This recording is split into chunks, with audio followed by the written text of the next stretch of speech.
choose not to seek the truth. Oh, I thought of, well, how can it not be hate? Because literally, people come in here and ask us, who gives a damn about the truth when I have to live my life? The How could I words of not a reprobate consider that mind. as so now I'm like, The oh, words of a that reprobate that mind. that is straight up hate. Yeah. Yep. Yep. You got it. You're on the right track.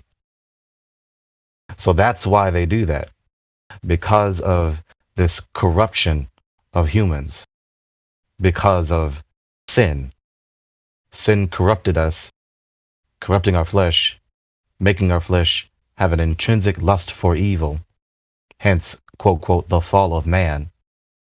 And the ultimate consequences of sin is death. To hate the Lord, to hate God, is to hate truth and to hate life and to hate goodness. And when you hate these things, you are choosing the antithesis of these things, which is death.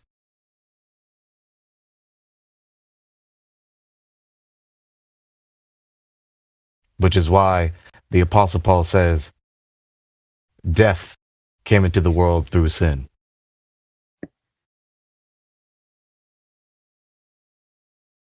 That's in the book of Acts.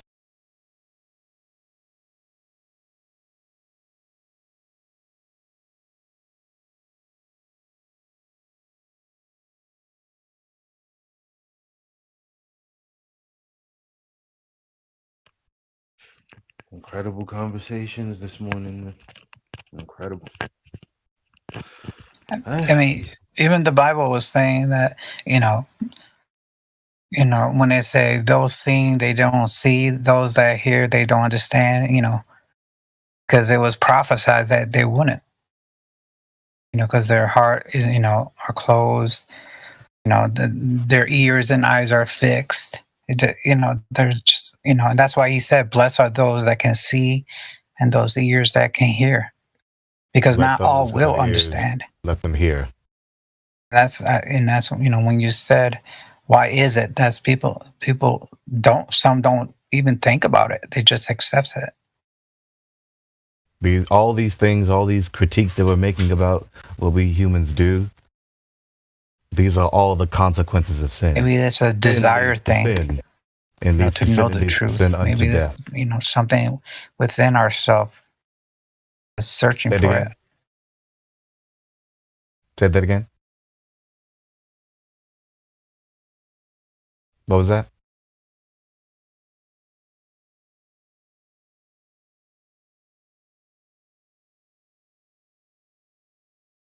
If you're talking, I can't hear you.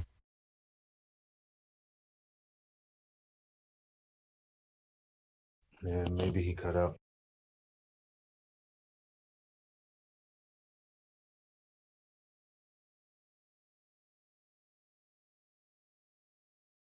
But yes,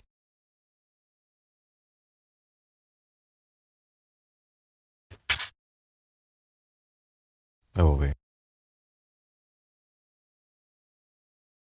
Oh, the Lord said to the prophet Yirmiyahu, Jeremiah, in the scroll of Jeremiah, he said, the heart is desperately wicked. Who can understand it?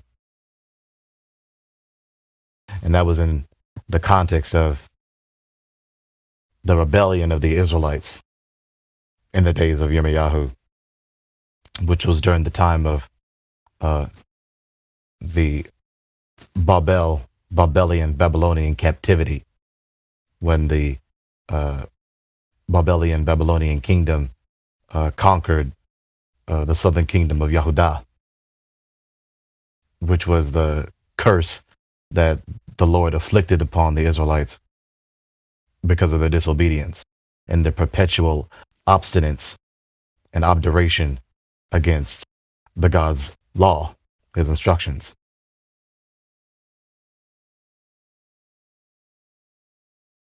They have a history of constantly sinning and repenting and sinning and repenting and sinning and repenting. And they only repent when they're afflicted by the curses, the consequences of sin. And so it was the Lord who said to Yirmiyahu, the heart is desperately wicked, who can know it?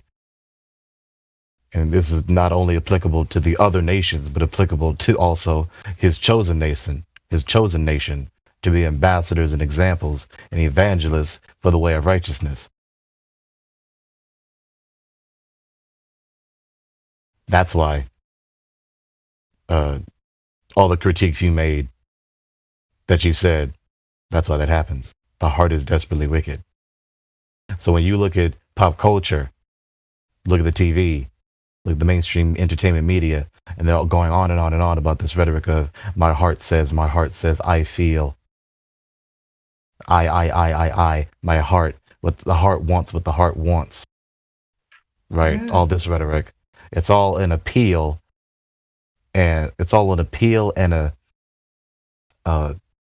exaltation and adulation of the wicked heart that desires evil. That is totally anathema to righteousness. You do not exalt and adulate that which is wicked. You do that for righteousness. You don't exalt and adulate wickedness. You don't follow wickedness and put wickedness and that which is evil as the superlative with which you follow, by which you follow. You follow righteousness, the Lord.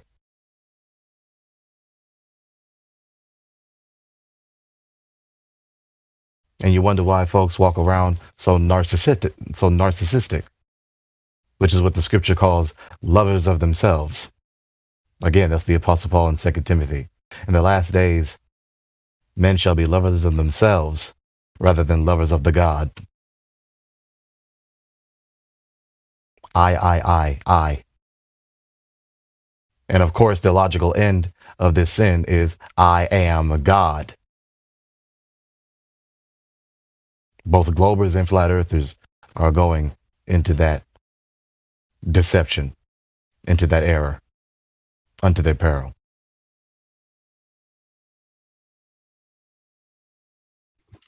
That is deep, man. And I'm just sitting here thinking I am 1000% going to clip this whole conversation for my moms to hear.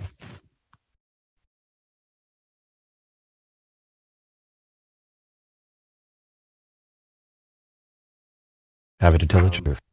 I thank you for that, man.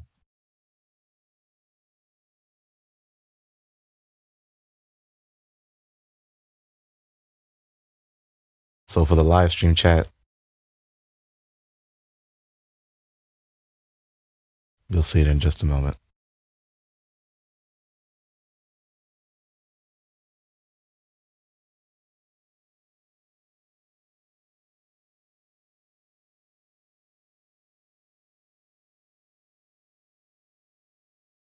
Orion, there is no I in Flat Earth. Although there is an A, I that looks like an I am. But there is ear in Flat Earth, and only if globies use them.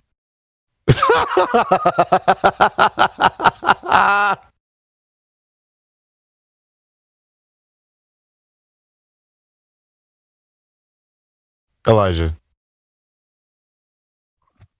Yep.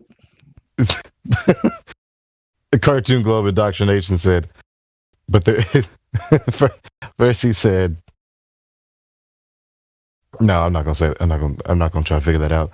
The sentence says, but there is ear in Flat Earth, and only if globies use them in this Discord, it would be great.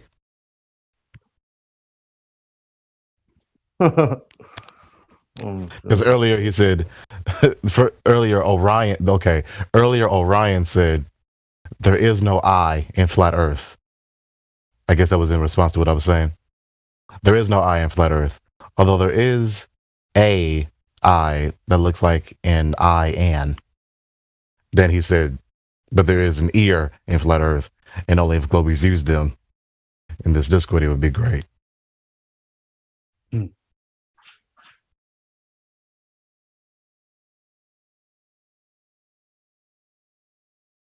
So that's my message in the chat.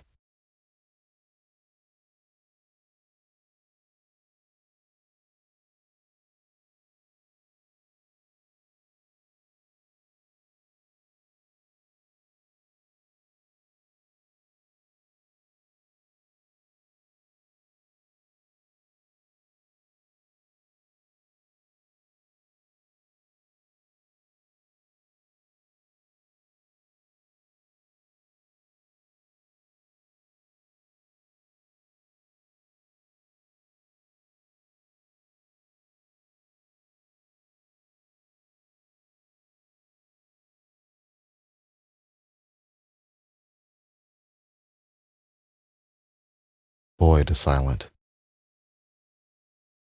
Guess I'm starting to get used to it, huh? Let's talk about the Earth. Let's talk about the Earth. Let's talk about the Earth. I'm attempting to figure out how to clip out this conversation, or perhaps I'll have 3 hours of good content instead of 2, depending on where you're going with this.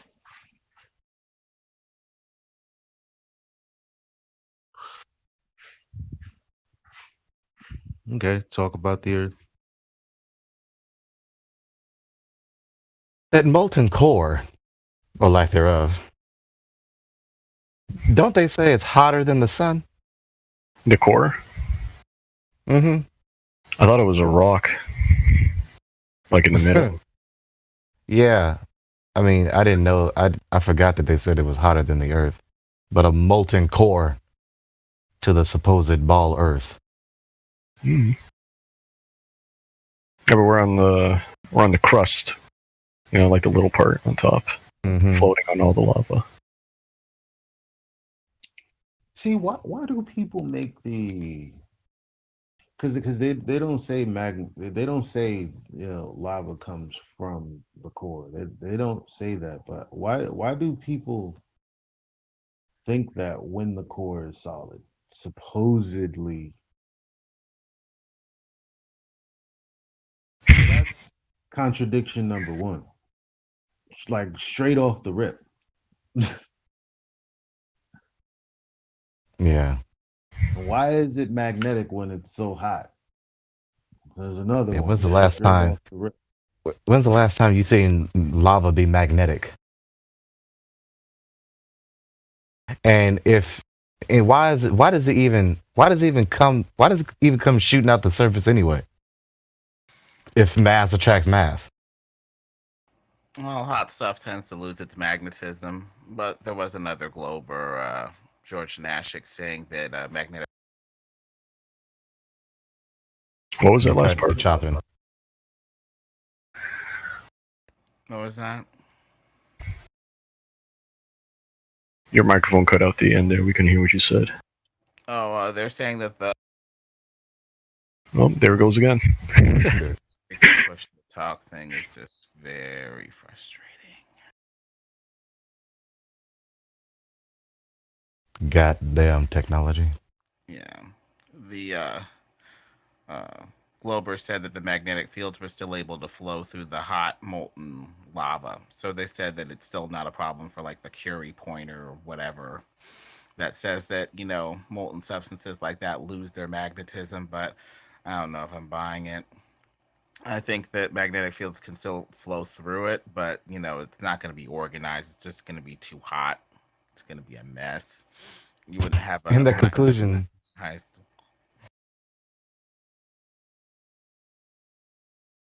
chopping again.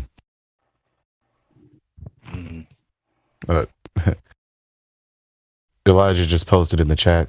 Researchers from the Australian National University are confident they have found direct proof for the first time that the Earth's inner core is solid, albeit a little bit squishy. These are a type of wave propagate. These what? What are these? It does say ... So I guess it's another disconnected sentences in the context of the passage anyway. These are a type of wave propagated by earthquakes that travel through the Earth's interior and can only move in solid material. Oh, I think what is that? Is it P waves? Yes. No, Let me no, read no. this again. S waves. S waves. Wait, Let me read before this I again. say that.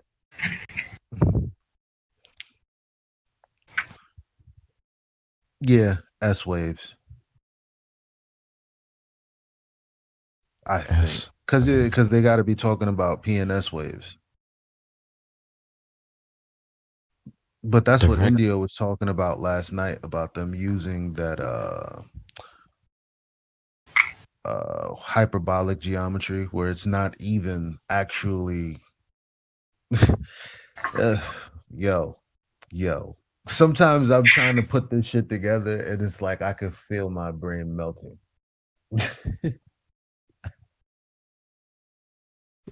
Notice in the article again, it assumes the question.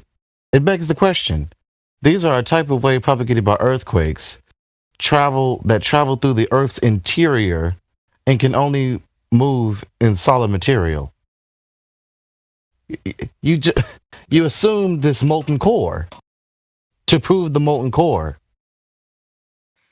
It could just be hot water, air pockets, slightly sludgy material. We need to get a sample of it first to see what it is. And it could still happen over a flat plane. Right. These are a type of wave propagated by earthquakes, earth shaking, that travel through the Earth's interior. In what direction? And can only move in solid material. So you telling me that waves can only move in solid material? Or only these waves can move in solid material? I forget which one it is. I think the primary P waves are solid and liquid, but the S waves, the shear waves, are only solid. They don't go through liquid or something. So they say we get S waves on the surface or something like that, which applies to a solid outer core. But the P from side to side, the P waves travel from side to side, showing like a solid skin on the Earth or a solid outer part on the Earth and a kind of a liquidy inner part of the Earth.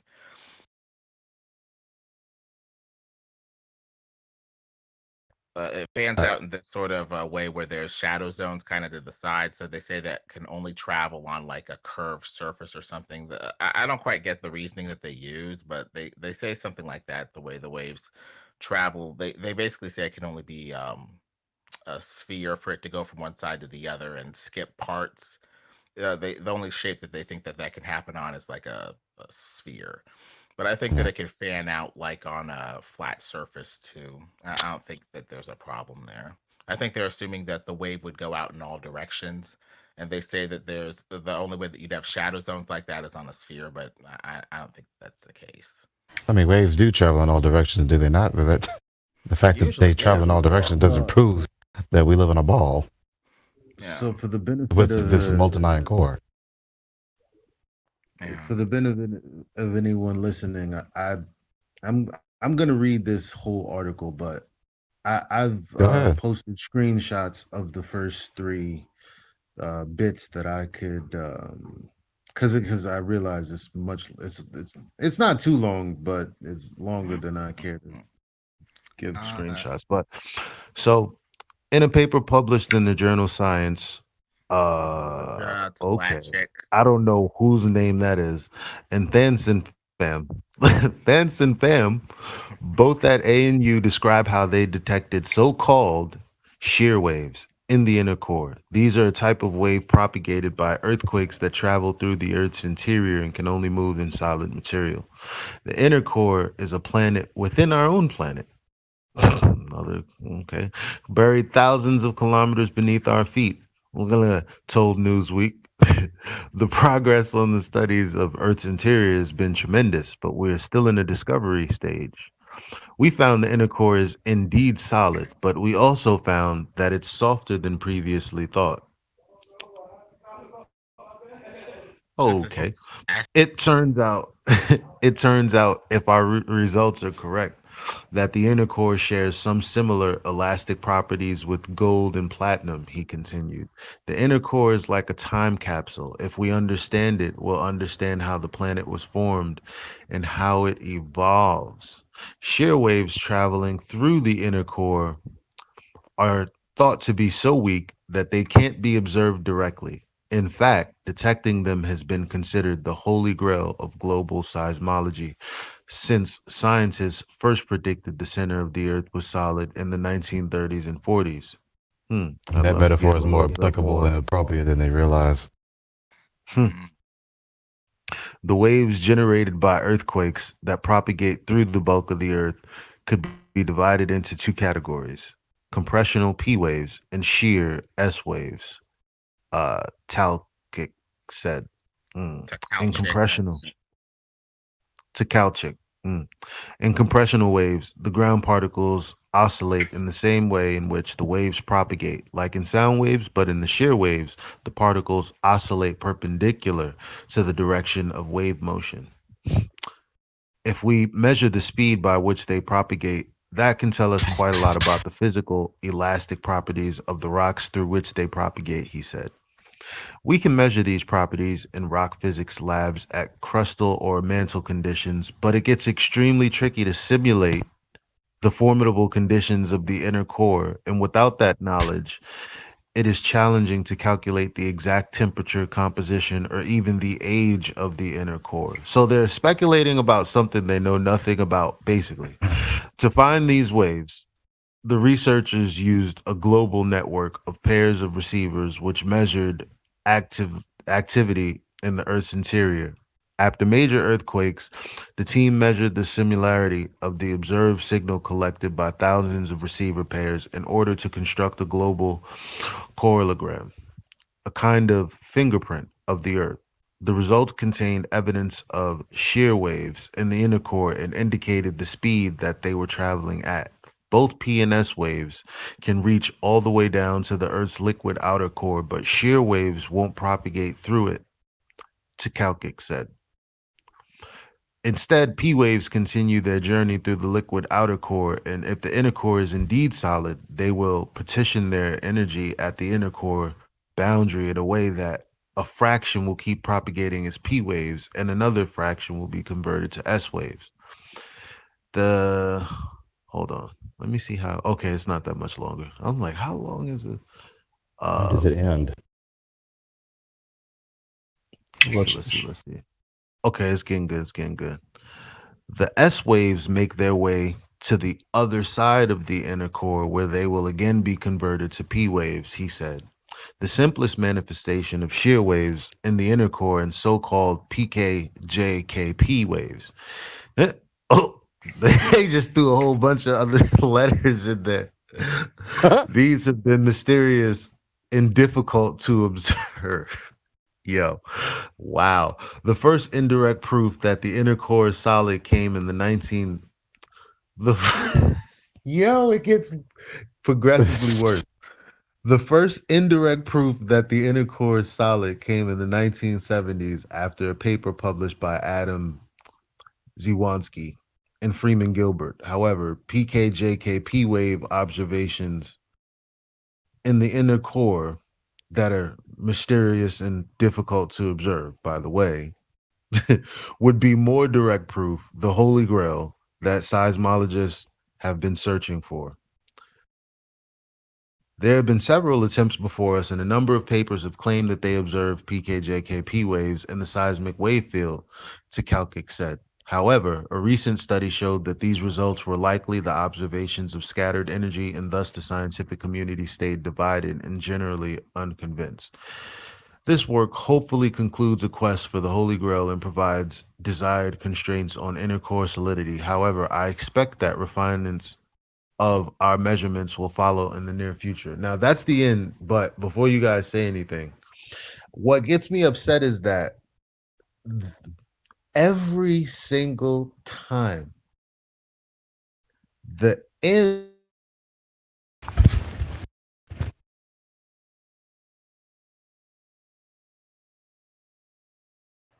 You chopping. Cut out.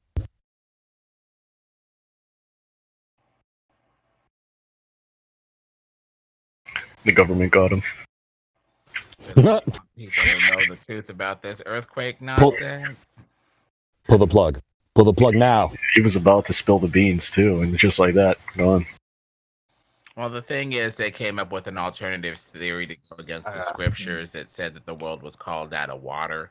So they went, no, it comes from fire because, we're probably Luciferians and, we like fire more than water. So we're going to say that it exploded from a fiery star and cooled down and has a hotter center and a cooler outer part. So it's just another, theoretical construct at that point. So they're just going to go with it and see if they can explore and see if there's anything that matches their presumption. About the occult. My bad. I cut out. I just wanted to make this small conclusion. So they say at the end of this article, and this is always the case when it comes to news, quote unquote, everything. Like, and this is like, I don't understand how people don't see the formula. Like, so they say, however, a recent study showed that these results were likely the observations of scattered energy, and thus the scientific community stayed divided and generally unconvinced. But the title of this article is Scientists Finally Have Direct Proof That the Earth's Core is Solid. Gotta love What Hey. it. the fuck? Hey, what do you expect? What do you expect from these people? Well, they got to make it sexy, so they got to make it with a nice little clickbaity article, and then they get into the real details inside. So it's what it is, advertising. The I mean, main what's the phrase? What's the phrase? Yellow journalism? I think yellow journalism, they say, is like dishonest or something, like, especially if it's like slandering people without What's the basis. phrase I'm thinking of? Yeah. What's the phrase I'm thinking of where journalism is just, exaggerated and hyperbolized just for the sake of snatching the attention of potential readers? It may be yellow journalism. I thought it was like when you were insulting, people without evidence or something like slander or whatever, or libel. That's Why? what it was. Why do we do this? Why do we have what? That in itself, like the way you just defined that, is that in itself a lie? What, me? Like, we talk about sensationalism, because they want to grab the attention of readers. But when you understand the conclusion is exactly what we just, like, okay, here's what the end of the article says, and this is the title of the article. Is it really what you said, or is there something more subtle that's going on? I say, what is their motive? Yes. I mean, their motive is multifaceted, isn't it?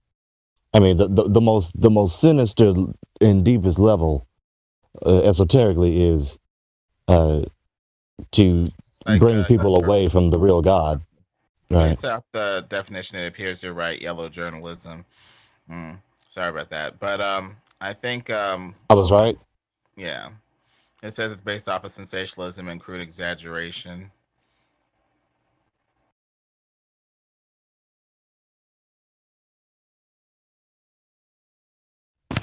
Oh, well, actually, no. That's spot on. That's what I said then. Then you're right. Like something that's like grossly. See, it's not even exaggerated though. That's the thing. It's not exaggerated. It's grossly misinterpreted. It's a lie. Basically. It's We're a in a goddamn modern lie. age, so we're supposed to be allowed to make the truth up to get what we want, to suit our needs, just as Right. long as we're not, fighting with or killing each other, until Right. It says who? Right. whatever. Right. Who says? Oh no, I was Rhetorically speaking. So that's Picking and choosing which moral standards please you. You get to choose your truth. I get to choose my truth. You get to choose, your gender. I get to choose mine. That sort of thing. Everybody can have. Right. I hate that rhetoric. And the thing is that relativism, especially regarding morality, is so pervasive that even folks who are consciously believing and professing objective morality, they still use relativistic language. Folks who hold to that, the form of what I just said, they still say my truth and your truth. That's how pervasive that ideology is. Well, I'm a victim, so my truth is better than your truth. So. Mm-hmm. And people want to have the status of victimhood as to give themselves a license to do anything they please. And they only say that. And this is what I was talking about earlier.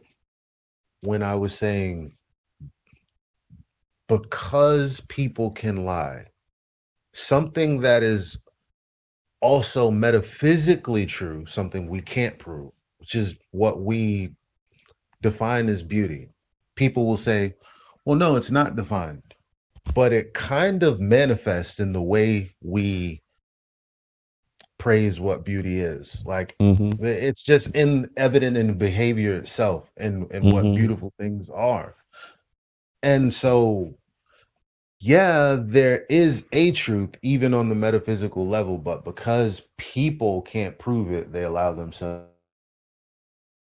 Right, and most folks don't have the knowledge and wisdom to discern because they don't know logic. But logically, there is to get. Well, no, I'm not gonna say it that way. There is proof, and then there is evidence. You see, not everything has proof, but everything has evidence. Times they'll put out a framework and say, this is what I think will occur if we do some research. We'll find something that leads toward this end.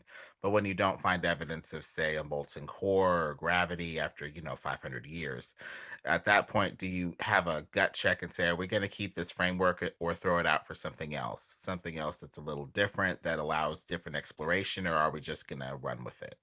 Right. The But they evidence do even worse. They commit an even worse fallacy because they start with a conclusion. They say this is the case, and now I'm going to do the experiment to prove my conclusion.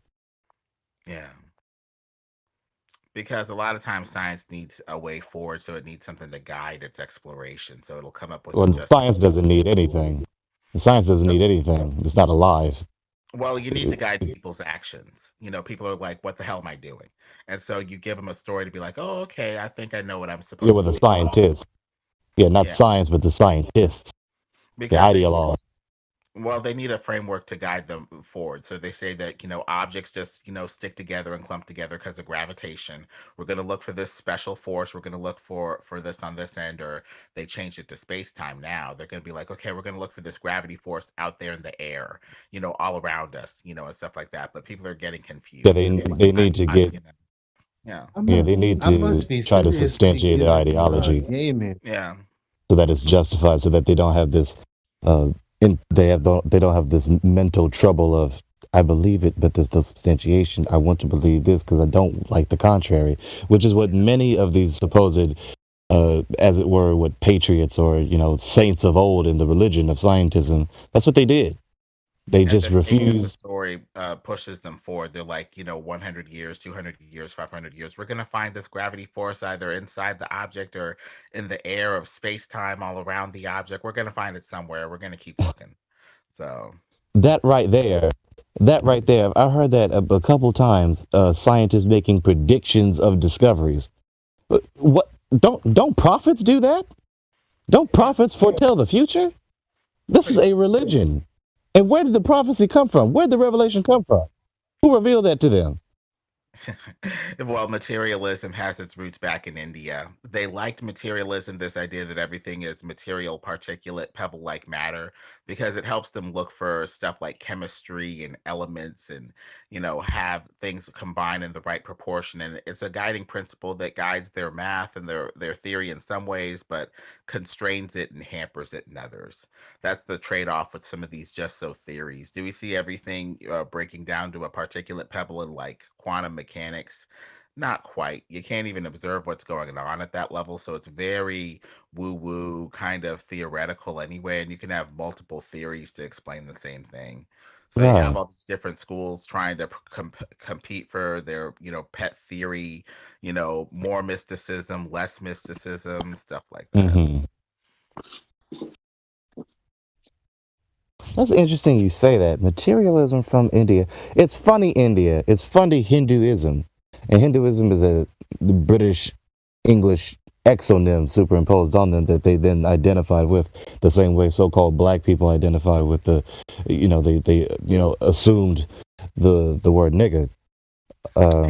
love India. They love them, and I think it's because of the yoga. You yoke yourself to, fallen angel demons, and they give Right. you gnosis. They give you knowledge. They might give you a theory or two. Try not to go insane or be dragged into hell. But Right. it does help to like key into these fallen angel beings that are pretty freaking smart. So they just Hinduism, though, love that stuff. it's funny because I read a gotquestions.org article. Maybe you're familiar with that website, gotquestions.org. Don't think so. Yeah, if you're not, go ahead and look them up if you want to. They wrote an article talking about Hinduism. You know, just explaining Hinduism, and in the article they detail the fact that in Hinduism, Hinduism exists on the entire spectrum of religion, from atheist to pantheist, from atheist to polytheist to monotheist, monotheist to polytheist to pantheist. And then the article went on to say, just before I had the thought, it said it makes you wonder what makes a Hindu. The yoking with Hindu gods slash, I would say, demons, from hell.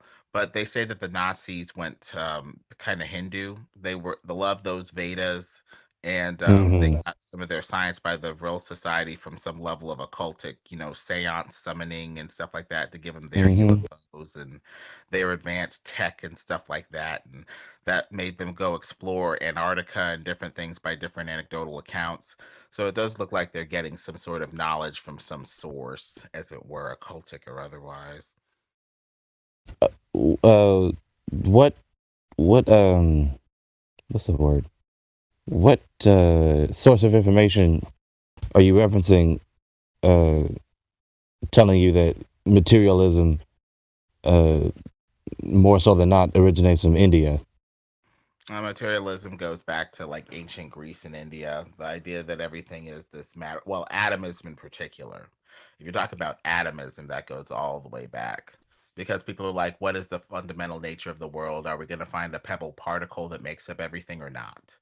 And so they came Hmm. up with atomism, saying that everything is like a pebble particle ultimately. But the thing is, you'd have all these empty spaces between the pebble like matter. So you kind of need some sort of substance to fill it up. Otherwise, you're saying nothing is between the interstitial spaces of these substances like a vacuum, which is kind of absurd because essentially you're saying that you have something, the atoms within nothing, the rest of space, which is a little Right. kind of absurd. Yeah. So I So think you constantly. have nothing or an ether-like substance that changes form or whatever to fill the space, or something to that effect. There's different schools, even about what ultimately the nature of reality is: pebble-like Hmm. particles and or some sort of But changing metamorphic substance. isn't that also kind of a conclusion being made from uh the false dichotomy of like, well, there can't be space, so there's something. Like, well, space in itself, or thinking about it in those terms, will have you reach the outcome or the result that, well, it has to be something.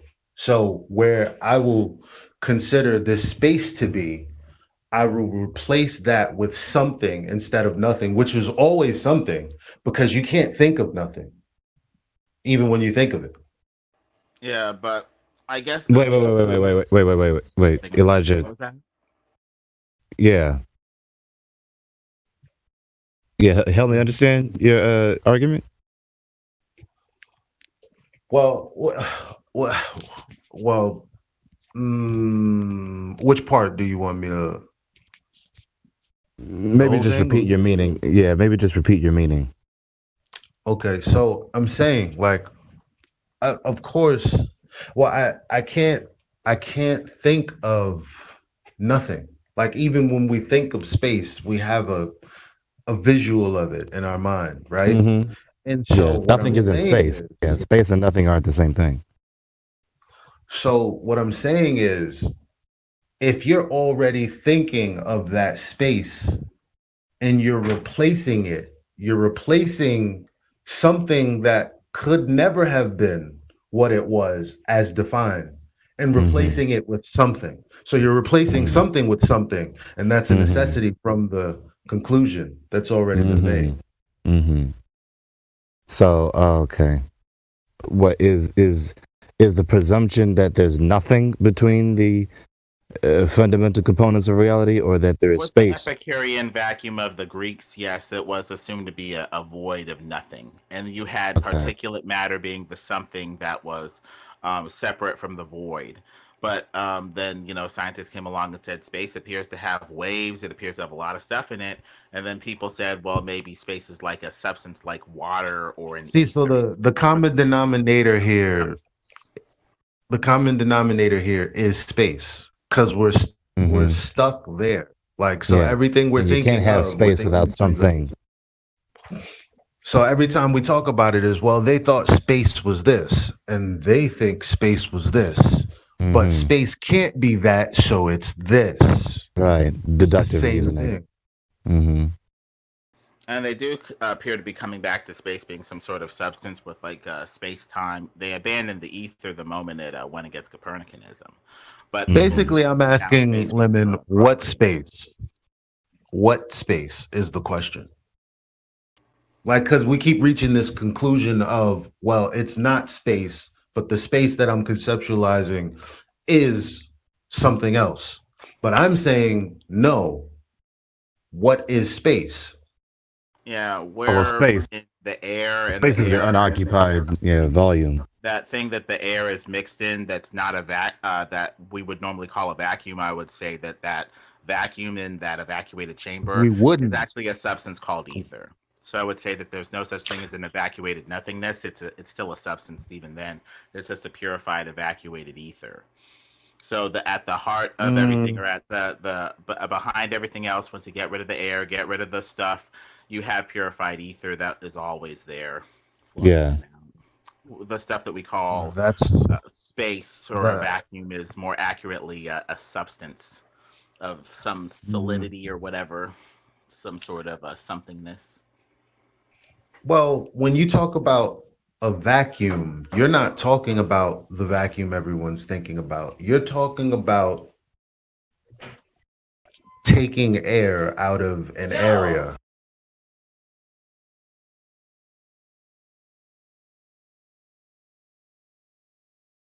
So the somethingness of the quote unquote space that everything is mixed in, air, objects, that sort of thing, that they evacuate in a vacuum to make purified, I would say, somethingness called an ether. But there's different schools about what makes up space fundamentally. I mean, let's think about it. Okay. What makes up space? Okay. That's the unoccupied volume in something. And so, again, from nothing comes nothing. So something can't exist in nothing. That's an absurdity. If it's something, then it exists in something, not nothing. So the only option have you left is something. Yes. And again, it can't be this fundamental ball sort of thing, right? It must be an ether, just this medium with no with no uh, with no nothingness in it. I put in No the void chat in that it. Einstein Voidless constantly goes medium. extras. It goes over the plot to bury the ether the moment it was returning ether drift speeds that were too slow for Copernicanism. So you can tell that there's a big conflict because you need to have a theory that guides exploration, and they're only going to look for something if they think it's a something. If they think that space is a nothing, they're going to be like, oh, we're not going to look in space for energy properties or anything. We're just going to look where there's something, but there's nothing in space, so Right. forget about space. So Right. they Observable they're trying material. to explore stuff, but they're giving themselves a philosophy that makes exploration impossible and doesn't Hmm. prepare them for any sort of discovery. So that's Right. where They've the locked big themselves conflict comes in. away from further discovery. Yeah, and they're being inconsistent probably because they don't want to admit that the Earth is not moving, and none of the experiments are proving really the amount of movement of the Earth that they need for Copernicanism.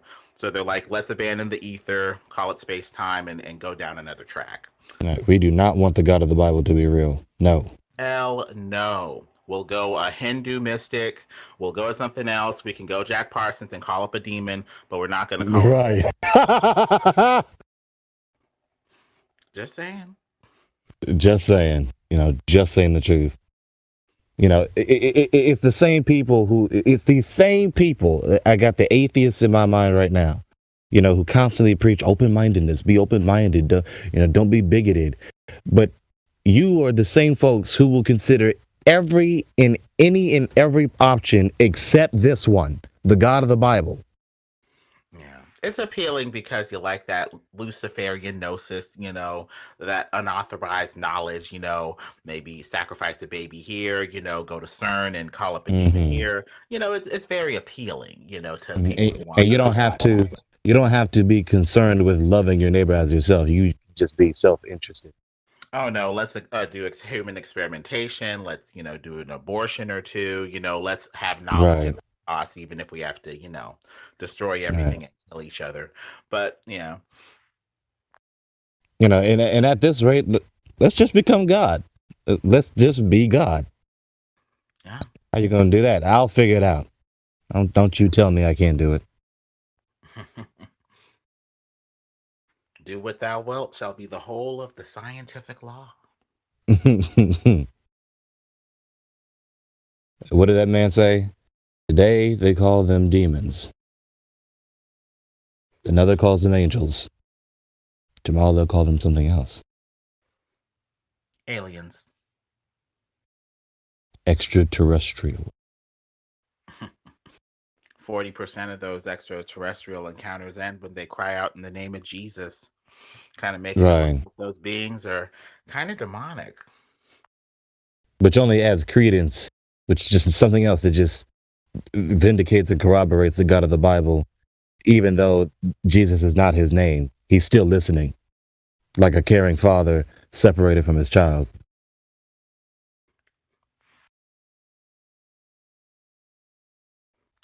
I just think God's up there saying, you don't have to do weird experiments on each other. I could have given you that knowledge, if I, decided to give it to you in my sovereign will without you killing each other, Right, without you hating me and thus disobeying me and using death ultimately. And yeah, we cannot help it. I've been here. I've been in here for several hours.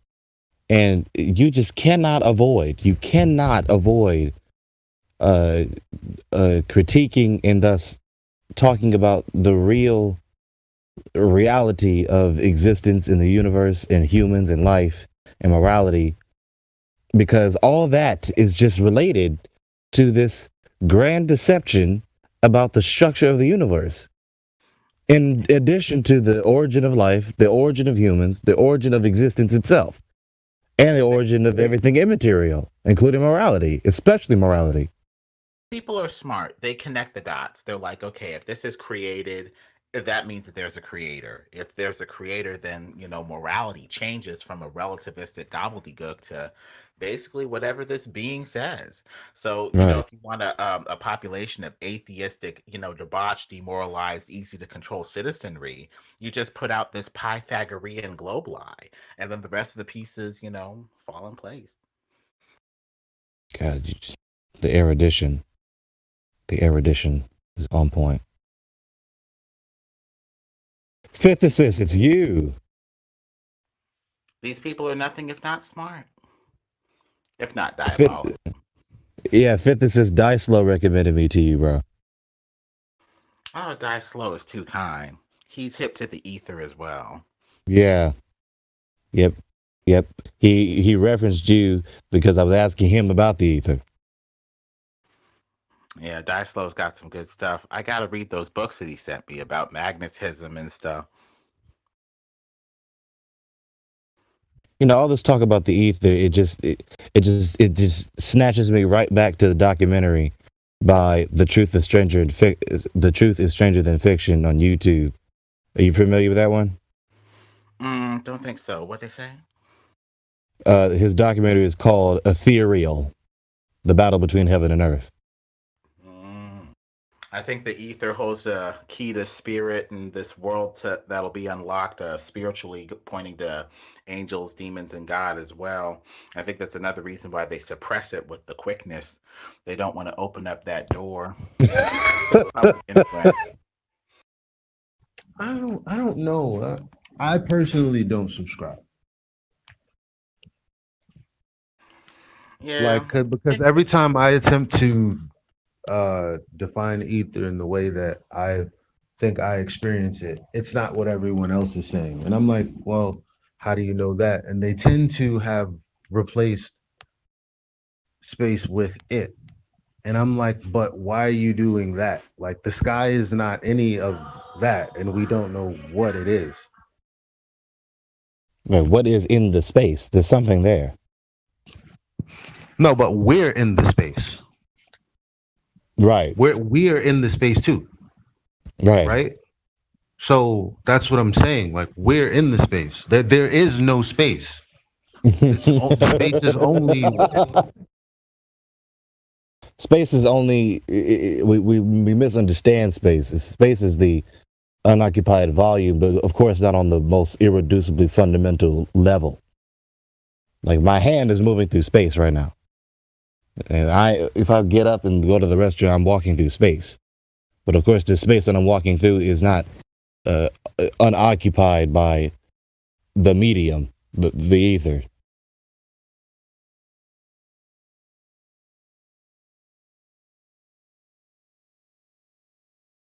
Right, the ether doesn't negate the existence of space, or vice versa. It looked like the air of the gods, but I think what they were trying to say is as you go higher up, there's less air for you to breathe, and it appears to be more evacuated. So I think that basically you have a vacuum up there of purified ether. So when we make a vacuum, what we're doing is purifying the ether and leaving more or less nothing but ether left in the vacuum. Yeah, I mean, as the higher you go, right, there's less oxygen. Yeah. Right, so of course you can't breathe up there. And you have a highly pure, energetic, pure ether left in the vacuum. And all Is they that? are Oh is my like God! getting some of that ether, so they're trying to rush right into that tube and be like, "Give me some of that, pure ether energy. I want it," and that's why it just rushes in.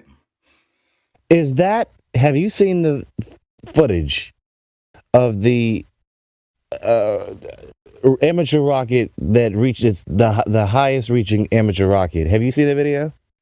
I've seen one at like 100,000 feet. I think. Which one you see?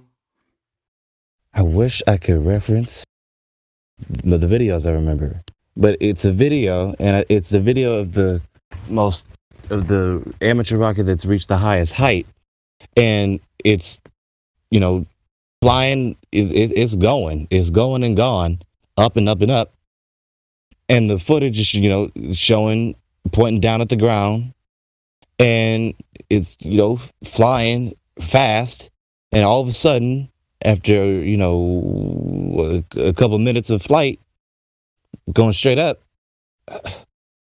the damn thing just stops in its tracks, and it doesn't blow up.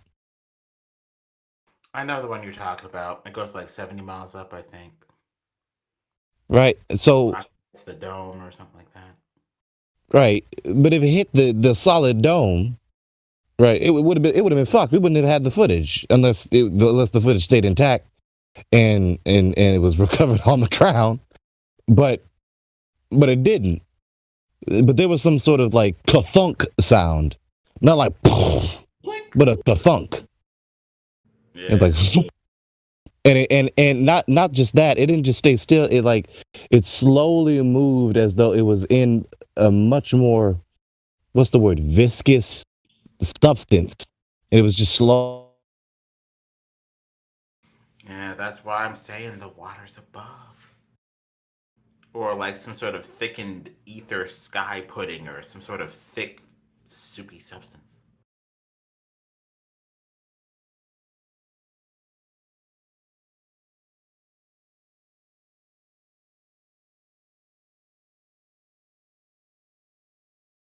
that video that you're talking about, that is the yo-yo D-spin system.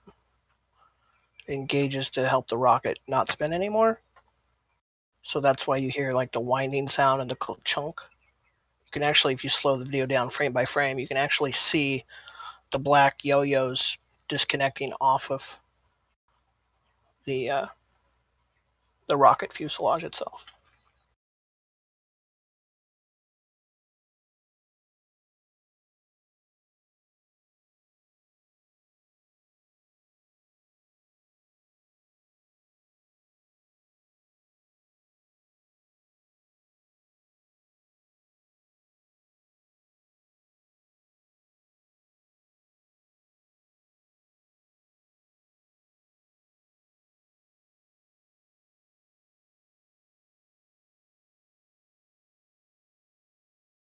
I think it's this one. I don't see no yo-yo D-spin though. I think I might see a string or something, but I don't see any yo-yos at the end of it.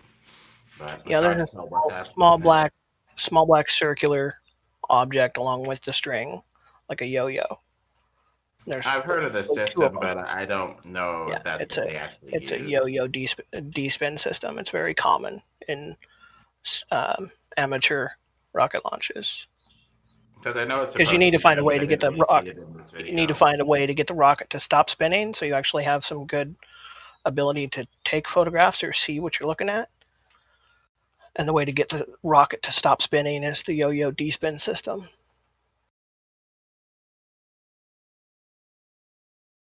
And there's many demonstrations on YouTube about the yo-yo D-spin system. Notice how the sound is decreasing. Yeah. So is the sound... D-spin is the one that's causing the thing to stop, or if it stops first, then the yo-yo D-spin kind of stabilizes it secondarily. That's what I'm wondering, because I didn't see the yo-yo D-spin really deploy in this video. Yeah, it happens very quickly. Look at that. Look at that. Yeah. It's like it went into some... You can tell because the rocket it's like smooth on the outer fuselage, and after the yo-yo D-spin system occurs, like the center of the rocket before it separates seems kind of frayed, like something came off. That's the yo-yo D-spin system cracking through the fuselage and activating, and then breaking off and stopping the rocket from spinning. It's like a 4-minute, 5-minute video with this. Could you give me a timestamp for what you're looking at? Because I'm not seeing what you're saying. I think I see some sort of string, maybe, but I don't really see a yo-yo. So could you show me what you're seeing with like a timestamp or whatever?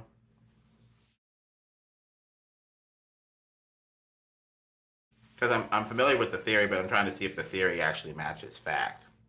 You know, if it, spun out and this yo-yo D-spin whatever actually stopped the rocket, or if it stopped when it hit the firmament.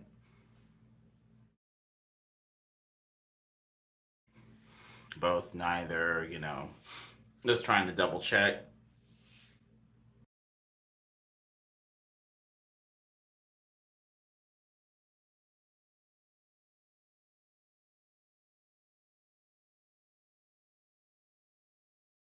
Imagine being inside that.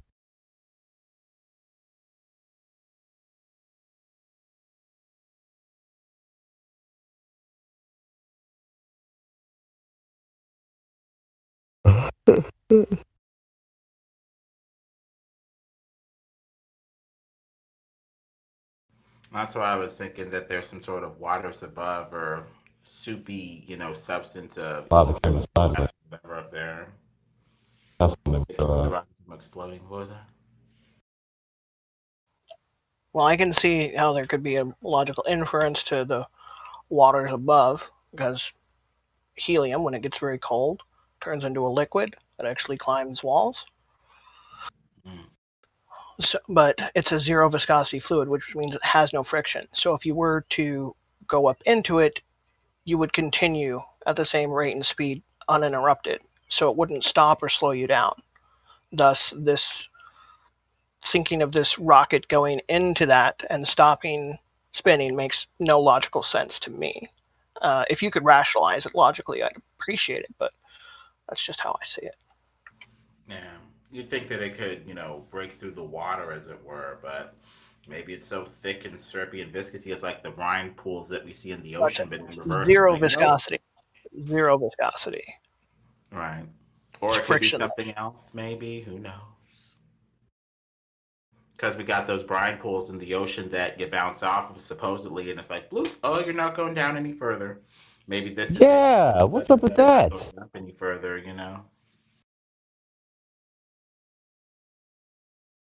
Just in reverse.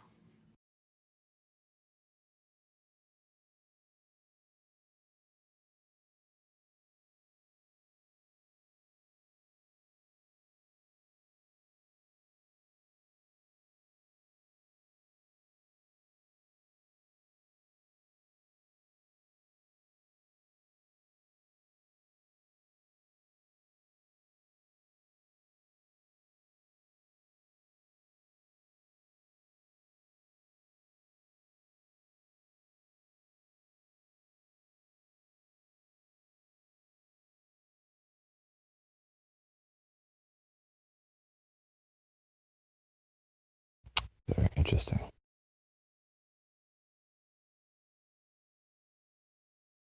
Yo, the memes are so hard hitting. The memes are our fire. Our meme department is. Like, god damn. Like, damn, that's a good point. We put like several minutes of YouTube research into each and every one of our memes. We stand by them. I mean, you know, the more details that are exposed about the moon landing hoax, it just pisses me off. And I don't even pay taxes yet. Yeah. I think they're doing something. I think they're making like a rocket delivery system to get stuff over to Antarctica nice and, quickly. I think they're Hmm. doing something, but I don't think they're going up past the firmament. Can't land on a light. That too. I think what they mean by a planet is some sort of earthbound place beyond Antarctica or under Antarctica. Hmm. Now, what is a mystery to me are volcanoes. There is no molten iron core on a presupposed ball flying in a vacuum. So what is that shit and where is it coming from? I think it's electrical. I think with electric. You chopping.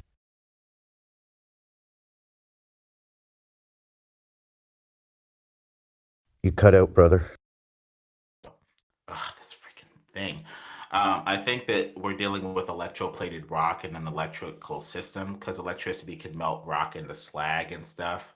So I think our big Hmm. electrical Earth has electroplated rock coming out of it, or otherwise it could be hell or something, or I don't know.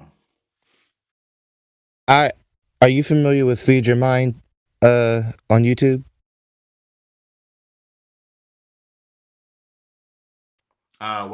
What about him? I think I've seen one or two of his videos. Yeah.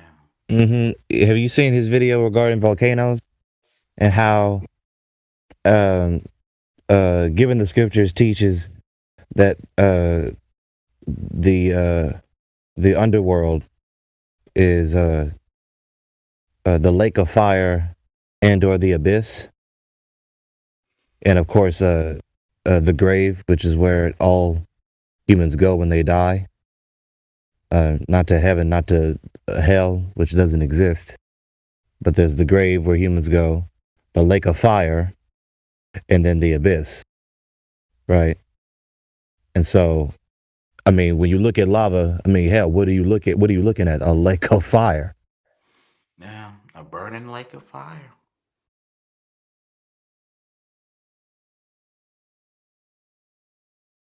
But there's a couple ways we could explore this, all the way to the materialistic, saying, let's not appeal to God as much as possible in that narrative, or we could go, with the narrative and say, well, we're going to look for hell. I guess it just depends on what exploration you want to power. Because if it's like electrical, Hmm. you'll be in a lab trying to melt rock with electricity. But if it's hell, you'll just be like, yeah, we got to go to hell to see if there's any lava coming from there. It'll power a different Right. exploration. Right. Good luck with that, since you can't get, since you cannot get through the bedrock. Hmm.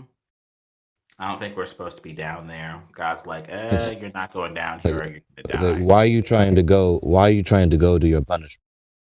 Hmm. Also, I think you gotta watch out for the demons and other beings that tend to inhabit the waste and dangerous places. I think because they can live where Hmm. we can't.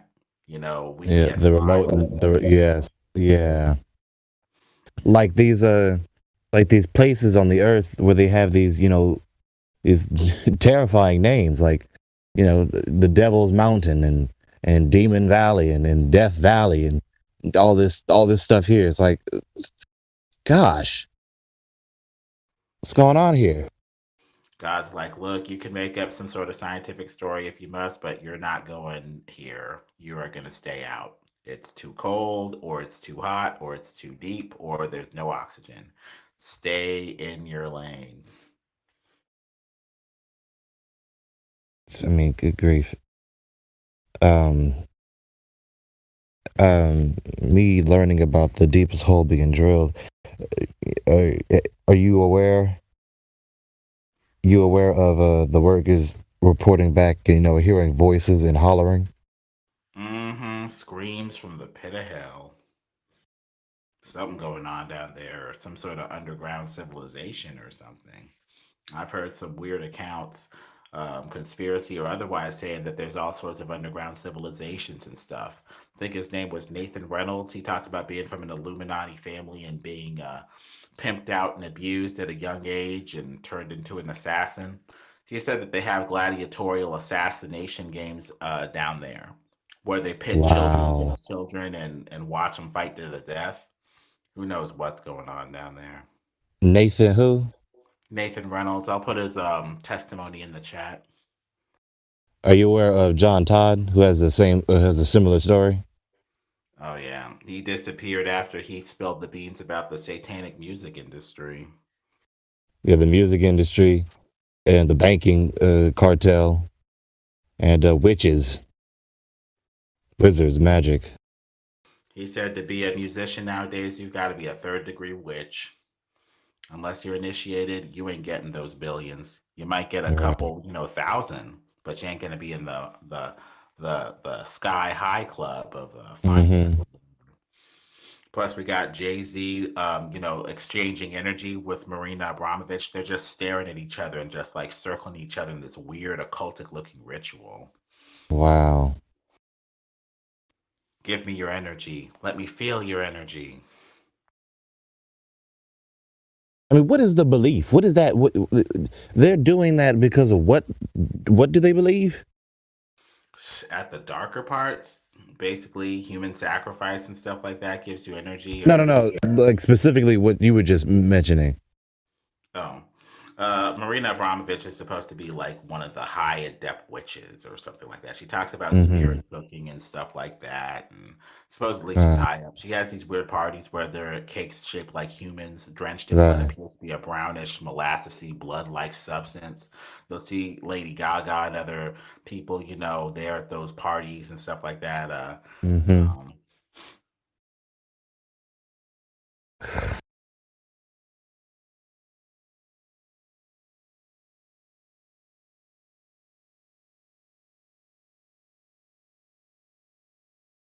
Like I said, the memes go hard.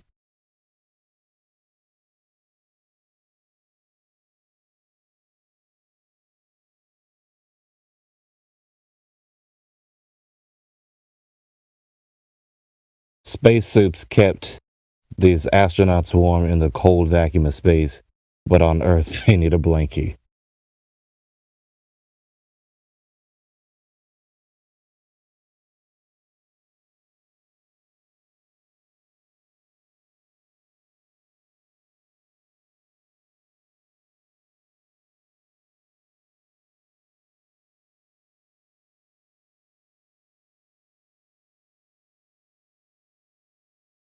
Yeah, Lemon. I would say with that Go Fast rocket, you have to slow it down. I don't know. You can't slow it down any more than YouTube, but frame by frame, if you download it and slow it down a whole lot, um, and just the sound of it, like it sounds like a metallic pop and then an unwinding, it's clearly much more obvious that it's a yo-yo D-spin than it's actually hitting any type of firmament. So you're saying it's yo-yo D-spin by the sound of it. Do you see anything visually that gives you that? Yeah, I mean, it's spinning so fast, right at the 57 to 58 mark, just by the sound of it. String, yeah. Metallic and mechanical, and you can kind of see a string or something come off of it, which leads me to believe that the more logical conclusion would be that it is the yo-yo D-spin system. But it's right at 57, 58 when that sound occurs, and it begins to stop spinning. Fair enough. I'm just wondering, did it stop then yo-yo, or was it yo-yo then stop? No, sound happened first and then it stopped. So it's definitely yo-yo. Right. You have to slow it down to tell. I could have swore we've been over this at least 3 or 4 times. Not you and me. Yes. You and I have had this conversation at least 2 or 3 times now. No. But thank you for your input. I don't understand what World D. It says you're a flat earther, a globe skeptic, a hollow earther, a concave earther. What is this? Just a hodgepodge of labels. Well, I'm not. I don't accept labels, so I just put a label on everything I've studied. So it's everything I have knowledge of, not necessarily the position I hold.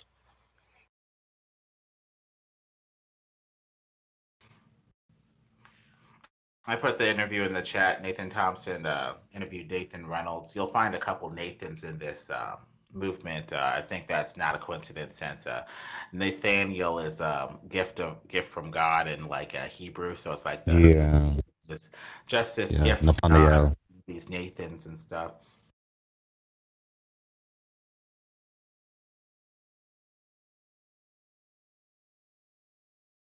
It's the gift that keeps on giving.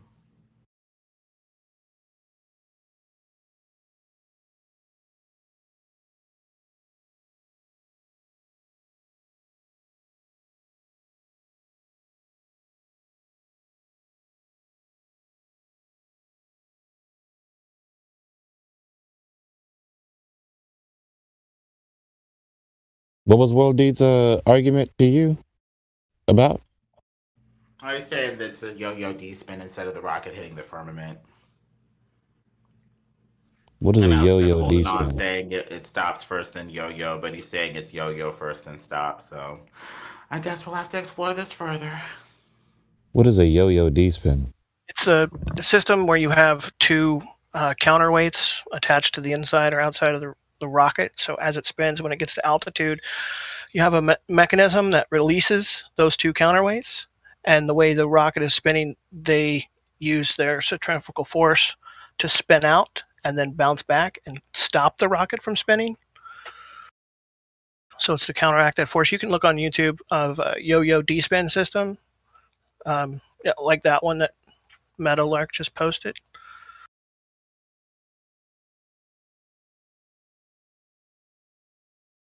But in the Go Fast rocket, you can, like right there at the 57, 58 second mark, when you slow it down, you can clearly hear the ping, metallic ping, and then the unwinding sound of the yo-yo D-spin system, and then the rocket stops to spin.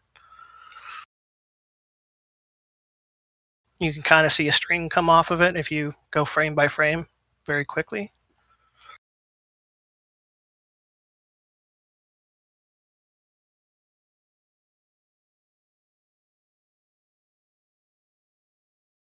The fact that after 5 years it's still being claimed to be hitting the firmament is quite strange to me. Maybe there's a really big airbag up there. It's just hard to believe that yo-yos would be able to stop something like that. It would have to be really light and flimsy for that yo-yo D-spin to do anything. Otherwise, you wouldn't expect those yo-yos to do crap. But who knows? I think Owen Benjamin showed another video showing that these rockets don't appear to have a whole lot of substantiality or weight to them, because they appear to be bouncing up and down more like they're a balloon than something with any sort of substance. But I guess we'll have to see what, if anything, these rockets are, and what, if anything, they're doing when they go up there.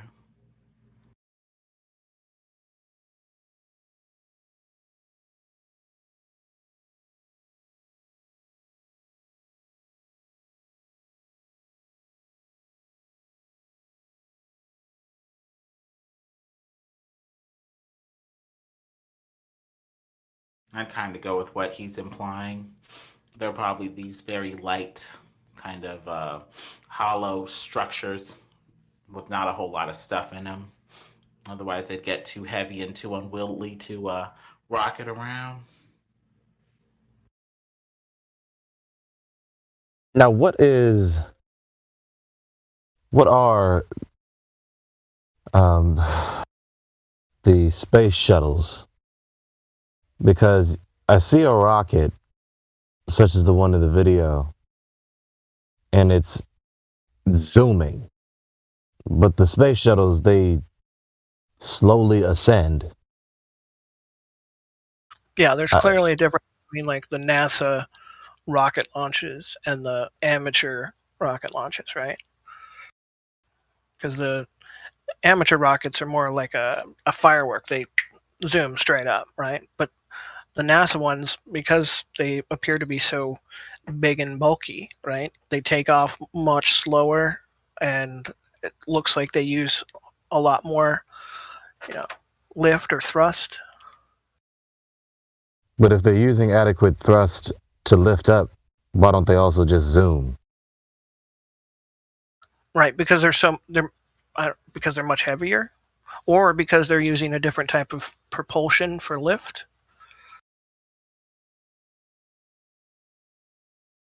Like they're using liquid fuel to cause the burn or the fire and the smoke, and perhaps maybe a lighter than air gas to do the lift off instead of the blast off.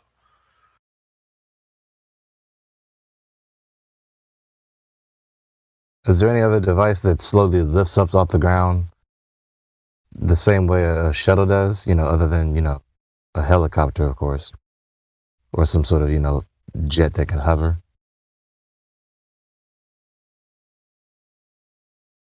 Can you ask that again? I was saying, is there any other device that, vehicle or device that ascends like the supposed space shuttle does, other than a helicopter or a jet that can hover, of course. Hot air balloons? Right. Anything else? Blimps? Blimps. But no, the same way, like with the same device. I don't know the technical term. I don't know, engine booster rocket. I don't know, but the same device that the supposed space shuttle uses. Those big.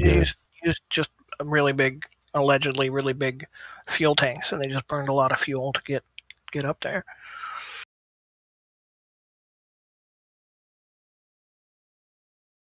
Yeah, that's part of the illusion, isn't it? It just costs so much money to get to space. That's why we're not there right now, right?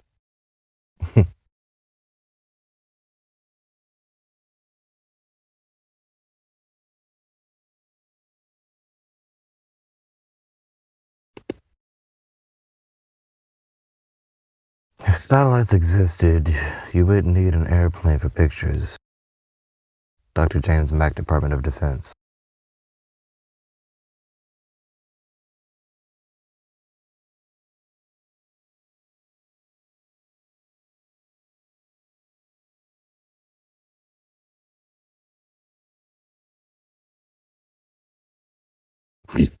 Show me on this doll where the flat earth hurt you.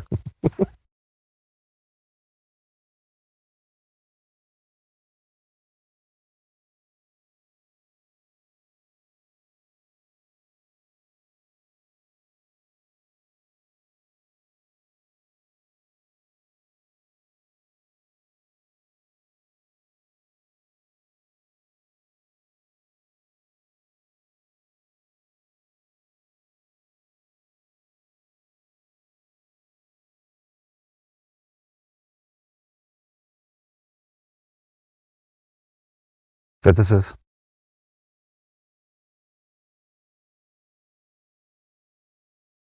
It's gone.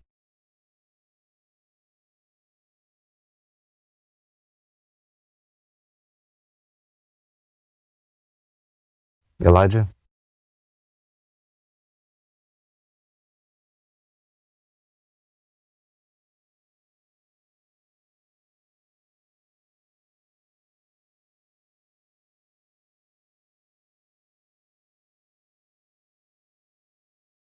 Peace.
That blimp you posted, it costed them $2.7 billion to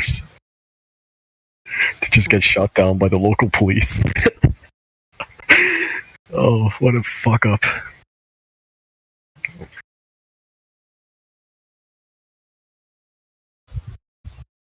It cost that much because it was full of helium-3. Maybe it was just stuck in development hell for 3 years, and they're just throwing money at the wall.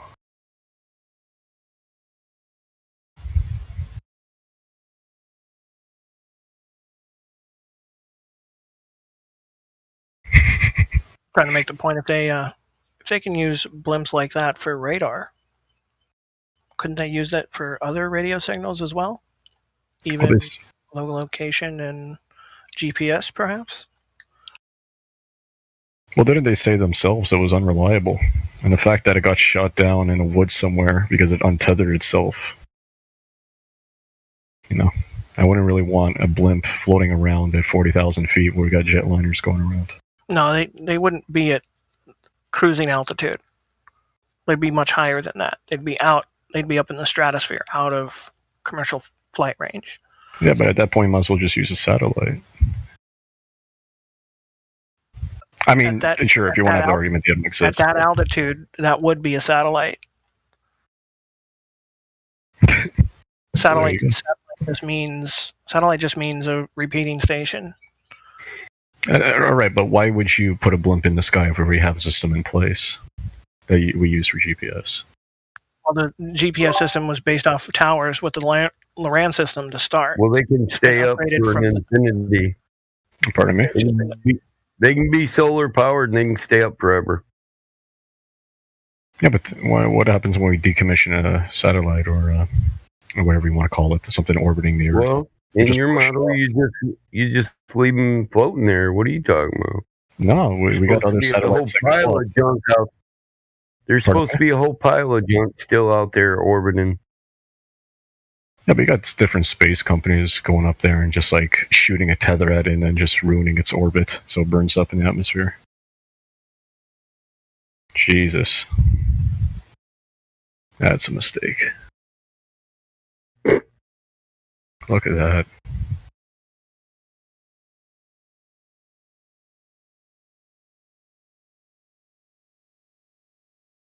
Is it like trout fishing? What, catching the satellites? God, that'd be a cool position. I'd say it's more like vacuum sales.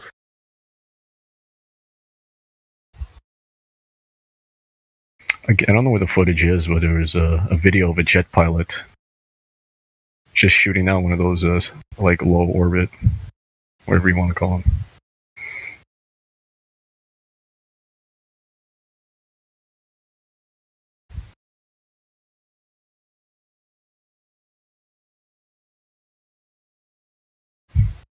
Footage of jets putting things in orbit is not proof of the spherical, pear-shaped Earth. I'm not saying it is. Jet put in orbit. That's what I'm wondering. Jets aren't even upper atmospheric. Well, not Are you all. asking me or are you asking someone else? You're the one that said it, aren't you? How does the jet put something in orbit? It didn't put it in orbit, it shot it down with a missile. So it got really close, and when the, whatever it was, in orbit, the guy just fired a missile at it and then he instantly dived.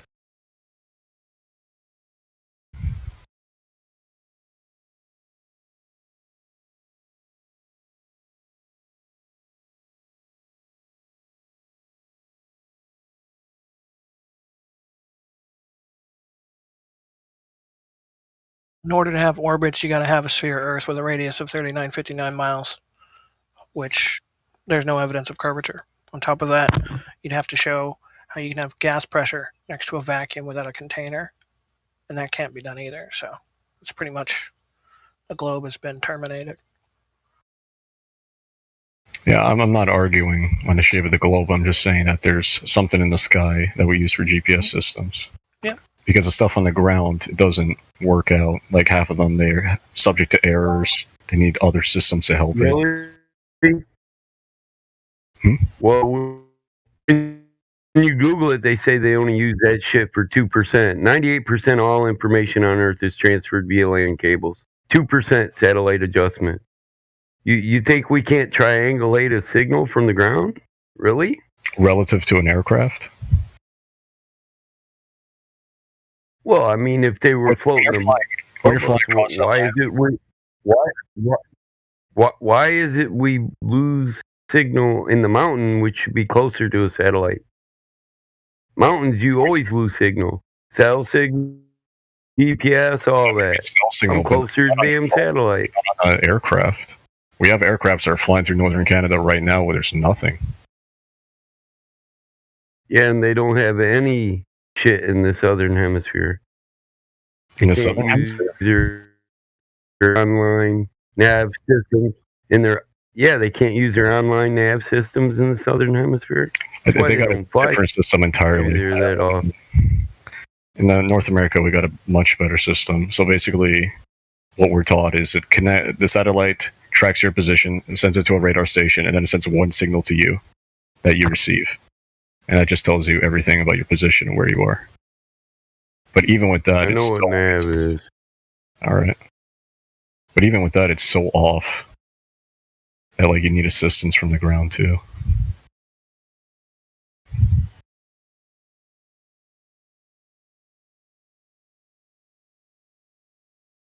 Words are powerful and have meaning. It's ground positioning system. They use the word global instead to reinforce that fake world they want you to believe in. It's ground positioning system. So whatever you want to call it. it's not whatever. It is what it is. They say it's they use the different word to reinforce the lie. What difference does it make if it's in the sky and it helps us triangulate our aircraft? You can call it, whatever you want. You're asking me what the difference is. One implies it's a ground-based system. One implies but that's a title. Floating around a ball, bouncing signals back and forth. All right. But the ones we use on aircrafts come from things in the air. Not in outer space. Who said outer space? I said there's something in the sky. You guys are projecting here.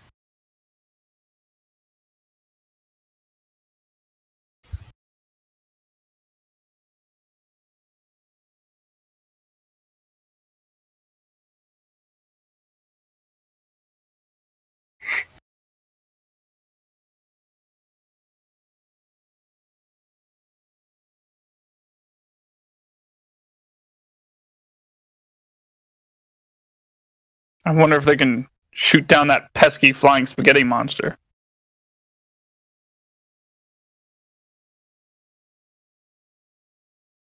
Mm-hmm.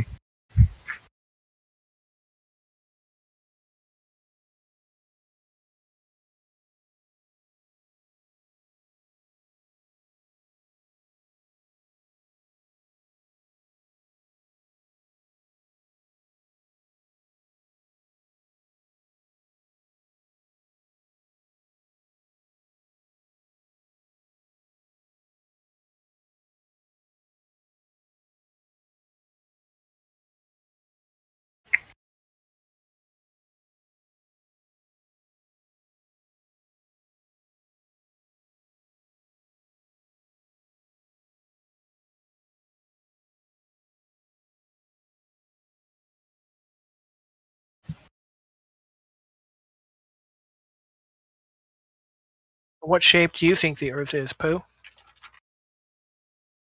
Oh, I forgot that's my name. I don't know.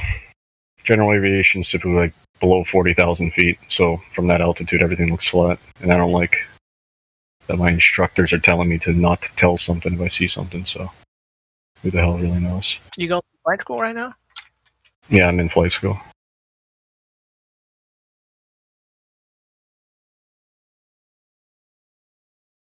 Right on. That's got to be a trip to be going through flight school and then possibly going through a paradigm shift in your cosmology or thoughts of the Earth.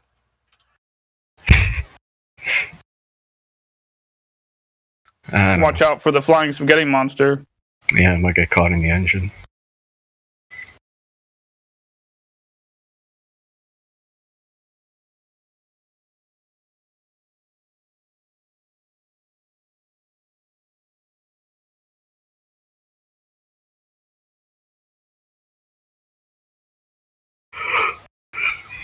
Still cool as hell to think about, though. Like one way or the other. It's fun to talk about.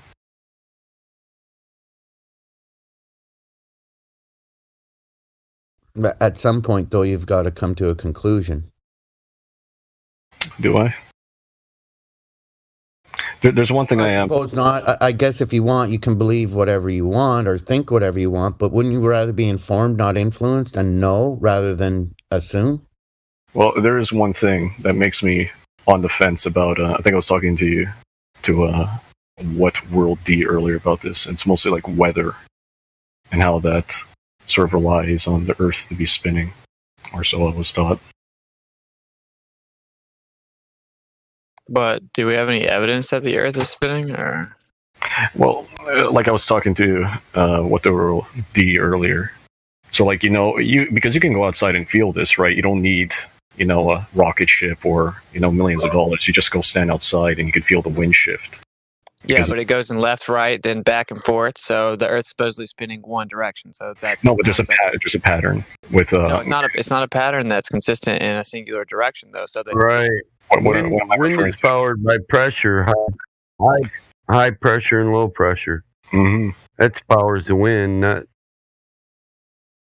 And in a fluid medium, I mean, there's no There's no uniformity of anything, not weather, not wind, not anything. Yes, but that's because of the low Atmosphere. altitude. Well, see, your own side, like the top people on your side, do not claim that the wind Not comes true. from the Earth spinning, bro.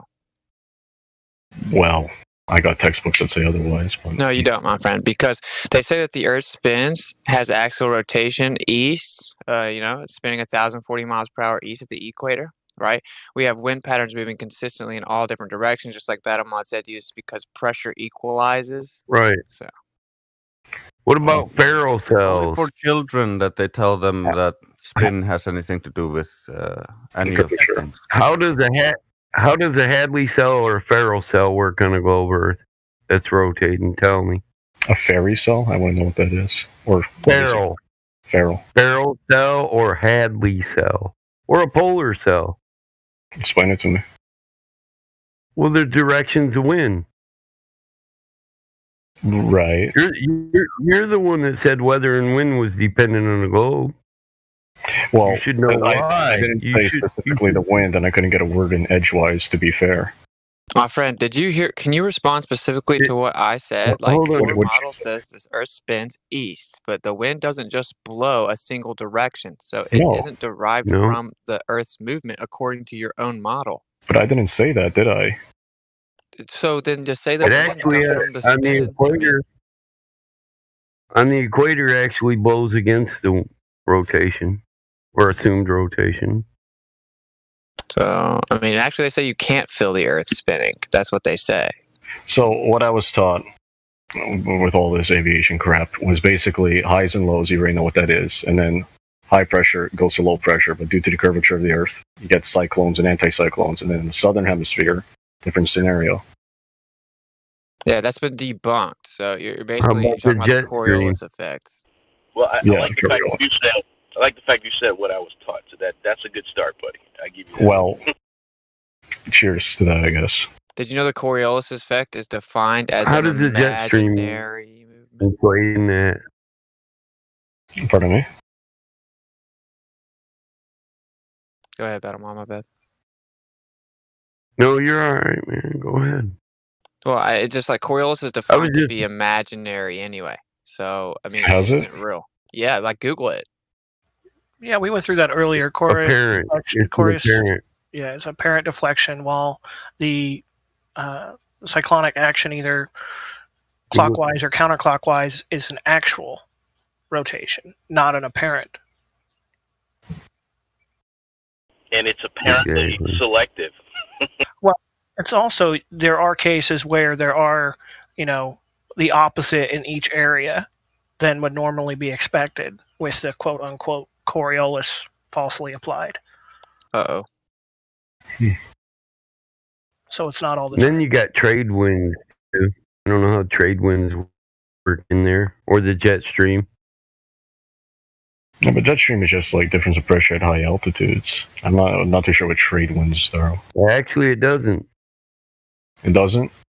You're saying the jet stream is at only at high altitudes? No, most of it. Oh, it can come down to low altitudes. It's just mostly They different. permeate throughout the entirety of the atmosphere.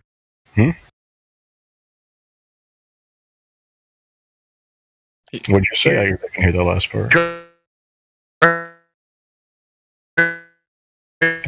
I can't hear you. To say winds are only exist at lower altitudes. Pardon? I couldn't hear that. You're roboting, bro. He said it permeates throughout the entirety of the atmosphere.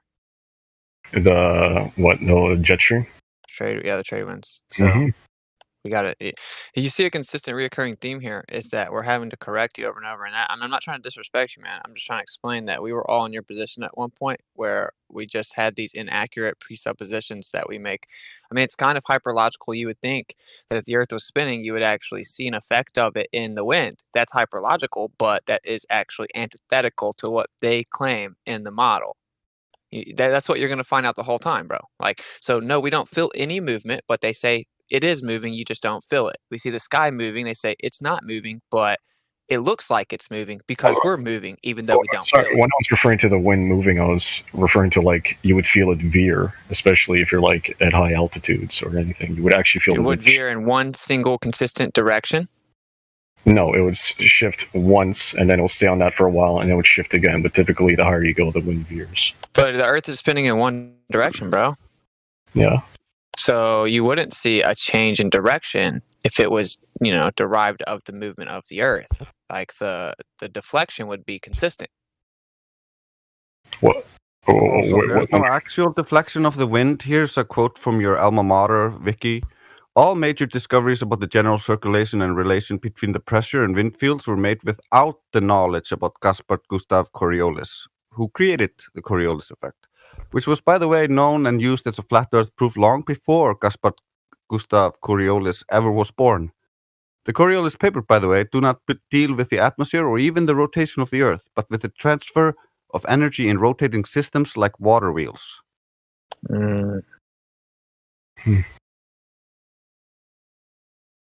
And also, dude, you have something in your ears, right? You have a vestibular system, and you have semicircular canals, and they detect angular motion, right? Yet we never detect this angular motion of the Earth's supposed rotation. So this is inconsistent. Like, if you tilt your head just a little bit, you feel it. If you get on a merry-go-round, you feel it. They're very sensitive. They help you establish spatial reasoning and awareness, right? Yet we never detect movement while we're standing on the very thing that's supposedly moving. So we need some empirical evidence that the Earth is spinning, because the default position based on all observation is that it's stationary. Listen, I want to know nothing about that. Like I said, the thing that's holding me up is the weather. Because at that point, what good is The your work? thing holding you up is the weather. The thing holding you up is the weather. Did you just hear what you said, brother? Well, he's saying like holding him up like on the conversation. Sense, not physically holding me up. Right, yeah. And so, dude, this is the thing, man. The weather that we observe only works on a stationary Earth. That's what we're trying to get through to you. Like, if it was caused by the movement of a spinning ball, we would not observe what we observe, bro. So the wind falls, or the rain falls straight down, then it goes left, then it goes right, then it goes straight down again. It doesn't consistently tilt at an angle based on the angular movement of the Earth. Wind constantly changes direction, doesn't have a consistent deflection based on the movement of the Earth. Coriolis is a hypothetical postulation when it's applied to the movement of the Earth. Right? So we don't have any evidence here. This is just all fairy tales. This is pseudoscientific postulations about what it would be like if it were in fact spinning. And since we can't observe it, here's our guesses about why we can't observe it anywhere. It's just a fairy tale, man. It's literally, there's no empirical evidence for it. And Michelson Morley debunked the movement of the Earth a long time ago, 1887.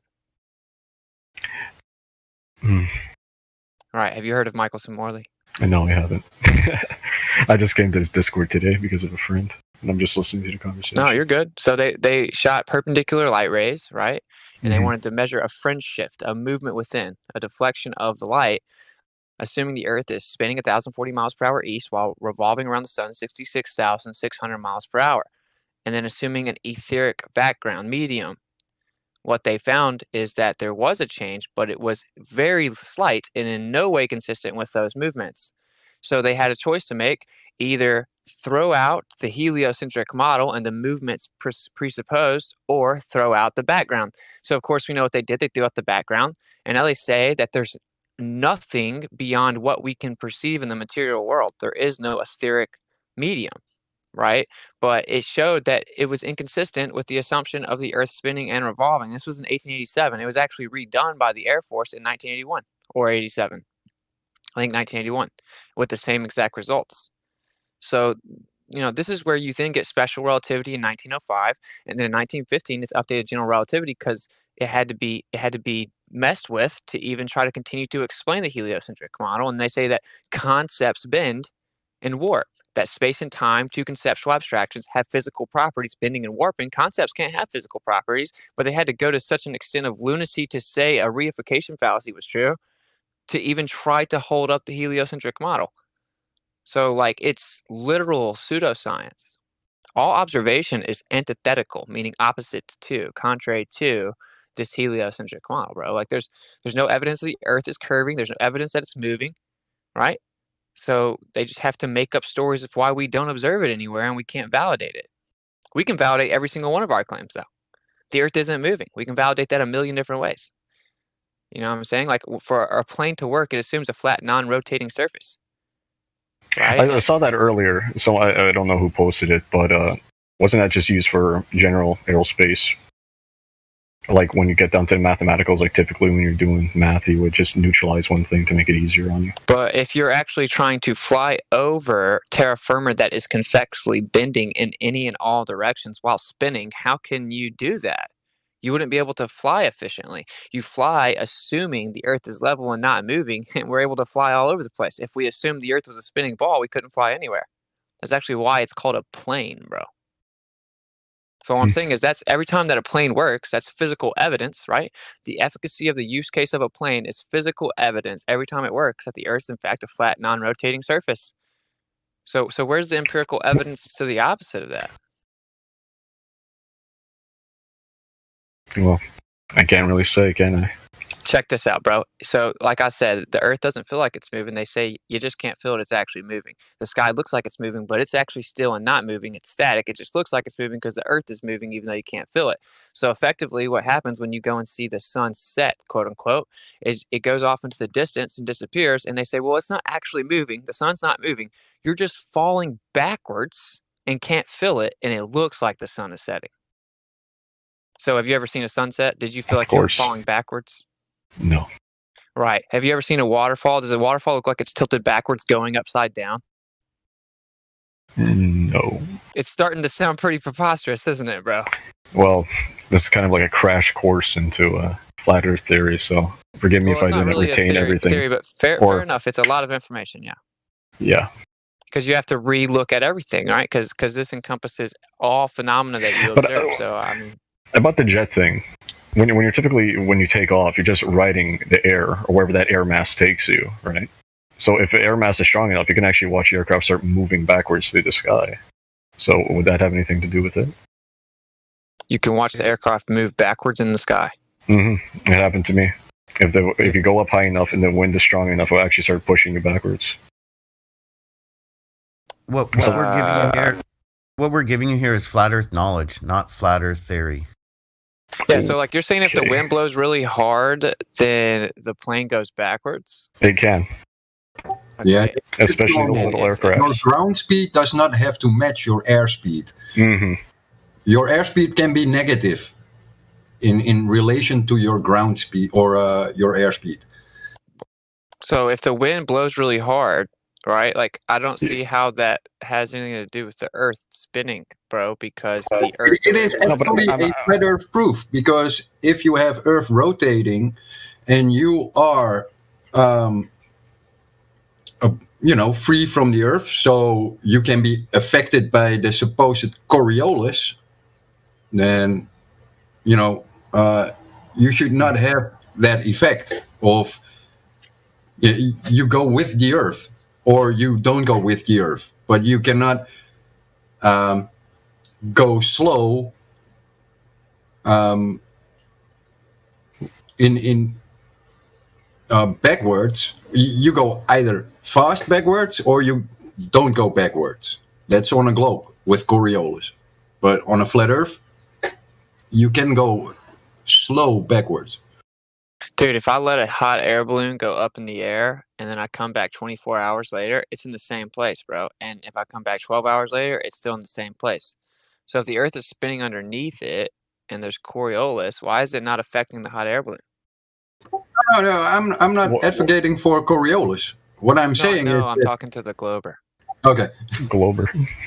Well, yeah, I mean, because people call us flat earthers, I think that's a stupid term. The truth is we just found out what the Earth truly is. Y'all are globe earthers because y'all hold to some worldview that we were just all taught. I mean, I'm not trying to take shots at you. We were all globers. No, it's fine, man. You don't have to worry about my feelings. All right, cool, man. We were all taught the same thing you think. Like, it's not like we hold it against you that you think this, bro. Like, we expect everyone to think this. But the truth is, if you're being honest, you just never really questioned it. You just thought it was a definitive fact that's been proven. Like, there's no reason to question it till the part comes in where you have to decide, are you going to, critique it? Are you going to attempt to try to validate or falsify it? And that's what we've done. And now you find us here, censored into oblivion, where I've been kicked off YouTube, been kicked off Facebook, been kicked off PayPal even, been kicked off Venmo, just because I'm a flat earther. right? So they're censoring this into oblivion because they don't want you to be able to think for yourself. How dare you try to empirically validate our claims that we taught you with cartoons when you were 7? Just believe it. Doesn't that seem kind of odd? I guess. Yeah, that is odd, bro. And keep giving us all your tax money to land on Mars and not help anyone here on Earth in any way whatsoever. And it's only flat earthers that go and test these claims. Like right now, we're staying in Florida so that we can go to Kennedy Space Center on April 22nd to watch the SpaceX NASA Crew launch to low Earth orbit. We went and saw SpaceX launch a few months ago, and what happens is it immediately takes a parabolic trajectory. It's just a giant arc in the sky at a low elevation. It just starts arcing in the sky. So that's what goes up comes down. It's a parabolic propulsion rocket. So it's not, now they say, oh, it's just arcing, and then it's going to start free falling around a ball in a vacuum. No, it just goes. Yeah, but isn't that how you would enter? Like if you get to a certain altitude, you actually got to point back towards the Earth and start burning to sort of build up your, I don't know the terms, but you basically build your orbit around the Earth, or how? Yeah, so a gravitational orbit would be attained utilizing the radius value. Right, so you have to have your radius of orbit, which means your distance from the center of the Earth to the rocket, to attain a certain window that you can effectively free fall around this ball Earth in a vacuum. It's called a gravitational orbit. In order to have your radius of orbit, you need an accurate radius value of the Earth, right? Because you need to know the distance from the center to the surface. Then you're going to have the distance from the surface to the rocket. When you add those up, then you have the radius of orbit. But we falsified their radius value. The radius isn't 3,959. It can't be. We've literally debunked it, which means every time they claim they go to space using that radius value, they have got to be lying, bro. It's impossible. Of course, you know, the government lies about everything. We'd have to believe NASA's the one exception. It's the one governmental agency that doesn't lie, which is preposterous. Of course they lie. And SpaceX gets hundreds of millions of dollars from the government. And Elon Musk himself admits that they could have never got to quote-unquote space without NASA. And it gets even worse than that because the medium they call space couldn't exist as defined per the second law of thermodynamics. You can't have a vacuum next to pressure. So, like, we have plenty of problems here, you know. But my point here for you is on the you know, the grander scale here. Think about how it's only the flat earthers, which is a stupid term, that go out and test this. We're the only ones that go out and actually try to validate it. None of the people that call us stupid have ever done any observations, any long distance observations to test the radius. They never go to the launches and critique them, right? Like they just believe it. Well, I'm going around the entire United States testing the Earth right now. So it comes down to blindly believe governmental agencies and authoritative figures that have decided your worldview for you, or go and test it for yourself and only hold on to what you can empirically validate. And if you do the second one, you're going to be where we are. Yeah, those of us who thought it was stupid and then went out and tested it ended up as flat earthers. Exactly. That's the only reason I even looked into it, was to debunk the nonsense that is flat Earth, this archaic idea that the Earth is a flat stationary plane. What a bunch of crazy people. Dun, dun, dun. You find out, you know what I'm saying? The crazy people are the ones that never even go test it. And then out of arrogance, they just want to blend into the crowd consensus with mob mentality and point fingers at the other people. Nervous. They're nervous about not fitting in. You know what I'm saying? Like if you shake off what other people think and you're like, I just want to know what the truth is. And you have to then say, I can only accept what can be empirically validated. That means that it's testable, repeatable, falsifiable, right? Empirical. And if you stick to those parameters, you'll find out there's not one single shred of empirical evidence that the Earth is a spinning ball in a vacuum that defies physics, brought to you by Jesuit priests, where everything came from nothing.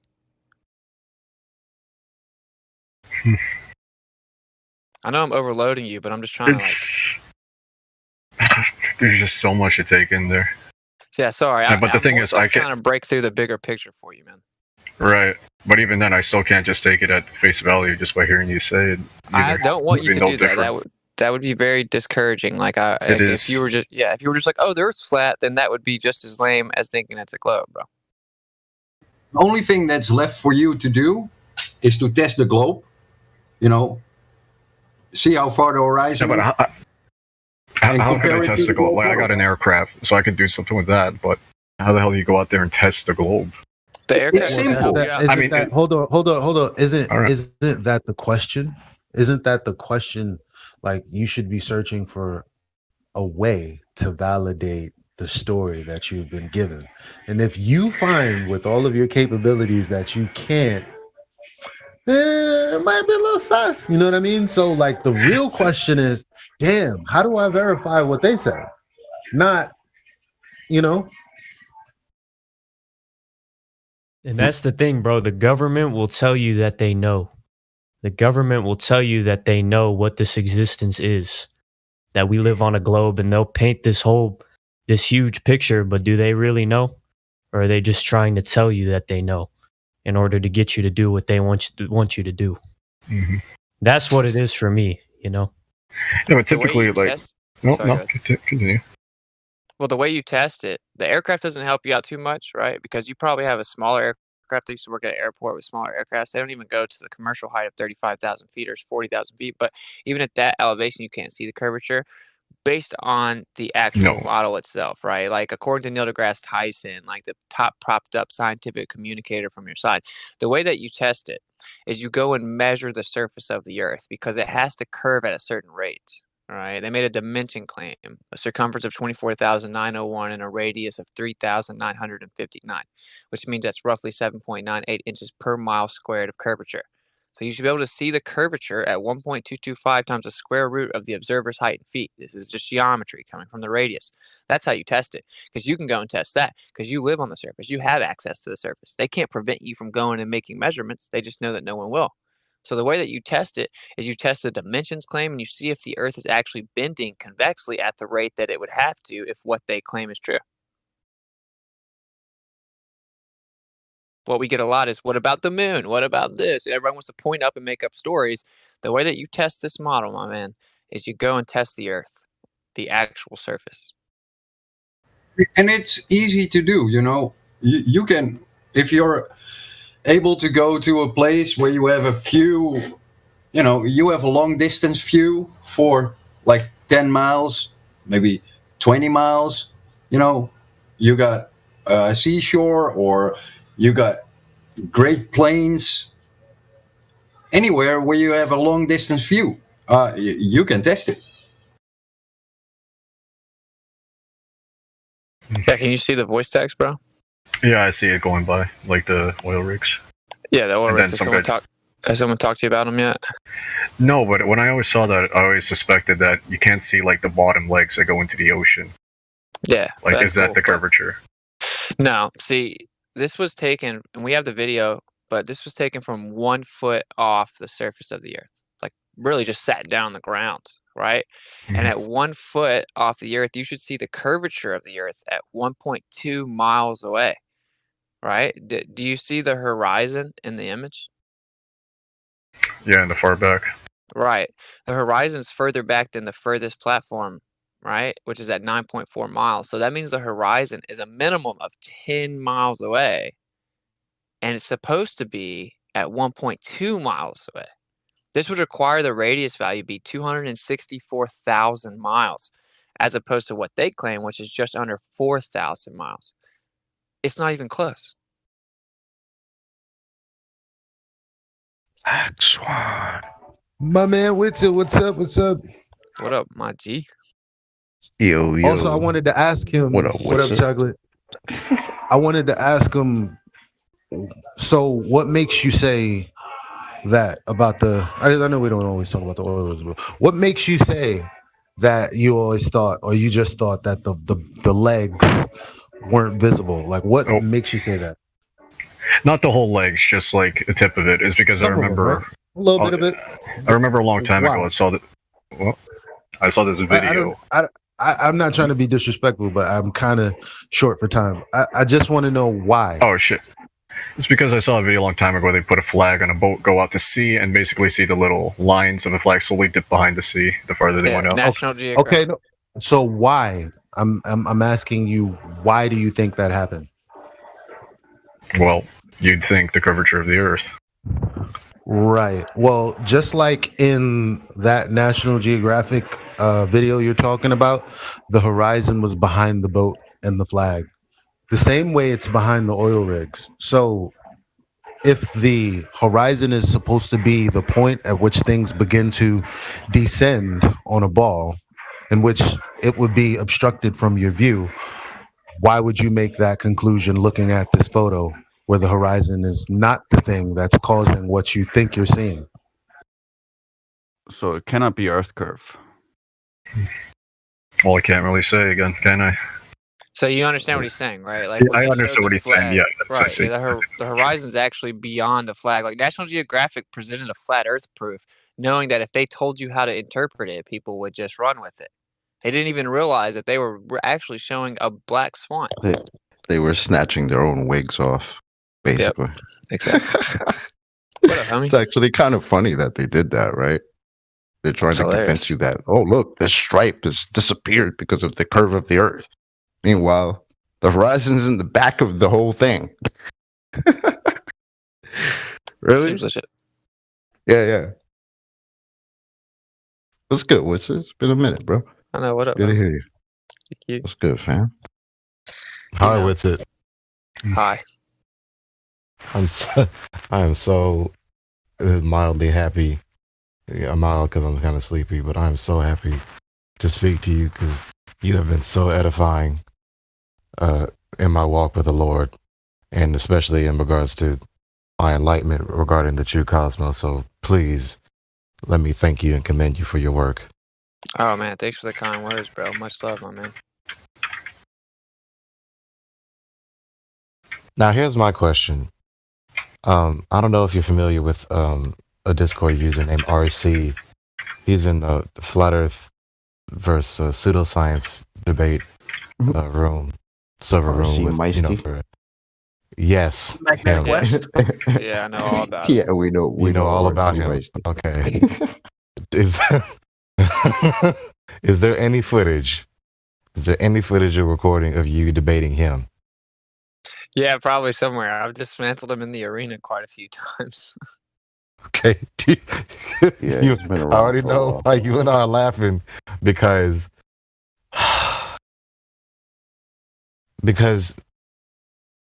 you know how you already know that the heliocentric model is really in the habit of reification. And so since I don't know a whole lot of details about, physics theories and whatnot, but I do know how to think. I know logic. So my thinking is when testing the, heliocentrism, I get to the fundamental suppositions of the ideology, rather than addressing everything that's built on top of it. I get to the fundamental level. And so the fundamental level, at least one of them, is that you live on a ball flying around in a vacuum. So before I address anything else, right, I'm gonna go here. Well, first of all, it's the shape of the Earth, and then it's flying around in a vacuum, and then they have all these sorts of different methods of looking up in the sky and looking up at the stars and using this and that instrument to measure this and that, with all these different assumptions and the methods when they're measuring. And so I just wanted them to tell me, how do you know that you are flying around on a ball in a vacuum? And so again, they tell, well, my favorite one is about gas pressure, right? It's a simple question. How do you have gas pressure without a container for the gas to press on?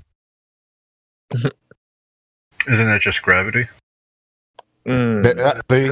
Oh. What's gravity? There's some force pulling us towards the middle. Oh, well, your side now says gravity's not a force anymore, bro. For about 100 years now. Okay. So you see, that's what I was trying to get at. You see, because in the debate, I was confused because they what do they do? They move the goalposts. I didn't know the name of the fallacy, so I called it hopscotch arguing. Every time you refute the argument, they switched to another argument and argued that position as though that's what they've been arguing the whole time. That's not bad, being that they do hopscotch a lot. So that's not even that bad. Really, it's like a red herring fallacy. They'll try to paint it as if it has something to do with the conversation, but they're actually diverting away. It's a red herring. But yeah, I mean, Right, but like in regards to gravity, like they keep changing the definition of the words. I'm like, okay, I'm refuting this. No, I'm refuting this. No, I'm refuting this. Oh my God, can you sit still? they can't, man, because they're just like imploding live time. You're ripping away their religion, bro. You know. And so I was diligent enough to keep the conversation on focus. So RC brought it down to here, right? And the here is this.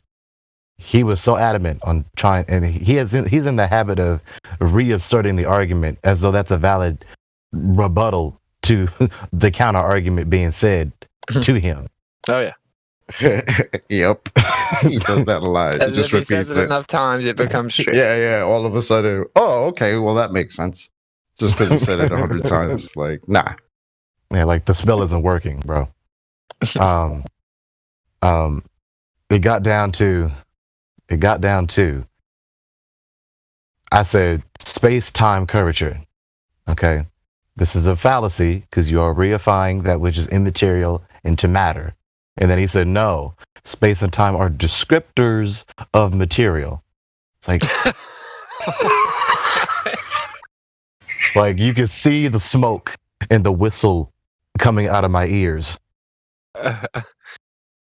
Yeah, I mean, that's just semantics at that point. I mean, pure semantics. I said, RC. I said, RC. Space and time and descriptors, which are words, which are also immaterial, which communicate information, which are also immaterial, cannot be bent. They cannot curve. Okay? And then he tried to use the analogy with a mountain. He tried to apply this fallacy to the mountain. He said, no, gravity is what we use to describe material. It's like, I know this is a description. I'm not saying that the description itself exists. I understand it's a description. Listen. Okay? Listen. Because he's also not in the habit of doing that. Listen, RC. I know your argument. You don't know mine. That's why I have to keep repeating myself, you see. I know it's a description. Your description is a fallacy. You cannot, not can, cannot fallaciously describe reality and then think that's correct. Yeah, exactly. They conflate, a description is a concept, and then they conflate that concept into physicality. I mean, they repeatedly just kept falsely telling my argument back to me. And so then the debate goes nowhere because every time you speak, the information just doesn't compute. It's like error message every time you type in the message into their ears. Yeah, some people don't have ears to hear, man. That's right.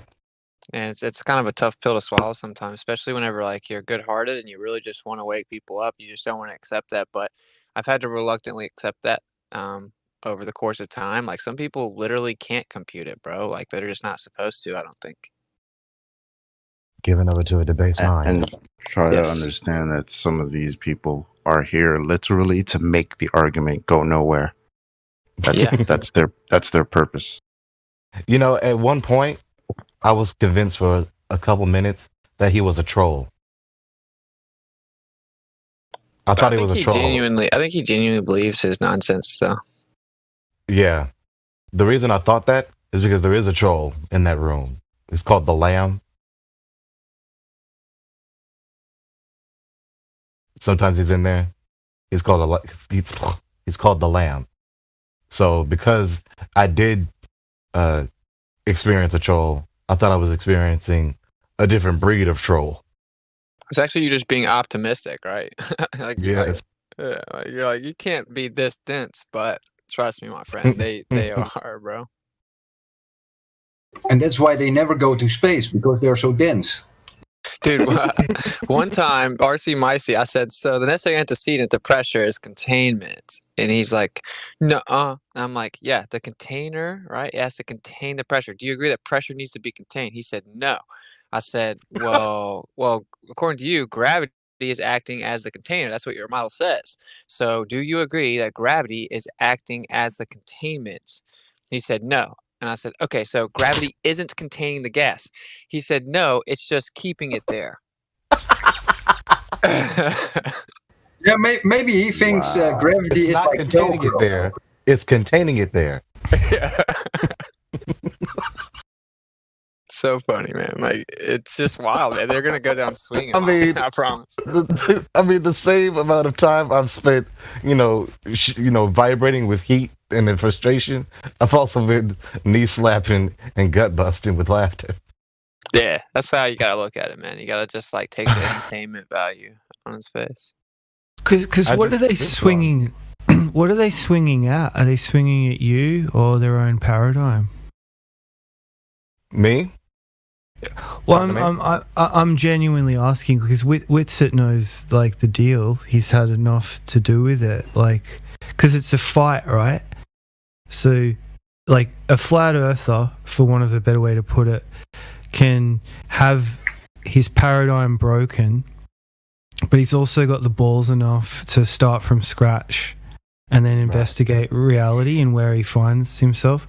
A classic zealot baller will, like you say, go down swinging, but are they fighting flat earthers or just watching their paradigm burn?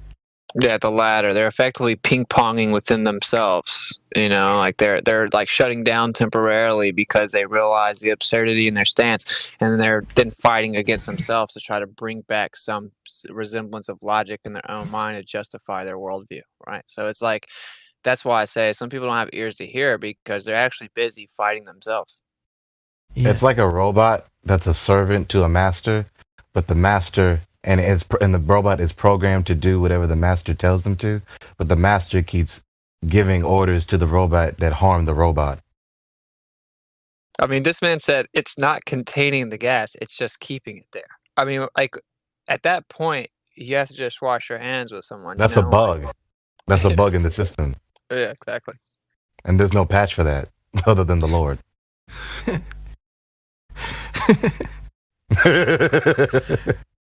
Wow, that's hectic. I mean, That's why I like when they that's what get many upset in my face. So I tell them, well, why are you mad? I don't understand why you're mad. Because Why are you mad, bro? But, I mean, it's not my fault that the Earth's not curving and bending and spinning and doing all that shit. That's not my fault. I didn't That's do just this. some story that somebody told us. This is And it. you believe didn't it, do it. and you didn't continue to do it. believe it now. I'm just telling you, hey, I experience it the same way you do, flat and stationary. Yeah, Like, why are you mad at me? Don't get mad at, go holler at the Earth or something. Fuck is wrong with you? I'm not in the mood to take your bullshit. Go holler at the Earth. Yeah, Be bro. calm. Like, it's not my fault. It's just a story. And for a few minutes, yeah, I believe that's shit too. But I decided, hey, that's just a story because there's no validation to it. Man, that's So awful. why should I continue to believe that and take that as my existence? Nah, bro, I'm good. It's 2021. Give up all that bullshit. Y'all want to Austin, have talk you about, oh, flat Earth is archaic. What's the evidence that it's a globe? Oh, some guy 2,000 years ago put some sticks in the ground. Get the hell out of my face, bro. Right. Are you Man, serious? yes, of course. The That's flat what Earth y'all is got archaic. now? Like, of course, the flat Earth is archaic. It's been around for a while. Yeah, everyone used to know. Now we're dumb as a society. I'm talking about the Earth itself. Yeah, of course. Touche. It's been around forever. Come on, guys. If Earth was flat, we wouldn't have satellites, you know?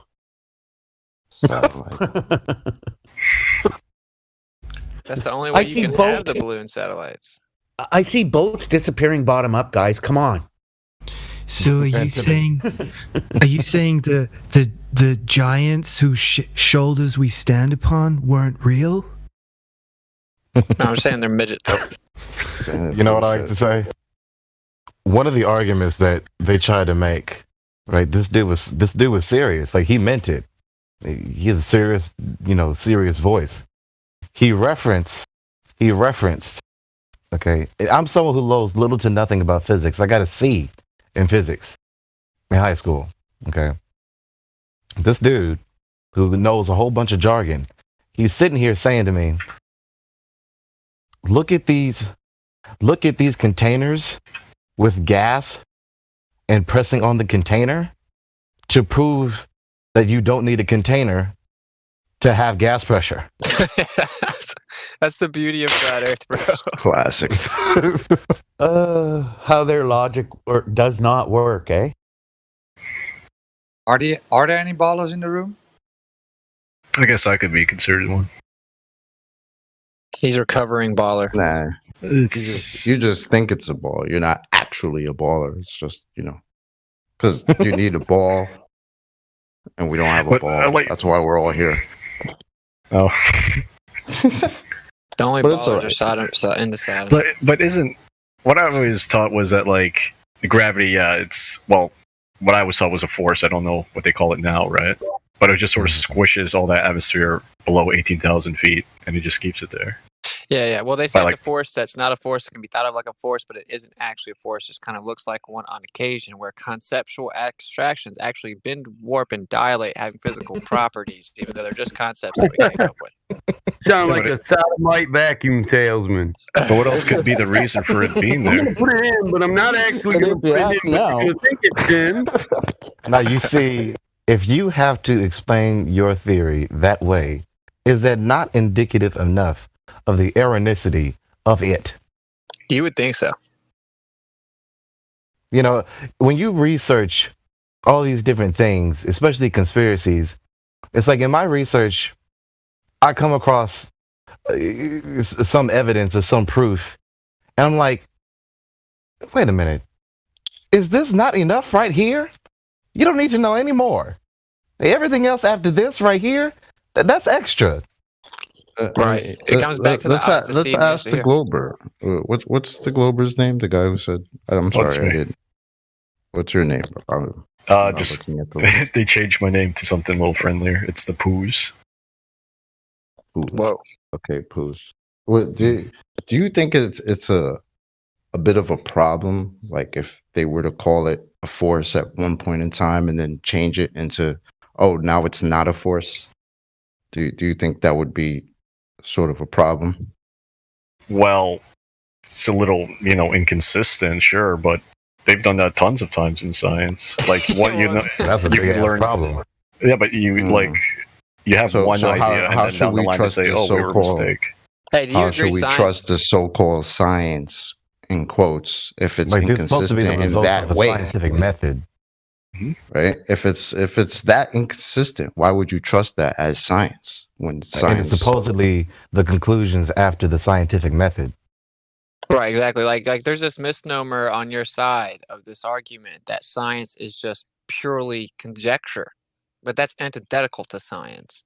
So no, science doesn't just consistently update. What you do is you independently validate the cause and effect relationship. Right? So This method.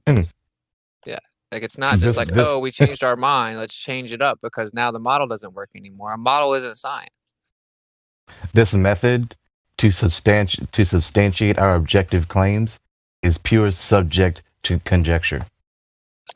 Yeah, checks out. That doesn't change. What is changing is the theories on the unverifiable claims that they have, and how those theories are then debunked, and then they need new theories, so they make new theories on top of it. That has nothing to do with the scientific method or what we can prove or disprove with that. One thing Oh, that's no, for that sure, was bro, being if you stay rhetorical. in this argument for any extended period of time and on that side, you will be in very good shape because it requires consistent mental gymnastics, my man.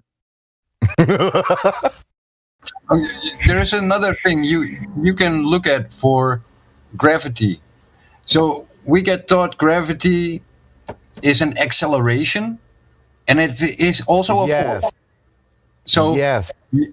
how can an acceleration, which is an effect, be a force? That's what happened when I was talking to RC. After I debunked, what is it, Einstein's gravity? Yep. Right. The curvature of space-time, bendy space-time. After all that gravity is debunked, then they still keep the word gravity and just superimpose it onto acceleration. Yeah, let's Just break give that down for this acceleration a guy. second name. So maybe you understand this, right? So what they try to say, it gets conflated into gravity being when things fall down. That's the effect, acceleration, downward acceleration, which not everything falls down like of a helium balloon, right? Gas is omnidirectional dispersal, but they pretend that it's not a generality and it's in fact like consistently happening always. And so then you have the 9.8 meters per second squared, an agreed upon average of generality to describe with math's a description, to describe the effect of something falling, right? The acceleration. And then they conflate that into proving the cause. They actually say that it's also the cause at the same time. That's what some people that argue. Obviously not the higher ups that are actually in higher academia. They don't typically say that, but like the people that run around arguing it, they conflate the General effect laity. into, somehow validating the cause claim. Gravity claims to be the cause of acceleration. So the fact the Right. acceleration happens doesn't mean anything. You can't point at the acceleration and say, see, it proves why I say the acceleration happens because look, it's accelerating. That's just dumb, bro. They simultaneously argue it's a force, it's not a force, it's an effect, it's not an effect, it's both an effect and a force. Yep. All And at time, once. space and time are concepts, but not concepts. Like nothing is something and something is nothing. And the nothing that are the concepts can bend. This is where the cog disc comes into the picture because you're forced to hold like contradictory claims simultaneously. That which is immaterial is material, that which is material is immaterial.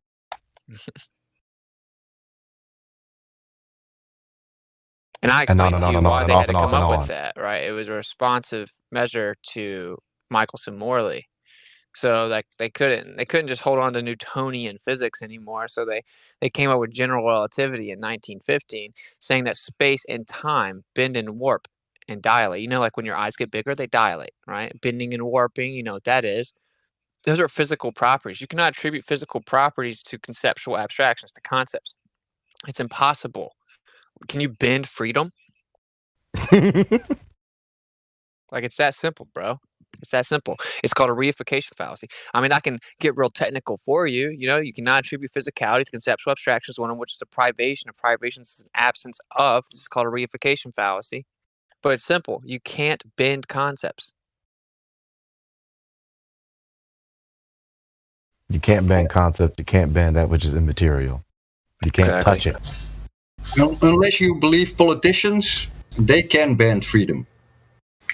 Right. Can you break the chains of slavery? Can you eat the invisible sandwich? Can I warp love?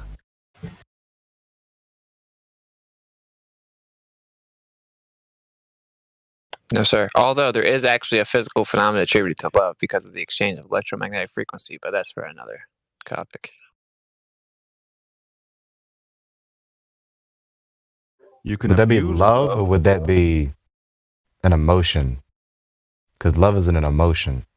Yeah. Love is just the human construct we use to describe the feelings that we think we have, right? But there is like a physical exchange of electromagnetic energy between someone that we are quote unquote in love with. But it's kind of like saying the word love can now be physical and bend and warp and dilate. Like love is a concept, freedom is a concept. You can't bend and warp those things, man. You might ask yourself, if you're being honest and logical here, why in the world would the higher academia on my side of the argument go to such a preposterous level Right. of absurdity as to say that concepts can bend and warp? This is because, my man, they had to. That was the best they could come up with. All the evidence left them in that little bitty corner. That's all they could come up with, is this little pseudoscientific postulation that concepts bend and warp, because they have to say nothing extends beyond the material world. Because if it does, and there is in fact something that extends beyond the perceivable material world, well, then the Michelson-Morley debunks the heliocentric model. So they had to come up with something this crazy. It wasn't like they're just stupid. They used the intellect that they had to try to explain something that cannot be explained. Any and all evidence and proof that may lead to the existence of the God of the Bible that cannot be so, we project that no. Exactly. And then then it didn't work, and then they had to invent dark matter. Yeah, so then you might want to logically ask yourself, why is it that they're so afraid of acknowledging a creator?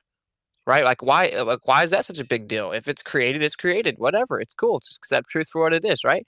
This is because this introduces a linear code of ethics, an objective morality. At that point, you have to face the depravity that you've sunken into face to face. You have to come to grips with the fact that no, you're not your own God. No, morality isn't subjective. All of a sudden, there's like an objective standard of creation.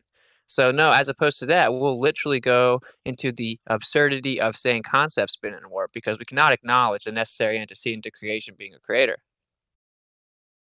And some of them are so bold as to not merely remain in the incredulity of morality and or anything objective, but some of them even go so far as to delve into the deepest depths of depravity as to say, I am the arbiter of righteousness. I am God. Right. I determine what is right. Don't you tell me what to do. So thus, Don't you under tell me that I'm wrong. logic, slavery and beating your slave was actually moral at the time in which the person that owned the slave thought it was cool. So since majority of people, which is actually a misnomer, but we'll roll with it, supposedly thought that slavery was cool back in the day in America, then it must have been moral at that point. So like you see the problem here. These Fallacious people have conclusion given committed the premise. too much atrocity of morality to admit that maybe, just maybe, they were placed here. Right. There's one that's easier to. Here's another example. So, majority of the scientists said that smoking cigarettes were healthy for you. They sure did.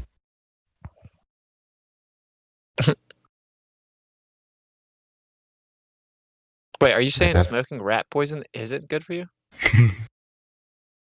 Are you saying that if I inhale Exactly. that which is not oxygen, I'm going to damage my respiratory system? And my friend, just in case you don't know, and this is of course not a religious server, but the Earth being a geocentric stationary plane, geocentric meaning the center of everything. It's immovable and fixed. It's stationary. It's the center of everything. It had to be placed there. The necessary antecedent to creation is a creator. The evidence for this is all around you, bro, to the highest to the smallest scale. So if you just want to look at it with the carnal mind, which is what we've been engineered to do, it will still lead you to acknowledging creation if you're honest about it. Look at your lungs and your brain. They look exactly like the roots and the limbs of a tree. Well, we use trees to breathe and they use us to breathe. The golden Wow. ratio is all throughout creation. You literally can't ignore it unless you choose to turn a blind eye to it. And this is what this comes down to. We get the question, why would they lie a lot? I don't know. I mean, it seems like pretty Why would they sufficient lie? motivation Why right would there. they lie? Why would they lie? There's a deeper aspect. I watched a movie last night that was banned. It's called The Devils. I'd never seen it before. Now the main character is basically a good man, and he's living in a different time, a Protestant era, run by Jesuits and a king. Now the king decides that this man who performs a marriage with a woman who loved him, there were spies, and they go to the king and they say this has happened. And then there's this whole plot to discredit the man who's done nothing wrong. And the king and the clergy and all the Jesuits form this wicked thing. They involve nuns and everything to discredit this man.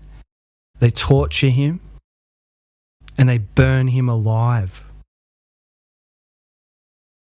It was just the most insane thing, and I was just like, it's just a movie, but it's based on actual stuff that's happened on this plane.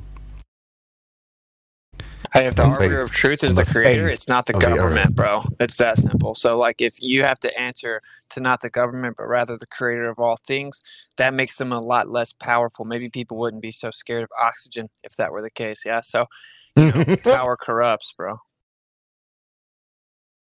Scared of things that don't exist. But it's not nature. It's not like if the earth is Eden or an environment, a realm, and we exist in it, the only threat to us is our brother or our sister, or a lion, or a big gorilla. So Or an evil spirit. so the only problem that I'm starting to become aware of is that there's oppressors and deceivers, and if we can sort this out, we might make some progress. And logic cuts right through, like a blade, through any form of corruption. And fear is the death of logic. How can they instill fear if you know that there's a creator? If you know how to there you think according to the mind of the God, because logic comes from the God. If you know how to think with the mind of Christ, the Anointed One, with logic, logos, logic, then you shall know the truth and ye shall be free.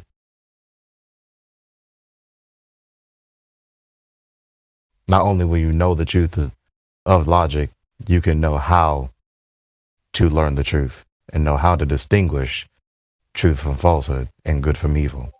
Yeah, it gives you discernment. That's exactly what it is. I think good is synonym for truth and evil is synonym for lies, or the opposite of truth. Yeah, I truth just is put good. it in the chat falsehood right is there. Edwin Hubble telling you that they have to literally run away from the idea of the Earth in a favored location, right? Meaning the center of everything. They have to That's run evil. away from that. It's evil, yes. Bad.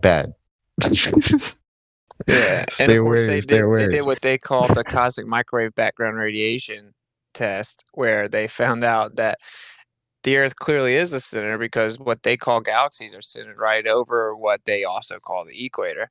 And so they actually termed it the axis of evil. The fact that the evidence showed that the Earth was Oh in a my special God. location, they called it the axis of evil. Now, did they name it after the alliance of the Second World War or the other way around? It was after the fact, so. It's recent. Yep. So they looked at the cosmic microwave background radiation, right? And it appears to be equally distributed in every direction, which it shouldn't be unless we were in the center of it.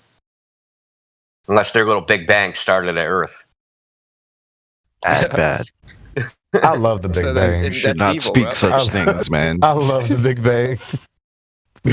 let's punch this punching bag for a little bit. He even says it. The unwelcome Well, the supposition funniest of a favored location must be avoided at all costs.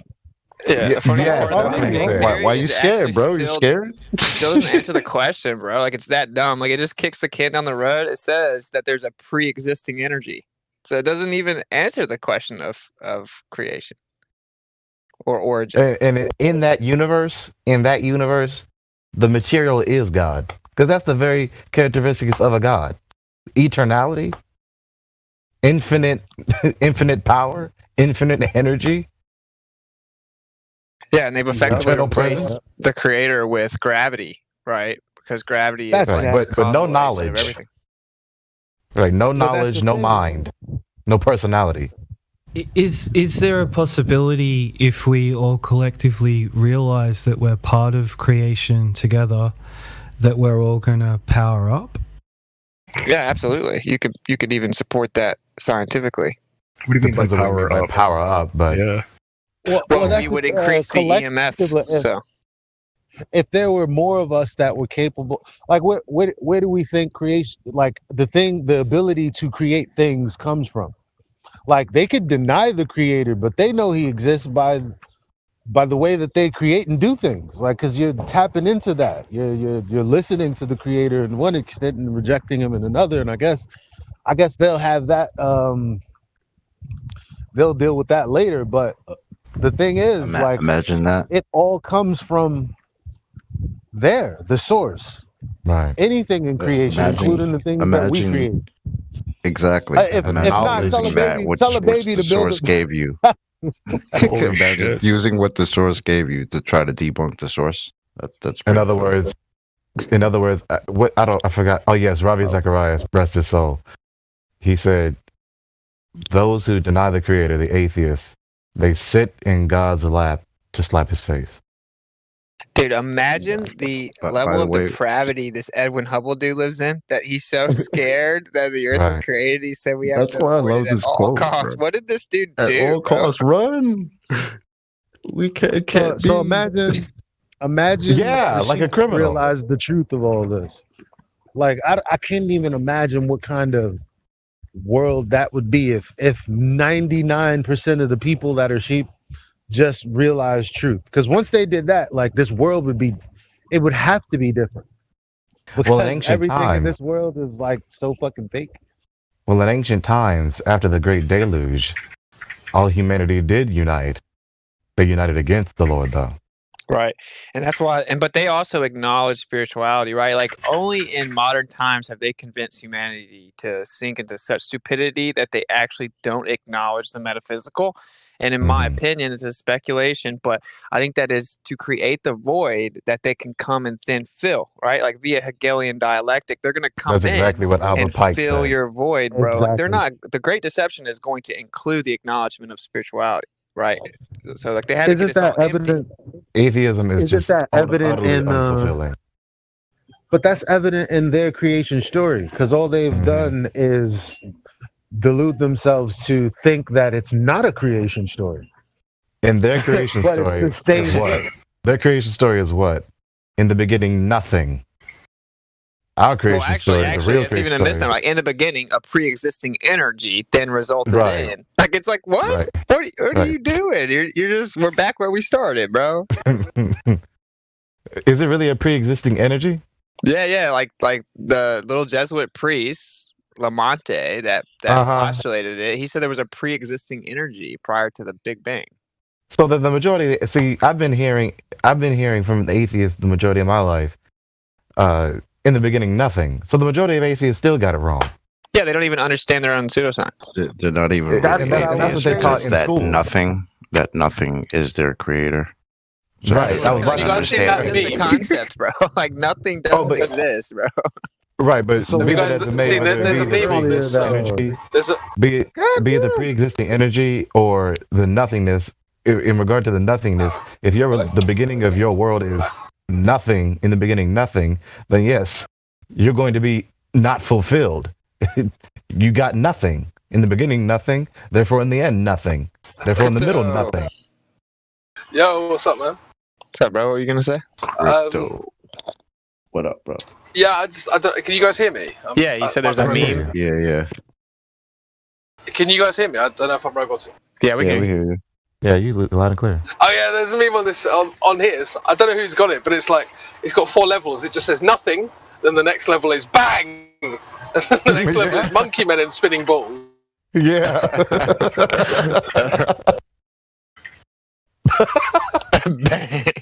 Bang. That's funny. Oh, the Big Bang. Okay. It exploded, right? What? It exploded, and then it expanded. What is it expanding in? Hey, how would you know that the universe was ever expanding if you couldn't get to the edge of it? Right. But before that, let's say it is expanding. I mean, before you even do that, before you even measure it, what is it expanding in? Things are exploding. What is it expanding in? What is it exploding in? Infinite But see, nothingness. Right after that point, because Unicorn of their farts. logical setup, you can kill them with the first law of thermodynamics violation being the Earth itself and matter itself as they define it. Because if it's all expanding, how the fuck did we get here? Amazingly enough, Where did the energy come from? That's why you say that gravity is their god. Yeah. Right. Because it's literally defying. You're asking it backwards. We would It's have to what be here sustains first and before it maintains expands. creation. Yeah, how gravity is is it- literally the creating how is force it of all expanding? things. It's the causal agent of everything, and then it coalesces the very place that we inhabit. It's a joke.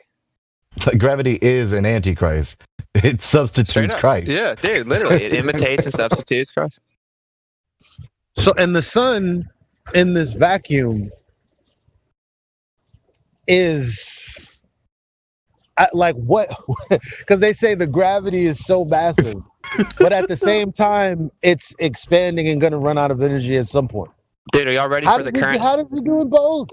Dude, the current speculative gravy I'm working on is I think that eventually they're going to actually find a way, as absurd as it sounds and as unfeasible as it sounds, they're going to find a way to bring sun worship back out, right?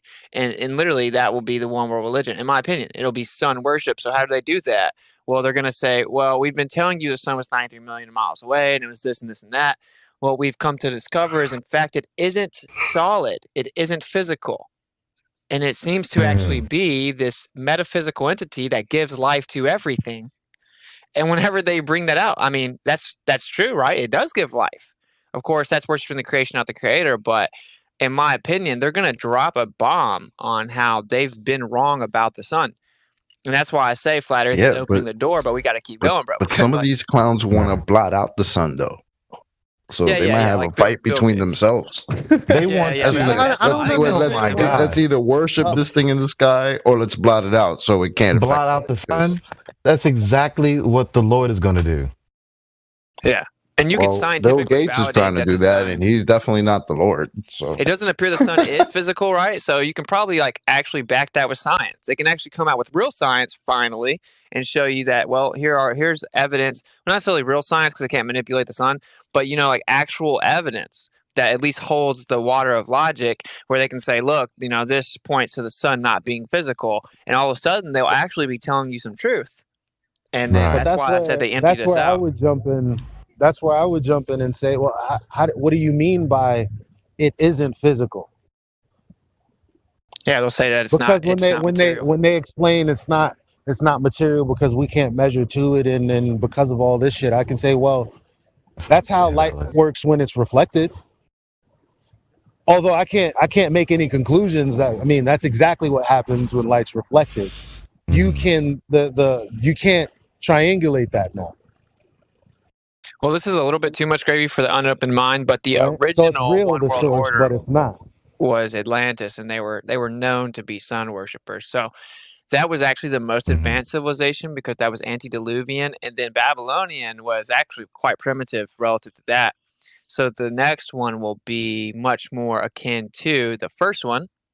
And, they straight up worship the sun. So how were they so incredibly advanced they convinced everyone to worship the sun back then? I don't know. But what does the Catholic Church do today? They worship the sun. That's one of the biggest religions in the world. What do all the Gnostic texts preach? What is heliocentric model about? What is heliostatue that they call a Statue of Liberty about? So, it seems like there might be something here. And then this gives them the avenue to actually drop some truth on us, admit that they lied. And once that they do that, and then they start, they'll say that some people are coming out basically combating the traditional story, and they'll be propped up as heroes for giving us the truth. And who's to say that it'll be humans that do that? Well, this is just really quickly. Let me test everyone's intuition in the room. So this is real. So the creator can do anything, right? Anything possible, yeah. Yeah, of course. Really? Well, yes. I mean, he can't do evil. Here he comes with that. Can he make something bigger than he can move? Can the creator make a machine? Yes. Well, that's the How do you know that? How do you know that? What if the creator? Okay. Exactly. What? That's the thing. What if God is like? Never mind. Fuck it. I'm not going to be the one to take it there. Well, I mean, everything that we observe is a result of mechanism. So I want to follow that line of questioning. All it is a pre-assumption that the thing we think is omnipotent, omnipresent, everlasting, immortal, the mega G, can do anything. It's an assumption. No, it's not. How do any of us know that God can do anything? He can do anything. We don't know. Men presume to know every.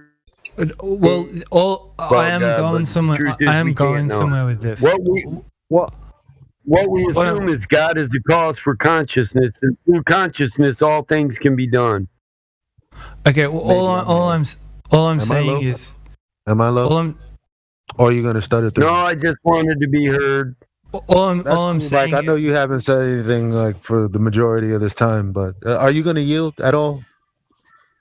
no, all I'm saying is when the Earth was created, was an instruction manual left because God can do anything? And did they grab the instruction manual and are they hiding it from us? Instruction manual for what? How the Earth and everything in creation works. No, they're not hiding it. How do you know that? But that's Yeah, assuming but- that. Yeah, but here's the way you're asking questions. You're setting it up in an unanswerable way. Well, Like, actually, no. you're giving. Previous question. The previous question you asked, I'm thinking Merlin. about the previous question too. About can God Yeah. do anything? I'm getting to that because if you ask it in the context of everything that is, when I say everything that is that that's the knowledge that we may know and all of the knowledge that we don't, like where this place comes from, how it was created, what's beyond it, right? The person who created this place would have knowledge of that, right? So when you say, can he do anything? Well, within our existence, why couldn't he? Within And this so existence. So my answer was going to be anything needs to be specified. Anything conceivable, as in both absurdities and logical possibilities? No, you can't do absurdities. Like asking, can the God make a rock he can't lift? Of course not. The sentence is nonsense. The problem isn't his inefficiency or inability. The problem is the sentence. The problem is the question. The question is absurd. There's nothing lacking in the God. The question is absurd. No, the question, there's an inevitability. And if you allow me just 10 seconds, I'll show you what the inevitability is. There is creation, fact. There is creator, fact. There is human being, fact. So the inevitability is human being wants to know what's going on. Creator has created creation with the human being inside it. It's inevitability that deeper questions are going to be asked. Our generation is the one asking the question, what is this? What's the story, dude? What's really going on here, bro? Big G, dude. What's really going on here? Big G. Right, that doesn't negate what I just said. But So I'm when you saying ask the it's question- not like hassling anybody. It's just like what's really I standing agree in our with way you. here. The question is a problem. It attempts to define God by human attributes and limit God by human attributes. Lifting, Well, no, not weight. quite. The question is an absurdity. The You only see, thing Yeah, I- oh I- yeah, that are not There's logically human possible attributes. cannot be God. It's absurd because you can't define the spirit by human attributes. I'm not trying to. I'm not trying to do that. I'm trying that's to not what show you you did. Can I just the add one inevitability thing? factor. Like when you asked, can God create a machine or the creator course. create a machine, right? Well, is the definition of the word machine the same to us as it would be to the creator? Because some people would describe the human body as the greatest machine ever created, Right. right? But we Right. can't create that, Word. right? Agree with you So- 100%. So then the answer is So- yes. Yeah, but you wouldn't know because you would need to know what the word machine is defined as by the creator himself. But we don't need to neglect. Well, we don't need to neglect prior knowledge. We know what machine means, and whatever we know, the Lord Well, knows yeah, it to us. and more. No, it's not. Yeah, it's yeah, not. yeah. It's I not get that. subjective. Yeah, it's not relative. You know, all information that we can possibly know, He knows all of it and more. You understand? So when Right. talking about Well, what I'm the saying God- So is like, here's a question it's for kind you. of- How do you know that you just said is true? Because in order for us to have minds, and in order for information to exist, and for minds to exist, and I didn't ask for about that. You very, very specifically made a very specific statement. That you said that everything that we know, God knows and more, right? I know, But how could you know that as a human? I'm deductively reasoning. Listen, So it's not a statement of fact. Well, wait. you I presume think something, Well, it can't you, be. you already I you've already think made up your something's mind. Do you want me to answer the happening here. question? No, I'm. I'm not making up any mind. I'm using your statement. I'm saying I No. don't think that's knowable. What you Can I said, I quickly- don't think is knowable. Can I step Okay, in right you're here hopping just back to and forth. point out that I think that two things are happening. So, I guess what you're saying, Crypto, and correct me if I'm wrong, is I'm about to take a dump, and God knows it. I don't think that's what he's saying. I'm thinking what he's saying is the capabilities that we like, the things that we realize through our knowledge, wherever that may be from, comes from somewhere, the Creator. Yeah, Like, so he everything knows we how know, that works, and however, and more. everything everyone knows and can possibly know, the God knows and more. Then the reason we know that is because that's the definition of what the God is. Again, knowledge, minds, personality, these things are immaterial. The immaterial exists just along in tandem with the material. You cannot deny the inexistence of that which is immaterial because you're using that which is immaterial to deny the existence of immaterial. So immaterial things is a self-evident, unavoidable reality, therefore must be explained, therefore begs the question of what caused its existence. Well, that's if I could just clarify it, then I'll leave it. Like I agree with all of that, except that doesn't negate Crypto's point that you could never know if that statement is true, because That's we not are true. not. We are not the creator, so we can't know what he knows. He Can I should just- know whatever We the know hell that it he is. knows. No, you missed the sentence. We know that he knows, not what he knows.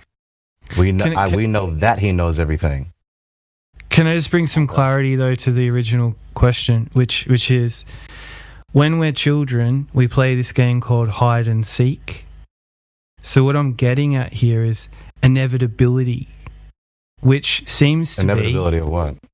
that the human being is in an inevitable situation, all of us, that we're in a game of hide and seek.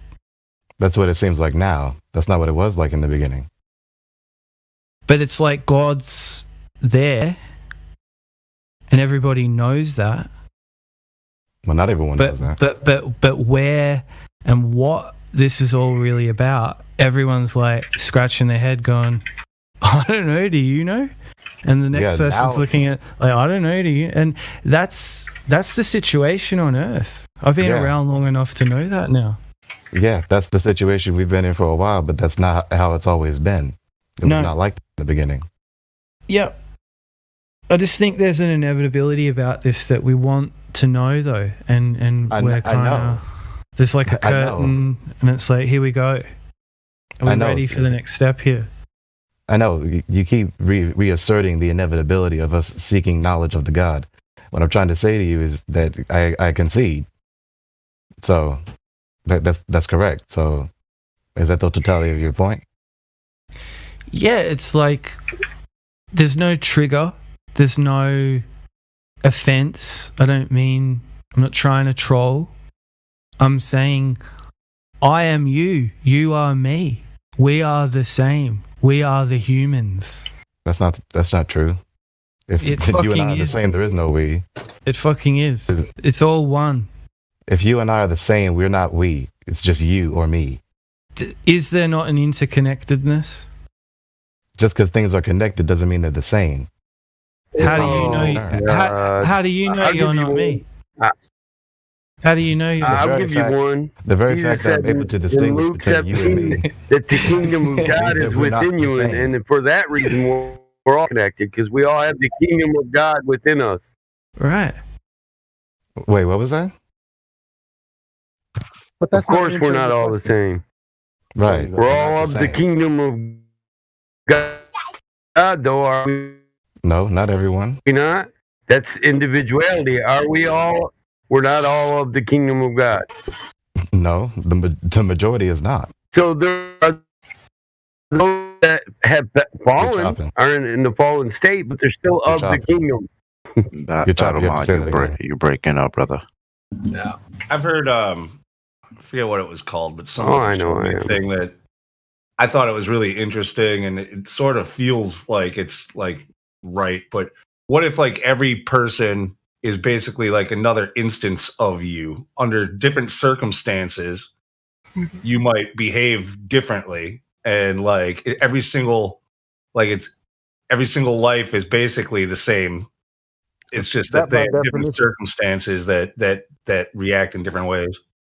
But What that if I was the by Pope? definition still makes you different than the other. But look, what if I was the Pope? We also have different. We have different genetic expressions. We have different experiences due to the locale and culture. I would agree on the oneness, but the illusion of separation we live in defines us as per the Creator's will. We are all separate in this realm we live in, even though on some level we might all have that connection to oneness. If we are created as individuals by the Creator, then it's not an illusion. That's reality. I just think that this is much of a muchness, this discussion. So, say you've got like a left hand and a right hand. Well, they're different from each other. They're part of the same body. I mean, Yes, but they're not the same hand. yeah, of course, but they are part of the same body. Yes, They're still part of the same one whole. So, this is how I explain to people when I speak to a lot of Muslims, and this is how I explain to them that the Trinity isn't polytheist, right? So, I don't know if you know this. Like, lots of these kind of Muslim sects believe that Christians are polytheists because they think that Christians worship like a god, and then Jesus, and then the Holy Spirit. Yeah, and they call it kind of polytheism, but that's kind of how I explain it. Is that it's kind of like limbs on a body. Well, that's not. I don't think so. That's not a correct analogy, because the Trinity is 3 persons in 1 person. That breaks the law of non-contradiction. So I'm not simultaneously, Christian, you bro, are polytheist. so I mean, you can take that up with Christians if you want. I'm just telling you what. No. But that's why. No. That's what the debate with the Christians in here are literally. That's what it's about. Because some of us don't agree. Sure, but what I'm saying Not is even that agree, but all there's no Muslims, truth in it. Sure, but because look, bro, all I'm telling you, right, is I talk to a lot of Muslims, and a lot of Muslims think that a lot of Christians are polytheists, and a lot of Christians don't consider themselves polytheists. That's all I'm saying. Yeah. Yeah. Okay. In response to that, logically speaking, the Trinitarian Christians are simultaneously monotheistic and polytheistic because they believe a law non-contradiction violating Godhead doctrine. I don't want to get into that. Like that's. Yeah, that was just my response. Yeah, fair enough. I feel like that's going to be like a powder keg here. So that's you're right, bro. That's going to open a can of worms. It's going to piss a lot of people off. So we avoid that. That's fired. Let's just not even go there. I regret even saying it. I'm ready. Let's take it That's back. another chat room for this. Why can't we all be friends? Over here, just put I'll lead the charge. I'll turn on priority speaker. I'll lead the charge if we don't take a left turn, bro. So, Yeah. Get them moving. No, Get 'em moving. Right.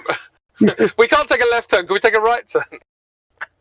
The funny thing is that in regards to cosmology, in regards to cosmology, no matter what, many people miss this. No matter what cosmos you believe in, no matter what universe you believe in, the Creator is an absolute necessity, even in the heliocentric model. It's the same. Everybody. Yeah, whether it's an event or a. Oh, sorry. Everybody. Sorry, you're really low, bro. Do you want to turn yourself up? Someone was talking, but I couldn't really. I could hear them kind of muffling, but I couldn't.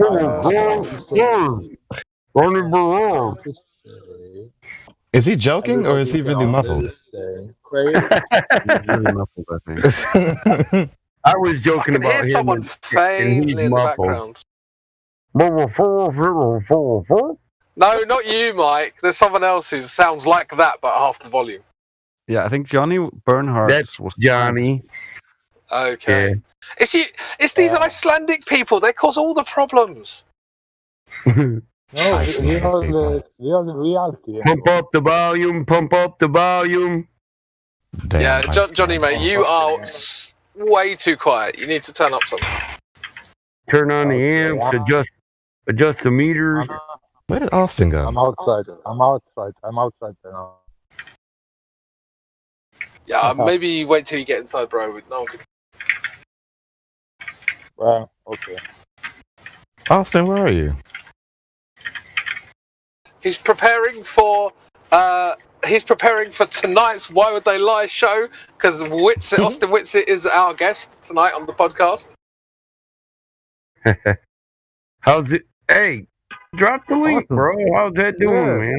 I haven't got the damn link. What the fuck? I gotta finish the climate change one first, then I'll drop the link. All right, you can I do was it editing it today. if you want. Actually, Crypto, don't tell I see Whitsitt. here- I see Yeah, here don't you're tell a lead Whitsitt. mod. What Yeah. does that mean? It means that I'm fucking awesome. Who's typing? I'm typing. Forgive me, it's a loud keyboard. But what does that mean? Yeah, we've got a few. We've Not got like a if you few mute your roles. mic. Alright. Lead mods have got a few roles over and above like standard moderator kind of duties, regulations, whatever. But nothing major really. It's not. We call it. I mean, you know, I like to refer yeah, we get to twice it the pay of a standard moderator as well, don't we, Mike? as Ace Mix Super Loud Power. I'll ban the whole lobby. Try me. Yeah. Yeah, Mike, we get double the pay of the average moderator as well, don't we? Crypto, you got enough roles, bro? Yeah, we get double you the have drama. enough? Oh yeah. Oh shit, I forgot. You're welcome. I swear, man. just looked at Crypto. You're welcome, bro. Chocolate. Every time.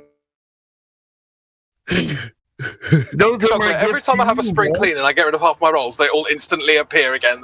The next day, they just instantly appear again. It's like, for fuck's sake. So now I'm offended. That was my gift to you out of love. You don't like it, brother?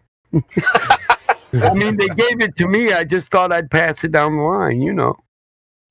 All good, man. All good. I love it. It has got the It's my favorite. many roles complainer. That's classic. It's like I literally never complain about it. I think it's funny. Oh my, dude! Every time I turn around, I got Chris M gets me. 15 minutes, I'm taking rolls off my damn thing. I'm like, damn it. Then I'm I'll like, just leave the one now. I'm just yeah, why do I it? am a wanker, to be fair. They'll just put them back. Why do it? I'll give them another roll to put up there. Victim of lead mod abuse. Here, put that one on there too. Capty's got that one, hasn't he? I saw that the other day. Yeah. You just trying to steal the thunder away from my roles now? Come on, I've created that victim mine mod rolls abuse thing. more Now you're gonna take its boom away. Oh, we got another volunteer for victim of lead mod abuse. Brilliant. Thank you. We've been looking for volunteers, bro. And them other roles, don't mind them. They just go with it. So yeah, man, we're having an episode with Austin Whitsitt this evening. Well, my evening, their daytime. We're going to be talking about the Electric Universe, so that'll be a cool one. But please, no one tell Whitsitt that our last guest was Zanuck, because I don't know if he'll come on. To be fair to Zanuck, though, he was shitting on climate change. So Is Widget not at the mic anymore, or what? He's still here. yeah, that's why I slipped in while he was away. Right back. Yeah. Did he happen to say if he did any flat smacking while in jail in Florida? Yeah, half of the Florida jail population is like flat earth now. Lunatic, what is your mic setup? The hood is just like azimuthal equidistant maps as far as the eye can see. What was that about, Mike? What? What is your mic setup? That sounds great. Oh, thanks. It's a Blue Yeti Pro. But It's Mike. It's set at dollar bill ratings, man. That shit costs more than most of us will spend. Yeah, most people aren't gonna. You come prepared. Yeah, no, it could be even nicer. Like it's just running on USB. Also, like I could run it with what I don't know. I forget what's the name of the nice thick cables, the analog ones where you run it through like the. Anyway, I could run it analog and it would probably sound even better. I feel like I'm in the room with you. I feel like you're in this room. Perfect. Can you talk about XLR cables, mate? Yes, XLR cables. Yeah, I could run XLR through like a, an audio interface and probably tune it up even nicer than what this sounds like. Mine that just runs the USB? nice mic when he drops the dope tracks, bro. Who got Like tracks? I said, dollars. Yeah, mine is running through all that. I don't think that Victim sound is of lead as mod good as abuse. yours. You don't really notice any difference between digital and analog? Mine just doesn't sound as good as some of yours. So Well, yeah, I'm happy I bought it. It was a little costly though. Yeah. How much I've did got it it on. cost? I've got it on a shock mount, on a boom, or on a. It's the Rode PS1 boom. It's on the blue, whatever shock mount, like second version, and then I've also got the blue pop filter for it.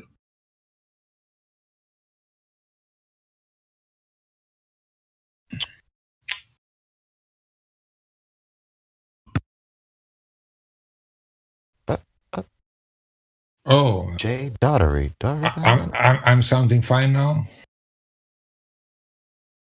Oh, much better. Much better. Yeah, much better. Yeah, much better, mate. Yeah. Okay, now I'm in. Yeah, that's good. Merlin Beauregard. There. Okay. It's Beauregard, isn't it? A Beauregard. I don't know. It just sounds French. Beauregard. Beauregard. Beauregard. Le baguette. I just thought of about like flat Earth and stuff like that. Would you be able to, like on a globe Earth, would you be able to follow the sun if you had an aircraft that could just go in one direction indefinitely? Well, If you had enough fuel. If you had enough fuel, yeah. Could you follow the sun and then prove if the Earth is round or not? That wouldn't prove the I Earth don't is see how round. that would. I don't see Well, how if that it's a proves the Earth was. Then you can do the same on a flat surface. Yeah, but where does the sun go at night then? If the Earth is flat, Where does the sun go at night? Out of your sight. Oh, we just switch it yeah, off. but I'm saying, can you follow it with a plane or an aircraft? Yeah. It's not going nowhere if you're in the north in the middle of the summer. Yeah, out of your sight. Yeah, we can see the sunset a little. No, you can see the sun circling around your head above you. If you are in the middle of the summer in north in Iceland, you Look can at see that the sun. GIF in live stream voice text of what appears to be a sunset, but when you zoom in on it, you see the sun isn't setting at all. So if Is that you're in in Greenland there? if you're in the middle of It's in the live America, stream voice text lobby, right above this voice lobby. I mean, with the quickness though, as soon as it was mentioned, boom, look at this. look at this. It's I never see said- it, and I'm looking at it. Where is it? What location? So are you a filthy globo? I guess so. Yeah. Go and have a shower. It's a bloody something right here. I'm only joking, mate. Yeah. He's got globies. I didn't expect that part. Penis finger. Go have a shower, you dirty glober. Yeah, I'm really fucking with you, mate. No, it's fine.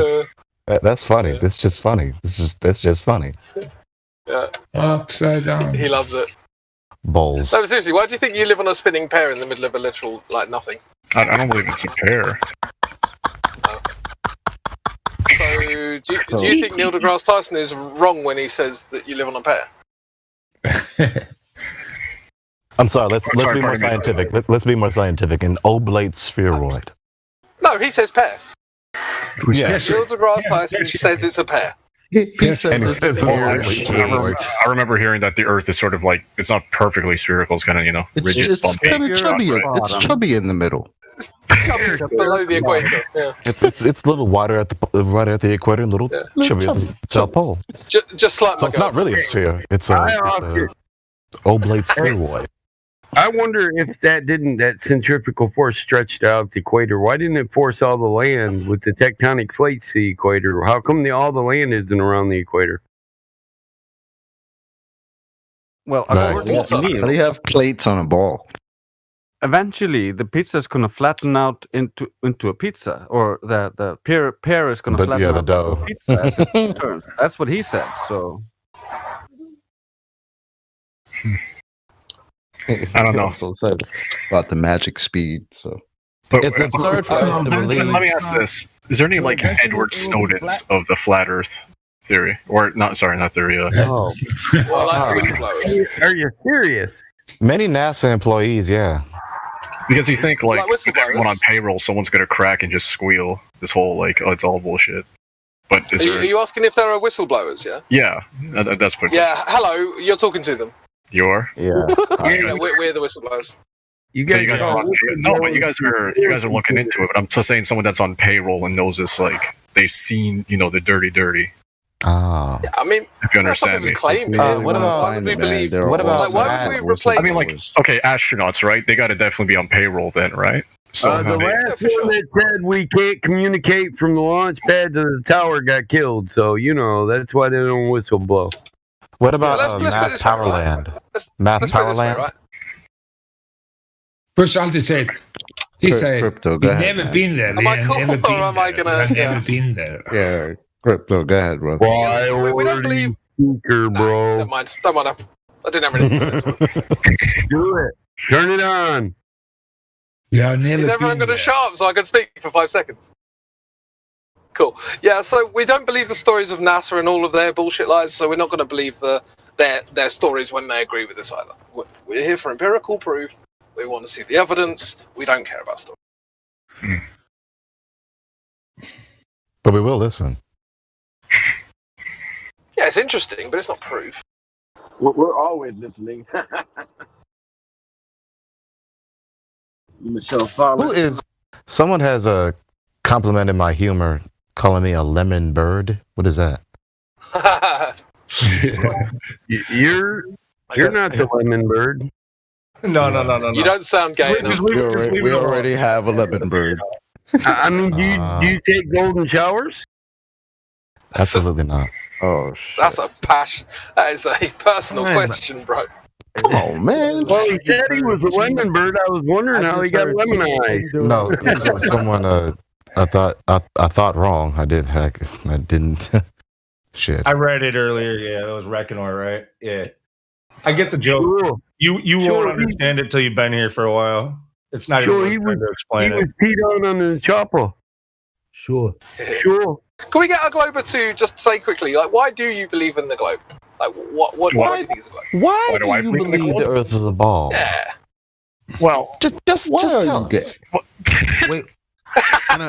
Can I look, I'll go first. I'll tell you why I believe in the globe. Because if it were flat, Ah, brilliant.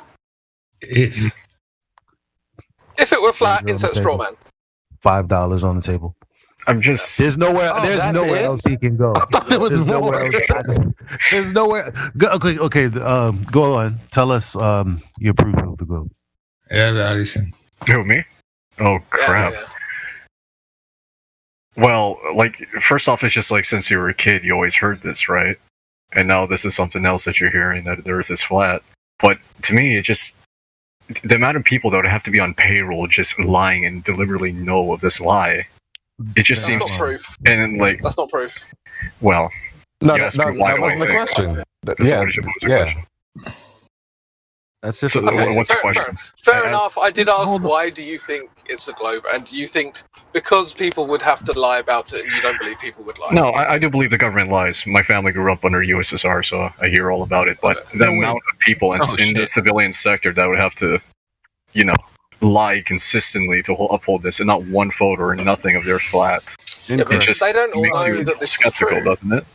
I don't know that this is true. And like, I asked, he's not in here anymore. I asked him if he could send me like the Coolios force, where there are spins in the clouds. We were discussing that earlier. Coriolis. No, yeah. I was asking him Well, if he could send me. here's the thing. Here's the thing. Can I point out? We have a measurement. If you don't look enough, He literally started off with what I started off with. I'm Damn, so bro. upset. Y'all don't even know. Like, Yeah, but I asked him, can you send me like the proof that it's been disproven? But he didn't send me nothing. No, I was looking through Google and Let's it talk said about it's your real. shit. Bro, let's talk about your shit. But Elijah, do you want to go ahead? Let's not talk about his shit. Let's talk about his arguments. so Same thing. I think I forgot. I'm gonna attempt to remember, but I think you were about to take off from So where I was about to jump in, but stop. Are you guys about to tear me open? Why would- why would One at a time, please. why would you think that so I'm many trying. people in the civilian Did the middle of my sentence. Did the middle of my sentence interrupt the start of yours? Oh, come on. No, but it is good. It is good energy in here. Everybody wants to get in, even me. I'm trying to cut people off at the ankles too. I ain't gonna lie. Come on. But okay. So you said I believe in the globe because too many people believe in it. I think that there's That's basically what you're saying. Well, not that too many people believe. Well, first off, I was raised believing the Earth is a globe, right? So, but what I'm saying is specifically the people that would know, astronauts, astronomers. Oh, this was my point. I'm sorry. I remember. Astronomers don't. So here's the thing. So what you're talking about, to know that it's a globe, all of the people that you're mentioning, it is out of their capability to know, aka to verify. The only people that would have known are the people that went to the moon. No one else. Yeah, but even these guys on the ground. So no. You're talking about everyone would have to be lying. So just off that alone, no, because everyone doesn't know. Only a very small segment would have known if that's the case. Everyone The majority else is not just lying. The Can I majority is point being out? false. Is Can that we let Elijah simulation? finish? Simulation. Guys, All right. guys, can we let Elijah finish his sentence and then maybe need we to can take a carry booth here. on? Nah, go ahead, guys. This is one of them days. It's too much. I was just agreeing It's with what good you were energy saying. in Like, here. I get it. the majority is Yeah, it's lying. nice, but it would be nice if you got to finish your fucking sentence. You know what I mean? Yeah, that would be. Yo, nice. I said the thing is, and then he dead ass said the thing is, and went on his own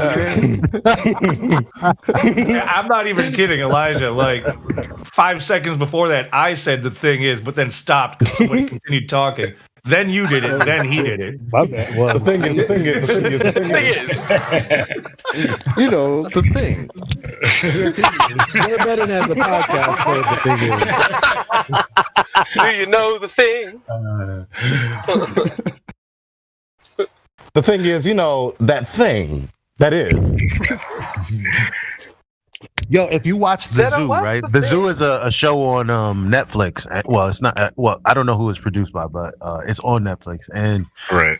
when they ask about gravity, because he comes out of like a coma, and he's like, "Is gravity still a thing?" And then he said, "Define thing." Yeah. Well, the thing is, define thing. I'm trying to think of it. I'm trying to think of how to define thing.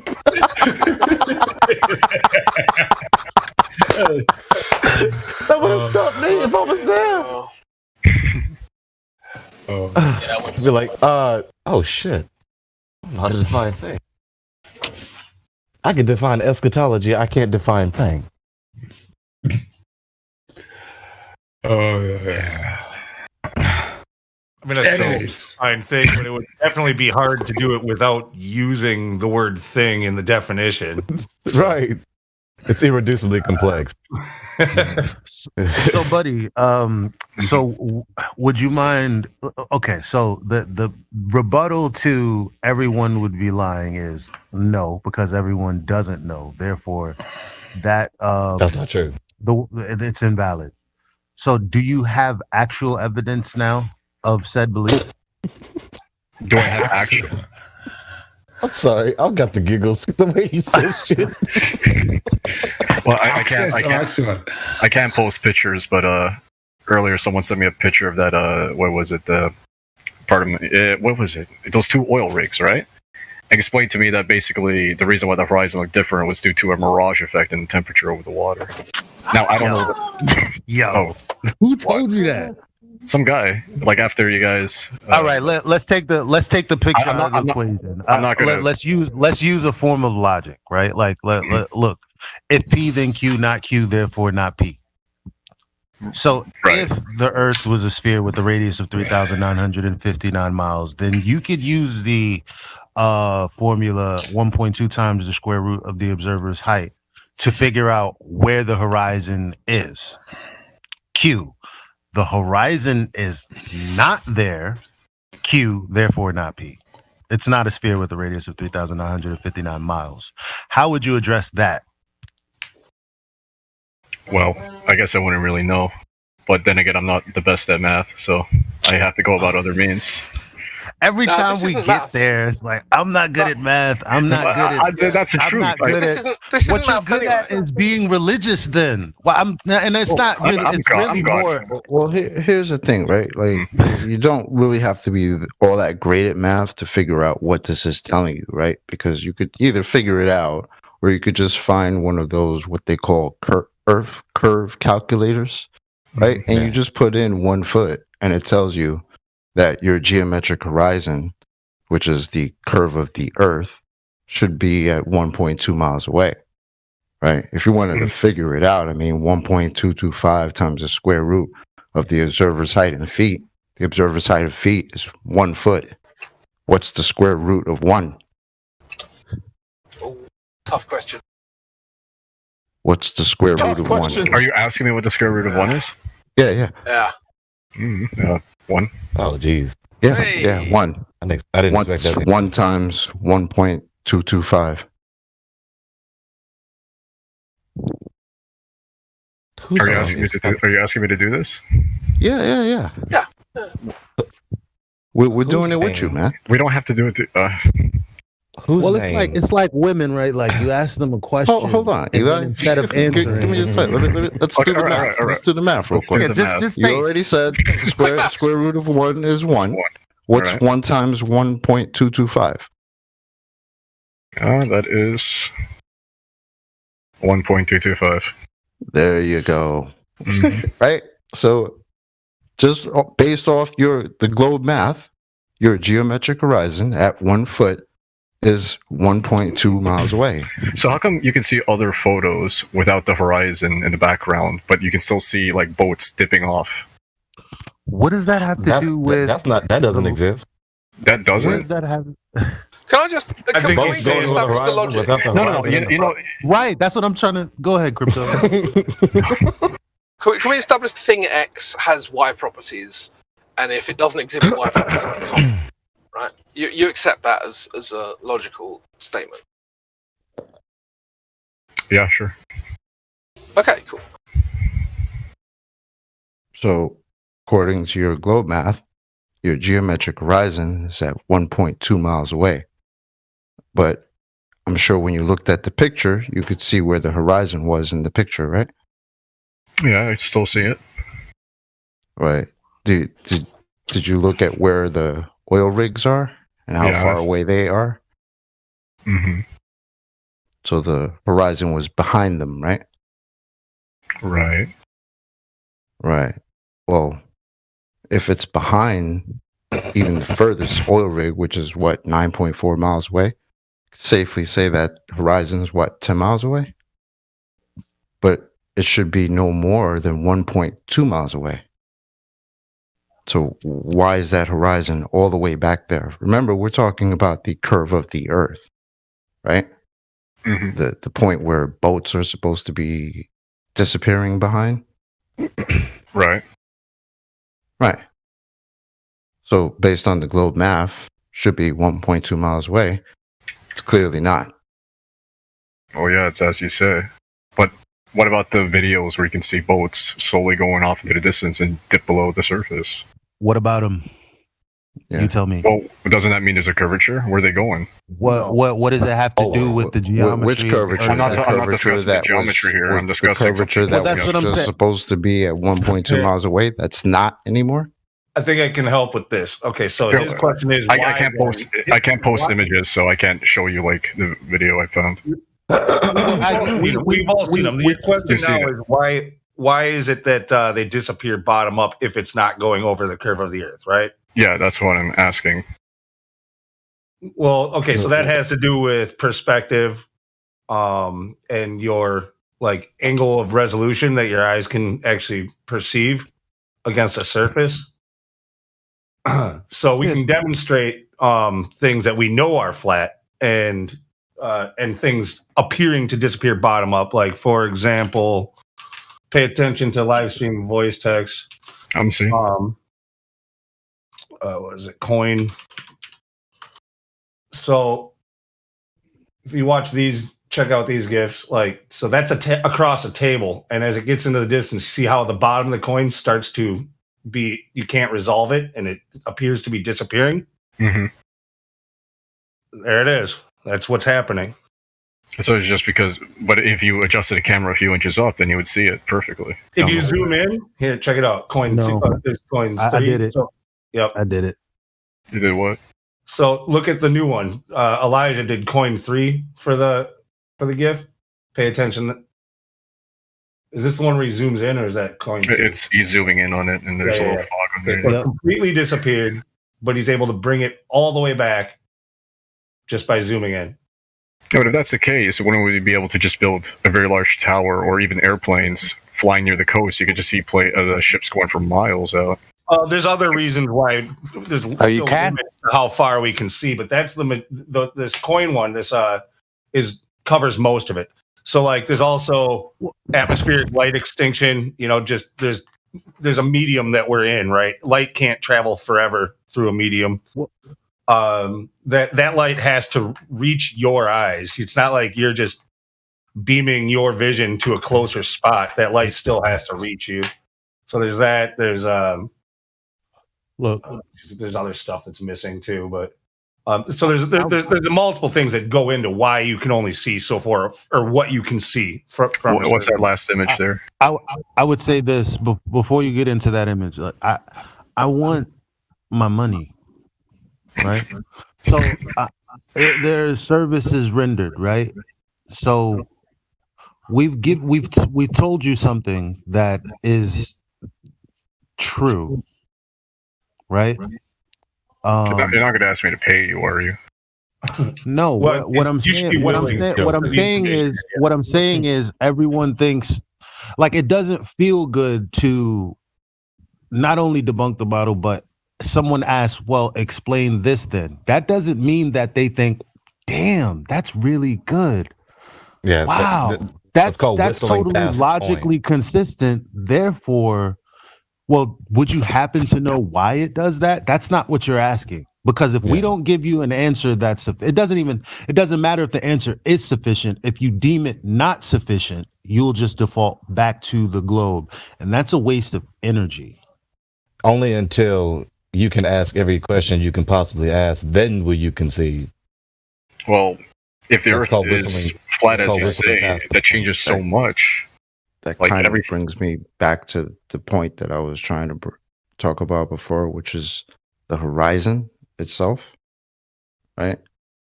Like we said, the geometric horizon, 1.2 miles away. It's clearly past 9.4 miles away. Well, if the geometric horizon is supposed to be the physical curve of the Earth, how could it not be where it should be mathematically according to your globe? I can't explain that. Right. Do you know what the horizon is? Yeah. As it's defined, it's just... Well, not as it's defined, but, you can see where the horizon is. There's the problem. Right. The horizon is just the apparent position where the Earth seems to meet the ground or water. Right? Apparent position. It's just an optical phenomenon that they've hijacked and convinced you that that's the curve of the Earth. It's pretty much as simple as that. This observation debunks the notion of a radius of 59 miles, which in essence debunks the entire heliocentric model, because you need this radius, supposedly, to do everything you need to do in this heliocentric model, such as put satellites in orbit, right? need to have the radius of the Earth in order to do that in the first place, right? But how? Because I sent this. Sorry, I can finish your thought before I. No, I'm done. The horizon's an apparent location. It's not. Yeah, but you can see physical curve of the satellites Earth. like on the ground. You No. can see satellites blinking Nope, across. nope, nope, nope, nope, nope, nope, nope, No, nope. but I saw him as Back to Oh, okay, because you demonstrated that you don't understand what we're communicating. because to. fair. I Can don't. you look in? I can't Right. understand the math. That's something. It's not my Can strength. you look in the? Can you look No, in you the chat? can Because understand it the just math. has to do with shapes and lines. You don't forget the math. We're just gonna go with visuals. Look at the chat. And if you tell me you don't understand this, then I don't think you're helpable. Stop being a pussy. Don't listen to that. I didn't hear what he said. He didn't say shit. Anyway, so I you, love you see pussy. what's in the chat? Yeah, I'm looking at the circles and the. Yep. All right.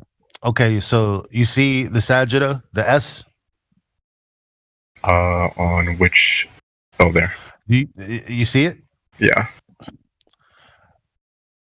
Now, here's where I say globe earthers don't have any imagination. Because on the globe earth, where that Sajida is what they're saying the horizon is. Right. So if it's not there, then this isn't the setup.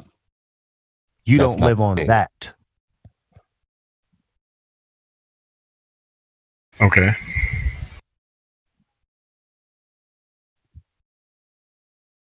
So then it welcome begs to the Flat question, Earth. why do you think you live on a ball in the first place? Like, you want to talk about, well, what about satellites? What about satellites if you don't live on a globe? Well, is that a real genuine question? Well, what the fuck are satellites then? I don't think that's what you're asking, though. I think you're asking, but of course it's a globe. What about satellites? Instead Right. of, wow, this is really appealing. Yeah, but then What the fuck therefore is satellite? satellites are. Well, That's called the fallacy of whistling past the graveyard. yeah, but the amount of things that would have to change, like not have to change, but things that wouldn't be true or just lies. It's mind-boggling. Yeah. To the point that it doesn't No, justify the means of the anyone things hiding it. already work how they work. You're right? jumping The only way thing far that has ahead. to change is the story that's told to you about how these things work. But why hide it if the Earth is Right? flat? We're not the ones with all the documents that say that they have to assume the Earth is flat and stationary in order to build vehicles to put people in the air. Because when shit counts and they have to actually put lives, at risk, they assume everything's flat and stationary. It pose. You're distracting yourself. That's them telling you that in their own documents. It's not us. That's NASA. It's Yeah. FAA. It's Army, CIA. All of them. When you Right? ask the So question, go ask them. When you ask the Right? question, Pooh, Yeah, but I asked someone, what do they tell me? They tell me the Earth is round. What am I, stupid? Like, I'm not Well, saying that to you they'll guys, but show that's what you they a would cool tell me. picture. They'll show you a cool picture and tell you it's round. But then you look deeper Where's into the the evidence? documents and tell you it's flat and stationary. We have to actually assume things, right? We have to assume it's flat and stationary. Well, why would you ever have to assume that if it's the complete opposite of that? Think so about Poohs, that. when you ask the question, well, why would they lie? You're distracting yourself from your line of inquiry with a red herring. You see, regardless of why they would lie, this is not the case.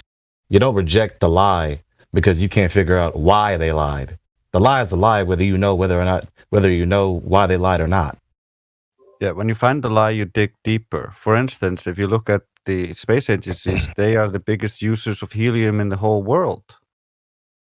Yeah, but isn't that because they got air balloons? Yes. Yeah. Yeah, that's exactly why. They've got lots. Why do they need those? So they can do When we meteorology. have all these fuel types, why would you need helium, pal? Well, I thought helium is the most buoyant and safest. How come I can buy helium everywhere? If it's such a shortage, why is it available everywhere? What percentage? I don't. Well, this isn't about any helium shortage. Yeah, it's about the fact that NASA consumes like 90% of the world's supply of helium.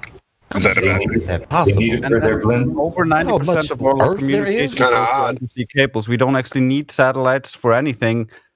We only use satelloons for areas where we don't have any infrastructure or towers. So That's it. it's based in nothing. NASA. The biggest consumer of helium is NASA, using annually almost 75 million cubic feet, followed by the USA Department of Defense, which uses a significant quantity to cool liquid hydrogen and oxygen for rocket fuel. Wow. Right. For No. rockets, helium. Yeah. Yeah, but what's the harm in them using a bunch of helium? No, That's no, an no. indicator. The point is that maybe we're being a little bit around the bush here. All right, so Yeah, let's not distract Satelloons is ourselves. a thing. I don't know if you saw some of the GIFs being posted. Like this was a thing before they ever supposedly put rockets into space. Okay, Mhm. they bounce signals off of them and whatever else. We're saying that for the most part, almost all communication and data is moved around Earth by either undersea cables, fiber optics, or antennas and stuff like that. For those rare instances where they do have to go wireless, they're able to do that still off of satelloons, which would require a lot of helium, which would so there's still things flying around up in the sky. They're just not where you think they are. They're not as far away as you think they are, and they're not doing it the way you think that they're doing it. They're not in a sky vacuum. So you're saying that those the reason why NASA has a bunch of helium is because they can't actually get to space. So when they do implement these satellites or anything, they're just balloons. Yes, floating around in the. Yeah, they even have drones too. They have drones that don't have to land for years. They just run off of solar power and shit like that. They can. I don't even believe those satelloons are doing what they say they're doing. They might What do just you be believe? taking pictures of the landscape or whatever. But Well, Google Earth is a thing, so you can. They're pretty much they're taking pictures of us. Yeah, but no, Google Earth is just it's another composite image of many different pictures. Those pictures that they're taking, or for the most part, Google Earth is just a CGI animation. But when A computer image. when you get up close enough and you can start to see More details, CGI. you can tell that it's all pixelated because those are all individual pictures taken from lower flying aircraft. They're taken from drones and stuff like that. In fact, you can look up Google's drones that they use to do it. They don't try to. They've somehow got people convinced that stuff's taken from satellite, but it's not. It's that they'll show you the freaking drones that they use to take those pictures. Well, yeah, Most when people just you're presume using it. Google Maps, you can see some parts as blurry and crap, and then you go to a city and it's detailed to high hell. So I imagine that'll be a plane, but even to get a photo from that far away in space of somewhere in northern Canada, you're saying they've those are been doing- satellites that are doing that? And they've been doing this for ever, man. No, Google's using drones, not satelloons. But I mean, actually, there was the Google Loon project too, which they were using to basically Google Loon project. If you know what the whole Starlink thing is that supposedly Elon Musk is doing, well, just a few years ago, Google was doing the exact same thing, but admitting that they were doing theirs with balloons. The Google Loon. Doesn't really help that every time one of these things happens to fall out of the sky, it's got a balloon attached to it. But here's the thing. Right? Been doing Here's the thing about these balloons. Now, the one thing is that, and they'll admit this, there's not enough of them up there to do what most people think is happening, which is, the information and the internet and all of this being transferred here to there and all. That's not actually happening. What they are doing, I think, is taking pictures. They're stitching them together, and then that's what it is. What else? What does this have to? Remember the first thing we asked you if you had proof. If you had proof for we're still not there. Just to let you know, just to put a marker in. The thing is, the only thing I can say is, what about X? And that's all I can really do, because It's a red so herring. much applies to, well, maybe so, but so much applies to X here that it seems almost impossible that just one equation completely disapproves all this. Maybe the equation's wrong. But well, hold on. But did you know there a that, question? like chocolate said, that number is the model. Everything is predicated on that number being within all of the calculations. Like, you can't say, well, it's insignificant. That is the linchpin for the entire model. I mean, and they've been doing the whole satellite thing satellites on balloons forever. Like 1964, I posted a link. Echo 2. This is from NASA itself, which they tell you they use the aerostat, which is a gas lighter than air. So why are they using, practically helium to, flight things? But it's supposed to be space. They don't need any kind of lighter than air gas to maintain its altitude. Yeah, they get all the weather data. Wouldn't a balloon pop in a vacuum? Exactly. Well, I heard that they expand when they get to the top because adiabatic expansion. So like they hardly fill the thing up, it goes up, and then it just expands huge, but it doesn't pop. If they filled it up full at the bottom and then it went up, then it would pop. That's what my meteorology teacher told me. But Well, if you think about it logically, the damn balloon can't stretch forever. yeah, that's why they don't send it up full. They send up like half, and then once it gets to that atmosphere, it goes completely full. Okay, so but the usage begs the question: why the hell do they need that if they don't?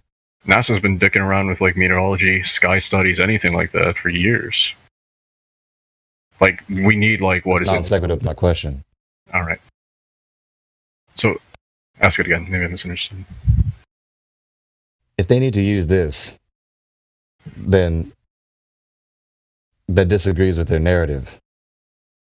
They tell us that they're doing this, but they're actually doing this when they shouldn't need to do this if they're doing this. What is this?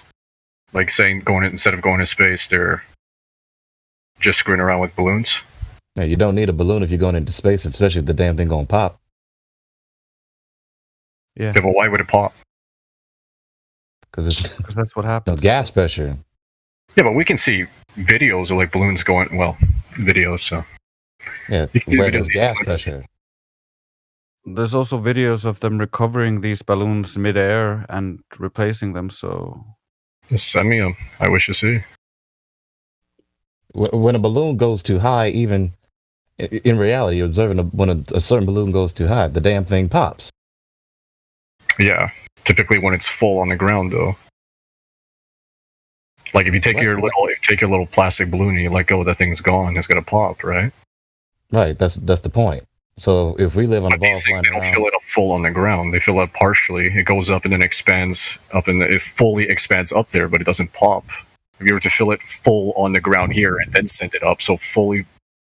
What would you need? Why would you Neither need here nor it? The there. question is this. Hold on. Well, the question is this: it's supposed to be the vacuum of space, right? Outer Right. space, everything floats. So why would they need air in it? I don't believe it floats. I thought it all comes back to Earth. It's just if you're in an orbit, then you're floating around. Well, isn't that what they're supposedly saying? Are you trying to say that they're not sending it to orbit? What do you mean by that? Like the satellites are not being sent to quote unquote orbit?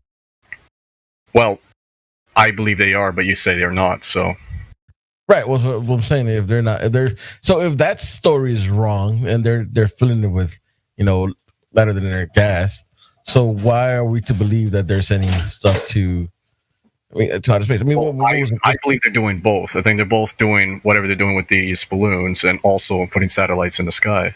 Okay, then the question becomes: Can you show me gas pressure without a container? Can I show you gas pressure without a container? Yeah. Isn't that just Well, we had discussion earlier. Isn't that just gravity on Earth? Wait. Yeah, wait. Okay. You were just talking about a balloon that they put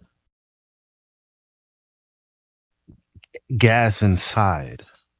Yes. The higher it went, it expanded. Mm-hmm. Right? So we're asking you how you can have the pressure without containment, and you're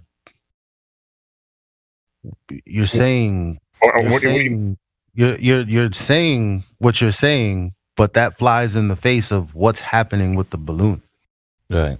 Well, it's buoyant, is it not? So it goes What up. happens to the gas in the balloon when it pops? I imagine it gets released into the atmosphere. Not the atmosphere, but just away. There's no atmosphere. It just blows away. It just expands in all directions. There is no atmosphere. You can't have a sphere of air. Why not?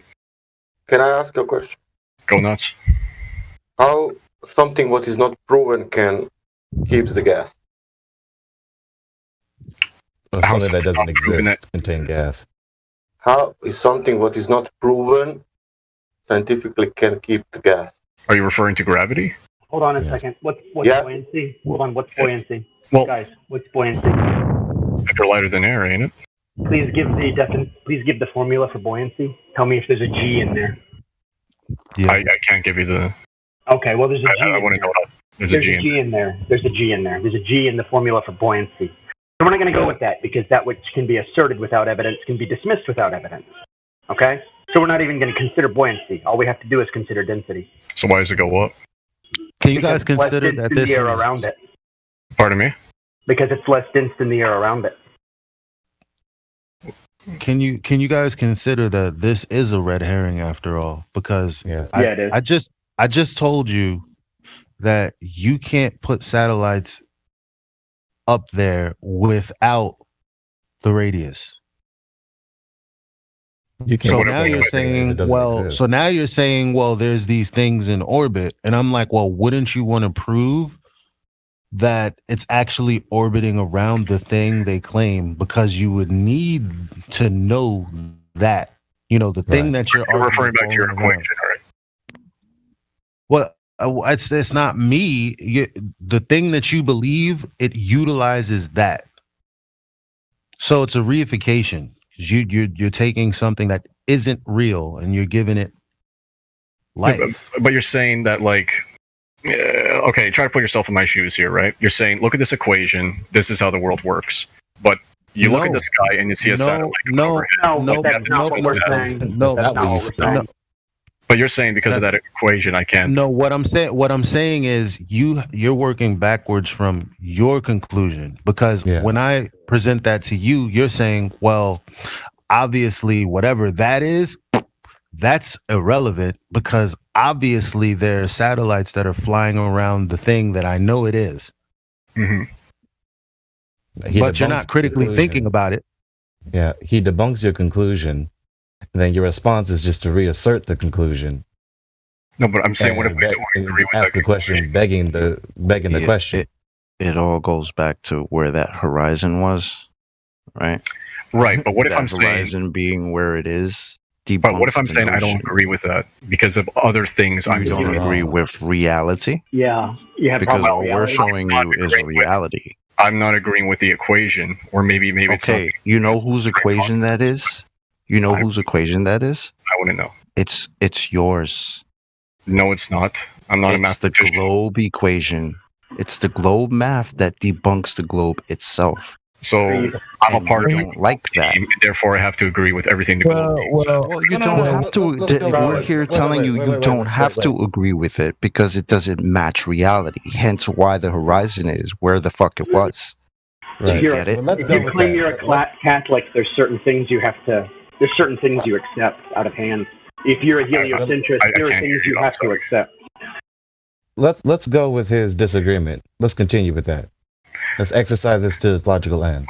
Let me just ask: are you guys like enjoying yourselves here? Because I don't want to be a burden. Like I'm enjoying this conversation, but I like this. We are. Yeah, man. This is great. All right, then let's keep going here. I think you guys are fucking. We don't want it to stop. I've been awake for several hours now. Oh yeah, I was drunk 9 hours. What you said, bro? Anyways, continue. Bro, trying to get in there. So you say you disagree with those calculations. Continue. Yeah. So let's say because of other factors, I'm saying maybe this calculation doesn't apply, or maybe there's something wrong with it, or maybe what I'm seeing there with the curvature of the Earth. Then how do you believe in? Then how do you believe in orbits? How do I believe in orbits? It's because Okay. Hold on. Here's the condition. How do you believe in orbits if what you believe in orbits is tied to the radius of the Earth? I believe the Earth has a radius. I believe that equation does not apply, or maybe there's something up with that equation. But I believe the Earth is round, and therefore orbits can exist. Okay, you know what? Okay, so check this out. So I think what you're saying is, how do you know the equation is on the up and up? Like I guess you don't know what its utility is or where it comes from. So if you Google how to calculate the distance to the horizon, or what a captain would do to determine the distance to the horizon, or simply as an observer who wants to know where is the horizon, if you Google these things, they'll tell you what we're telling you. So what I'm saying is, if they'll tell you what we're telling you, but there is a discrepancy between what that's saying versus what you see in reality, how then can you say, well, you know what?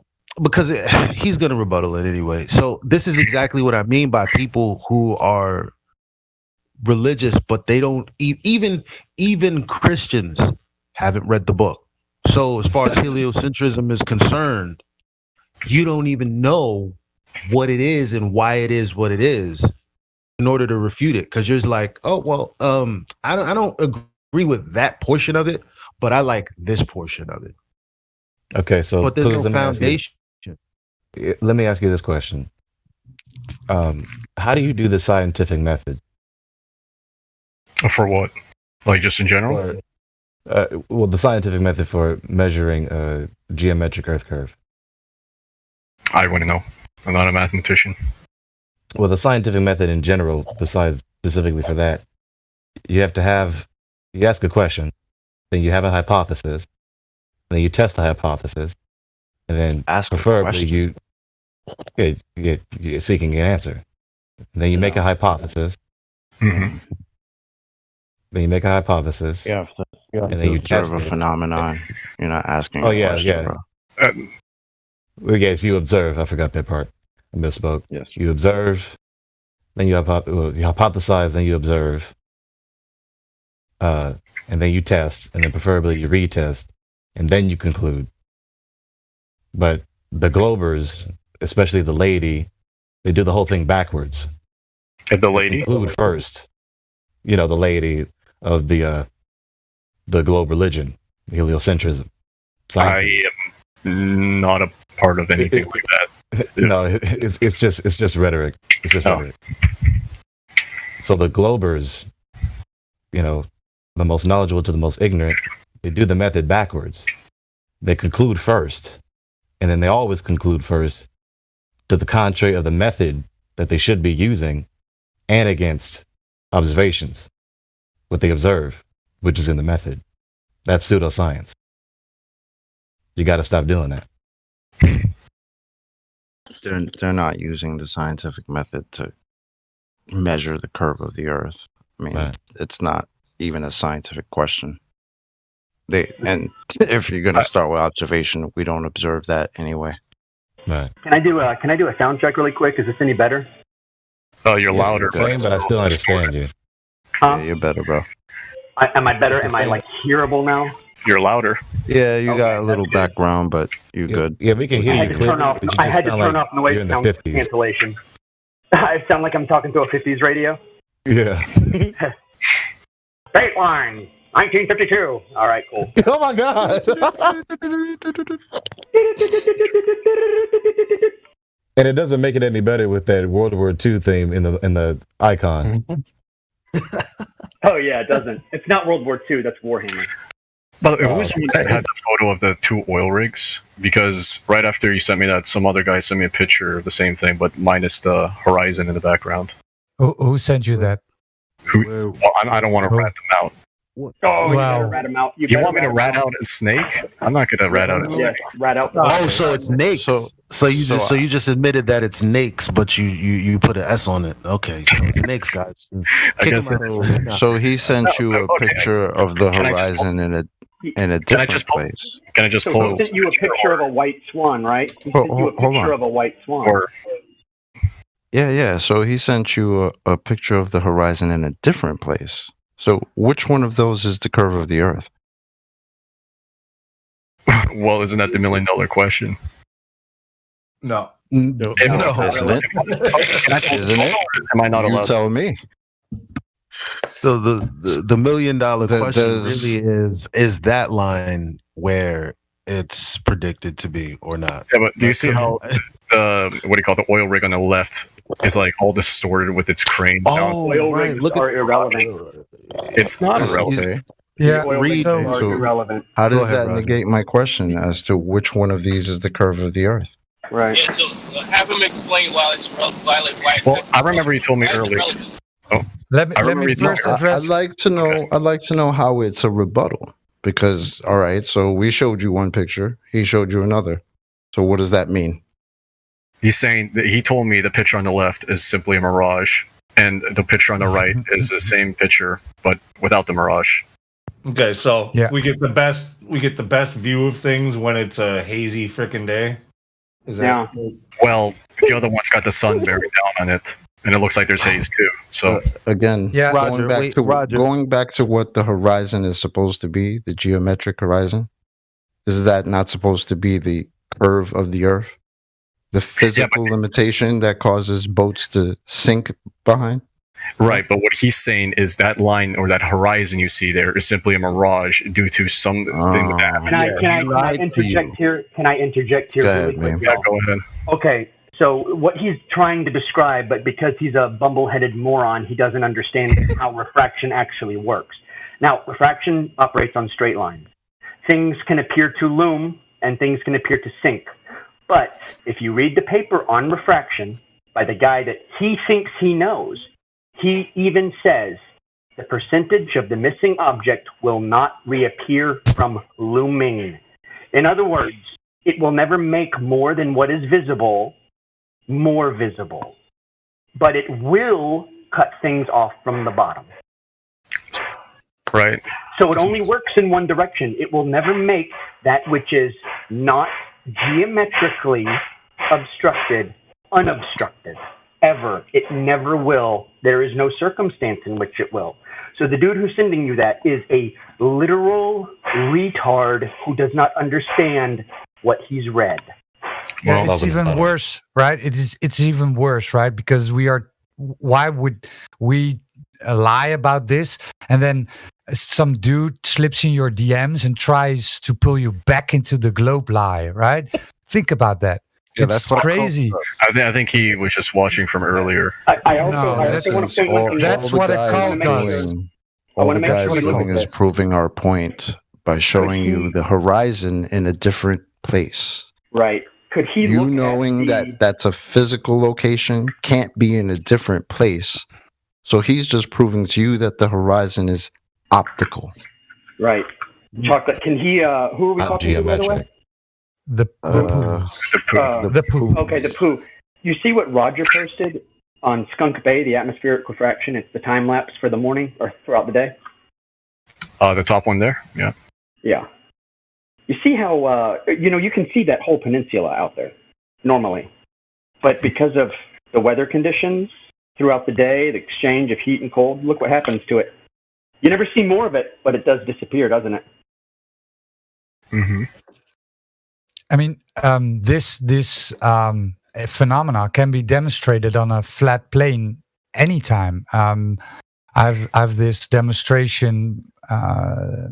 Where is it? Are you referring back to the coin one on the table? I'm Not gonna only post can. one- Here, I'm gonna post one for you. I feel like we're tossing pearls. I'm not gonna finish it because again, I'm simply trying to get him to stay on top. You guys. I'm sorry, but you guys followed the trail again. Here's the thing: in that photo, is the horizon supposed to be there?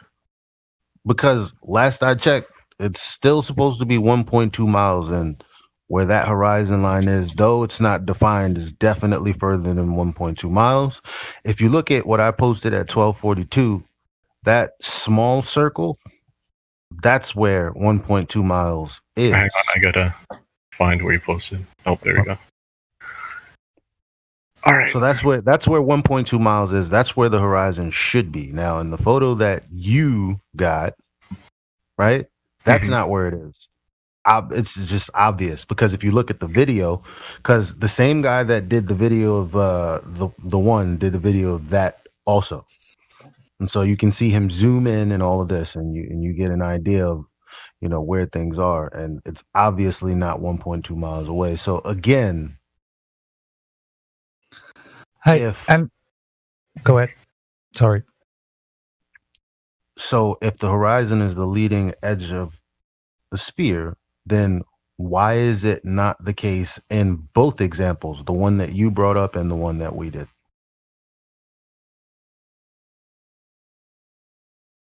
Can't say. Have you considered that there's a wave? A wave? Yeah. Well, yeah, but I guess there could be a wave, but out there along a flat in their sudden geometric cutoff, it really just looks like the water doesn't go back towards anything. It just looks like it ends at the crest, which it doesn't in these other ones. Look at this one. Look at these two, because these two are taken at different times of the day, and we're getting the same result, right? Same result. Those two GIFs, same platforms, same result. Horizon. In the bottom one, the horizon looks even farther back. Not gonna lie. They've simply hijacked perspective, my man. That's all they've done.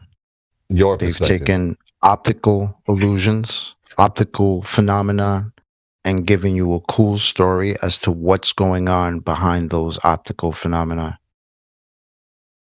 So you see a boat and you see it disappearing bottom up, and they came up with a cool story telling you that that's because it's going over a curve. Meanwhile, that curve's bouncing and flipping all over the place. One day it's here, one day it's there. 1 hour it's here, 1 hour it's there. How is that happening if that's the physical curve of the Earth? It's not. It's just a hijacking of perspective, which they discount when they put that in their little Earth curve calculator, right? Because like I said, this is not our math. This is the globe math. Globe right? math. You put in your little calculator and 1 foot, 1.2 miles. Well, that's not our math. That's not our calculator. Or right? That's theirs. So why is that horizon not at 1.2 miles away? I can't answer that. Right. Because it's nobody can. The best part of it is, so the best part of this is, right, you don't have to believe or trust us. I mean, you can test it yourself. All of us did this, right? In this room, we went out and did our own observation and tested the surface of the Earth, and we searched for curvature 8 inches per mile squared, and it's simply not there, right? So yeah, you can put your trust and faith in some guy that slips into you DMs. Well, come back to the globe, man. Trust me, believe me. Go out and test it yourself, bro. It's the only way to convince yourself. So we're You still know, like I could back at, actually do we're it. still I'm right we're next still to back at the same question, right? Same So the question. question is, how do you know that the Earth is a sphere with a radius of 3,959 miles? If you're Now, I answer saying, that question in if what consideration you're of everything saying that's been is said. right, because if you're saying that we can't use this method to determine where it should be, well then how did they determine that it's a radius on a sphere? Well, if I remember history class, they had 2 towers and shadows. That's apparently they just measured the shadows. How does measuring the difference in shadow length determine that you live Because on a sphere? Yo, is Drace a bot? As soon as he said it, the meme came up. Yeah, Drace is awesome. Drace is is it? nah, he's just nice. He's with it. awesome. Yeah, Drace is with the quickness. But is that wrong? The whole shadow theory, or how they measure on like one part of the earth? It's not a question of is it wrong or not. Does it prove what you're asserting it proves? Right. So somebody. Let me show them a Go picture. ahead, Beam. You got that? What's this proof? Look in the live stream. See what I posted? See the 2 sticks I posted? According to No, these are on a piece of. this table is a ball. Yeah. Yeah. Now, one of these is curved. The other one is flat. Mm-hmm. But their shadows are the same. Right. What piece of information are you missing to determine which is which? What, you mean the second shadow? No, I mean, one's at 0, one's at 1 inch. They're Mhm. 7 inches apart, they're 4 inches tall. They're both 90 degrees to the surface of the board. And I know because I built it and I took the pictures and I handled the camera. All right. So, in order to determine which one of these is curved and flat, what are you missing? What piece of information are you missing? I don't know. I need you to tell me. The light source.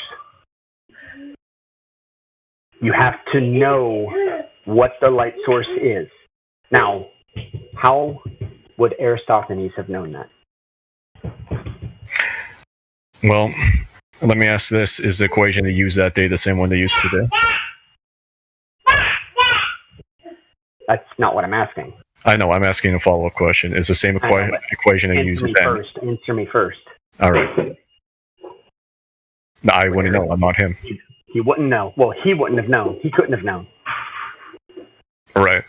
So he determined that it was a sphere, not based on anything except his belief in the divine sphere. He believed that the gods would only make spheres because it was a divine shape, perfect shape. Right, he leaped to that conclusion rather than deduced Yeah. to it. He had the conclusion already. It was a religious belief. Fine. Confirmation bias, you can call it. But let me ask: is the Well, it equation would go either way. It would go either way. the equation that he created that day? Is it the same one we use today? The equation doesn't matter. It's because all I'm of just that. curiosity. If the one he used today is the same No, one they it's used not. I today, think he was like a degree or half a degree off, something like that, in what So they say pretty it is today. Yeah, so he was ridiculously accurate. Yeah. Somebody 2,400 years ago, right? Well, there's a bit of because they used the Ridiculously. measurement of stadia, right? He used the measurement of stadia, and there's a bit of argument which stadia it is. So it was like he was off like 5% or 17% according to what stadia measurement they used because of the different size of stadiums they had. It's ridiculous because he allegedly hired somebody to step it out, right, from Alexandria to Cyrene, which is, I mean, go do it, right? Legit. Yeah, it's a wonderful, wonderful story. But the problem is that everything is backwards engineered from this conclusion that Aristophanes gave them. So it doesn't matter. It all comes from a false premise to begin with, because you can't determine any of that. And I'm I not don't saying think it there's proves any it's less. primary source information that this guy existed anyway.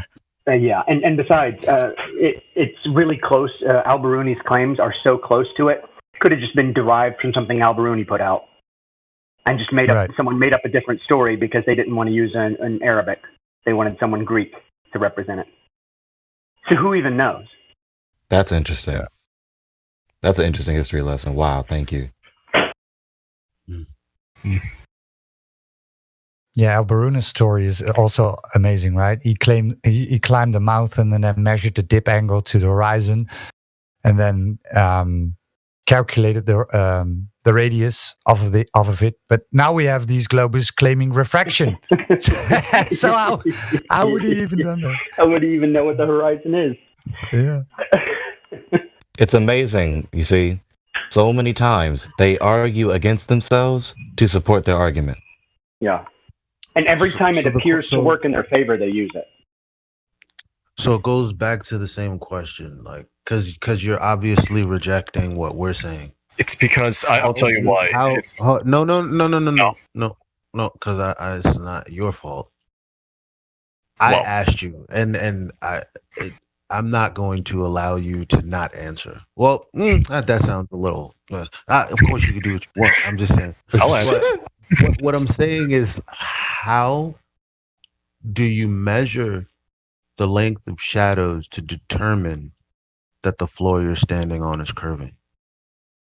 Don't think too hard. You have to come to that conclusion to spot the assumptions, and then you have to be real with your. How do you get to but from me asking you how do you? How do I measure it? Because I was saying, I remember as a kid, you could hate me for this. I watched Bill Nye, and he took 2 pencils, jammed them in a globe, shone the sign on it, and he showed I saw that too. I saw that too. Hey, buddy, I was on board with you. I was on board with that. Is that incorrect? So you're assuming that's so. So what's the assumption there? Because what he did. Because he did on his plane. But what he did was jam 2 pencils in a ball, right? Is that what you're saying? Yeah, and he showed the different shadows, which wouldn't make sense. That's flat on paper. But the other guy here, well, he did it on a piece of board. Yeah. So I'm going to post something. Tell me that this guy is someone you want to listen to. Yeah, you got to listen. I listened to him back when he was younger, before pulling this crap. I don't know what the hell he's doing now. So yeah, fair point. It is Bill Nye, but he's not the only one making that point. Well, yeah. He's What's just that other repeating guy? a point from 2,400 years ago, and it's wrong. It's as wrong today as it was then. It doesn't prove anything either way. I could easily just use it as an argument for flat Earth, but I'd be wrong. It's not going to prove anything for anybody. It doesn't prove anything. It proves that he knows how big the shadow was. Yeah. You can use it to assume, okay, well, the light rays are coming in parallel, which means I'm measuring the amount of surface that's curving. So I'm gonna measure in degrees. Like, that's just a choice you make after having got the data, but that's after assuming that the light rays are parallel and the ground you're standing on is curving. You're assuming it, not proving it. You're you assume not it. actually, yeah. So this all goes back to, how do you know that the Earth is a globe with a radius of 3,959 miles? Because you can't see it. Never Oh, no, measurable. I wanted the silence to affect him. Oh, sorry. The thing is, it's just this one hiccup with these 2 what do you call it, these oil rigs out there. That is the thing that is saying, because this is the case, everything you know in reality, compared to like the satellites, people going to space, moon, whatever, how we go around listen. it's all fake, because this one thing. Hold on. Listen. What I said earlier? I didn't bring up the oil rigs because I knew that that's what you were thinking. So I took the oil rigs out of the equation. Yeah, but then I gave you the just a logic standard equation. I gave you modus tollens for logical consistency, right? Poos. No. What? I was gonna say poos. You see, this must be addressed. Poos. Mm-hmm. What you've done several times, and I don't hate you. I love you. That's why I'm saying this. What Globers do is that because of their egregious lack of logic, just generally speaking, not necessarily being so poignant at you, because of their egregious lack of logic, they continually, after all their objections have been refuted, the only thing they referred to is fallacy. So now when the only cards the Globers have left is fallacy, and I wish my fellow flat earthers would do this, is adjust the fallacy rather than entertain and indulge the fallacy, because then that also misleads you. So what you've done several times after getting to the question about the Black Swan, the oil rigs, after seeing that it is not possible, and that it is not the case that there is Earth curve, given that which should be hidden behind the geometric horizon is not seen, then that demonstrates, as according to your observation, there is no Earth curve. But then after that is seen and said, you whistle past the graveyard and you say, yeah, but, and then you once again presume and beg the question, appealing to these things that you believe exist but cannot exist just based on the refutation that was just given to you. After the fundamental component of your ideology has been debunked, you can't then appeal to something else in the ideology to support what has already been debunked. But those fucking satellites I saw as a kid, like, that means it all has to be fake. That yes, it does. What satellites did you see as a kid? When you got wait. What are you talking about? Wait. It does. That's what it means. That conclusion you just said to us, that is correct. God, it's. I see your point.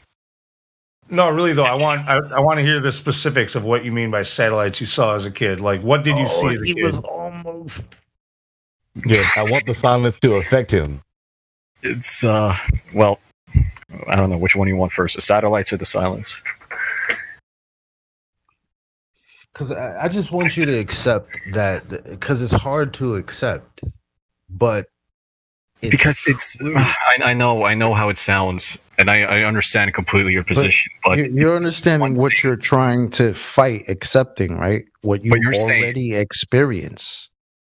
The only thing that you're actually battling is a story.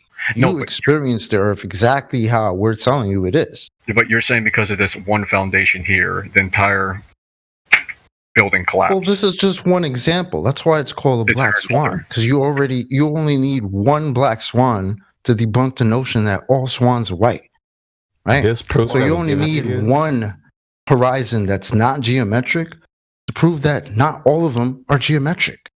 That proof that was, and they have to be geometric if we're on a ball. That's the whole point of the ships going behind the curve. That curve is a geometric location, right? If it's not that, then what is it? That proof that was given to you, that is all that is necessary. So you see how little proof is needed to debunk the ideology. That is all that is needed. You cannot whistle past that. You cannot appeal to something else based on this, the Earth curve, to then validate the Earth curve, which has just been debunked by that proof, Black Swan. Now, he has mentioned something a couple of times, and so I want to address it. You said this is only one example. Well, I gave you an example, but I gave you the logic behind why it's an example at all. So what you should be able to do when you're ready is go out and actually get an observation of yourself. Like, obviously, if you're on the beach, you got a towel down, you're resting your head in your hand, you're laying down, and that's about 1 foot off the ground. You're looking out into the distance, and you can see something that is beyond 1.2 miles, but then the horizon is behind that. That will never change. It's going to happen wherever you go. But you need to understand what should be. Yeah. Can I ask you a question? I'm right next to Lake Superior, and I could probably do the same thing out there whenever the weather permits. Do it. Go for it. Do it. Hey, the Pooh, I want to ask you something. Mm-hmm. If you found out 100% absolutely for sure that it was flat, that would make whatever you saw not satellite, right? Yeah, but I also don't want to immediately jump, because this one thing, asking you to jump. all of it. I'm just asking. It's not a leap in logic, though. If it is, if I go out there and I do it, then... sorry, what were you saying? I'm trying to help you follow my logic here. If you knew 100% that it was flat, you would have to accept that what you saw was not what you thought you saw, what you were led to believe that you saw. I wouldn't lie to myself saying, I did not see what I just saw if I was a No. Or you saw something, I don't want to do and I that don't doubt that. Look, I was a space fan, NASA fan, huge fanboy. I still have all my NASA models that are in storage. All right, for 35 years. My grandpa worked on Apollo 18. I was 100% in on this. Okay, I believed all the same things you did.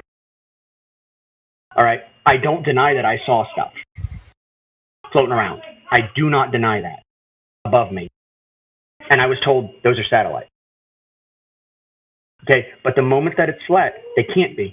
They just can't. There's something else. I don't know. I don't know what the military has. I don't know what kind of high altitude drones they fly at 70,000 feet. I have no idea.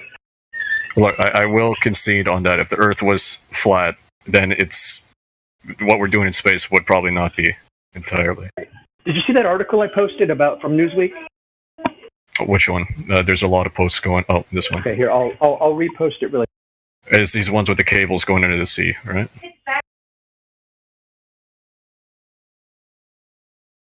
Hello? Give me a second here. Stand by.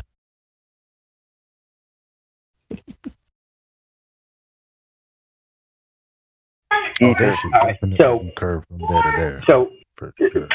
this tells us how undersea cables. Yeah. Over 99% of data internationally is transported. Why would they lay hundreds of thousands? By the way, it is hundreds. If we have satellites. Well, say it again. You chopped out. Yeah, that was a little chopped up, but I would say I think I got the gist. What you're saying? Why would we lay these cables? Use all of it for our international data instead of the satellites we have in infrastructure that is. You know how much infrastructure that is. Okay. I've seen a documentary on the construction of it. Yeah, I thought it was interesting. But from what I've just on the gut, just just constructing the entire apparatus. That is some shit. Here, I'll tell you how you could pay for this, and you could and you could make it not seem like it cost a lot. Is all those space programs that are getting all this funding? Mm-hmm. That's where the money's actually going. It's going to this. I thought like when you send your money to NASA or Boeing or any of this, most of it goes to military warfare. It's taxes. How much of it actually goes to astronauts or not astronauts? The space. Well, they get what do they get? 21 million a day. The astronauts themselves? Yeah, how much does NASA get a day? I forget. Because like 21 million. When you send it off to NASA, that's not, hey, we're all sending to the space program. They got different divisions and crap like that. No, they have different divisions. Yeah. Yeah, and some of them they just specialize in weaponry. Yeah. What they do is they split between. They do a lot of R&D for the military industry. What I'm also, this is one of the other points of why I also think that it might be bullshit, is that money they're getting from the government really worth this huge lie, paying off all these people, these conspiracies, having to put up all this stuff? Yes. Well, it's not the only thing, but it's a very big factor. You know how I know it's worth it? Because they're doing it. They have the reasons, and I don't know why. I don't really care why. Yeah, the money is one of the reasons, not the primary and only sole reason, but and one of the big ones. At the top of all the power structures, they print the money. They don't care. Right, and it's the money, which is not money. It's of no consequence to them. It's just fiat currency. We can make however much we fucking want. We make the money.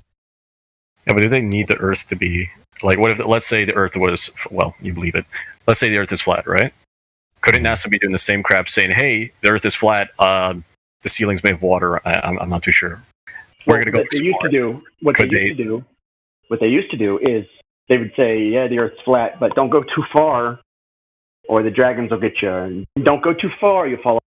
Yeah, but we had like the friendly. And then someone got really smart and said, "How about if we just keep them on the plantation by telling them there's nowhere to go because it's just a ball." Wait, Poos, what is your question? I said, couldn't NASA do the same thing, saying, "Okay, the Earth is flat, but we're going to explore the outer, I don't know, edges, either, or I don't know, we're going to dig up or something." I'm not too sure how the flat Earth model exactly. Look, if you were stuck on a plantation. Wait. I want to entertain the question. Mm-hmm. They could. So what? I'm going to save a lot of money bullshitting half the world, wouldn't they? Hold on. Yeah, they don't care. They don't love us. Well, if you found a way off a plantation, would you take it? Wait, hello. If I was in a plantation, why would they tell you? What, can you guys hear me? Yeah, but hi. Why would they tell you? They're constantly talking about. You're paying taxes. You're doing their work. You're their employee. Why would they tell you how to get away? No, but you can jump the border, can't you?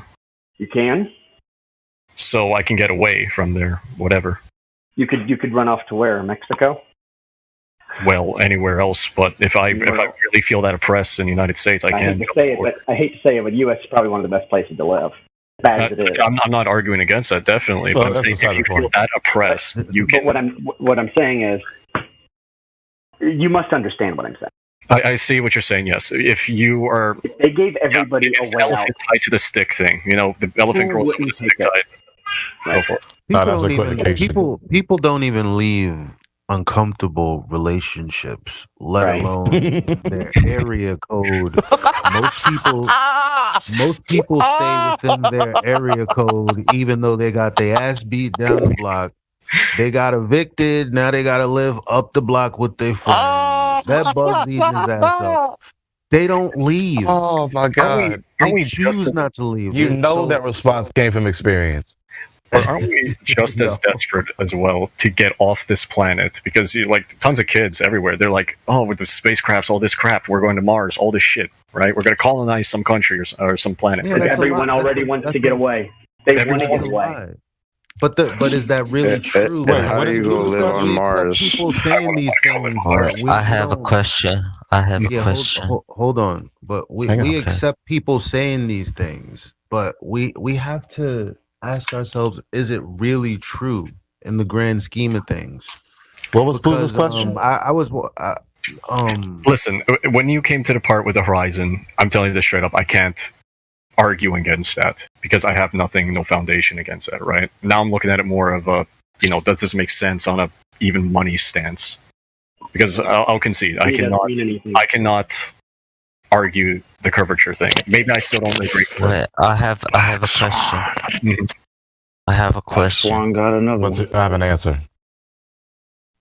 What? Well, this kid that wants to ask a question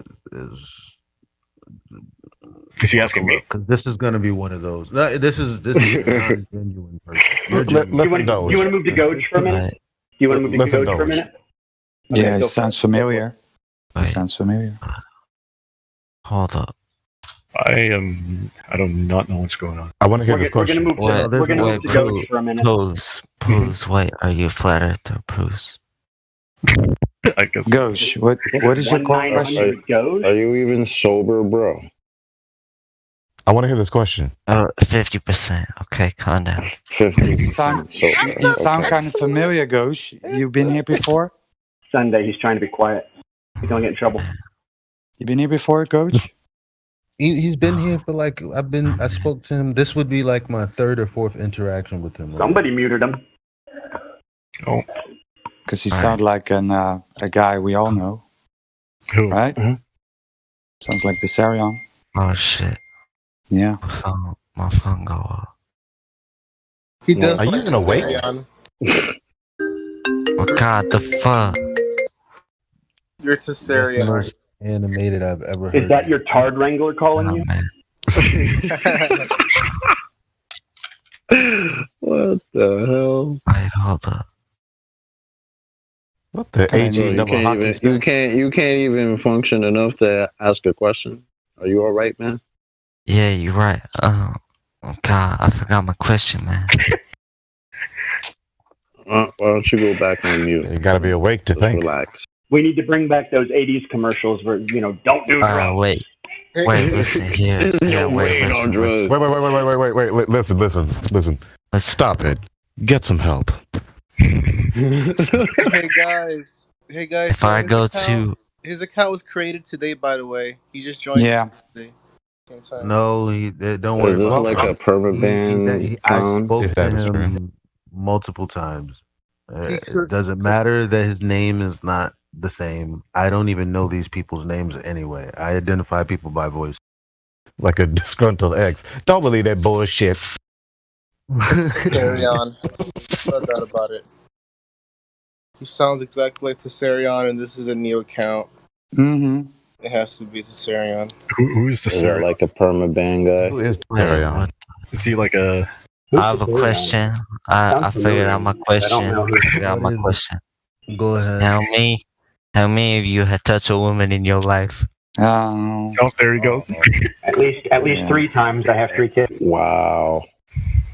Don't you know That that was you were in the Flat Earth incredible. Discord? How many times That was have you ever incredible, touched a man. woman Was that in your serious? life?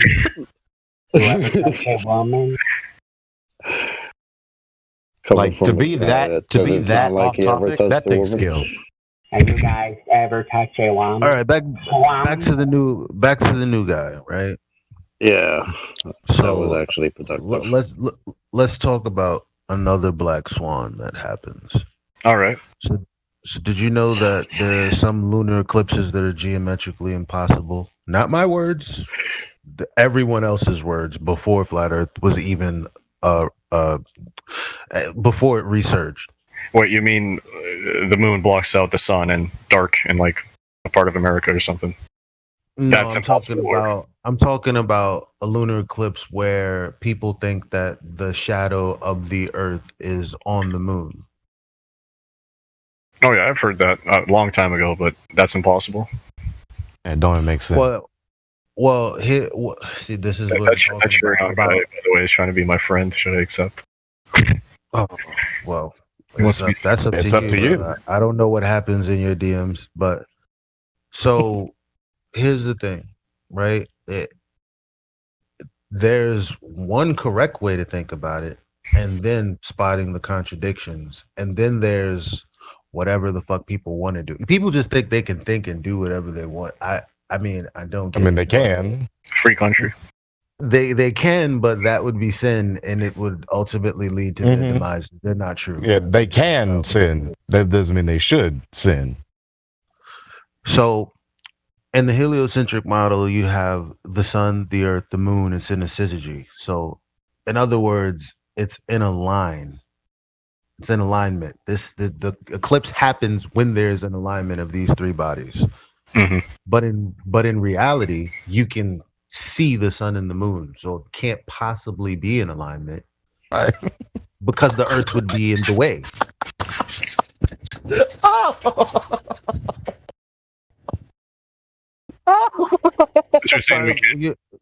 So what I'm saying is the moon is it's travel. Let's say it's traveling through the night sky into the wee hours of the morning where it enters the eclipse. Let's say the eclipse starts like around, I don't know, 2 o'clock, 3 o'clock in the morning, right? Mm-hmm. Well, well, let's just say that. Okay, now the sun's coming up at 5, right? So now the sun's up. The moon was in the sky all night. Then it entered the eclipse, and now it's after sunrise. The sun is up. The moon is up. Mm-hmm. It's not in alignment. But what's worse is the thing that you would think is a shadow is actually on the top of the moon instead of the bottom. Right. Right. So if I had a light source, right, and then I put my foot like say the light source was like on the floor or something, and I had a door, and I put my foot in front of the light, the shadow would be toward the bottom of the door on the floor, right? Now, what if I put my foot in the way of that light and it ended upside down on the top of the door? That's exactly what's happening in reality if you work your way back from the conclusion that you live on a globe and that's an eclipse where the earth is in the way. Somehow you have to make that make sense.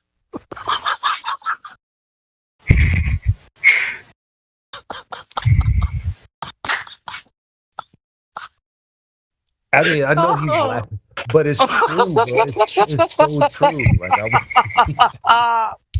oh God, they got people so fucked up. Oh God. Oh my. I'm cool. I got it. I'm cool. I got it. That's not even here. That's the worst part for me. But you want to know what's funny? That's not why the shadow is not really what they talk about with the geometric impossibilities. So they don't even address where the quote unquote shadow is. They say it's a geometric impossibility, but the reason that you can see it is because of refraction. So basically, the moon that you saw traverse through the sky the whole night is not actually there where you're looking, because it's 0.06 degrees below the horizon, being refracted up. But it's way over the horizon, way over that degree. It's like none of it makes sense. God, I wish I knew an astronomer. Explain again. What? Oh my God. That's what they would tell you, and then they would say it's quite interesting, isn't it? Yeah, but us as children then you can press them on it. Yeah, that is you can press me. Because of course I'm not that funny. Why is it so funny? God. Oh God, Elijah, thank you. You bring me joy. The way you explained it. It's such an analogy we should put in the door. Oh, I'm about to I suffocate can't to death. lie. I've done I'm all about to this suffocate laughing to death. at the heliocentric model myself, so I get it.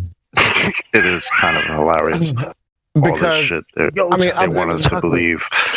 I've been a flat earther for a while. Okay, I've been a flat earther for a while. Okay, but when he goes, when Elijah goes into detail, I'm trying to not laugh before I suffocate to death.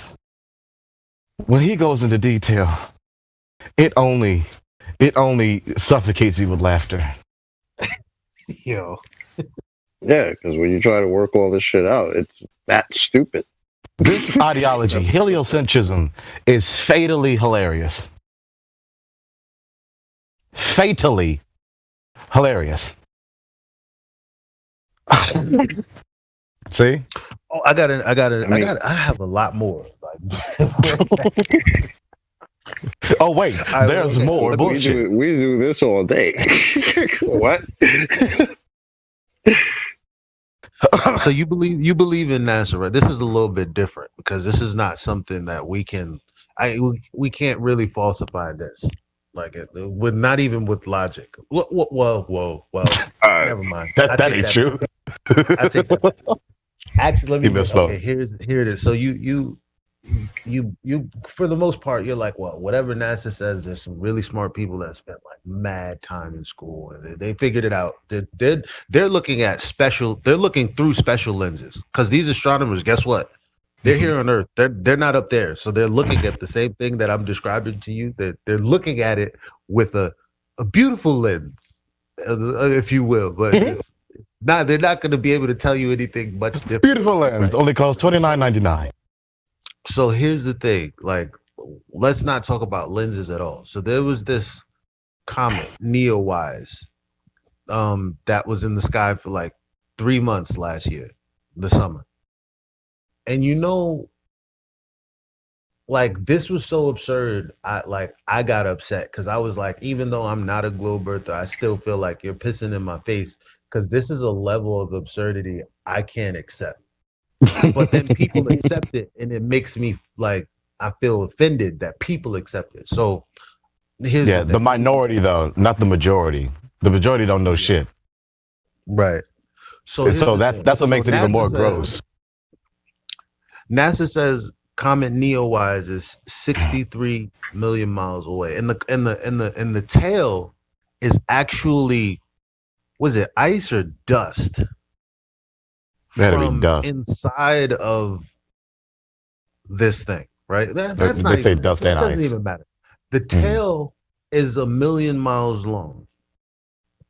So the distance is 63 million miles, but the tail is only 1 million miles long. But what's worse is the diameter is 3 miles. And I was like, why didn't they just lie and make up something believable? Because you're going to tell me the diameter, the thing that I can see with my eyeballs is 3 miles wide, but it's 63 million miles away. How stupid do you think I am? You see right there, here's something else you need to understand. These are the priests of your religion that you have been indoctrinated to. You didn't choose this; it was force-fed to you. Okay, you've been bewitched. What? You think I'm joking? No, it's just a funny term. Yeah. These priests, okay, the magicians, and they have to test the efficacy of their spell or conditioning. So when they show you that, what he just said, or when they have the goddamn audacity to show you Pluto, but have the nerve to have Pluto's fucking face on Pluto, okay? Come on. They are testing the efficacy of their spell, their conditioning, or in other words, your level of idiocy. How stupid are the people? And do we need to do better? Okay, it worked. Let's test it even further. Let's test it even further. The Earth's axis tilt 23.4 degrees. Now, when you do the math, I can't remember the equation right now, but the shit adds up to 66.6 degrees. Now, out of all fucking numbers they could have chosen for their religion, they just happened to choose to the decimal a number in an equation that then equates to 66.6 degrees. If that's not fucking Satanism, I don't know what is. Could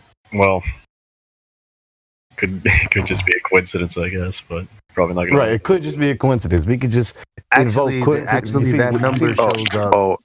That number shows up. What's the speed of the Earth going around the sun again? Exactly. 66. What number is that? 0.600,000. How many feet of drop in 10 miles? Yeah.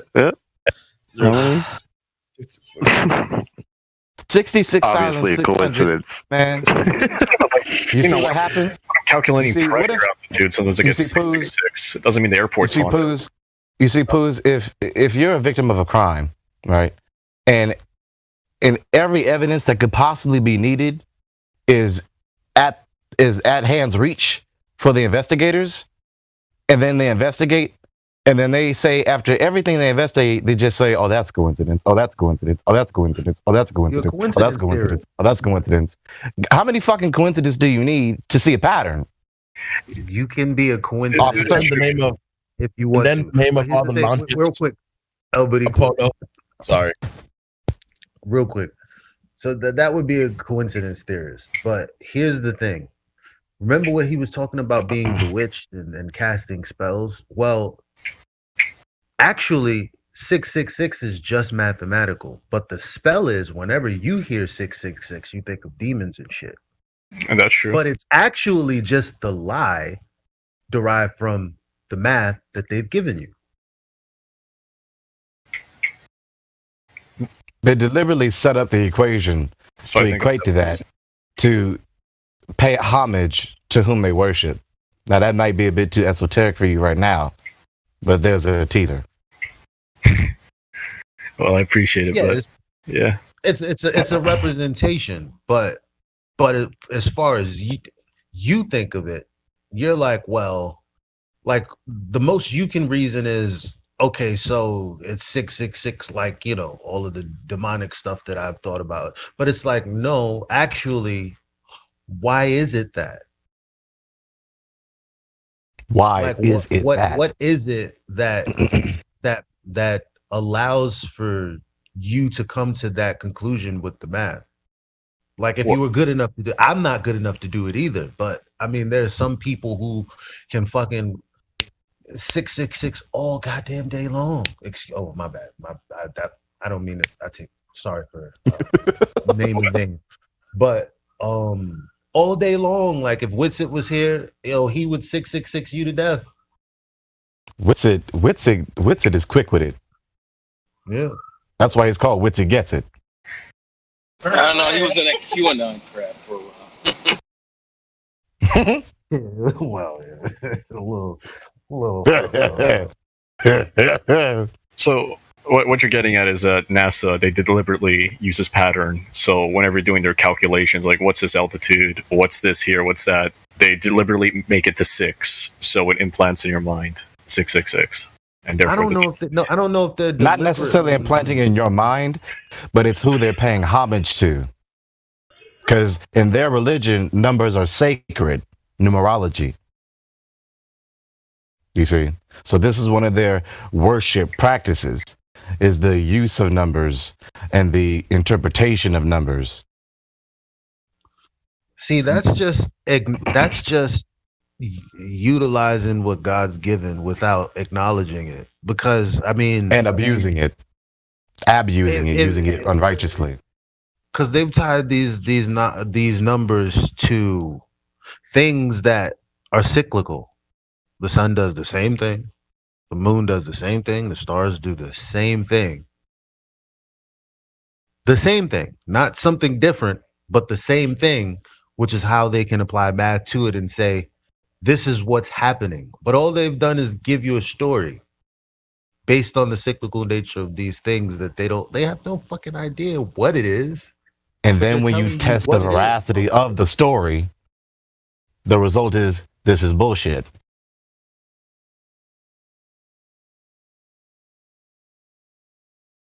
Not only is it bullshit, but it is antichrist, wicked, satanic bullshit.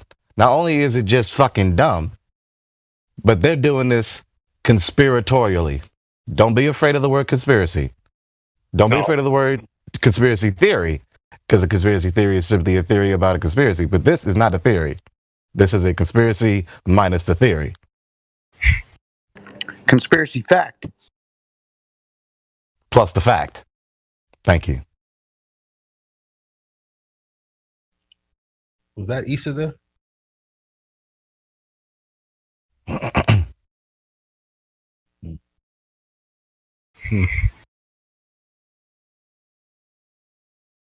Yeah, because I am religious and I was raised. And what's crazy, that's one of the things that sold me a lot into it, just because I looked into all the symbolism, the names that they have for every little launch, every name they have for every asteroid, or if you're looking into all that, you're like, holy shit. It's like, I mean, you cannot be that blind. Like the dots, but the spaces between the dots is barely fucking there. It's like the conspiracy is just, there's no space between the dots. They connect them, but there's a line now.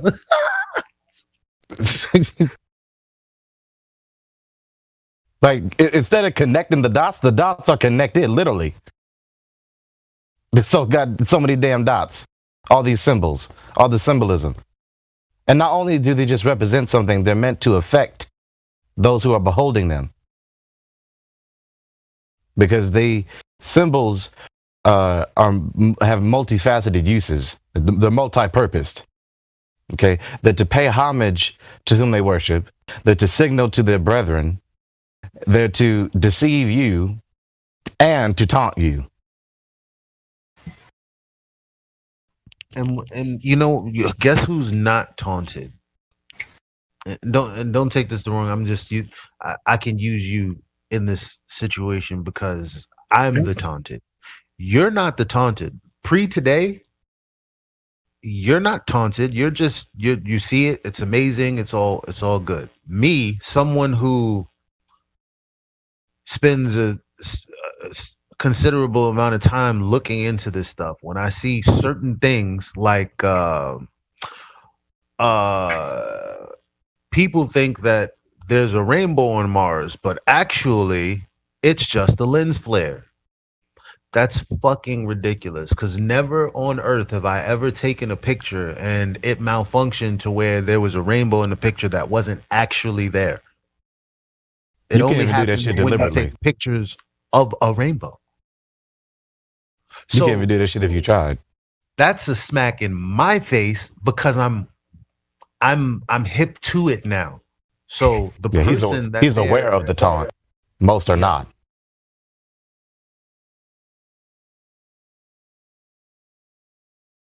You believe that, man? That you believe that that's a lens flare? Do you know what I'm talking about? No, this is news to me, so I have no idea. Oh, see, the gravy keeps it. I could probably Google, right? I could just go to my like side scroll thing. You're talking Where about the news is at. rover, the new rover they put up. There was like a lens flare or something. Right. Hold on, let me post it in the chat for anybody who didn't see it. I got it here somewhere. Should I take my ass to bed? Dude, I passed the 24-hour mark. Like 2 hours. When the fuck did Discord become addictive? Is it because of us or is it because of them? Because remember, these technocrats, these wizards, shit. What did Arthur C. Clarke say? Any sufficiently advanced technology is indistinguishable from magic? I can't explain this fucking phone. Somebody can. Yeah, the wizards. So the wizards who make this goddamn technology and the apostates of this occult religion, right? They've come out in public telling you we deliberately made these apps, these devices to addict you. Oh yeah. Some of us didn't care about your health. Some of us were reluctant, but we went with it. Mm-hmm. So shit. I could see why. I didn't take my ass to bed. So I might. you remind them of Lemon Bird, though.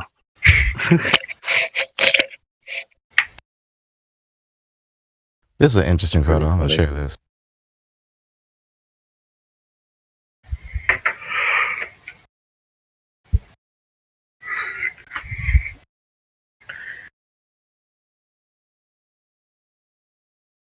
This is an interesting photo. Picture. So do you believe that? You're referring to the lens flare?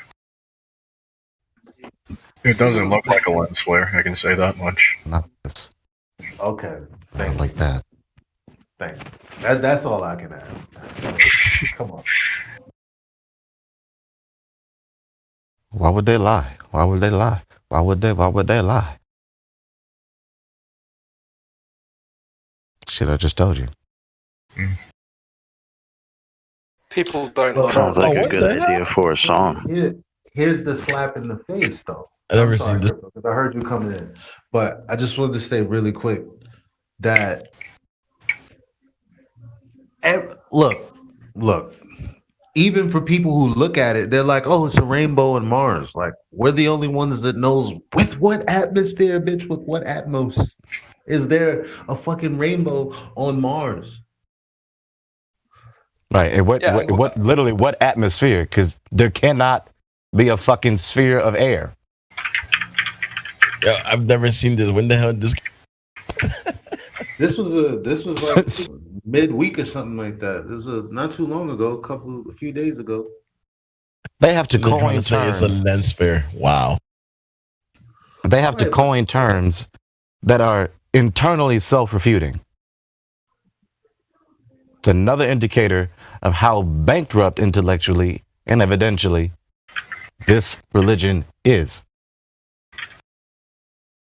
I'm just wondering, like, did they bring like a giant mirror to form that rainbow? How did that work? along with the artificial suns.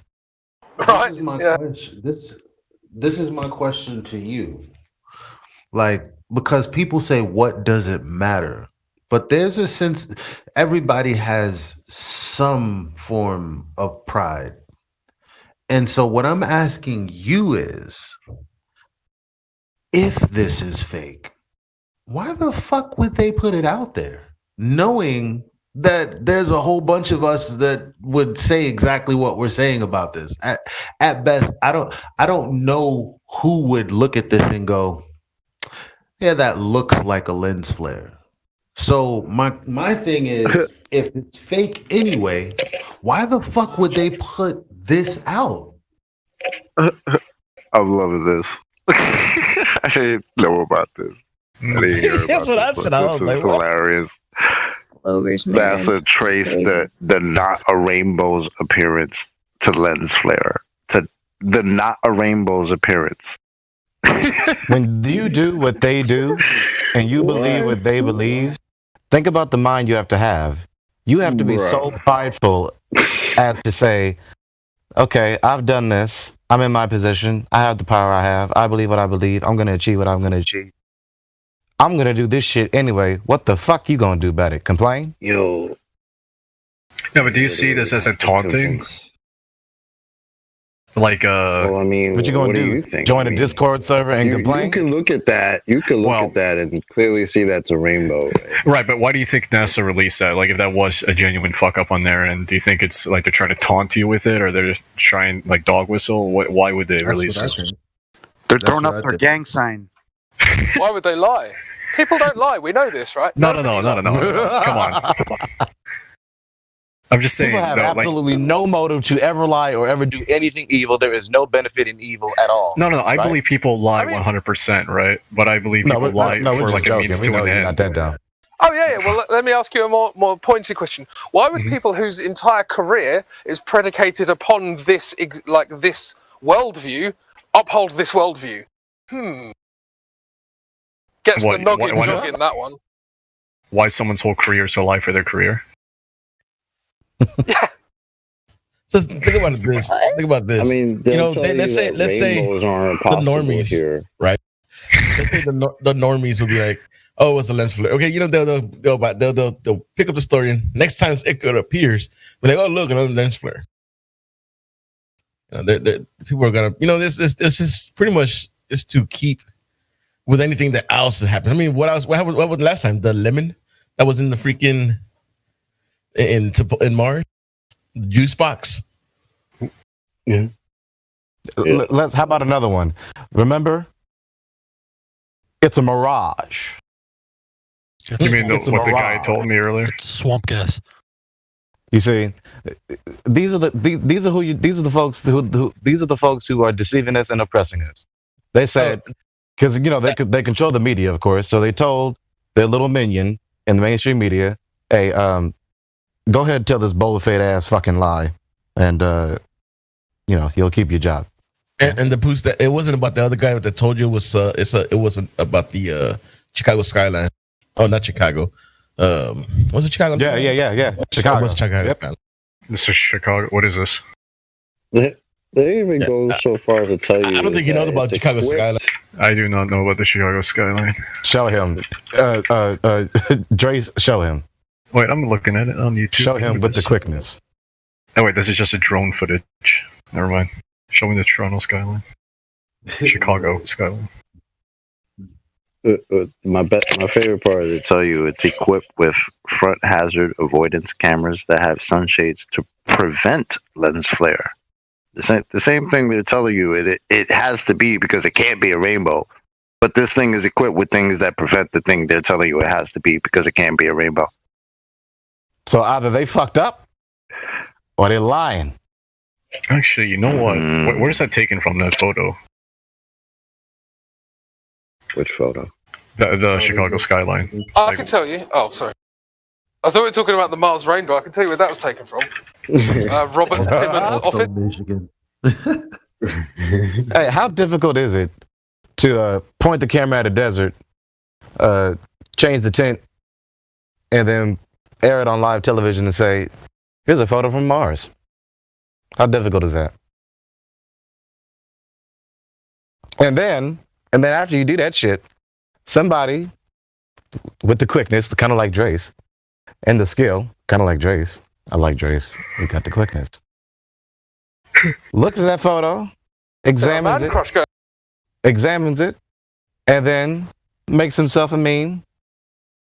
And the goddamn photo, after the erasing of the edit, the Photoshop, is fucking identical to a real location on Earth. How are you not insulted or outraged? How do you not want to punch something? Yeah, that's wild. You know how many times I was thrashing around in anger, watching all these YouTube videos exposing this shit? Cussing up a storm, ain't nobody in the house. Ain't nobody here. Can't nobody hear me. Ain't nobody in the house. Who the hell am I talking to? I get that. Angry as hell. Before I started talking on the stream, I would actually just scream at the TV. You know, I don't believe in hell because the scriptures don't teach it, but it provokes you to say these people going straight to hell.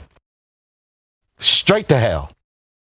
Now, like not before they died. Now, and the place don't exist. They go in there now, in a handbasket. Did that helicopter actually take off? You mean the little drone on Mars? That shit's still grounded. So that shit ain't. Yeah, it needs a software update. That's what their excuse is now. It needs a software update. I heard a big case that thing is not going to take off. What helicopter? The little helicopter they put on Mars, or if you believe they did that. Right. Well, they can't show fly. What's up, Ed? They would be screwed, dude. They would be screwed if they showed that shit flying. It showed all the bullshit that they're fucking lying about. Like that shit can't fly, dude. There's no way. How you pushing down air that ain't there? That Rhino hit the game bars.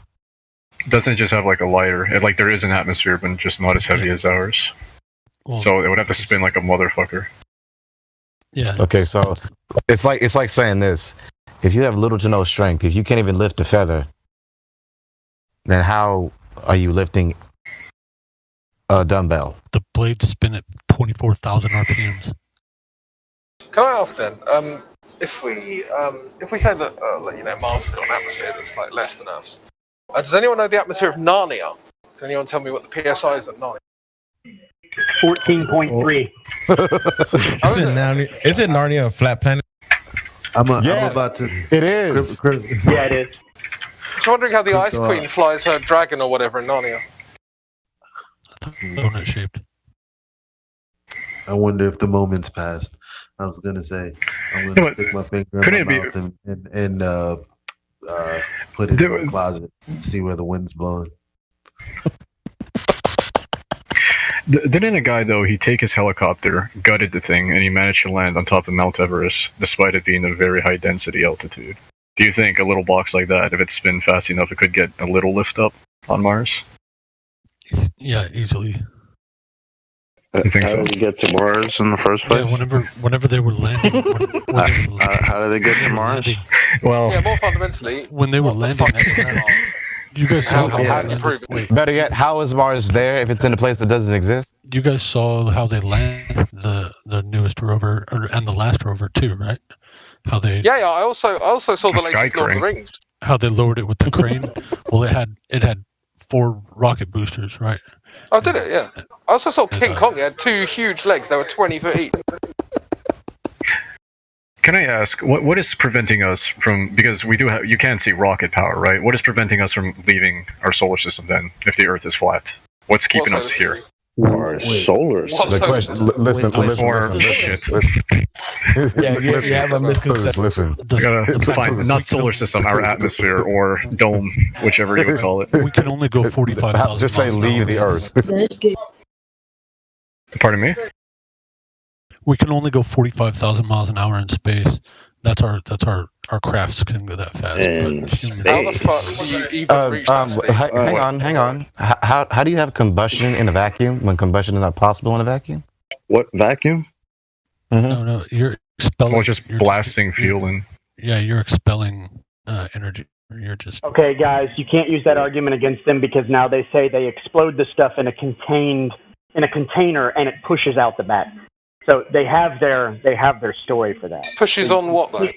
Yeah, I know, but you're not going to get anywhere with them with that argument. Ever. Well, I mean, they're not getting anywhere because they're not pushing on anything. Yeah. Where are they pushing it again? Like what vacuum? What vacuum are we talking about? Question is, how are they pushing off a vacuum inside your stomach? How are they pushing off of a vacuum in a place that can't exist? Things can still burn. Alien, how are you pushing off of a vacuum that can't possibly exist in reality? Did you say things can burn in a vacuum? Well, there's an equal set reaction force. Alien robot, how are you in a fantasy place that doesn't exist though? I mean, that wouldn't be possible. You couldn't be in a fantasy place that doesn't exist. Okay, so you're a flat earther now. Thank you. Space does not exist. Thank you. Space is not a fantasy place that doesn't exist. It's a fantasy place that doesn't exist. It only exists in your head. You're never going. Wait, so what's Space, keeping us? Space, in other words, a sky vacuum. So what's up there then? You're right. I'm never going. Find out yourself. Well, I can't. I don't have a rocket license. If I could, I would. But it takes a lot. How do you have a vacuum? How do you have a vacuum next to gas pressure? Alien Force. Because of gravity. Oh, so is gas bonded or unbonded? Yeah, but in submarines, they blast air into their ballast tanks to force out the water. Couldn't it be the same principle? I was asking a question. Is gas bonded or unbonded?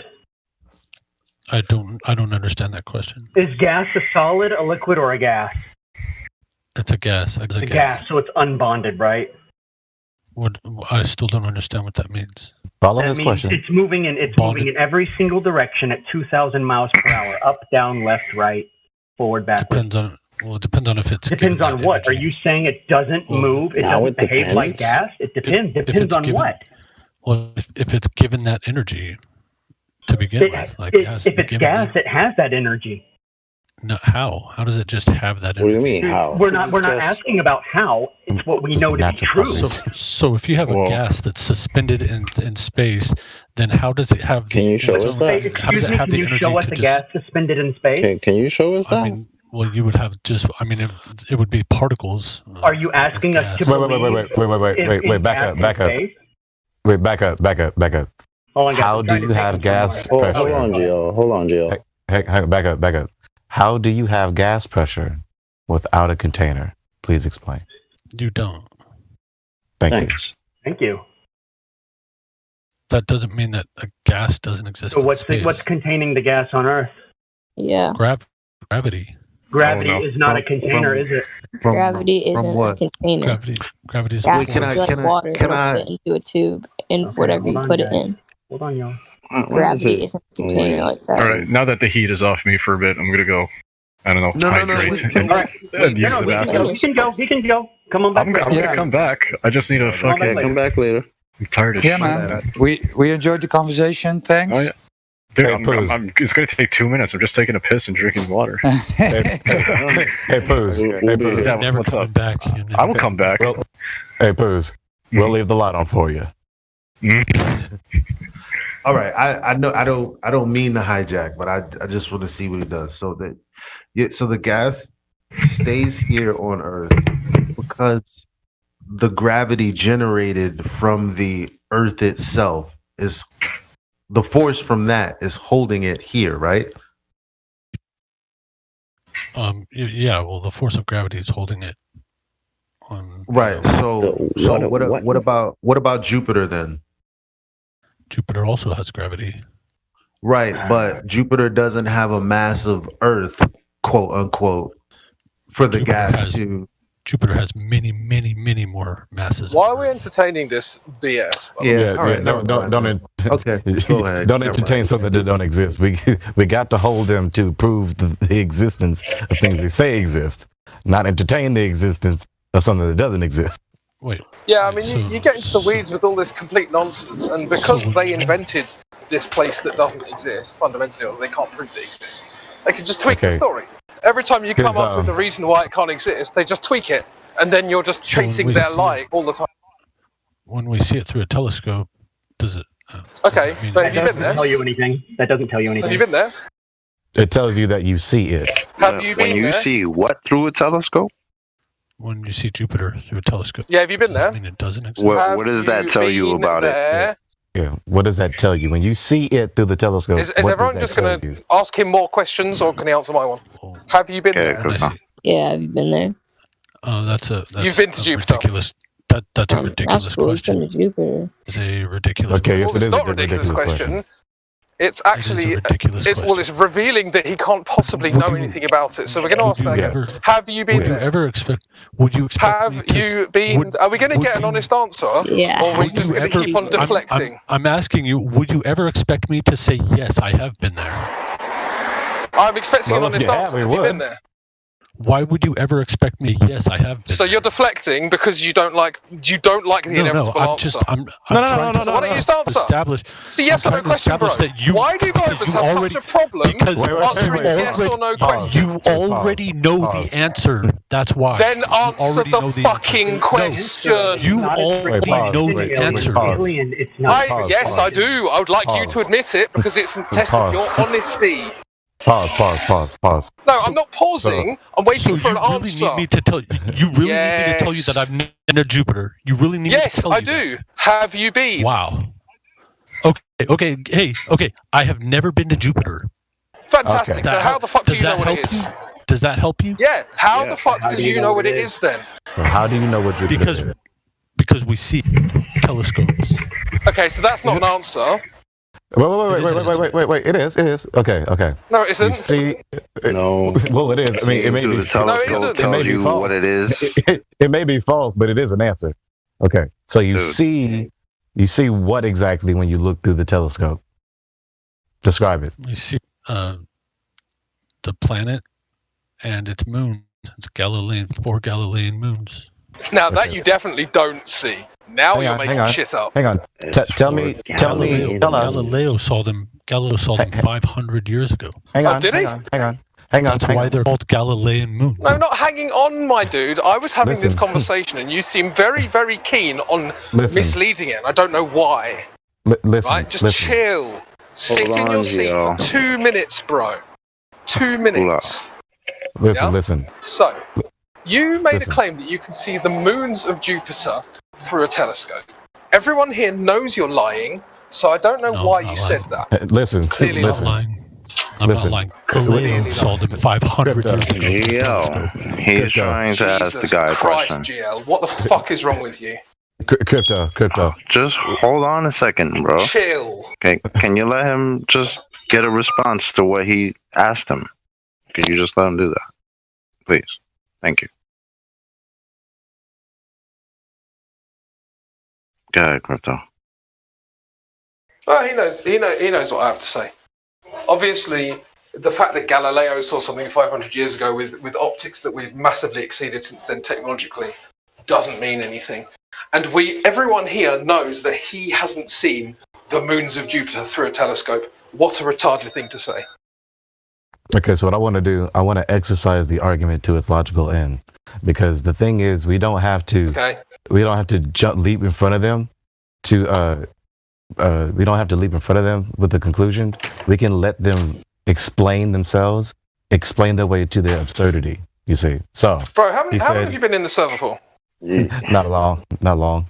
Okay, how long do you think I've been in the server for? Probably a while. Yeah, how many guys do you think I've talked to? Yeah. I can tell you get fed up easily. You're sick of this shit. Yeah, I get fed up easily, but I do get fed up with people who haven't been doing it long, trying to give advice to people who've been doing it 5 years. So maybe, you need to learn a thing or two. Okay. I mean, I didn't get the impression because you were getting gaslighted, but okay. That's fair. So I wasn't getting... Do you even know what gaslighting means? Getting heated. No, it doesn't. Yeah, well, you were getting heated. That's not what gaslighting means, bro. Well, besides that, fine. I can see that. You were getting heated. So, of course you already... Yeah, he was getting heated. He was trying to come to a conclusion, and you kept saying, but check it out, hold up. Right? That's would heat anybody up, right? He's trying to get to a point, and you're trying to tell him how to get to another point. Okay, so if I was doing that, please forgive me. Well, when I'm finished, bro, you can go ahead. I mean, this is an open forum, but just let me finish my conversation with this dude, yeah? And then you can go ahead. I promise. I don't want to dominate. I just want to finish my point. I love you too. Yep. So we all know that this dude is lying about seeing the moons of Jupiter. So how about some honesty, yeah? Why don't you just admit that you made that up, and then we can carry on? I did not make that up. Okay, so... Okay. Well, we can't have a conversation with you then, because you're just going to keep making lies up, and then you're going to pretend you didn't make those lies up. Okay, I'm not lying. Okay, so you believe what you are. Said. No, okay, well, I'm not lying. I'm telling you right now that I'm not lying. So, can you evidence it then? Yeah. Let me go on look then. it up for you. No, I don't want you to show me NASA imagery, right? So you want me to? What do you want me to do? Take you there? No. You told me that you saw the moons of Jupiter through a telescope. Okay. Do you want to come over to my place and check out my scope? You can evidence it however you like. Okay. Do you want to come over to my place and check out my telescope? I mean, I could do, Does it but there's sound like a going to be simpler ways to do this. For instance, you could take a picture of what your telescope sees. Okay, I can do that. I'll have to wait till tonight or wait till a night whenever I can see Jupiter through it, and then I'll. Why take can't we pictures just of it. ask Google if it's possible? Yeah, you could do that. That's also a thing you could do. No, I'm not going to ask Google. I want this guy who's obviously making shit up to evidence his claim, which he won't be able to. Anyway, GL, go ahead. Just in my own defense, I'm not making anything up, dude. I don't make things up. Yeah, he's not lying. He's not deliberately telling falsehood, knowing it's false. Along with your observation, are you going to also bring along the validated evidence that it proves whatever it is that you're asserting that it proves? Such as Jupiter being some sort of a gas giant flying around in a vacuum? Yeah, it could. Or will you just be bringing us pictures of Jupiter? There's there's endless amounts of evidence of Jupiter. Endless amounts of evidence. Yeah, Endless. There's a huge. Endless. There's a huge amount of evidence. Matter of fact, whenever they launched that spacecraft to that. Okay, but does that have anything to do with the evidence that you think that you can bring to us as far as what Jupiter is and how you can tell what it is by looking at it through your telescope? What kind of telescope do you have? That's a and is it tells one you of those, exactly what it is that you're looking at. Is it one of those telescopes that like? It's a Meade 10-inch Meade. Out of curiosity, how does it far have away any of that, is Jupiter?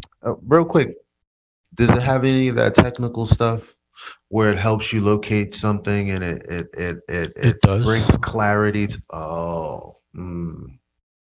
okay, so it's out of not like curiosity- just something with a lens that it's actually like Well, more all like those some- images that are taken from a telescope like that are stacked images where they take thousands upon thousands of composites, and that's how you get the digital layout, if you will, of the image presented. So it's not just a single photo.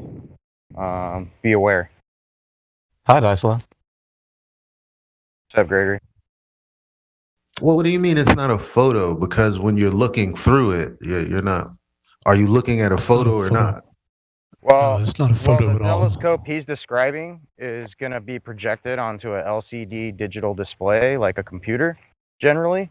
It's not something that you necessarily observe through like an aperture, if you will, of a telescope. No, you with the can. naked eye. No, you can. Yeah, you. But none of this matters. It does both. It does both of those. None of this. Yeah, but what I'm trying to tell you They're entertaining What it. does it tell these you? moons you're claiming, What these does moons it you're tell claiming, you? you're not going to see with the naked eye through that telescope. It's going to have to be a stacked image. Bro, what does looking at a dot in the sky tell you? They're entertaining it, Aurelius. Dot in the sky. What does looking at a lit orb in the sky Tell you. about There's it? a lit orb. That there's a lit That's orb all in the it sky. tells you. Yeah, that's all it tells you. But I'm asking Alien. What does it tell you? Does it tell you its chemical composition? Does it tell you how far away it is? Does it tell you how big it is? Does it tell you what it's made of? What's it tell you? It tells him. It tells him that there's a Tells you safe nothing. space somewhere in the Let him universe. answer. where Let him nothing answer. is. My telescope isn't gonna. My telescope isn't going to do any of those things. So you ain't got no like Star Trek sensors on there, right? You're a parsec away, and you can like, oh, sir, detected such and such type M. You guys are missing the point, man. You your guys are kids missing okay? the point. When he looks through that telescope and he sees that little dot, what that does is that creates a safe space in his mind of a possible potentiality that he thinks he can travel to. Yeah. I don't think that I could. I don't think that I will ever be able to travel. I don't think that I will ever be able to travel there. No, not will, could. It upholds or even can. I would never be able to try there ever. It's kind of like a replacement for mommy's booty. It's like a binky or a pacifier. Space tits. Not really. It doesn't. I really find that much comfort in the fact that Jupiter exists. It's just a. Well, this is all subconsciously. You're not thinking this outright. This is all going on subconsciously in your mind. I mean, you may not know this alien robot ghost, but space may be the final frontier, but it's made our Hollywood basement. Right. Okay. Red Hot Chili Peppers don't lie, though. This guy sounds like Deuce Vault. There's no more frontiers after space. After you figure out what's around you, that's it. Who's watching Taco Bell? How does he explain a lack of curvature on Earth? What do you guys think about Einstein? What do you think about Einstein? Do you think? I don't think nobody has yet explained the lack of curvature. I don't. That's a great question. Einstein had cool hair. Do you think he was smart? Do you think he was Einstein?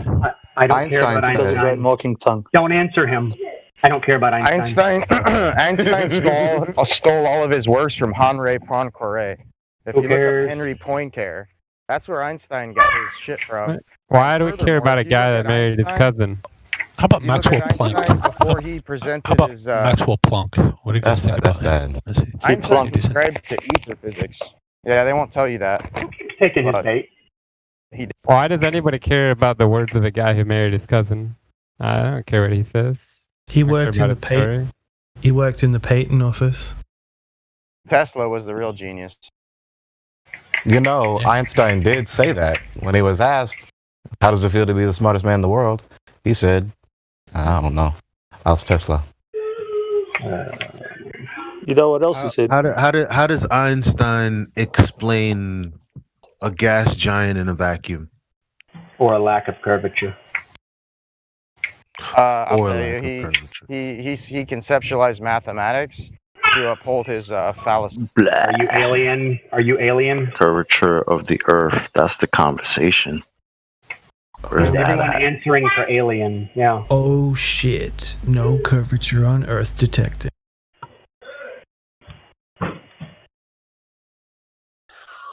Or it stops right there.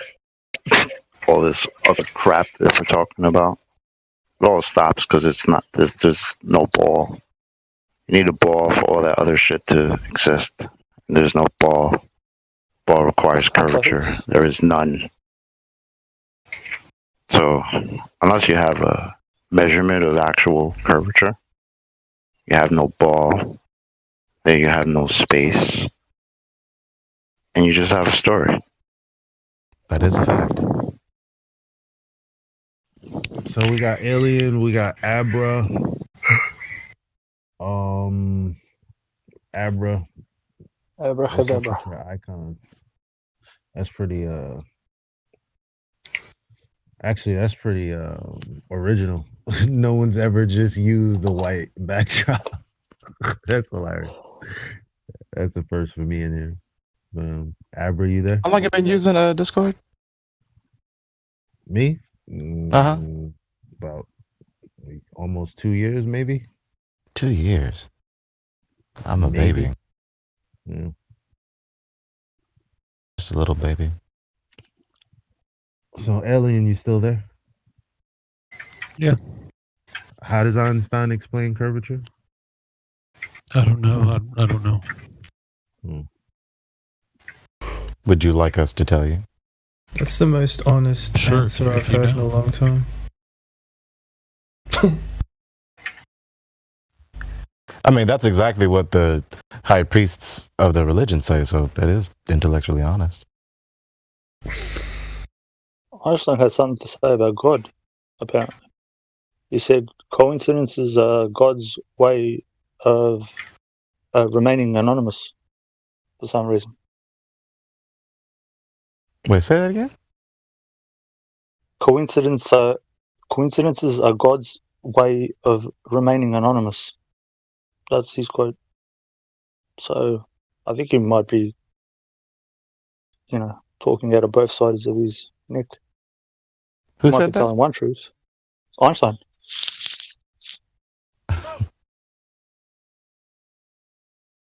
What does that mean? Einstein also So he said believes in God. He's also said God does not play dice with the universe. I see. Yep. Here we go. Thank You you. always gotta hedge your bets, don't you? Of course. Well picked up. At least you got that right.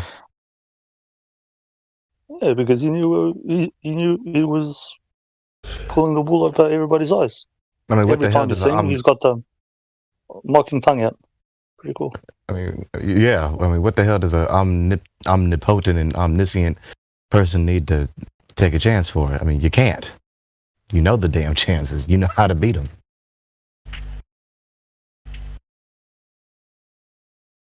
Unless you were provoked to play fairly and take a gamble with another entity. What if the devil somehow talked God in to roll on the dice? What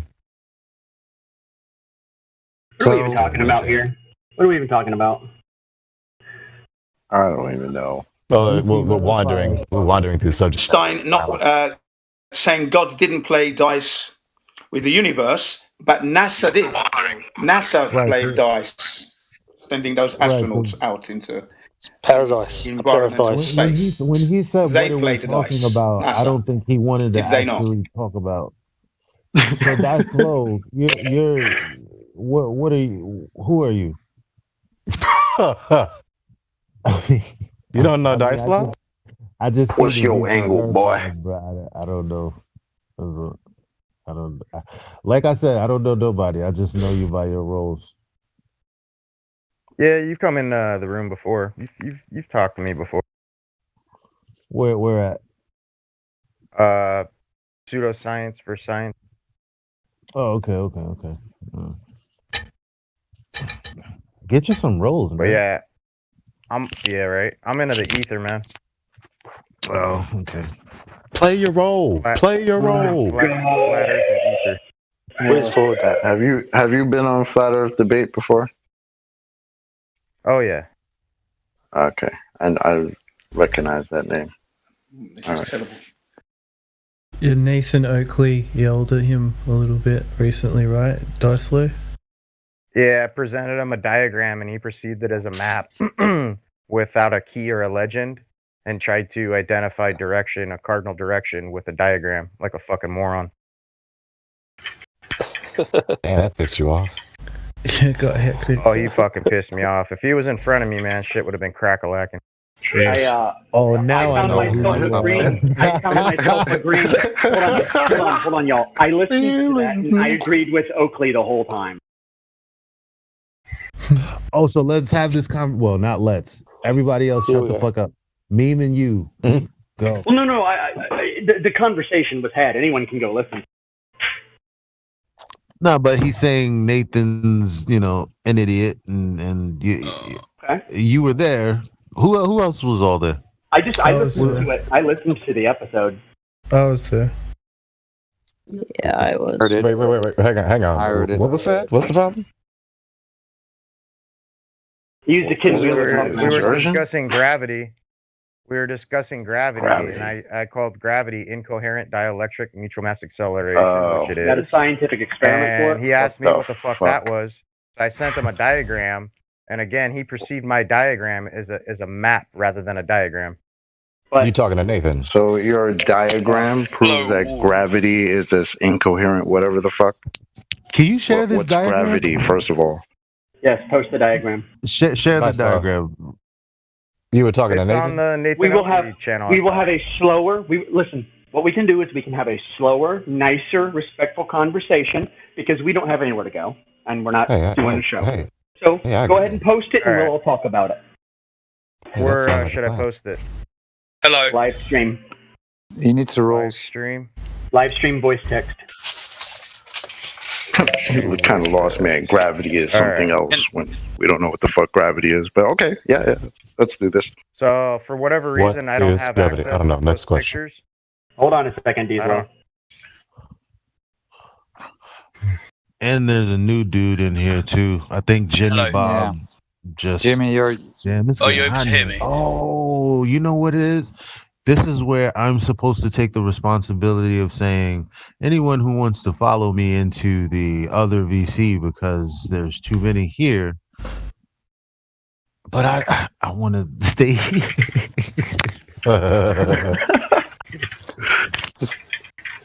Should I stay or should I go? Dun, dun, dun, dun. Wait, are you able to hear me? Because I had a Yes. I can. Discord. Okay, yeah. Yes. Just making How sure. the hell are you? I'm alright, thanks. Just a question, would you rather eat a goat or a matter baby? You're right. A matter baby. What is that? Nothing much, how about you? What's a matter Nice. baby? Nice. Oh, hey, where's Crypto at? Crypto, are you here? Where did Crypto go? Okay. I have a question. Would you rather have $1 million today or $10 million in 5 years? $10 million in 5 years. Y'all Long-term is planning. $1 million today. Do y'all know how to what if- invest? Yeah, 5 years. 5 years is a long time. Actually, think about it. $1 million today, because you can just invest it and have more than 10 million 5 Like years. how he heard an idea. Let's not I think want at to all. run, guys. I invented a new aspersion or slur against British people. I want to run it by y'all. Okay, tell me how it is. No. Yeah, you're here, so you'll tell me how good it is. Bungaloid. What? Bungaloid? Have you just talked? Not mongoloid. Bungaloid. Bungaloid. Because you know, bong. But isn't a bungalow a thing though? So bungalow. Yeah, bungalow is a thing. So just like, sounds like people you're might describing confuse someone it. that lives in a- but like a lives in bungalow. bungalow. People might confuse it with a bungalow. Okay, moving on. The die slow he's posted. Now, I'm gonna okay, so Cat got your tongue? connect the dots for me. How does this relate to the earth? Explain. So if you were to perceive it how Nathan Oakley was perceiving it. No, that's I'm not like asking saying- to perceive it like that. I'm asking you to bridge the gap here. Oh, so you're just gonna interrupt me when I'm trying to explain myself? Yeah, because you're not explaining yourself. You're about to tell me how Nathan perceived. You just told us that. I'm asking you to make this make sense. You said something about dielectric acceleration, blah blah blah, and I'm saying, okay, what does this have to do with that and the earth? So this shows you the flow of from charge to discharge. From dielectricity to magnetism, from charge to discharge. It's all right there in front of you, man. Pretty self-evident. yeah, I sure. don't understand what you want me to tell you. Well, if he didn't know, he didn't know. Well, he seems like he's trying to get like condescending and like patronizing towards me instead of understanding. So I mean, if we're gonna play it like that, I can play it Well, like I that, let you know what I mean? speak, and then you spoke, and I asked Well, you didn't let me speak. You interrupted me, is what you did. And you're trying to push me into a corner, and you want to play like that. That's how you feel because Yeah, because that's what happens Because when what? people Because you feel. ran- Hold on, Elijah. Because you Hold on, grandstand Elijah. for You're Nathan Jokley? you're gonna cut his head too fast. Okay. Have some fun first, right? Yeah, I'm feeling gaslit. My bad. Heated. Let me chill out. Guys, slow. I'm an idiot. Guys, slow. I'm an idiot. now. Guys, slow. I'm an idiot. I do need you to explain to me what's going on in this image. Here, I'll repost it. There you go. Right here. I'm showing you the flow, how things. Yeah. Sure. I need you to explain what's happening in this image, though.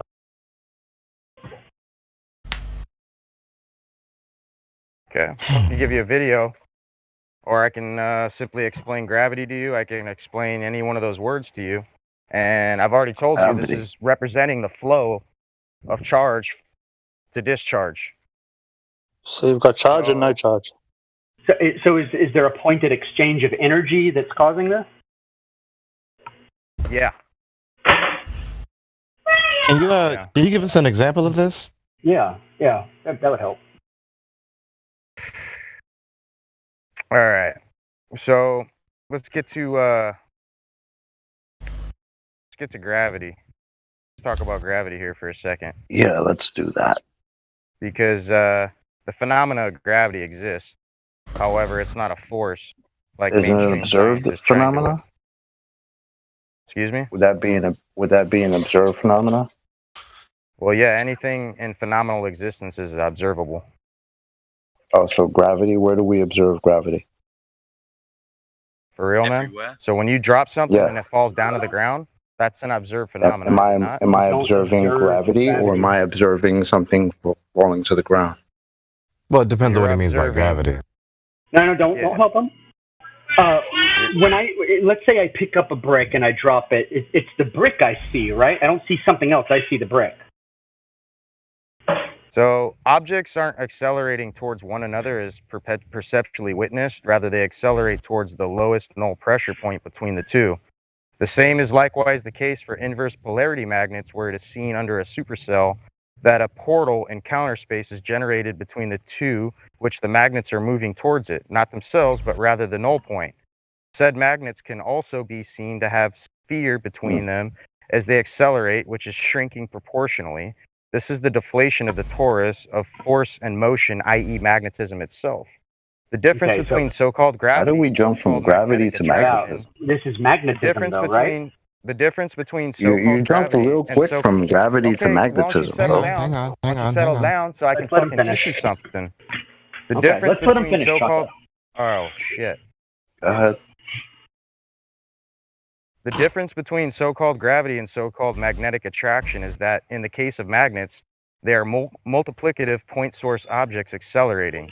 So the intensity is many magnitudes greater than the common object accelerating towards the null pressure point in counter space.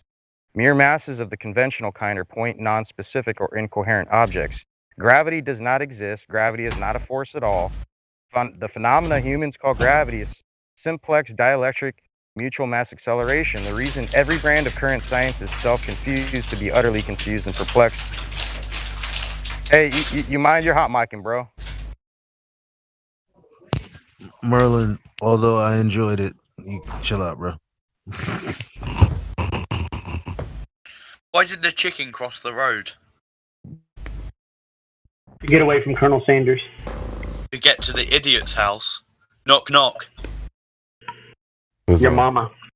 The chicken! Pretty good.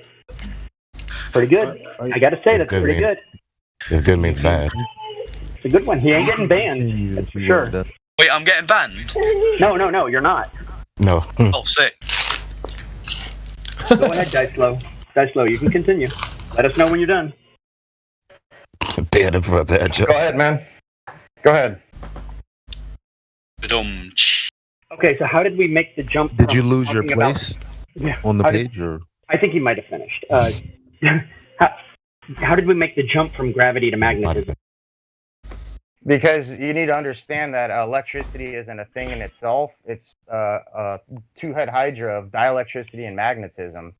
So when you talk about things like gravity, you talk about things like magnetism, electricity, light. All of this is literally a manifestation coming from one thing and one thing only. There's only one law that all of nature follows, and that's of pressure mediation. All right. So science is trying to pigeonhole all these different fields and phenomena into different categories, but in essence, they're all connected. Can you prove there's only one law? I think he did good. I like it.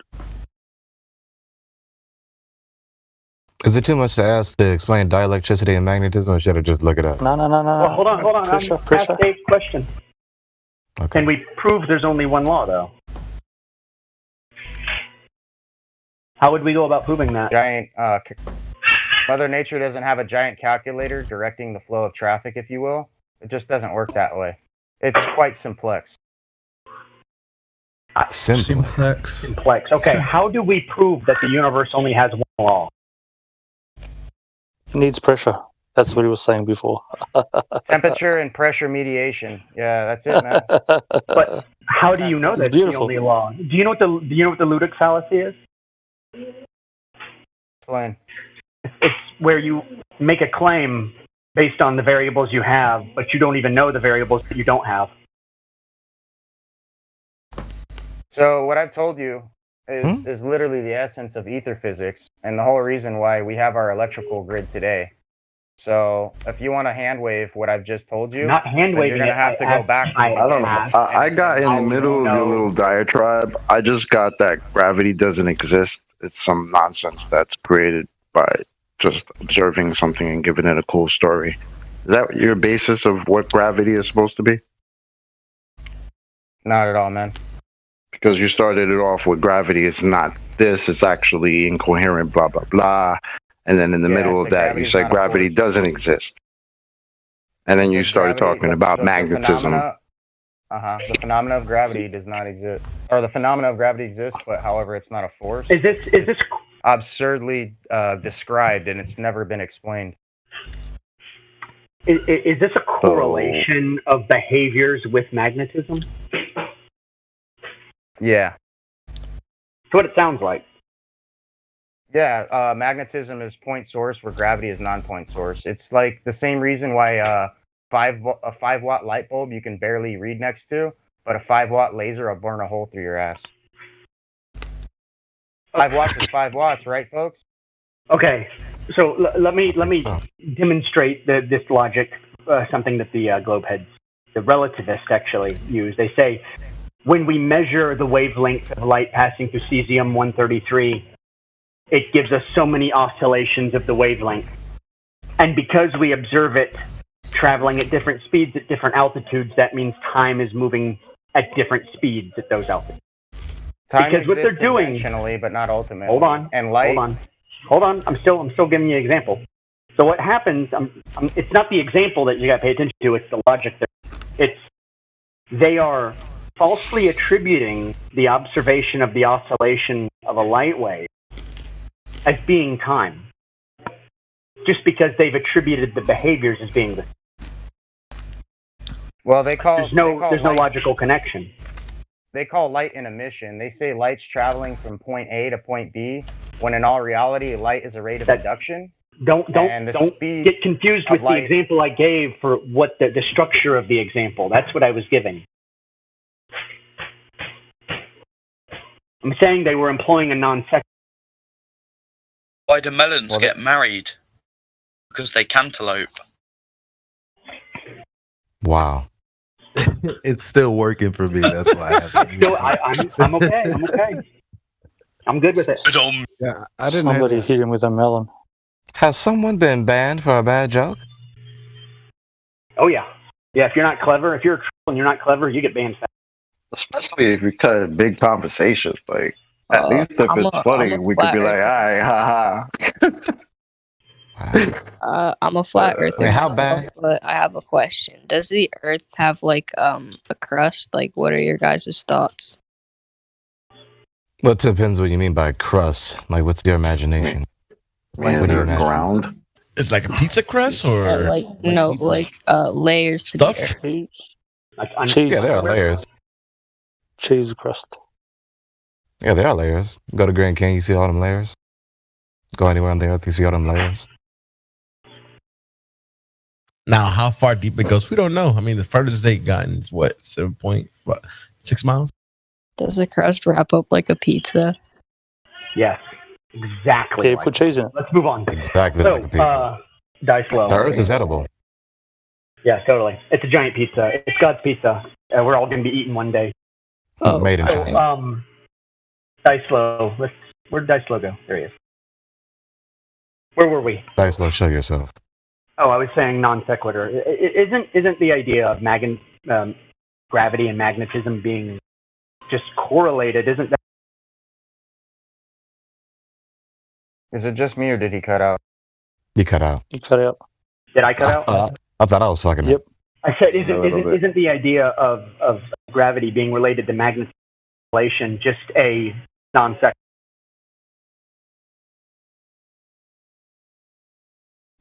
Did he do it again? Yeah. I cut out again? Discord don't want you to say this sentence. Just when you got to it, it's a non sequitur, pretty much. It's a yeah. I would say your comparison of so-called gravity to magnetism is a non sequitur. Dice Low Blood, what do you mean by gravity? Explain that. Things falling. But It means white. this is kind of because he got all mad and shit. I let him do all this, but it still doesn't explain to me what the diagram has to do with Earth. Like, what are you saying specifically is happening? It's not a critique. That's a question of curiosity. Because he's talking about, well, you see things fall. Well, we have air here. Air does loads of things. Mm-hmm. I'm just kind of perplexed why he's using the term gravity. Loads of things. Yeah, I'm just kind of perplexed why he's using the term gravity because he's seen me debunk gravity. Someone who's minuscule knowledge that I have. So I'm just wondering why is he invoking the word You have gravity? to replace. You have to replace the word. Remember earlier when I was talking to Lemon, and I was saying he was replacing space with ether. That's what I was saying. That's what's happening now. But that's what I was saying. Space is not then. ether. Space is a divergent magnetic field. What you call space is the negative image of the ether. Right, that wasn't his claim. He was referencing something. Actually, hold on. This is something I want to address personally. When you say space, what is it you mean? Well, Nice science tells us that an atom is 99.999% empty space, don't they? Bro. So are you talking about that space, or are you talking I'm about outer asking space? you what you're... You know I don't believe in outer space. Why are you asking me? I don't think space is real. So you're saying the volume between masses is the void between them is we couldn't I loosely didn't call say that space? I did not say that. I'm asking you to define what you mean when you say space. Okay, fair.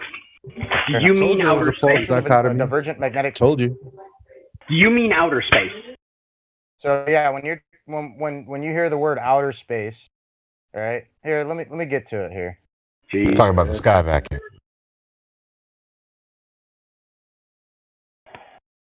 I mean, space isn't really real, so. I've got a question for him after, if I can. Yeah, it's made in a Hollywood basement, Flat Earth songs are catchy. Some talented flat earthers. Because when the moon hits your eye, it's like a big pizza pie. That's amore. So space is the void between masses, fully reified by atomists/relativity adherents. Space is the attribute of divergent centrifugal magnetic toroidal field.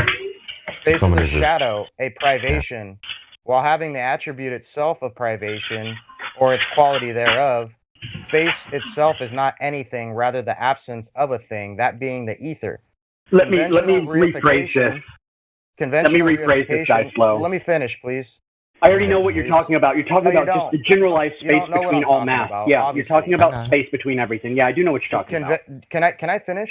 Conventional reification by empirical beings whose existence is measured by mass and magnitude. Space exists, but ultimately, space has no essence or properties.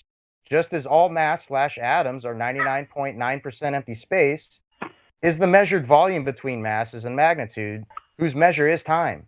Space is incorrectly reified essence of atomism, relativity, which Tesla said was doomed to oblivion, as a false belief of cosmic mechanics and its model.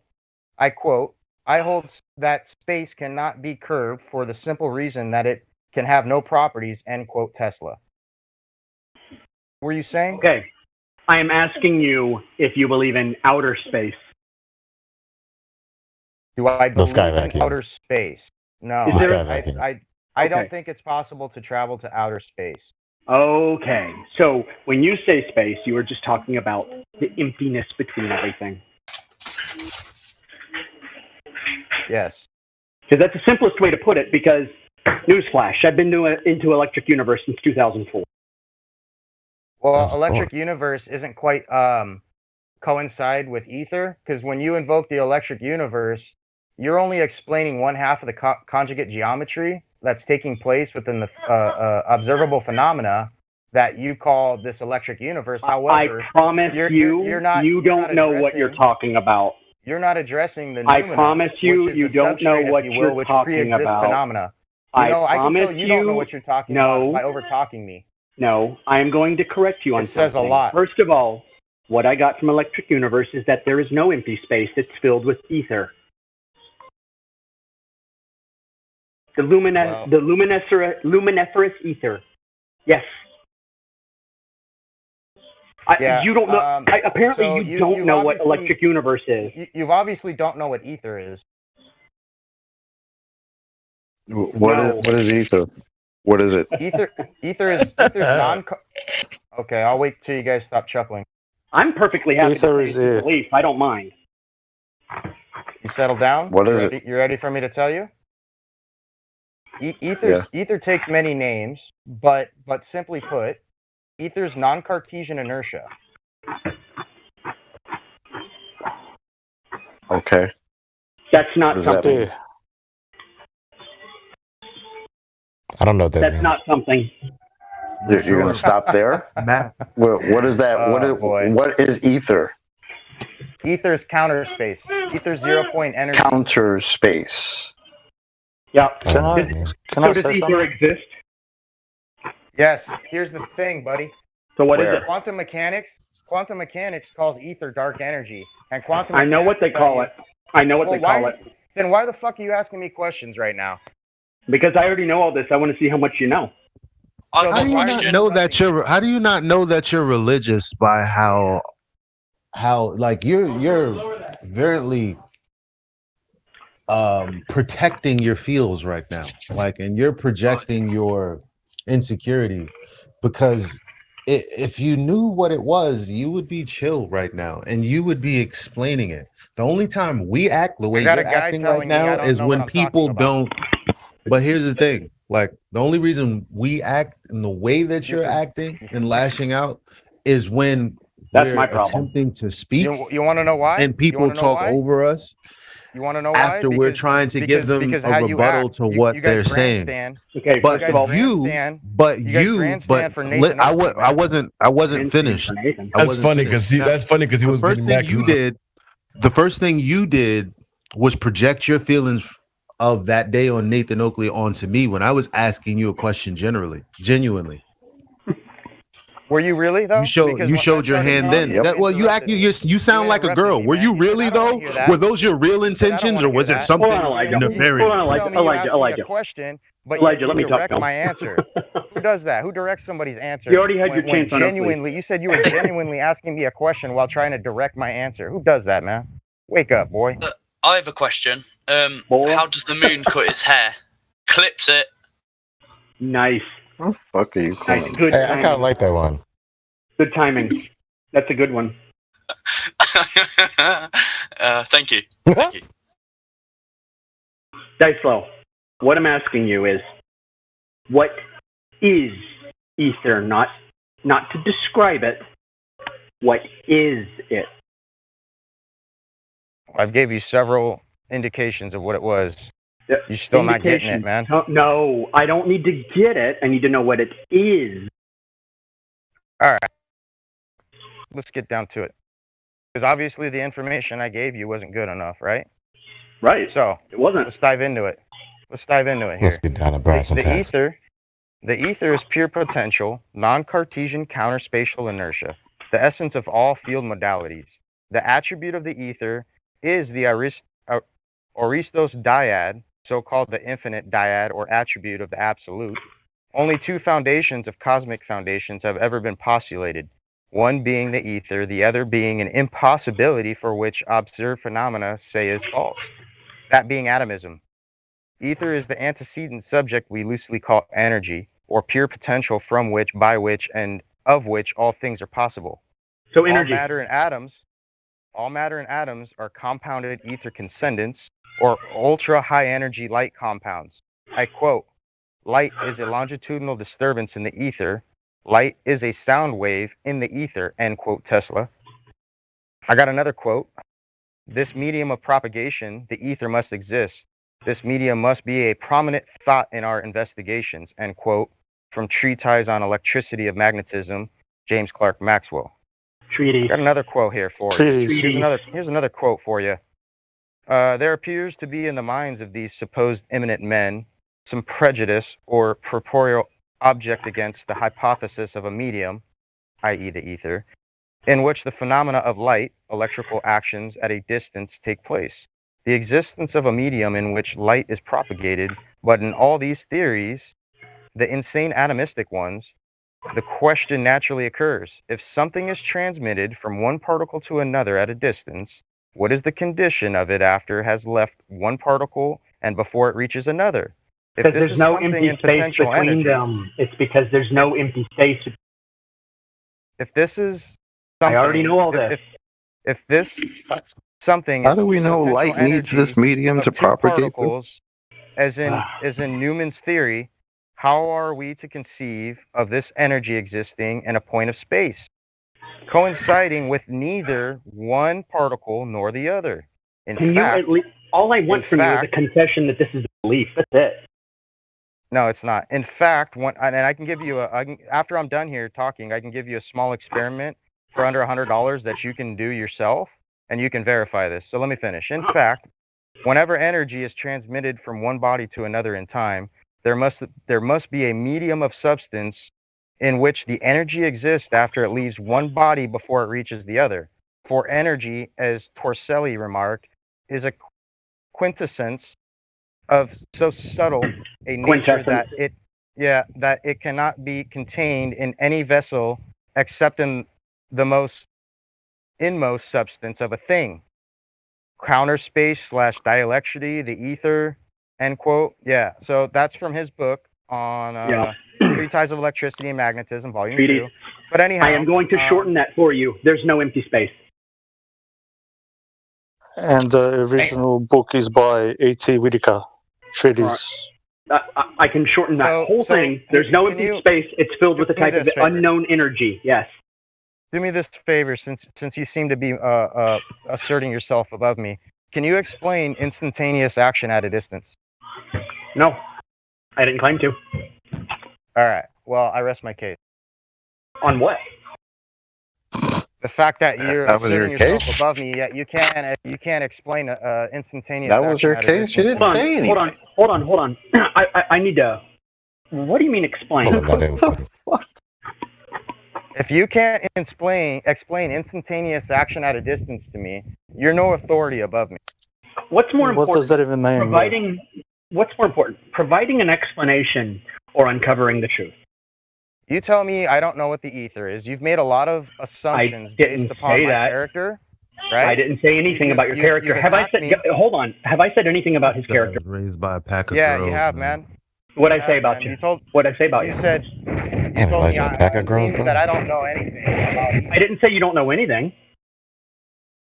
And that's not an attack on your character.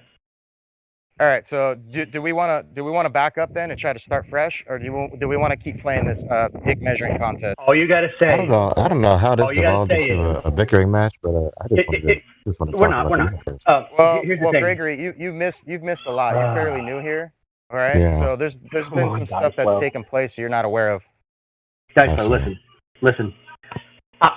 I am not denying at all that there could be some kind of etheric transmitter or energy that fills all empty spaces everywhere. Okay, I'm not denying that. To me how a Crookes radiometer works. I'm not interested in explanations. I am interested in experimentation and empirical reality.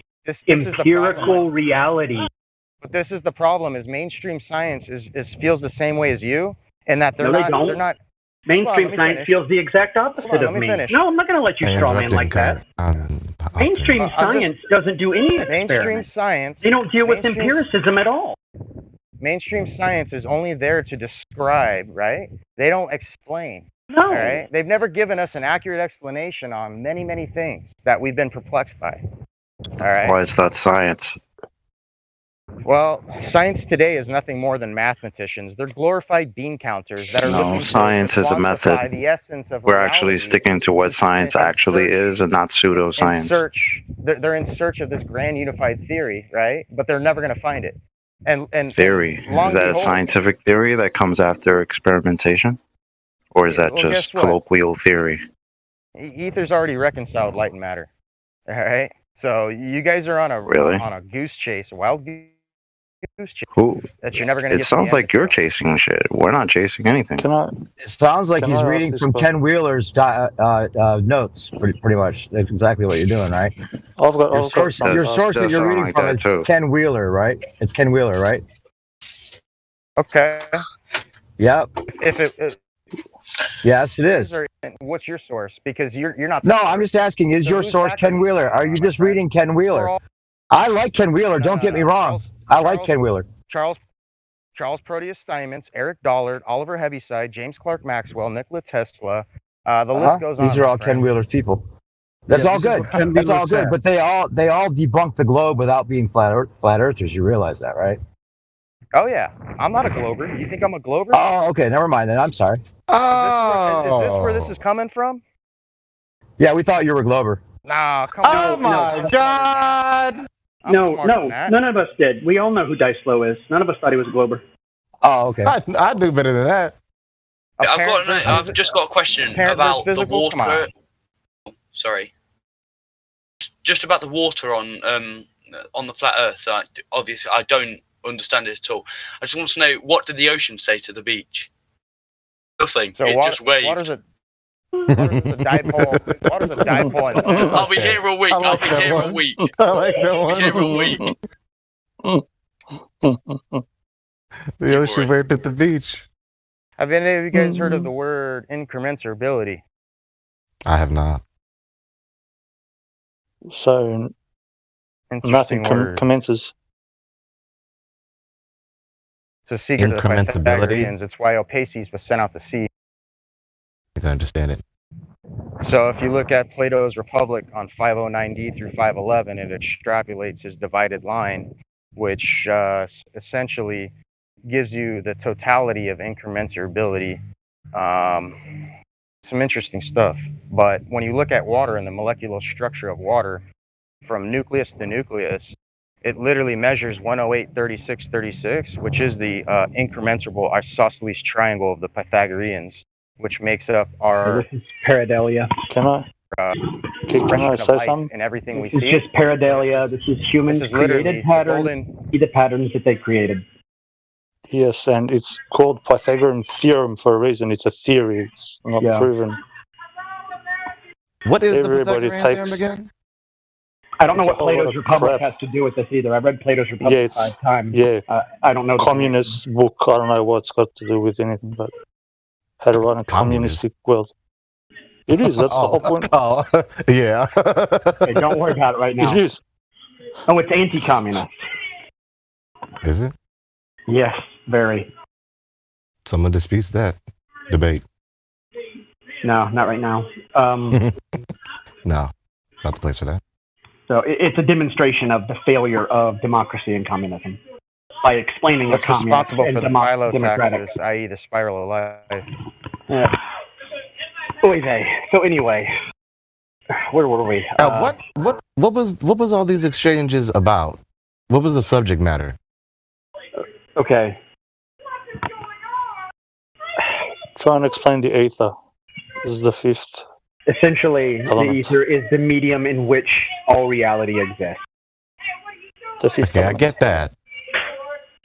But Now, what do we the know? ether is, nobody knows exactly what it is. Is it energy? Okay. What is it?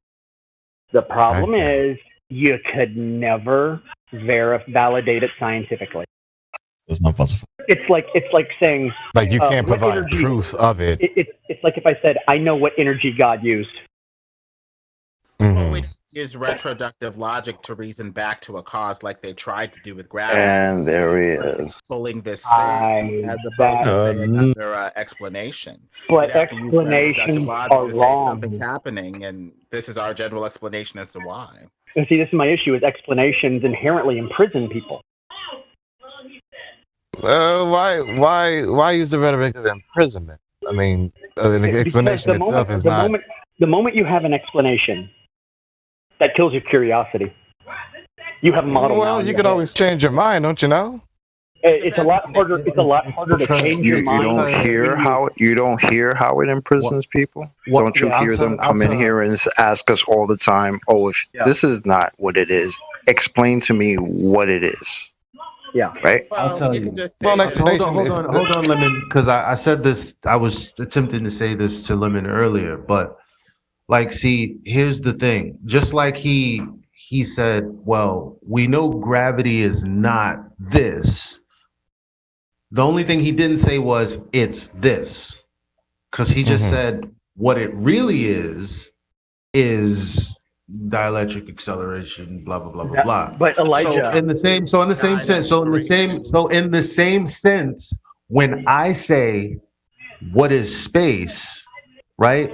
All they're doing is replacing that, whatever that structure in the mind is, and filling it with something. But it's still. You have a thing to guide exploration. If you want to find out what, if anything, space is, you have to have a philosophy that says space is something that you can discover, or not it's something that exists. If you say that it's nothing, you've already said there's nothing to see here. Go look somewhere else. Well, I didn't say it was nothing. No one said it's nothing. What I'm saying is, we're not saying. Look, don't look here. See, Lemon, here's the problem. I am going to admit this to everyone. I'm a believer in the electric universe. All right. I believe it, and I understand that I believe it, but that's totally up for grabs. I have no idea. But we gotta understand the difference between proof and evidence. What I have is I have a zetetic understanding of reality. I hold no opinion. If something is not proved, I don't make a conclusion and I don't offer an explanation. It's just unknown, and I'm fine. Well, the thing is that you pigeonholing knowledge. Epistemological knowledge of the existence of something on only proof, not things. Well, it's defined. That's defined, though. See, there are three ways to know proof. There's mathematical truth, there's philosophical truth, and then there's scientific proof. And science only deals with the empirical, with physical. When you say science, do you mean natural science, right?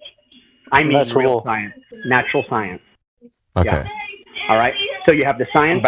Sorry. You have science, you have philosophy, and you have math. There are truths inherent inside each one of those, contained in their methodology.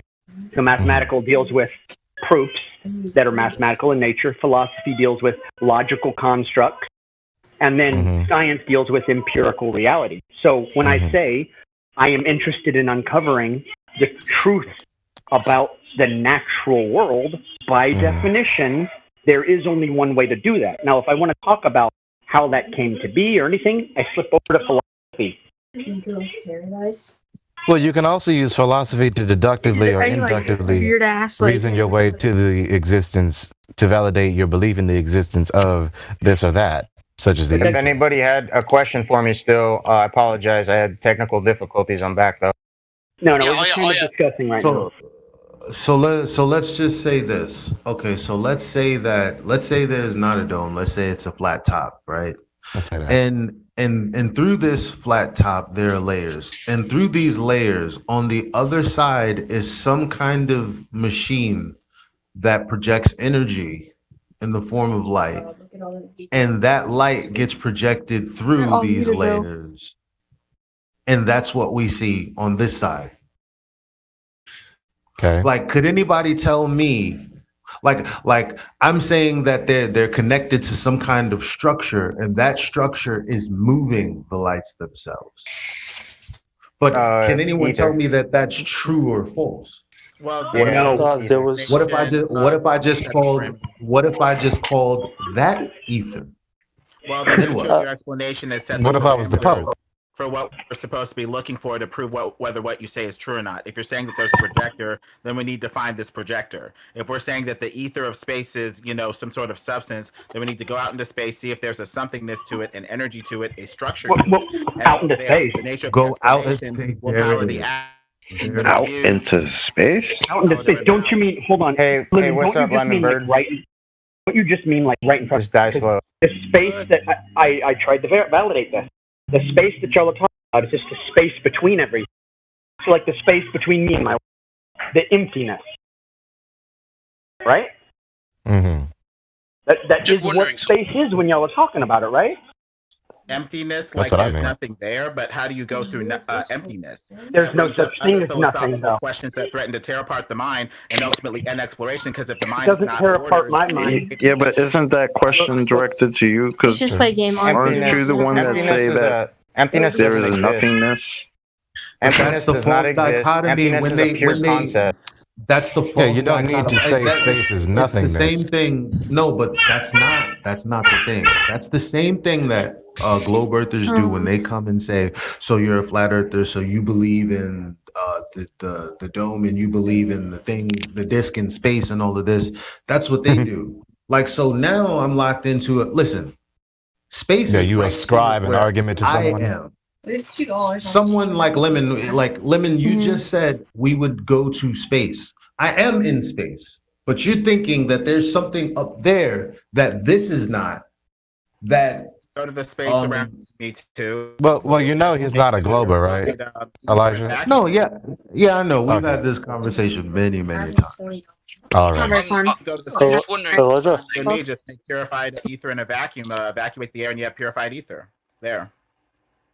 I'm just wondering something about. How do we know that? Oh, greenhouse looks so fun. We see what happens in the Yo. vacuum. The left one. What, It's like what happens in a vacuum? Like you're abandoned on it. You don't know. What is this kid talking about? Kid, you're a hot micing kid. Happening in the vacuum, right? What vacuum? Gives us the nature of the solution, right? So we're saying But space you're is nothing. calling it- Let's evacuate it as much as possible and see if anything's left. You're evacuated. No. You're saying when you take the air out of it, it's either nothing or it's what you're ascribing to ether. That's why you say, well, just like pumping air out of a vacuum chamber, that's what exists up there, except it's not that. It's not space, it's ether. But that is not up there. It's their time up there. Down here. Down here is our time. No, space is not up there. That's the whole was a Goonies thing. quote. You don't know what the sky is, but it's not space. And it's not your replacement for So space. how do you figure out what it is unless you made You it? don't. You don't. They have something else that is tell similar me. to. You Earth's don't. qualities.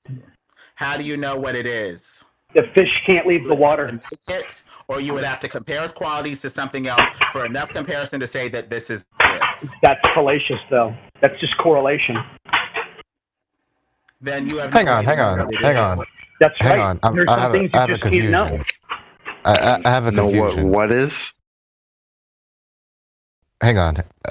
For the sake of the audience, and of course for mine, what I have is ether is what? I thought I had it. What is ether? Can I explain ether a little bit further? The substance So itself before Diaslo goes into a very nice but also somewhat complicated explanation. Substance of space itself, around you, around me, around everything. What were you saying, Diaslo? Hopefully you can elaborate further after I give this. But in understanding the ether, you have to understand the conjugate field.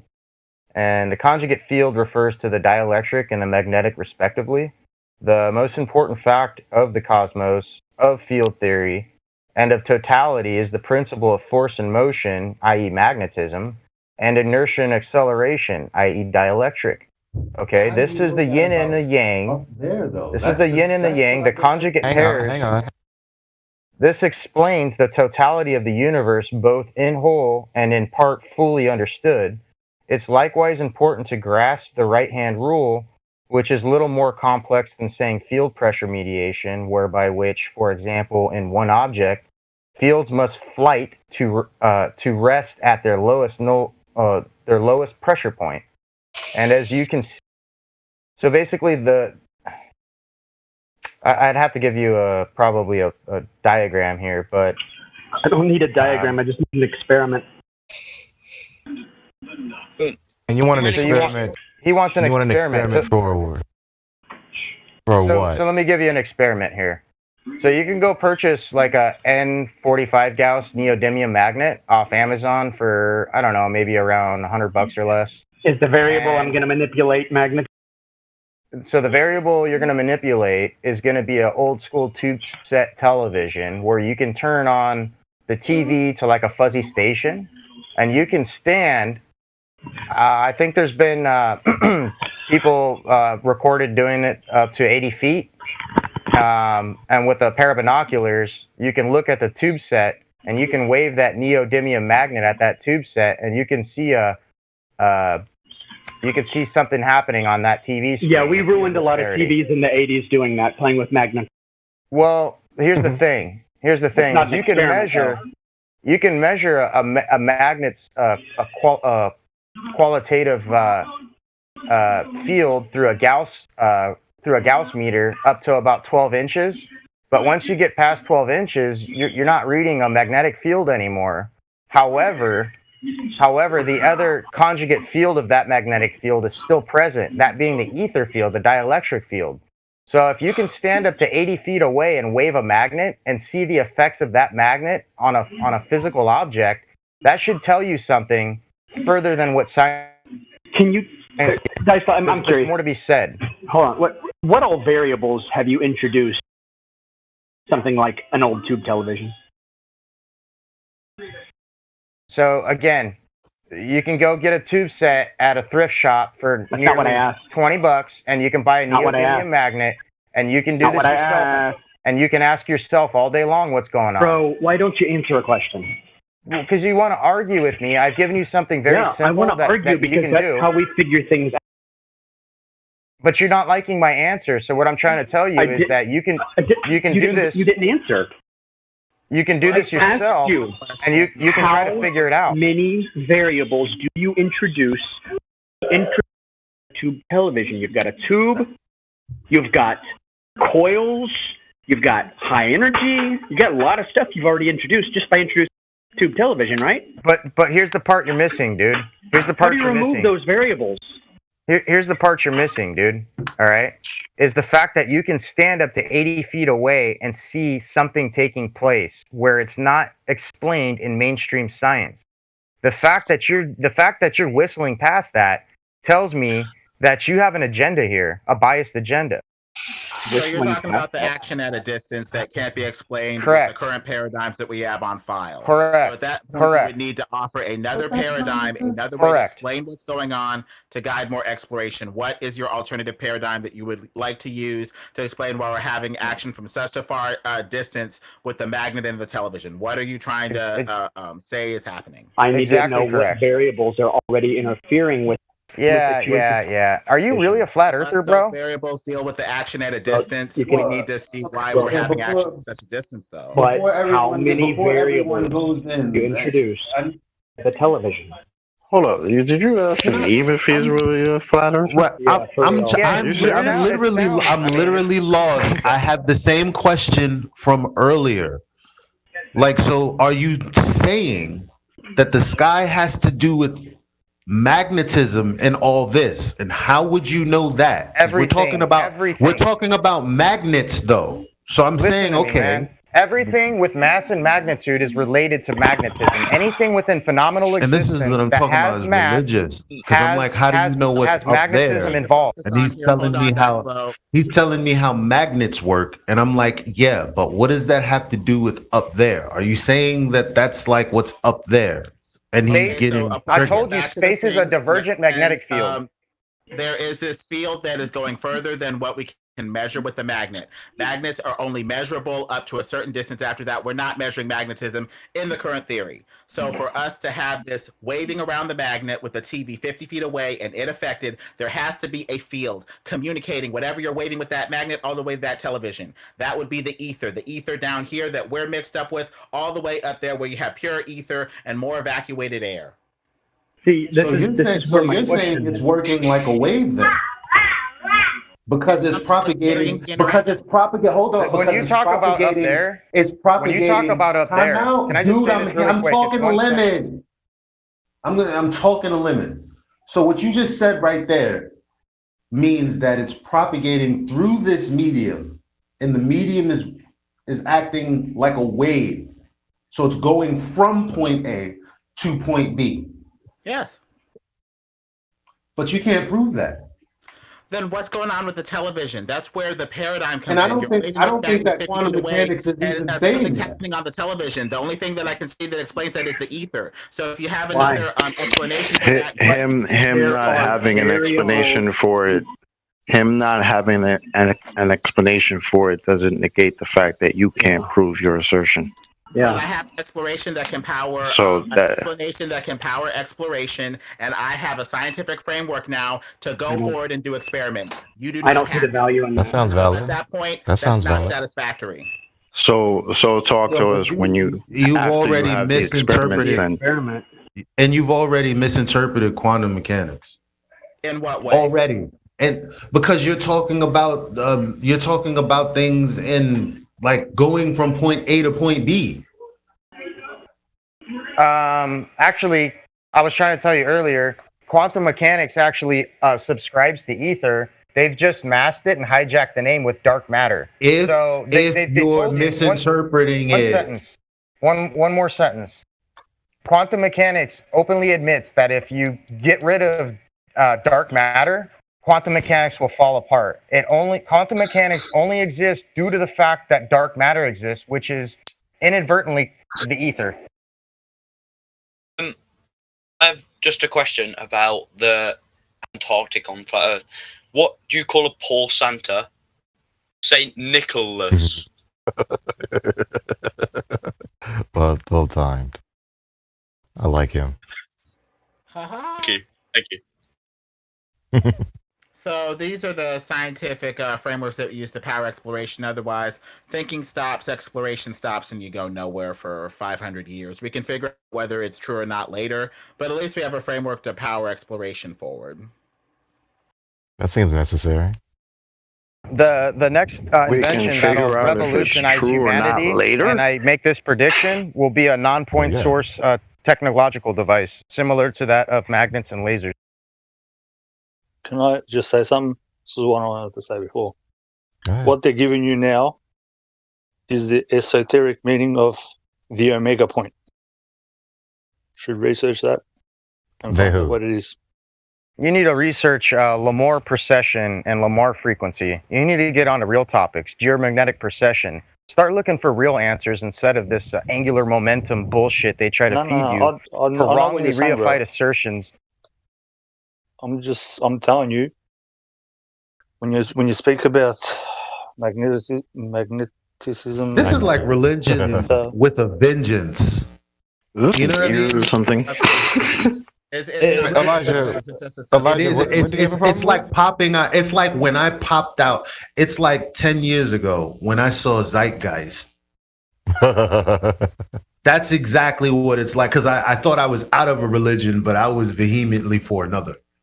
That's what this sounds like. Because whether you're right or whether you're telling the truth or not, you're not helping me get there. I'm telling you right now, the two greatest deceptions placed on humanity has been heliocentric model and quantum mechanics. And if you're going to ascribe to either of those two things, you're often on your own belief system. Well, if quantum mechanics is BS, you have nothing, right? Because you're trying to not at all. Let me tell you something real quick. Well, that's what Let me tell you something real quick. Hold on now. Let me tell you something real quick. Let me finish. Let me just tell you this one thing, and I'll wrap it up. You're saying. Let me just tell you this one thing, and I'll wrap it up, man. There can't be things happening at a distance with no medium to mediate the energy that's happening, right? That's what you think. So you're thinking it's something else. So you're not saying this is bullshit. You're just interpreting it a different way. No, I'm saying it's bullshit because what they've asserted was a force where there is no force. A force of what by what to what. Okay? So dielectricity explains Well, that's a what lot started more off than this what they've whole given thing, us. right? You saying gravity is this instead of it being that. Gravity's not a force. Right? Gravity Well, is at the not end a of the force. day, gravity is nothing because there's no validation for it. Gravity's something. That's to say That's that. why I is said fucking it's a false dichotomy. Here we go. Well, let's see. Are you kidding me? Does things not fall down to the ground? Do things not fall? Dicelo, do you mean globe making, ball making gravity? What do you mean by gravity? Yeah. No. That's no. There's no. Yeah, there's no globe making.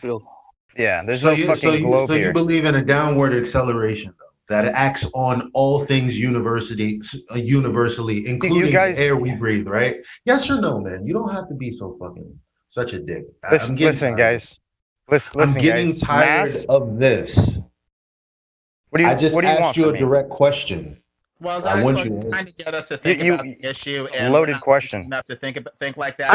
I'm enjoying yes or this. no at this point. I get what you're trying to say, but we're in the interrogation mode, so just yes or no, and we can think about it later. But the main thing is, what do you mean by gravity?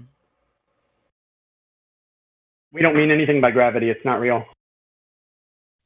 Exactly.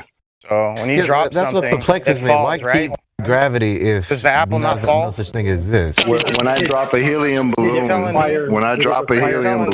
is that also You telling gravity? me the apple doesn't fall? The apple doesn't. When I drop a helium balloon, is that also gravity? Is the assertion everything that I drop falls? Is that the assertion? When bubbles come up from the sea, like when they're going upward, right? Like is that gravity? also gravity? Guys, it's the same false observation. Same false observation we get from gravity belief. Looking at one thing and all things. You see, the thing is, the only way I bother to use the word gravity I could is pick to and talk about choose, the right? meaning of a subject matter. I could say That's the there's only way I this get gravity. magical. I could say there's this magical upward force, right? Every time I drop a helium balloon, and then when somebody asks me, "Well, why does a brick fall down?" Well, then I could just come up with a cool explanation as to why the magical upward force that I assert doesn't work on the brick. Yeah, why call it gravity though? I just don't understand. Why not just forsake the name? Why not just not Because bother? gravity is Latin for weight. Significance to explain why stuff goes up, down, left, right, or whatever. For now, Gravity It is doesn't have weight to be a in ball. Latin. Just colloquially, why stuff appears to go up and or go down. Can you change the field? Can you make something that went down go up, go down? That's the nature of the explanation, the power action, so that we can possibly change things scientifically later. So Okay, it's the so claim, for lack of it's a the better term, claim in of the short. cause. It's the claim of the cause for the order of things here in this reality. That's essentially what it is. That's what they're claiming with no fucking evidence. That seems a little risky to me, right? It's just a way to power exploration. Little Because bit. if you don't have a way to power exploration, your thinking stops, your experimentation stops, and you go nowhere. So I it's would just a say way it to doesn't power explanation. I think it hinders it. Really want to know where to something. look or how to power exploration by some sort of action, some sort of explanatory, power. Well, then you don't do anything. Questions Well, they just to create that, shit, not right? answers. If their little gravity models don't work, what do they do? They just create something like dark matter. Well, And when just say, 50 "Oh, says, this is why it explanation, doesn't work." Do you mean hypothesis? Would that be All accurate? those explanations appear to give space some sort of properties around Yumi and everything, where there's energy, there's somethingness to the space, thickness, energy, structure, that sort of thing. So since they're all returning to that sort of model or explanation, maybe we should look into it. My skepticism comes from an inability to get a direct answer. Like, we've been talking all morning about logic and reaching a logical conclusion and what truth is and how God is truth. And right now, it's like all that shit is out the window. And I'm just trying to be consistent. And many times in the discussion, what do you have to questions see, are Elijah? taken hostilely. Many times in the discussion, questions are taken hostilely. So I think we keep misinterpreting one another. Like we keep being offended. That's only because I'm asking direct questions and no one is. I mean, they're not answering them. They're responding with hostility, or they're just answering different questions altogether. So why do you think that's happening? Your question? What's your question, man? I'm having a lot of technical issues. Okay, I asked you earlier, I said, do you think there's a downward acceleration on all things universally, including air? So gases act differently than liquids and solids. This is exactly what I mean by not getting a direct answer. Well, this is what I mean. You want me Well, to maybe give he has you- to you set want the me to give premise you a for his one-word answer. Answer. You Well, look the at the thing one-word is, answer. It doesn't always work that way, bro. Could have Yeah, just been a yes or no. but you know why I'm cutting them off, because ultimately Going up, that's Elijah? what they're saying. That's the claim, and I'm just trying to get to that part. All right. Well, let him finish his answer. Yeah. All right. Restart. You're cutting out. Can't sit Okay, here go and ahead. those Finish your answer. Doesn't exist, man. Clear it up. Clear it up. I'm sorry. Chopping. Just you're chopping up, and forget what I said. Just finish what you were saying.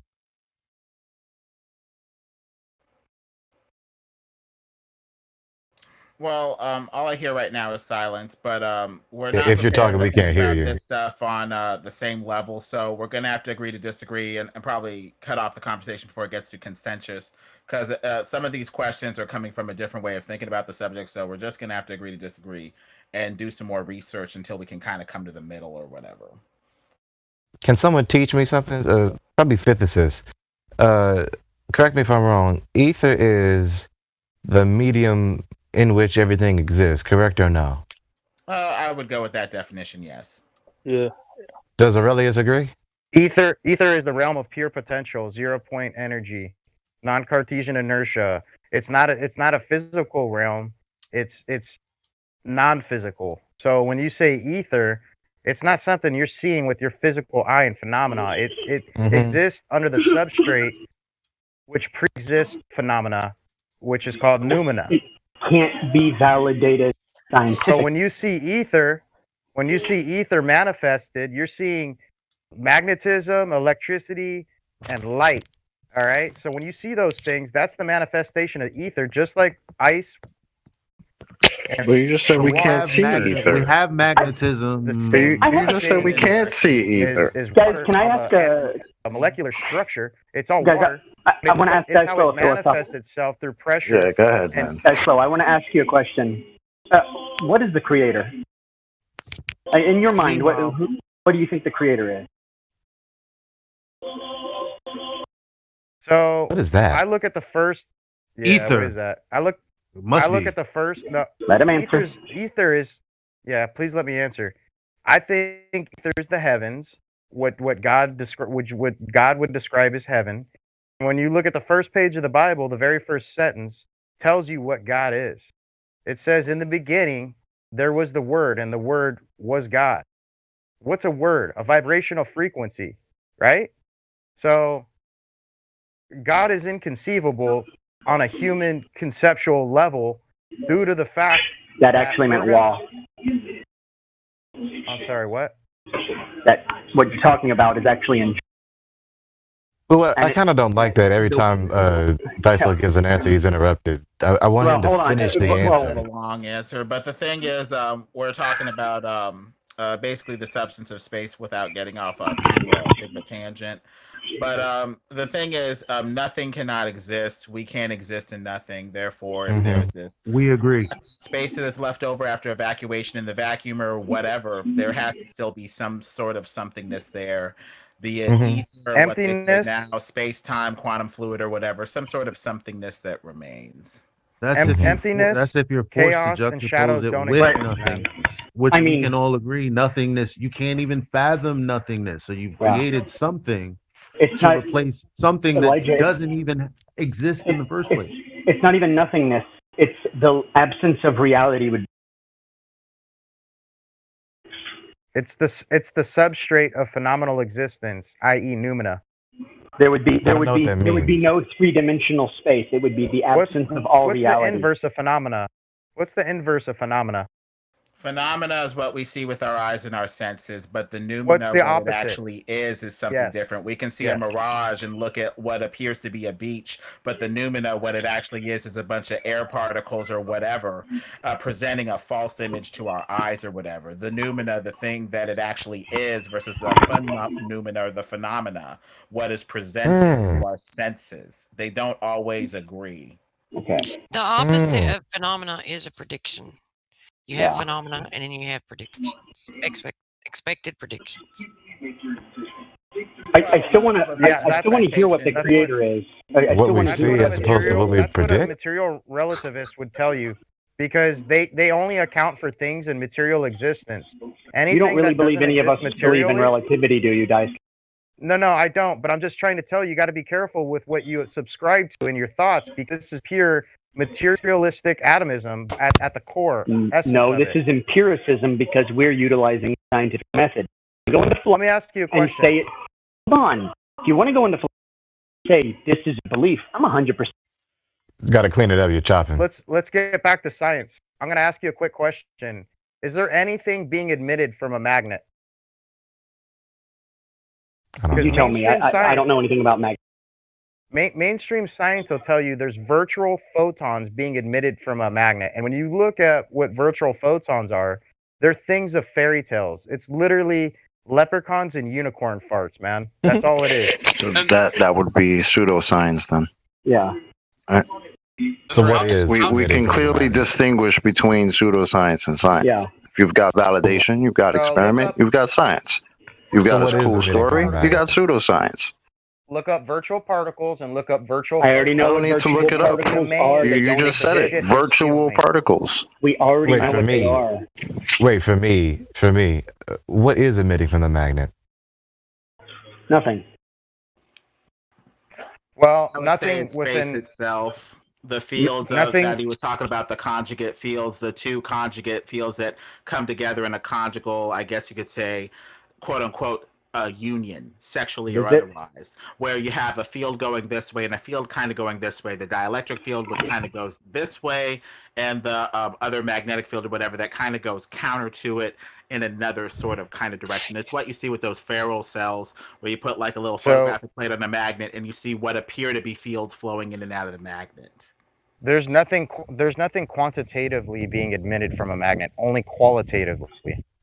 Yeah. It's just an energy field it changes and it alters the area around it, the medium. We around don't know exactly. We don't know what they are. That's the thing. We see an effect. We see an effect. We cannot. You got to attribute understand cause the to difference. it. What is Dicelo saying? Quantity like rocks or pebbles that have a set quantity, like one rock or one pebble is being emitted from It's this a- magnet. it's an Some attribute. Sort of change It's a is, qualitative higher attribute. or lower qualitatively with the magnet. Something stronger. or Lemon, you weaker. are over talking You need Dice Flow real You bad. need to understand principles and attributes, guys. We know what those are. Dicelo, what is emitting from the magnet? Nothing's being emitted. Nobody knows how magnets. Yeah. It's a qualitative field, and I can explain it if you'd like. It's an me to get in effect, not a cause. Yes, please.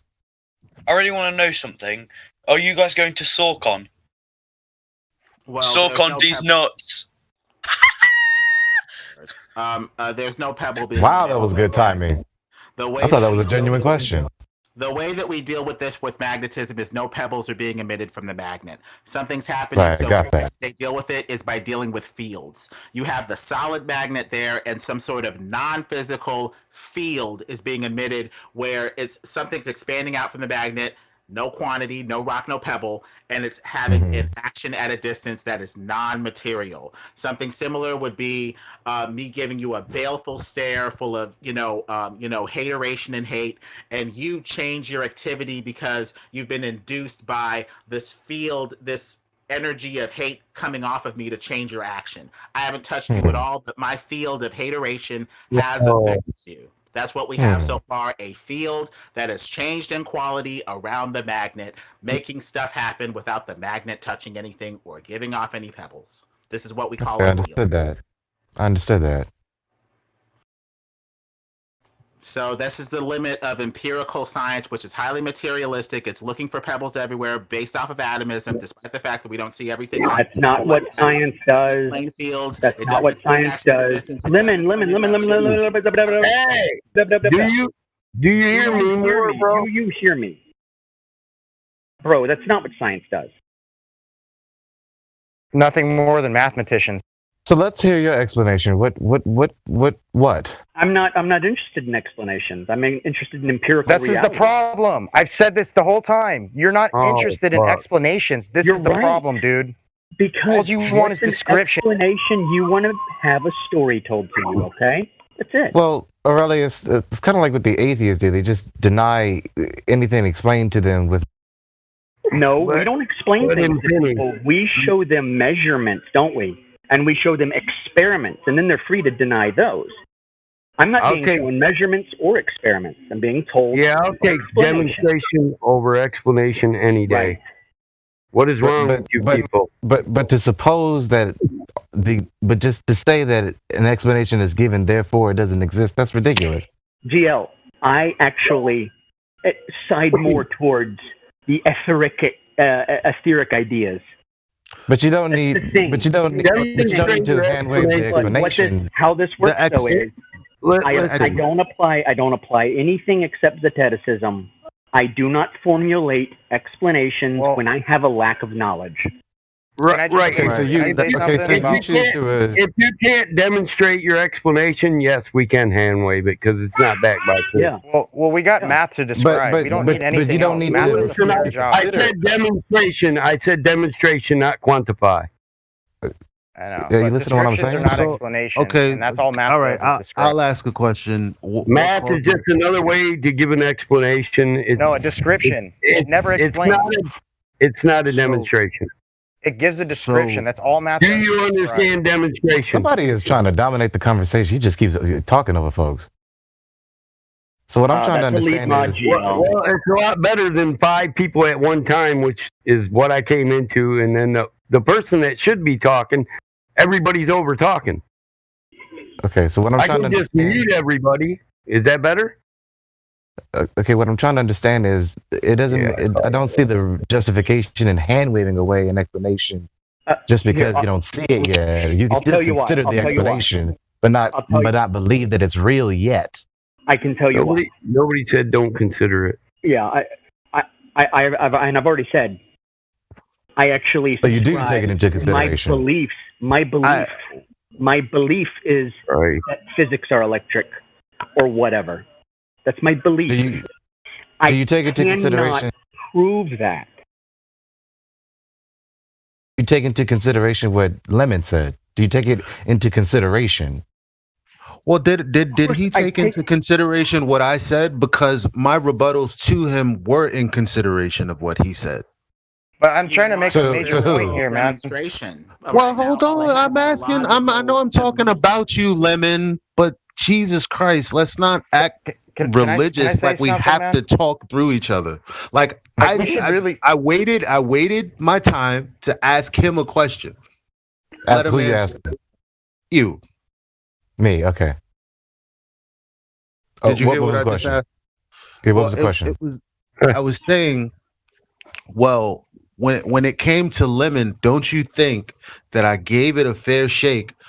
Because I considered what he said, and my rebuttal was based around considering what he was offering. Did he in turn give me? Well, I asked him. I said, "Well, okay. Well, are you saying that everything is ordered because of this ether, this energy? Is this what orders the universe?" Mm-hmm. And then what did you say, Lemon? If I had to answer it now, I'd say it helps order it. The ultimate orderer would be God. I would say that oh my God. See what I mean? Helps order it helps. Is that enough of an answer? Thank you. Okay, it helps order it. Okay. The ether helps. Right. I have GL. Here's my thing. I have an aversion to explanation. Okay. Well, that sounds like you're just refusing to consider any explanation. That doesn't seem helpful. What is it? What is an explanation? Well, it sounds like you don't want to demonstrate your explanations. You just want to assert them. See, that's a leap in logic. Just because I'm explaining something doesn't mean I don't want to prove it. Well, it's a two-way street, you know. Let me it's just different if the explanation is followed by a demonstration. You mind if I say something, guys? I've been waiting patiently, man. Right, but that's not the point. What I'm trying to say is don't. It is the point. Take it into. It is. No, that's not my. He just told you. I would like to explain to GL why I have an aversion to explanation. An explanation is a story. It doesn't. If something is asserted and it has no proof and it's just an explanation, I'm gonna dismiss it because I don't want my mind thinking along routes. Because Can I address him? the moment your mind starts going down roads of thought because you've come up with a story, that's the way you're going to explore. And that's fundamentally, that's how we make all these mistakes, is because we're just happy with explanations. And I'm not happy with explanations. I want working backwards from an explanation. Like, listen, dude, when you get muted for starting your sentence in the middle of somebody else's sentence, don't ask why. Well, I don't know when to interject. I'd like to address him. How about try when he's fucking finished instead of in the middle of him speaking? That shit's annoying, bro. The fuck is wrong with you? I'm in full mute mode. I got it. Bro. All right. So when you create an explanation, it's a model of the reality you think about. Put your mind into a place where you study it through that model. And that's the problem. You're studying it through that explanation. It immediately pigeonholes you. It immediately imprisons you to a mode of thinking. The explanations all have to line up with this. In the pseudoscience diagram, that's the first thing, is not make a natural observation or an explanation. So that is my big explanation. There. I see. So you think the story pigeonholes you and you can just explore objective reality without a paradigm to do so. That may be true up to an extent, but without a paradigm or some sort of story, you don't even know where to look. So it looks like the balance is enough of a story to guide exploration so you know where to look, but not so much of a biased story that you're looking in the wrong places or can't find out anything new. That's also true. That's why we look at things and we predict things. That's what we do when we make a prediction, and then we test it through an experiment. And then we see if that prediction were true. We come up. Now, I'm not talking about philosophy. You can come up with a different kind of truth, philosophical, theological, without science. Those don't require science to be true. So when I'm talking about knowing things, my goal is to know things I can know. And I can know than physical and natural. And that's really it. So you're saying all you can know is that which is physical in science? What's demonstratable? No, I am saying you can know things philosophically and you can know things empirically, know things mathematically. Hey guys, can we let Dyslow ask his question? Yes. Hey, thank you. I appreciate that. I just wanted to say, guys, we really need to try to get back onto facts, logic, and wisdom, and try to set aside our feelings, thoughts, and beliefs just for a little bit. And I just wanted to say one more thing, in the fact that explanations supersede descriptions, and math does a really good job at describing, as long as you've got like a key or a legend in order to decipher what the math's telling you. But the explanation, man, is the root of all tell-all on what's taking place with the observed phenomena that we can hold fast to and account on and test and find out if our explanation. Why am I muted? So I just want to say, man, I would agree that explanation does supersede description, but I would say demonstration supersedes explanation. Well, that's science. Test, verify, and test. You know what I mean? Like, you got to be redundant. Redundancy is everything, all right? And simplicity is divinity. So, are you saying that this is not science? Why am I muted? Thing? You're not muted. Quit interrupting. We hear you. You're not muted. Oh, now I'm not muted. I was before. You're going to get muted again. GL, chill. Dyslow. Are you saying that, like, the whole idea about is an idea and it's science? You're not presenting it as science. So what I'm trying to say, man, is we can't set up a science experiment, right? And presuppose what we expect or what's happening, and set it up in such a way like we see science doing today. If you want to conclude an ultimate result and understanding via an experiment, you have to be unbiased going into that experiment. You can't presuppose light's traveling light's an emission, light's a speed. You can't do all that and expect to conclude the nature of light. I make no assertions about this, but you solve that by going through the scientific method. Do is natural observation of an effect. And I agree with you. And when we look at some of these experiments that were done in the past that supposedly debunked the ether, you really got to go over that with a fine-tooth comb and ask yourself, I've with the never scrutiny, seen an experiment that debunks the ether. with the level of scrutiny that you're applying modernly, you need to go over those experiments with that same magnifying glass, if you will. Are you talking about the Lorentz experiment? Michelson-Morley, the yeah, I don't believe any of those. Those aren't experiments double anyway. slit. Hold on. No, the Michelson-Morley is not an experiment. Anyhow, I'm agreeing with you, man, in a lot of ways. So don't misconstrue what I'm saying.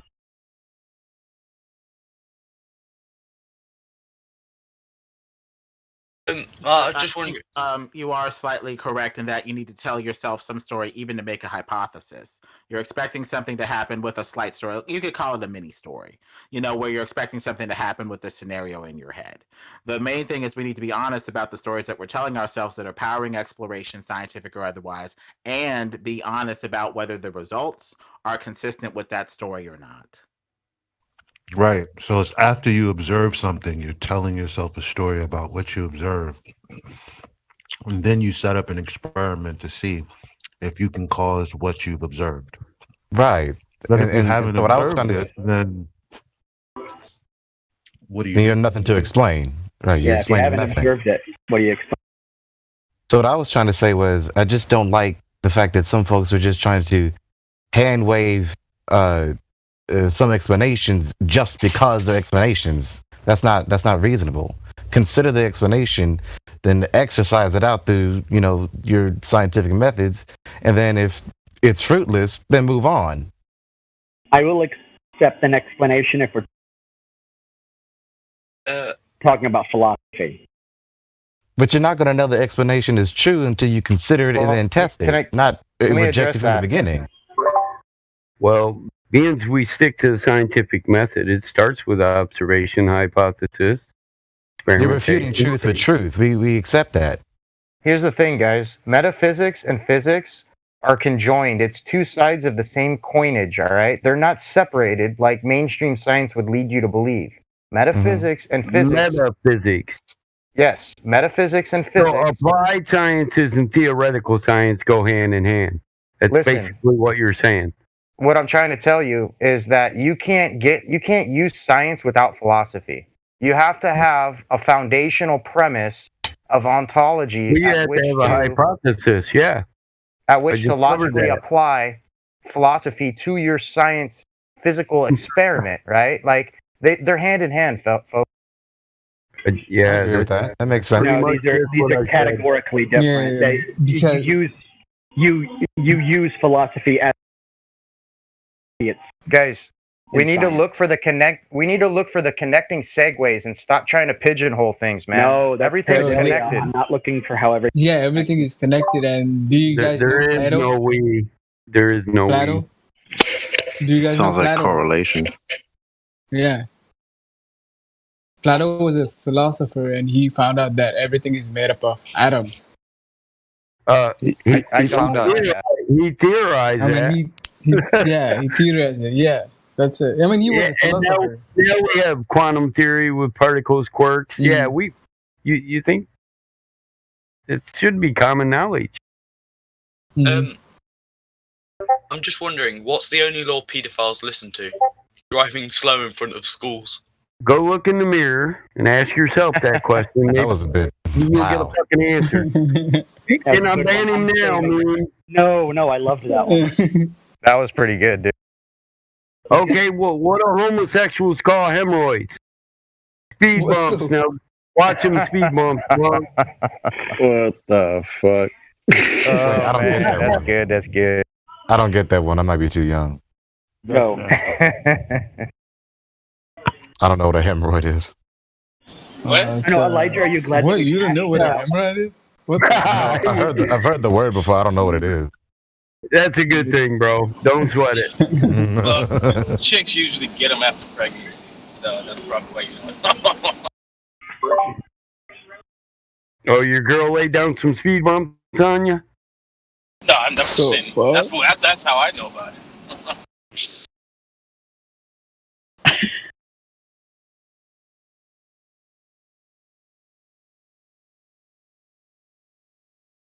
Yeah, well, here's the thing.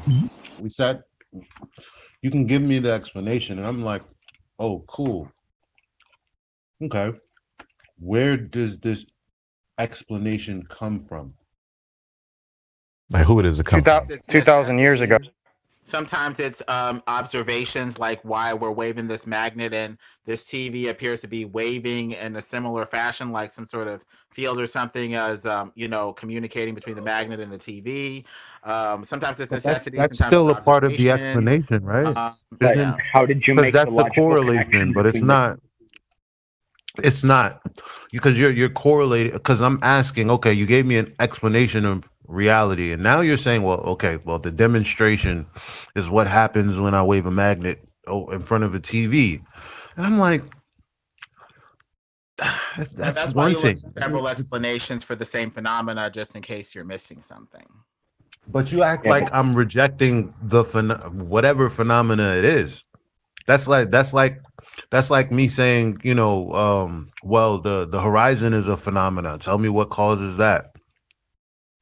Like, can we I scientifically could tell you what causes that. I could tell you what causes that. It's called the right. At the same time, you can't. It's not something that you can just assert. You got to look into the Aurelian criteria, man. The vanishing point due to the human eye, and the fact that we can only see so far with the naked eye due to atmospheric conditions. 1.22 is the constant. Yeah, his question about the horizon was just analogous for his point. Yeah, but it's not the atmosphere. It's the construction of your eye. Well, it's everything. It's everything within the terrestrial realm, right? You can't just like say, oh, it's this, it's that, it's the other. It's all of it together, and that's how you get this observable phenomena. You know what a complex variable is? Explain it. So when you posit a cause and you have more than one variable, you don't have cause. Yeah, that's why I try to eliminate a lot of these daytime observations with the human eye, because there's so many variables to contend with. Like, I've been trying to get Flat Earth back onto the page of using lasers over long distances and picking up with another laser tangential to where the laser starts refracting to keep the same rigid point, right? And so we can make observations of any deviation across that that line from the. And we need to get away from all these like things that could just get hand waved due to atmospheric conditions. I have never seen anything get successfully hand. Well, I mean, that's kind of why the black swan arguments, like, well, a hand wave is not a so valid long. refutation. Well, I know you don't like the black swan. They like to hide behind rarefaction and looming. Right, we need to cut those trees down. And they look like... that's them making our argument for us. I know, but what I'm trying to that's tell why you, it's welcome to Flat Earth right after that. We need to cut those. We need to cut those trees down so they can't hide behind those looming and rarefaction trees, man. Like, you know what I'm saying? But here's what. Okay. Sorry, just let me do this real quick. The problem with this reasoning is people who are going to deny the black are going to deny any laser test you see. They're going to deny any laser test. Yeah, anyone can hand wave anything. The only thing they can say about the laser test is the fact that the laser bends essentially. But here's the thing, is that only happens at a certain distance. So if we've got another laser to pick up where that one fails, and we can keep that same tangential rigidity over a long distance, what argument do they have at that point? You don't talk to a lot of normal people, do you? They don't have an argument. Normal people look at it. Normal people look at it. Normal people look at it and go, "Oh my God, it's flat." That's what normal people do. Now, the diehards, you're trying to construct arguments that are going to convince the diehards to care about that. Man, I've been in Flat Earth for over 10 years, and I've tested upon many family members and friends and random strangers, and I know the arguments, and I know exactly what you're saying. You're going to get some people that are just like not on that level, but then you're going to get the guys that are way above that level, and it's going to take things like this to convince them. They're not above a level. That's true about diehards and laity. They're below that level. They are the ones below and not what I'm. Well, you know what my issue is with the this is what I'm this sorcery and wizardry with the words gravity and refraction, because they can say, oh, it's lumen, it's sinking, it's this and it's that. Yeah, but what does that have to do with the obstruction? Because they're right. That's what I was trying to say several hours ago. But here's the problem. So immediately when say you're following the math and the math tells you, okay, I'm 1 foot above the surface, which means my horizon is about a mile out that way. And anything that I see that's not that is literally holographic in nature. Yeah. So you tell somebody what you're talking about is a hologram because of your conclusion that you live on a globe. So now you're trying to explain this. Right. And it's absurd. That conclusion is based on your false presumption. That was redundant. I don't think that he's understanding that in here is different from real life. In real life, you don't get those zealots. In here, you get zealots. If there's not something for them to hide behind, they will build their own thing to hide behind. And that's the power of a story, because they're saying it's a globe and we have rays of light that are curving over the ball as necessary due to refraction. That's a powerful story. We can tell a better story. We can construct the elements of the story. We can point out how the story isn't quite matching the facts and vice versa. It's a tough pickle. I don't want to get people off drugs by giving them. And what? Well, you're talking about copium, which is a drug, but your brain does work by these chemicals naturally too. It's not just another hit of heroin. It's making sure that the brain in this case is working and functioning properly, making proper distinctions, making. Hey, I gotta go, guys. Yeah, I just want to say thank you for letting me talk. It's my first time in this room, and sorry for coming off so hostile, guys. But it is. Yeah, man. Yeah, it's my first time in this room. I popped in here and listened, but I've never talked in here. So I just want to thank you guys for allowing me to share my thoughts. Okay, yeah, I wanted to give you a platform to get it all out. Yeah, thank you guys. I'll catch you all later, man. Come back when you can. That's what's up. Afternoon. I mean, I would have been a lot more upset had I known that earlier, because you stereotyped the shit out of people in here. Yeah, it's true. Yeah, he did. I didn't even know that this was his first time. Yeah, it's. I knew it would give us something. Fuck the chopping. What? Are you speaking and it's not coming through because we just heard what the F is happening? Are you okay? Yeah, you are a little bit choppy, meme. I am? No, I said. Oh, can y'all hear me now? It's confusing. Every time he takes one moment, every time he stops, every space between his words, the sound just stops. So it sounds like chopping, but it's not. Yeah, hold on. Let me check my voice settings then. Hold on. Sounds like it's Arwen. Are you in New York or one of the more communist enclaves of America? I think they do this with the internet. Communist enclave. That's so nonchalant. You're one of the more communist enclaves of America? I'm not chopping up now, but I'm a lot quieter, aren't I? Yeah. Yes. There's not a chop between every word you say. I'm not chopping, but I'm quieter, aren't I? Yes. It sounds the same to me. I don't think you sound quieter. I think it sounds the same. Coming through clear. Okay. All right. Well, as long as I'm coming in clear, that's fine. I was saying I was fine to give Dice Flow a platform in here, because we can argue about anything in here. It's fine. And we don't. How do you say your name? How do you say your name? Memius? Mimus Aurelius. Mimus Aurelius Caesar. Yeah. Commemorating those memes. Those are powerful memes. Aren't they not? Yes. Yes. Yeah, I'm in a cult. They brainwash people to think for themselves, you know? People need short memes to help them, get the idea across quick, Now, isn't a meme like what is the ancient form of a meme?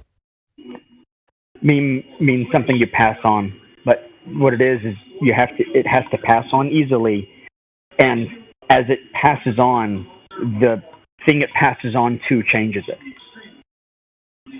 A meme is well, not genetically. I mean, like visual depiction. So it's like the game Telephone. Okay. Yeah, but like, was it ever like on a wall? But that's what I'm saying, isn't it? Just like a meme, You count like hieroglyphics. In the What way are we we talking talk about here? In the way we talk about memes now, that's No, what, like, it's never been like political it is. cartoons. It's never been like it is now. Well, political cartoons are different. They're not memes. A meme is. It's hard to explain in this. A mind grabber. Yeah, it's a mind grabber. That's easy to pass on, and the moment Right, it's the more they dependent adapt on it. interpersonal dynamics, Right, rather than Hi, Arwen. narratives. Yeah. So there's like 30,000 different Pepes because so many people took them and just changed it. Yeah, because it's like the combination. It's like the combination of both ways to communicate information, both in image and text. Well, memes live in a population. They have a life of their own in that they are like manifesting the consciousness of a group. Yeah. So, but the way they hit, though, the CIA literally has a memetics division. Memes have actually become currency. Things that have started off as jokes are now currency. So what do you mean by imagine currency? that? Memes are Currency. actually memory templates. You ever heard They are. of Dogecoin? Memory template. Yeah, Dogecoin. Yep. That started off as a meme. Like I can buy a bag of chips in exchange for a meme. You can Going to go buy the firmament. basketball tickets. You could go buy tickets to the what is it? I forget which team it is, but yeah, they accept Dogecoin now for tickets. Yeah, Dogecoin is going to the firmament. Hey, Arwen. It's Arwen, going to the firmament. Arwen, check out the voice text, buddy. Can you use Dogecoin to bypass vaccine mandate? If only. I don't have any vaccine mandates here. I don't know what Dogecoin is. What the fuck is that? Sounds like one of those cryptocurrencies or something. It is a cryptocurrency. It started to. It is a cryptocurrency started to make fun of. It was a meme towards Bitcoin. Yeah, it was a. There is a certain degree of transformation with these memes. Like I remember one that was talking about the My Sharona Cyrus.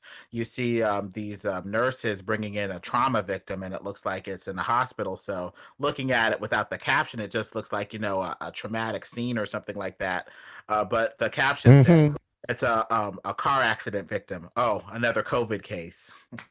Yes. It's crazy. Have y'all spoken to Kingpin? Shit like that. Have y'all Hello, spoken what's to up? Kingpin? Hey, what's up, Kingpin? How you doing? Pretty good. What brings us to our server, my friend? I've been here for like a month, I guess. I've been just listening to people. Discussions. I got to. Now, are you guys deeply familiar with one another? So I know y'all who've been here for months and years. Kind of know each other somewhat. I mean, just over the Discord. But let me ask Kingpin a question. What do you think of the shape of the Earth, Kingpin? I do not know. Good answer. I honestly don't know. Incredulity is a good start. Yeah. I mean, I haven't seen it, but I know at a certain point math fails to, to retain its symmetry. It just breaks apart. That's what I think. Wait, what? What? The math fails to, retain its own symmetry at some point. Oh, the heliocentric model. Yeah, and the black holes and some stuff, stupid stuff. Mm-hmm. I don't know. Who made that idea up? Like originally, like what is the historical origin of the idea of a black hole? I think it was Einstein's theory of relativity. I mean, Well, there were already made some dark bullshit. bodies before that were Yeah. part of astrology. These things that got in front of other stars and occasionally caused eclipses. They were known as dark stars back then. But it looks like it might have been an attempt to explain these otherwise translucent bodies that appear to get in front of other stuff up there and eclipse. So it may have a story origin. Yeah, I got a different question, and that is about consciousness. I mean, I might ask a question right now that might sound dumb, but I want to ask, like, what is consciousness? Well, I'm glad you're fully conscious about that. That it might sound dumb. Yeah, because the ability, the ability to be mindful.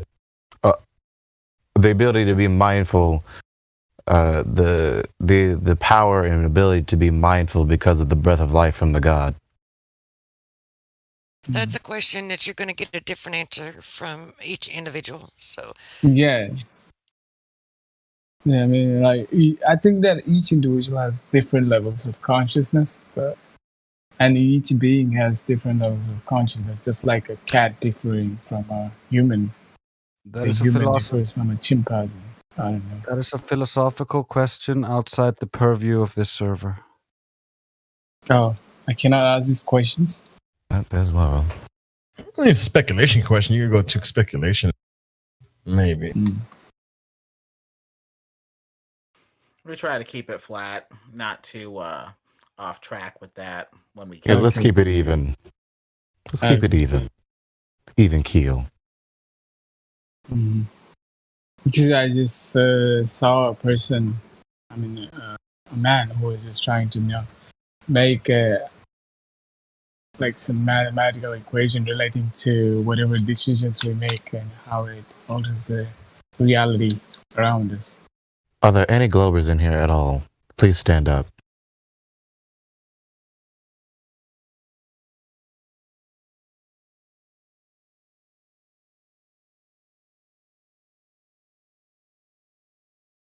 It's a ball. It's a ball. Arwen, where are you from? The Netherlands. You The know this. Netherlands.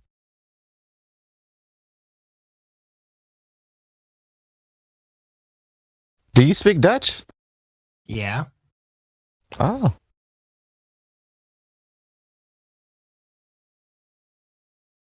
That's what Dutch people do. That's what the Dutch do. When did you learn English? Well, because of my own efforts, because of the family I was in, and what inspired me was TV as a kid. Was it American entertainment or was it unique over there?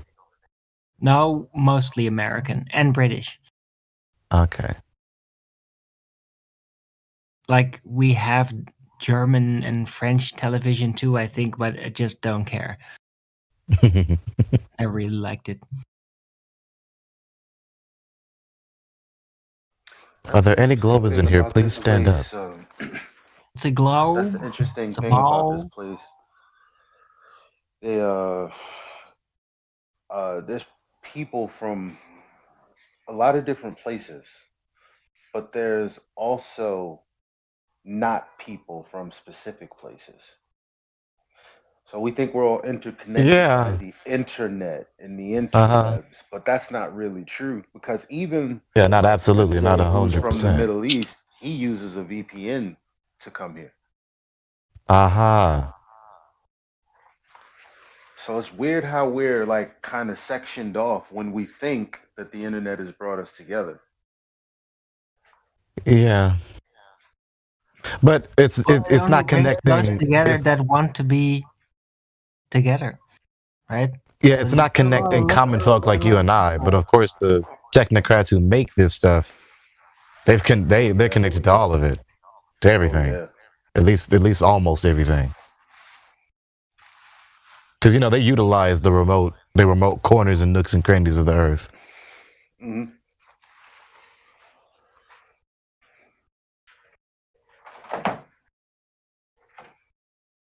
How the fuck did they lay the internet cables on the seafloor? I got an echo. Bro, I don't know. Big ship. Like who the fuck went down there? Like how? Think of the mindset of the person Nobody doing went that down job. there. They just laid the thing. So humans didn't have to go down there. No, only if some problem would arrive, and it didn't. But how did they get it? How did they put it there? They can't even go They down had a huge past a certain. ship, a huge. They had it unrolled. Giant roll spool it out. of the cable, and they unrolled it. Yeah. Wait. I didn't hear everyone talking to one another. Arwen? They just dropped it out there. They rolled it off of reels onto the ocean floor. It's really fucking easy, guys. It's not that hard to imagine. I know. It's just they just fucking rolled it out like the red carpet. Really? You didn't know that shit? Chip. I mean, it isn't like some small coax. For doing that, yeah. www.dumdum.com. It is like some small. How else would they have done it? Worldwide, But like that right there, like that's ridiculous. So you have to be rude. Like it's an unknown to me. I don't know what I don't know. It's just really fucking simple. They pull offshore. Regardless of how fucking simple it is, I didn't know. I think you're thinking about the internet. Let me let you in on a secret. Let me let you in on a secret because you're new. BattleBot is like one of the dopest people here. That motherfucker muted me, booted me, probably did tons of things when I first got here. And you know why? Because it's his house. I'm just picking on you, bro. I mean, it isn't like some small coax cable like the www. Oh, hey, shit. the www was a clue part. The World Wide Web. And funny how we say www as though that's short for World Wide Web. Like 100 times longer and just spread it around the entire world. Yeah, actually, Dre's posted a meme on there. How big the cable? In the chat. Yeah, huge piece. I reckon. So Southern you never Pacific seen Cable Jaws? System. You never seen Jaws 2? You never seen Jaws 2, right? This When they pull that Yeah. This cable is I've seen Anaconda with Jennifer Lopez. I get it. Well, in Jaws 2, that's how they kill the fucking shark. They Yeah, pull one with of the them cable. fucking cable. They get him to bite the underwater cable. There's more cables under than just the North Atlantic cable system and the South Pacific cable system. There's other cables under the ocean. Do for, some cables telegraph long before we did it for internet? Do some cables run like underground? Yeah. Yep. On the highway, yeah. We have a specialist on the highway when you run a highway paving crew, so you know where to dig and where not to dig. If the state guy says don't dig there, you don't fucking dig there because there might be $5 million worth of fiber optic cable there, and you're gonna fuck me out of all my profit if you dig there and get fired. I mean, don't leave that out. You're gonna get fired. Do you do that work? So, yeah. Do you do that work? Yes. So currently we're laying a multifaceted cable system down under all the highways. It'll be direct wire internet for a long time. That's how we're going to up the speeds, is by connecting every township, every city, every county, and every state with heavy wiring. Copper? Where does the material to make the cable come from?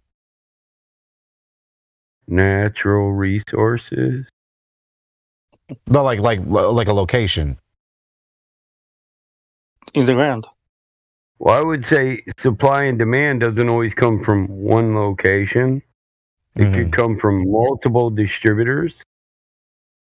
Like the cereal industry doesn't get all their corn from one place, right? Right. So, and maple syrup. Yeah, maple syrup doesn't come just from Canada. So.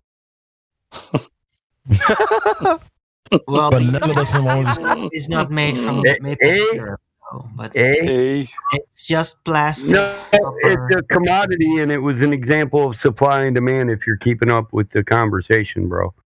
It's just the best maple syrup that comes from Canada. That's all. Oh, hey, you betcha. Canada. Vanilla flavor doesn't all come from the vanilla bean. We make it homemade here in Michigan on the farm, so I like mine the best. Battlemod's got Canadians on his ranch. Hey, that Thunderclap kid's a Clover. Get his punk Oh, ass to talk. You go over that bridge in the UP, and they're all, hey, how you doing, That's all there is in the UP, Are you lost, buddy? You look like a troll. You're supposed to be under the bridge, Would you What like are the to men know in the orange story? suits standing in?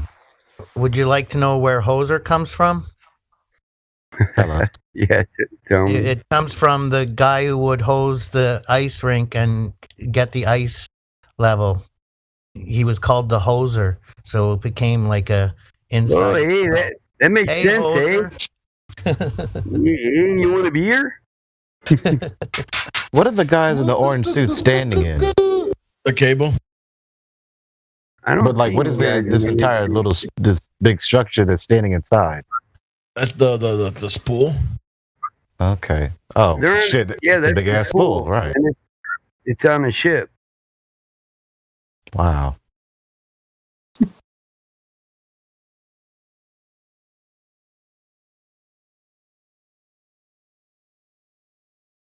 The cable is the spine of the internet. All they needed was a giant cable, and everybody believes there's flying things in a medium that's impossible. Isn't that amazing? Isn't that impossible? Like how does the signal how would the signal from the devices on the ground of the ball like reach the satellite? They wouldn't. And, keep up like. They just plain wouldn't.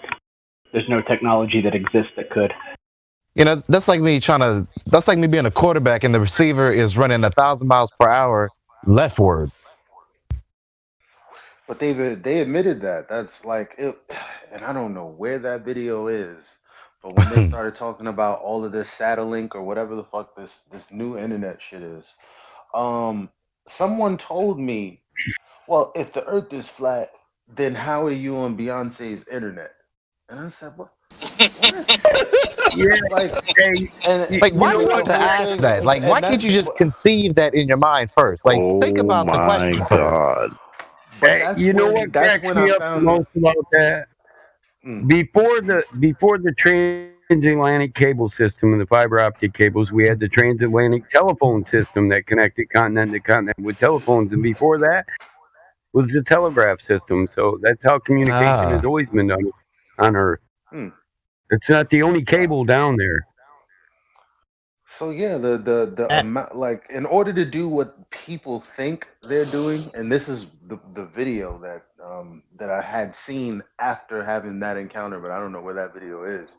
So they explained the reason that we don't have like internet from space yet is because there's just simply not enough to cover the area. Like you said, there's no way. And before that, BattleMod and I used to communicate with smoke signals. Yeah. Yo. In a wigwam. I come out my wigwam, bag of leaves and some weed, and I'd send smoke signals out there. Fire in the hole! Satellite imaging. Don't fuck up the rotation. Look, that's the first telegraph. This is when the telegraph was laid. Look, you see pilgrims there in the what? Pilgrims. They look like pilgrims. Yeah. 1800s, 1700s. So the first, yeah, they were laying cables under the ocean in the 1800s. It was a transatlantic telegraph cable. And we can See, I never imagined that. I never imagined it when I try to imagine the 1800s, but here you go.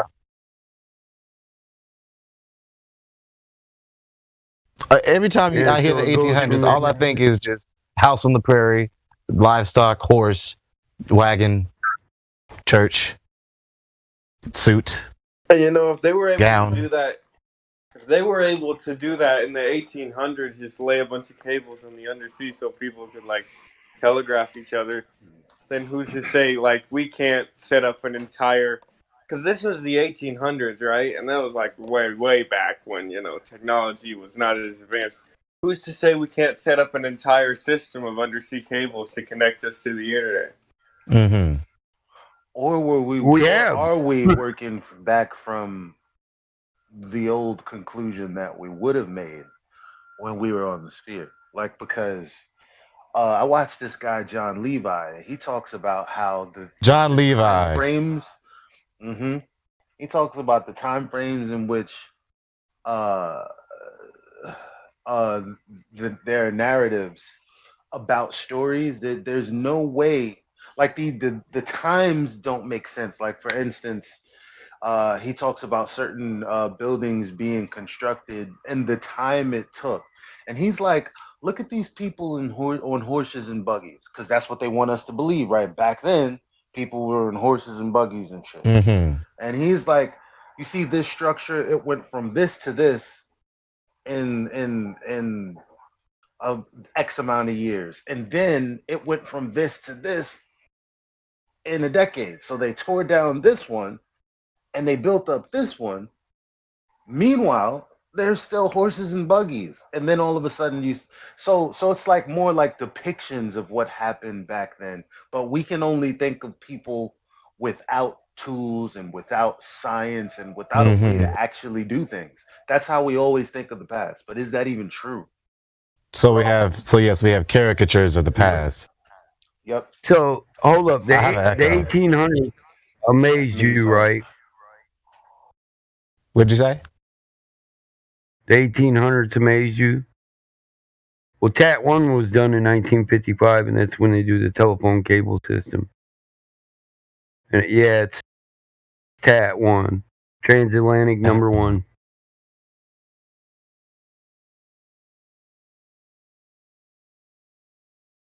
And yeah, there's a lot of cables on the ocean floor.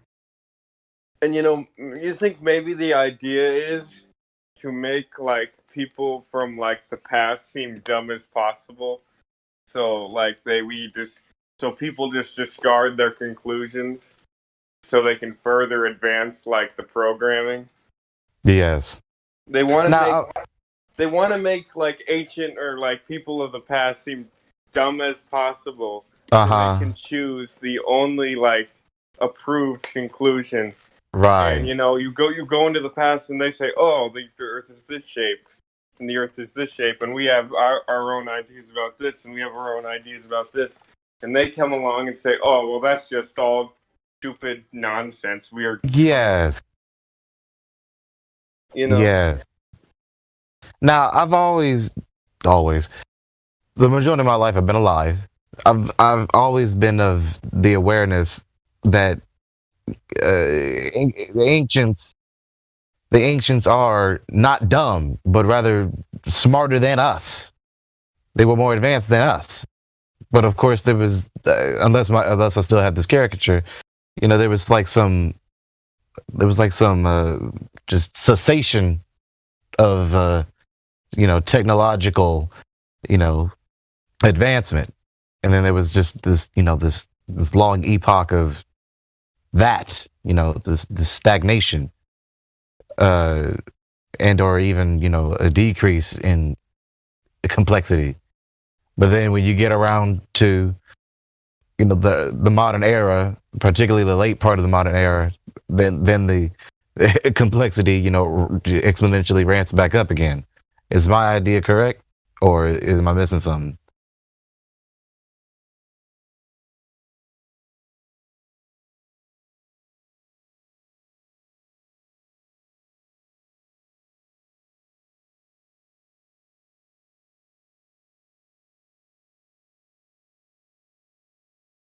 And we have so much cheaper alternatives to like internet cable sort of trafficking. You think like you think like why would they waste money sending all these cables into space that are bumping into each other and crashing into each other, all to give us internet connection when we can just have like GPS and it's like much cheaper and more effective, you know? Mm-hmm.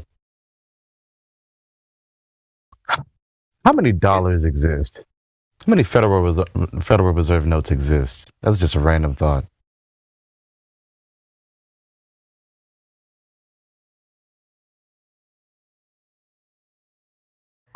Well, it's in the question. A Federal Reserve note isn't $8. Let's say it again. You kind of chopped out. All right. A Federal Reserve note nowadays is not $1. Holy Yes, cow, you right. chopped out again. You chopped out again, Mike. Yeah. Yeah, you and your Mark are not cooperating. You got to work as a team. Federal Teamwork is the Reserve means no reserve. RE, Latin for no, and then you got serve. So you're not getting any service. Were y'all talking about John And a Levi in here? And a dollar is a weight of measurement. Were y'all Isn't a dollar- talking about? Were y'all talking about John Levi in here? Uh-huh. Oh, okay. It was just a random question. It was just throwing it out there if anyone's going to entertain it. It was just a random question. I said, how many Federal Reserve notes exist? None. Unless Federal you're a Reserve collector. notes? Yeah, the dollar's no longer a Federal Reserve note. What are you going to go and get, silver or gold, or you going to get No, oil? I think you misunderstood my question. Like the green pieces of paper. How many of those exist? That was just a random thought. Too much. I mean, yeah. Like, is it like it's got to be well beyond like quadrillions. No, I Well, I believe think there's that- something like No, that's $19 the trillion dollar. There's $19 trillion in coin and paper currency in circulation. Other than that, it's all electronic and bonds and stocks and whatnot. I believe Right, there's yeah, about yeah. I was just four. asking I about the believe green there's piece of about paper. $4 quadrillion of debt. 4 quadrillion. Yeah, there's a. It's not debt, but yeah, what they pass off as debt. Which is like Correct. 5 times the amount of wealth that actually exists on Earth. So Right. This Not a fractional problem, reserve right? banking scheme. Yeah, but even look up dollar, what it actually means. It's a unit of measurement. It's an actual specific amount of weight Oh. of gold or silver coin that you're meant to use for buying, selling, whatever you're purchasing, doing So commerce. a dollar was a unit of measurement? Well, Yeah. that's what I'm saying. They're no longer gold notes or silver notes. They're no longer Federal Reserve notes. Fiat money. Mm-hmm. It's not backed by anything. Yeah. There's nothing in Right. reserve. Oh, I see. Yeah, Reserve. yeah. That's right. That's right. I was just referring to about what they're called. Well, I got Blue Star and Red Star, $2 silver notes, $10 silver notes. I collect things. It's just specific when it comes to the dollar, Yeah. because that's what it is now. It's the dollar.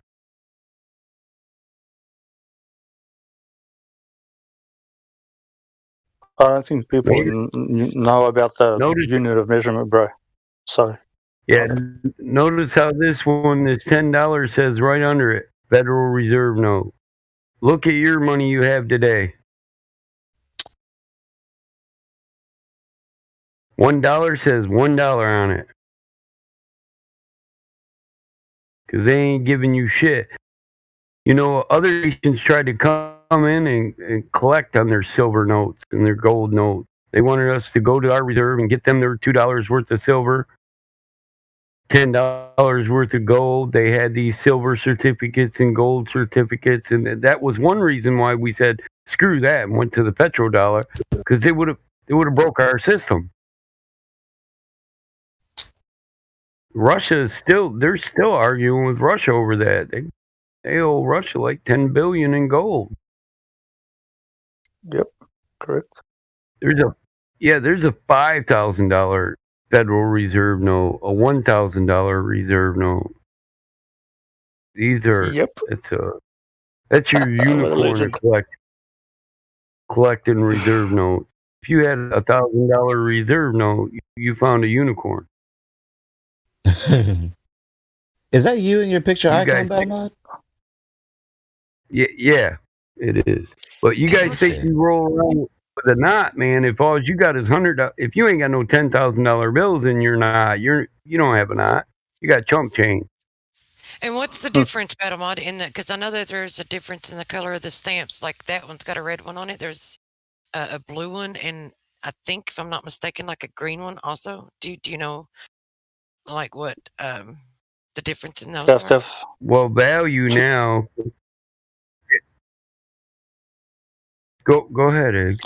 Oh, sorry, bro. I was just going to say, usually, if the note's got value when it's got two lines going through the whatever the sign or symbol will be on the note. So for the American one, you will have the S, and it has to have two lines going through it. That means it's backed by gold or silver.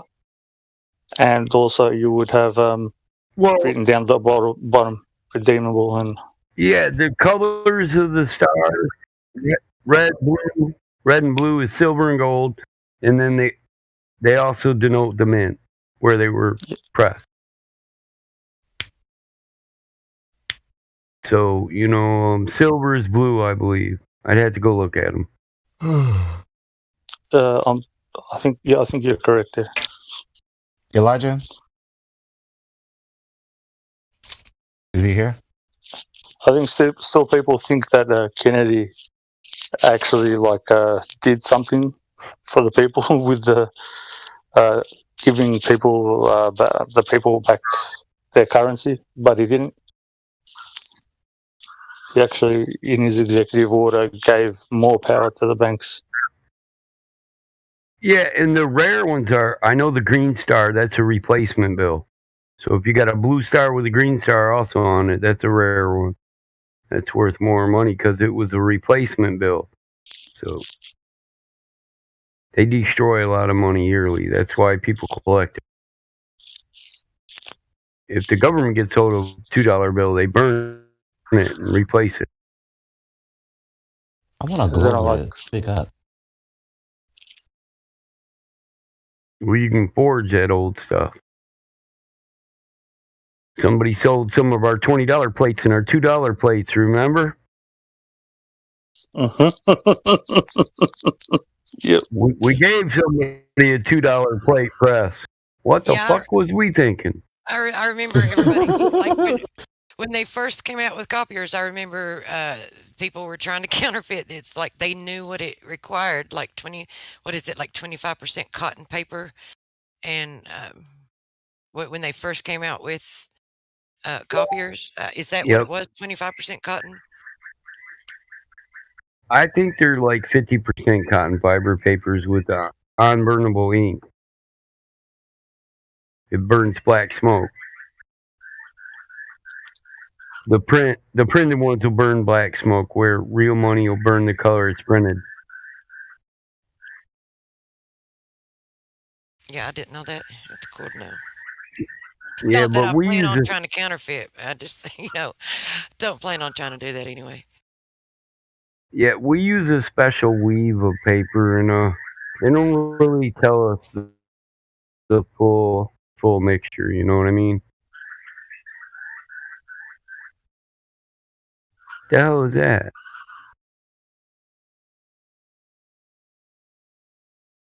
I think it was Eggs, you playing a video game?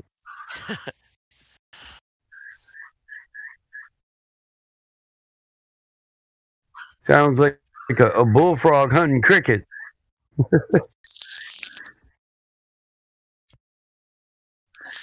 Right. Does sound like a frog.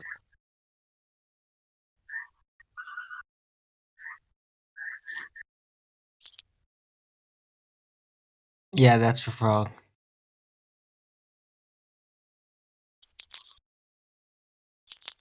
Whose mic was that?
You're alive.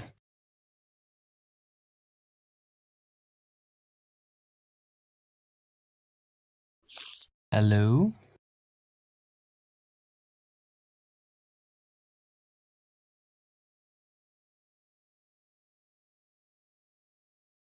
Where did everybody go? Don't know. It's just like everybody got quiet. I thought Discord was bugging. That's why when Ig's background noise kind of let me know I was okay, I guess. Sorry. No, I thought Discord was bugging on me because I didn't hear anything. I was just looking at the notes. Somebody was posting them. So, Yes, some people's never even seen like the real money, which I mean that's not real money either. That's the like the beginning of it, but that's not even real money.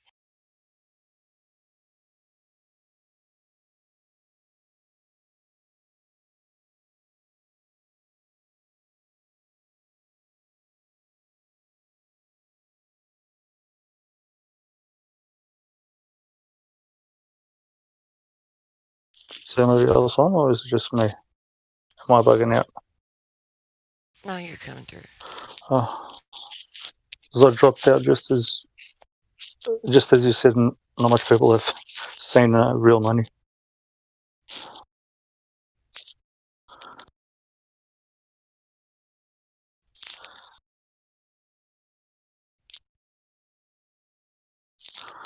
They had at one stage. It was called the colonial. What was it called? Colonial notes. Before they instituted gold in America, colonial script, and that functioned very, very good till Britain tried to do something, and with the gold and the other dudes, the bankers, and all the rest of it.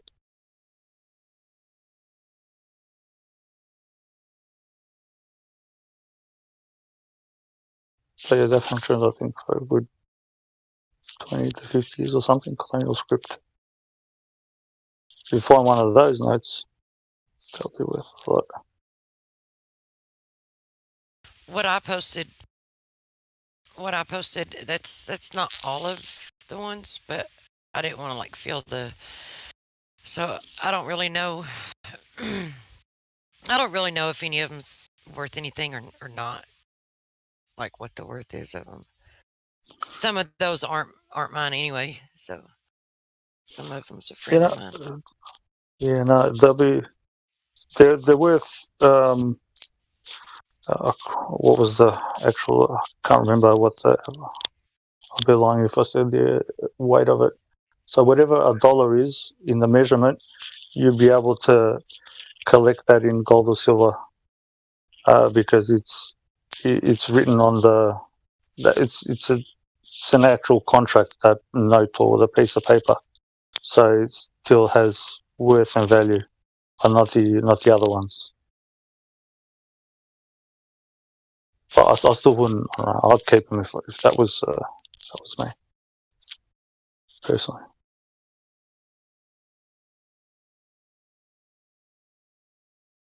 The colonial pound note, £2.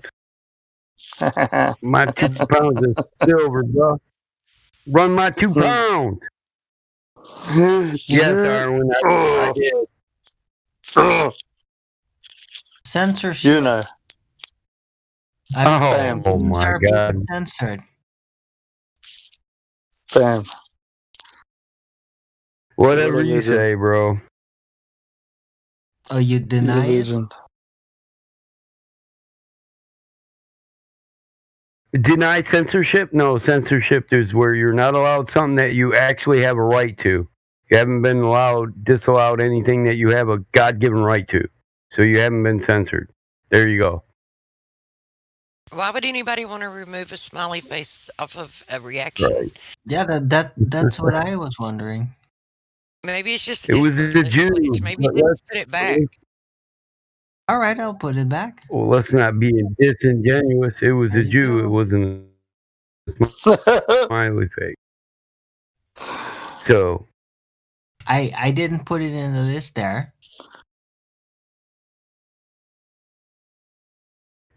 yeah, see that's not a smiley face. So what were you talking about? It's funny though. It's not funny. Yeah. It gets me angry. I get very annoyed. You know me better, man. Do you have that? What you just posted? If you do, you are a legend. Oh no, colonials! I got reprints of those.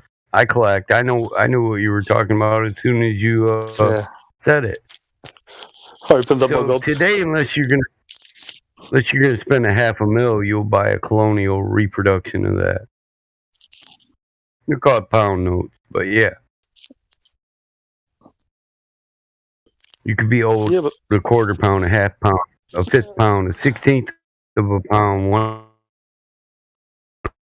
ounce. The summary note. Yep.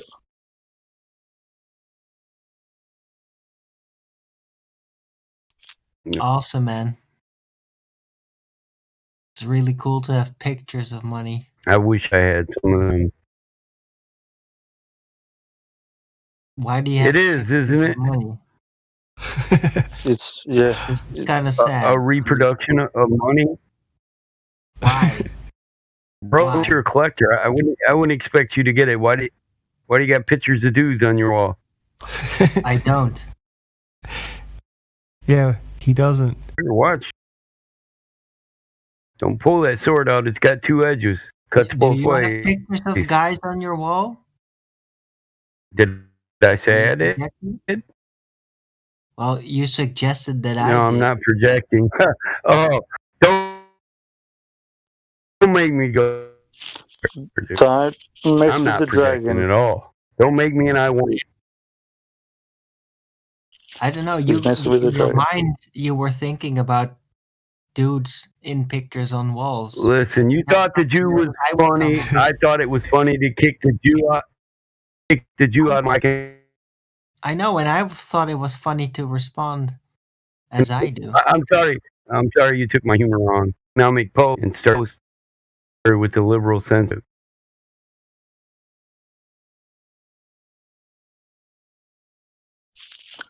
Yeah, we can't even use the word globalist anymore. That infers something as well. Just fucking take these words and ban them. Bugs used to be big.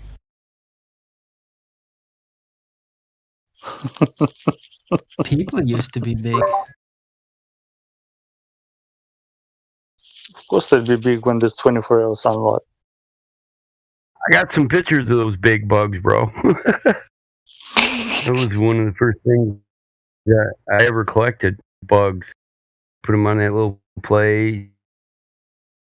You organize them and label them all and stick a pin through them. Am I the only one here that ever had a bug collection? I haven't had one, bro. To be honest, you know me. I do a lot of weird stuff, but yeah, no. Now that would be cool to own one of them now, wouldn't it?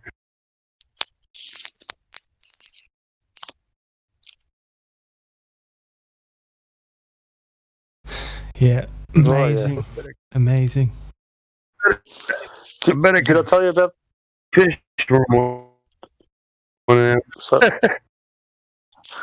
bro, did I tell you about the guy that actually made one of those? But it looks like it's like a Back to the Future escape.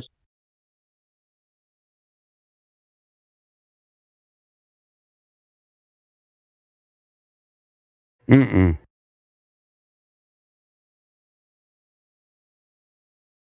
Dude, they developed it and then it's like, oh wait, has way too much potential. Let's just keep it in science fiction and pretend like that's actually not possible, and then apply it secretly to our own advantage.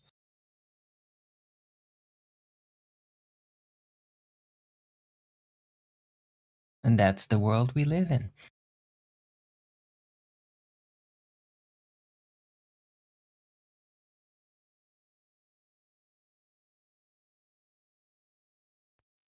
Got a new guy here named the Insider. Doesn't have a role yet.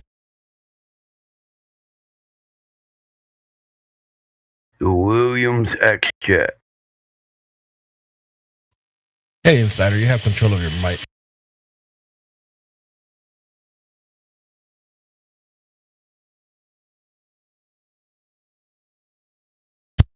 Are you there, Insider?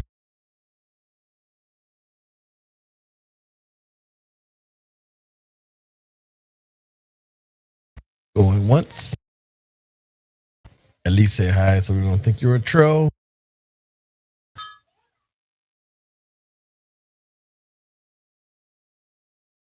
All right, your server muted just in case you want to speak or chime in. Go to BC check-in.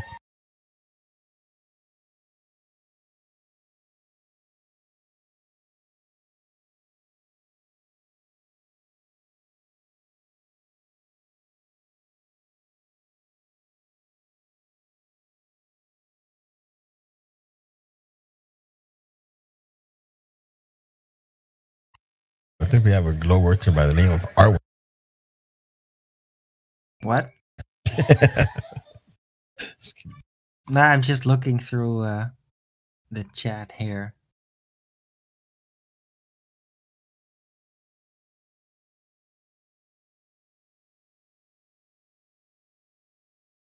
Merlin was posting some old tech stuff that I've seen before.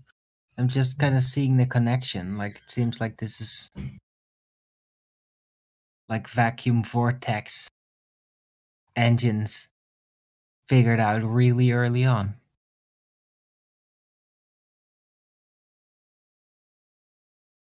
Interesting stuff.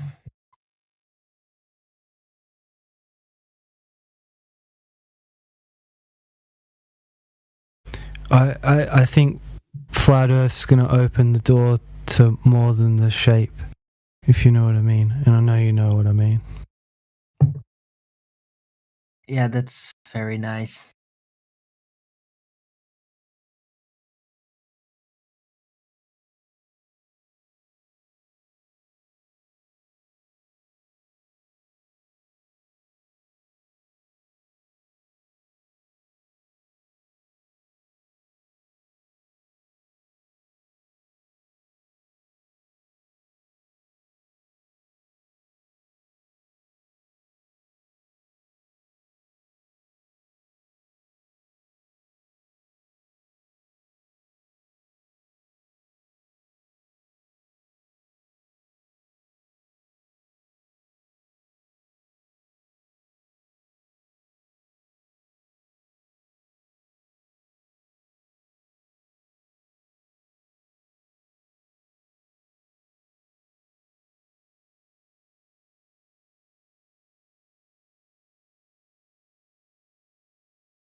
Yeah, I agree. I think that the flat Earth will open the door to a lot of other things, but I hope it doesn't open a door to space. That would be disastrous. Or what space? The space between me and you. You define space for me. And if the vacuum of space existed. Oh, okay, the vacuum. Yeah, that's not happening.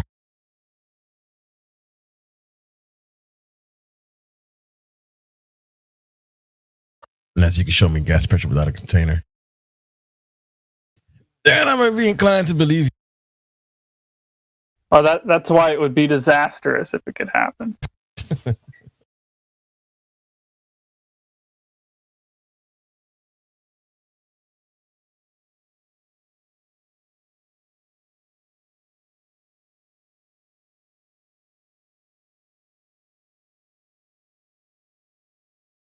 Oh my god, the globe is real. Quick, everybody hold your breath. Yeah, that's not gonna work.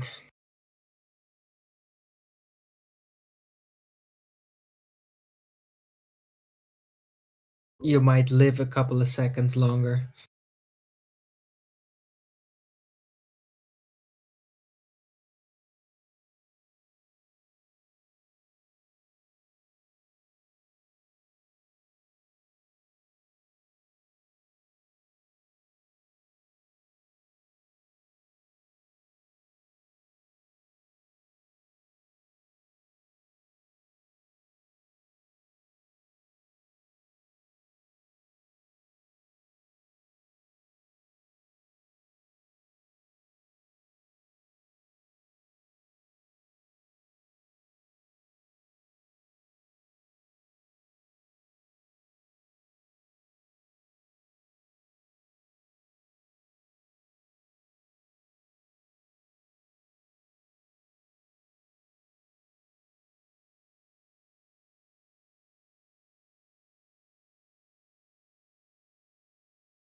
Right, by the way, has anybody been picking up on some new clips that have been rolling around over at InfoWars?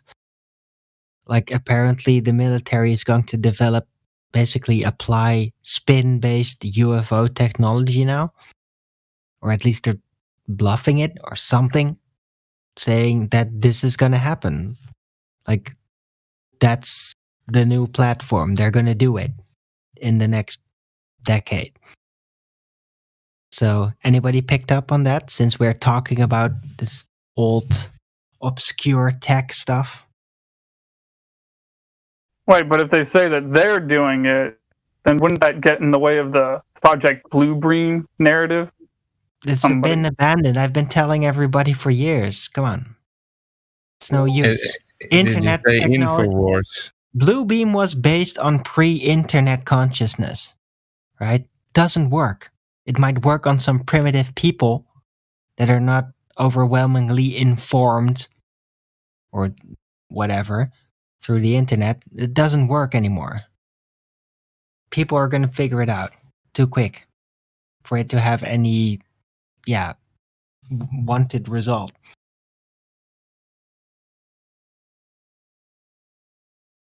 It's going to be space wars, man.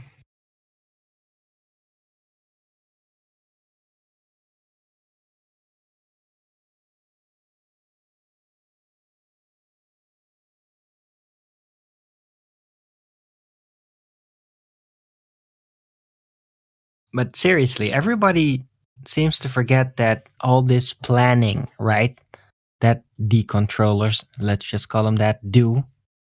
They do it over vast amounts of time, but these people don't really have the talent to understand people, right? They go by geoengineering and data and conditioning and tricks, and then use that as a foundation for prediction models.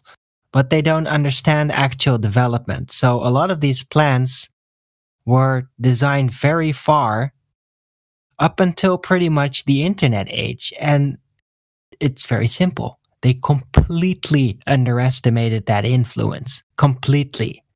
Like, people have really quickly spiritually evolved through the internet in an unpredictable way that is so rapid that 100 years ago people would not understand this. What that actually does, right? Reaching a level quickly, level of understanding pretty quickly. Owen, have you seen what the actual NASA is concentrating on? The what? What NASA actually concentrates on, and the CIA.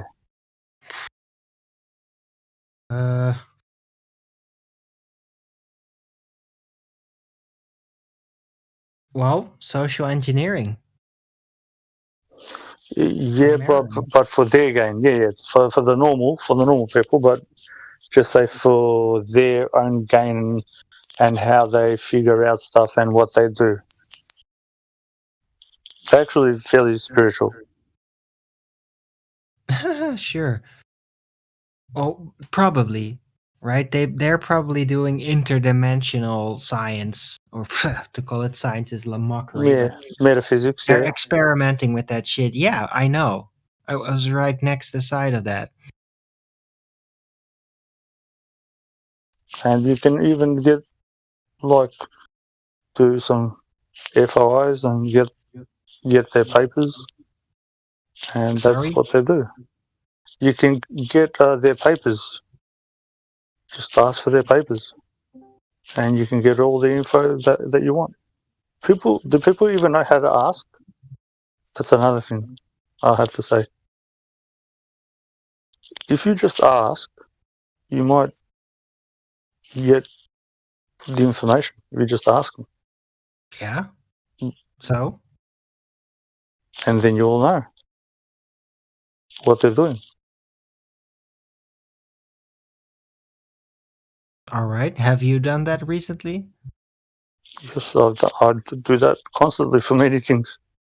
So, right. So, to your knowledge, what are they doing right now?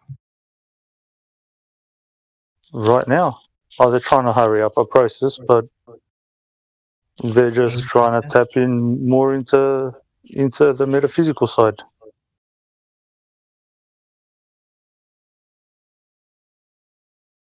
Okay, so what does that mean? Are they trying to develop just consciousness control or what? Well, yeah, for lack of better terms, call it up: consciousness control, hive mind control, manipulation of your two senses, which guide you, whether it's you want to call it Right, good or bad, or that's just called social engineering. That's not really even metaphysical. It's just social engineering. No. That's at the But root of they're it. doing, Yes. but they're going through a metaphysical. But they've been doing this for ages. There's a process that you undergo, and that people undergo. Not every person can do it. Not saying that they can't, but you need to be strong-willed, minded. Yeah, I know.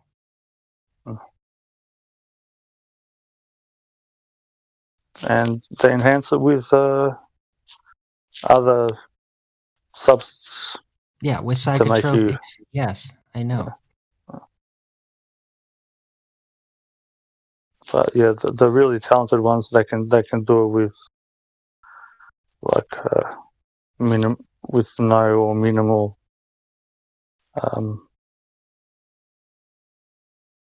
add-ons or whatever you want to call them. Right. That's because people have a pineal gland. That's correct.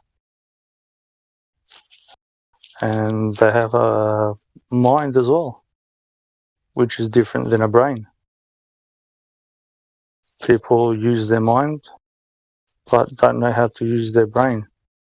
So they bypass a whole area of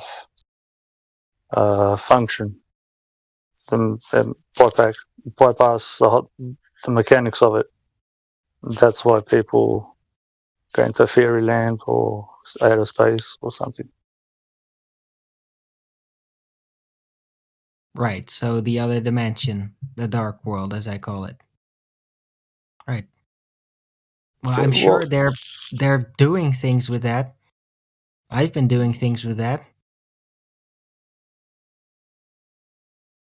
I was just saying, like, people, they don't know the mechanics of the brain to go from brain to mind, because the mind and the brain are two separate things. The mind kind of takes over, and people, that's how you get like autopilot and you get indoctrinated and all the rest of it.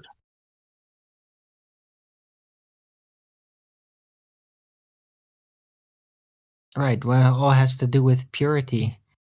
It's like, how much are you going to tie yourself down to the information you're getting from the outside? Because I wouldn't call it mind, I'd call it consciousness, right? The consciousness and even memory.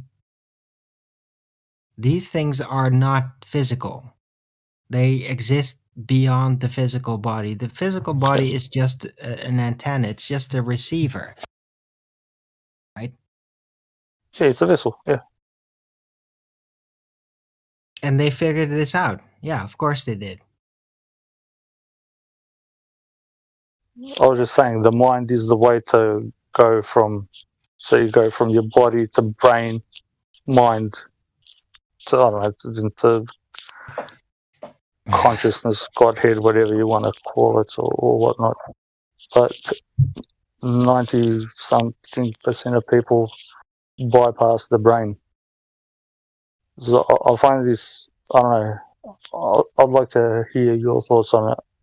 I always ask Well, that's people. because it's the consciousness that actually does thing, not the brain. The brain is just a relay station. It's just a receiver, a registry. All of the nervous system is a registry. It doesn't actually control anything. It's just a secondary thing. And has to do with, well, also with bodily control. It's like, even in engineering, that sort of mechanism is applied. There's like backup routes, right? Response system, learning systems, mechanical memory, all these things. Decentralized. Yeah, but you connecting, going from one bit to the other, helps you think and do other stuff. If you're bypassing your brain and going directly to mind or to consciousness, whatever you want to call it, you're missing out on a step. So you're not utilizing. Not utilizing what?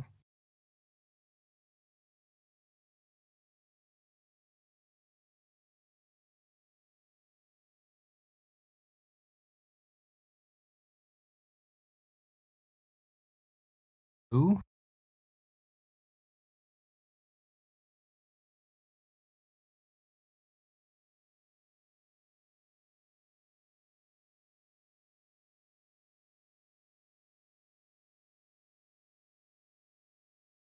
All right, that ran into a ditch.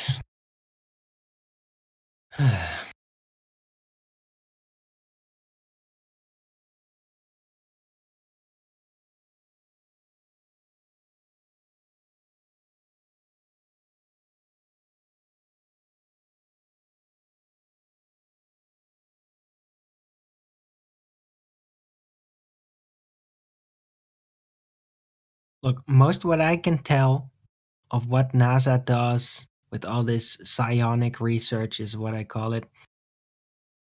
Literally, these people are like a guild trying to gather this knowledge. None of them know what the fuck to actually do with this beyond basic wizardry. For more, like, they're dealing with it like a corporation because people just don't know what to do with this. This is like personal ascension things, and they've all had to basically submit to lies for the rest of their life to even get in that, so they don't really know what to do with it. They're all cursed wizards. All of them. You can feel it off them constantly. They're all cursed wizards. They don't know, they can't actually use the power they're holding, they're grasping. They know the research, they know what is possible, but they can't really reach beyond basic schemes. And this oozes off them, their inability to actually wield the power.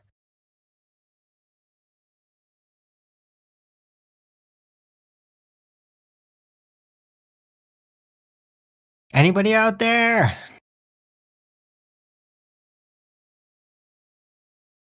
Yeah, I hear you. Right.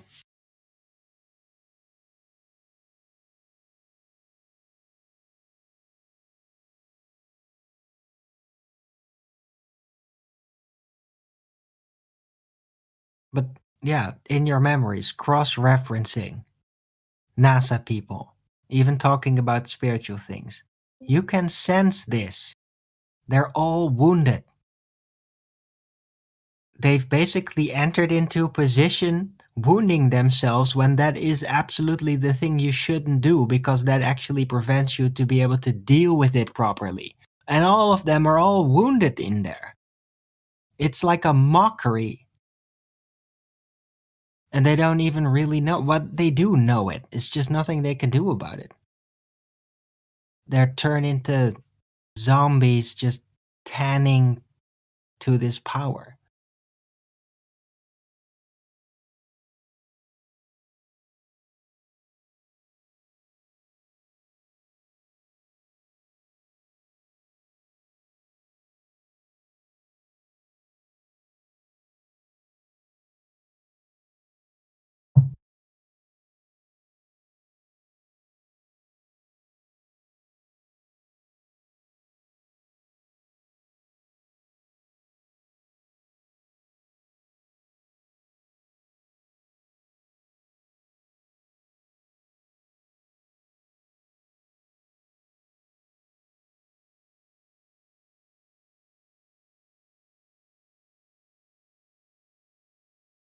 Like entering some kind of trip or something? Did I trigger something? I get the feeling I have the tendency to do that to some people when I talk about this stuff. I just send them off by accident into some kind of astral journey or something. Well, I've been interested on expanding a little on it, but I'd take it into the weeds for sure. It's an interesting notion though.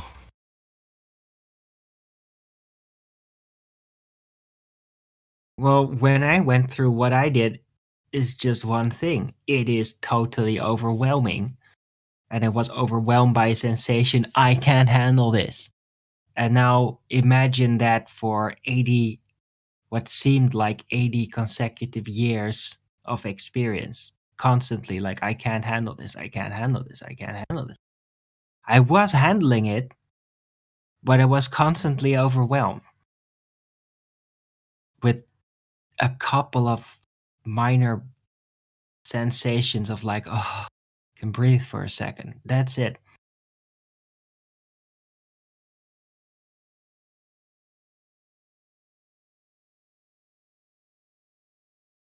Safe to say, when I got out of that, I was just totally crippled. I was actually afraid that I was literally going to die from an aneurysm or something. But I survived that shit. Although I was like out of it for years.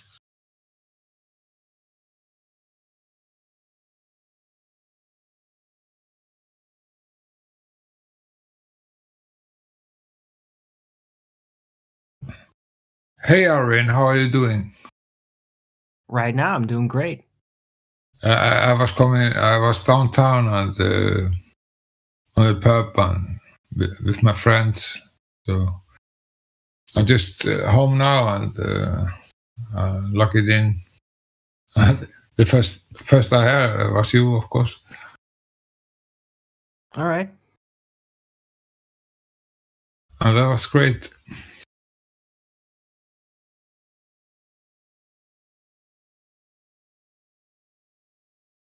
Well, I'm just hanging around here, so Yeah, of course we have to come in. It's a 24/7 Flutter. 24/7. Yeah.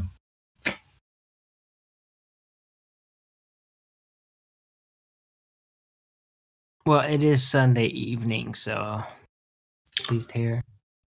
It was a beautiful day and sun was shining and I was eating good food and with good Yeah, it friends. was a really amazing day. I agree. Hello, Johnny. Yeah. Glad to see you in the 24/7 Discord. We met in the Jim Panda one. I never been there.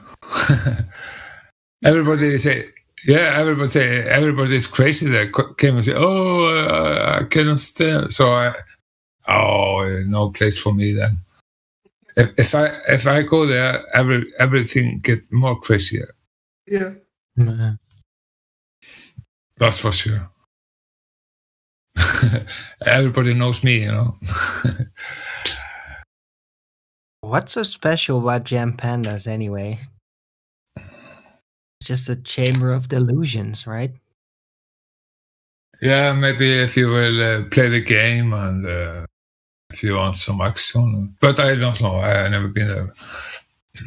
Special in a different sense of the word.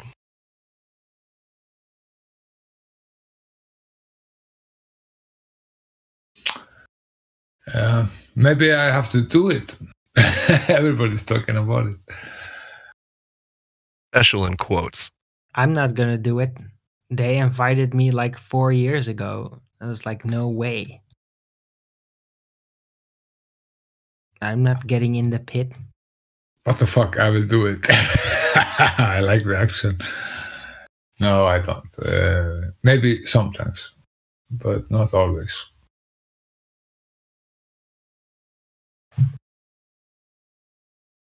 You know, I'm getting old. I want to be more serious.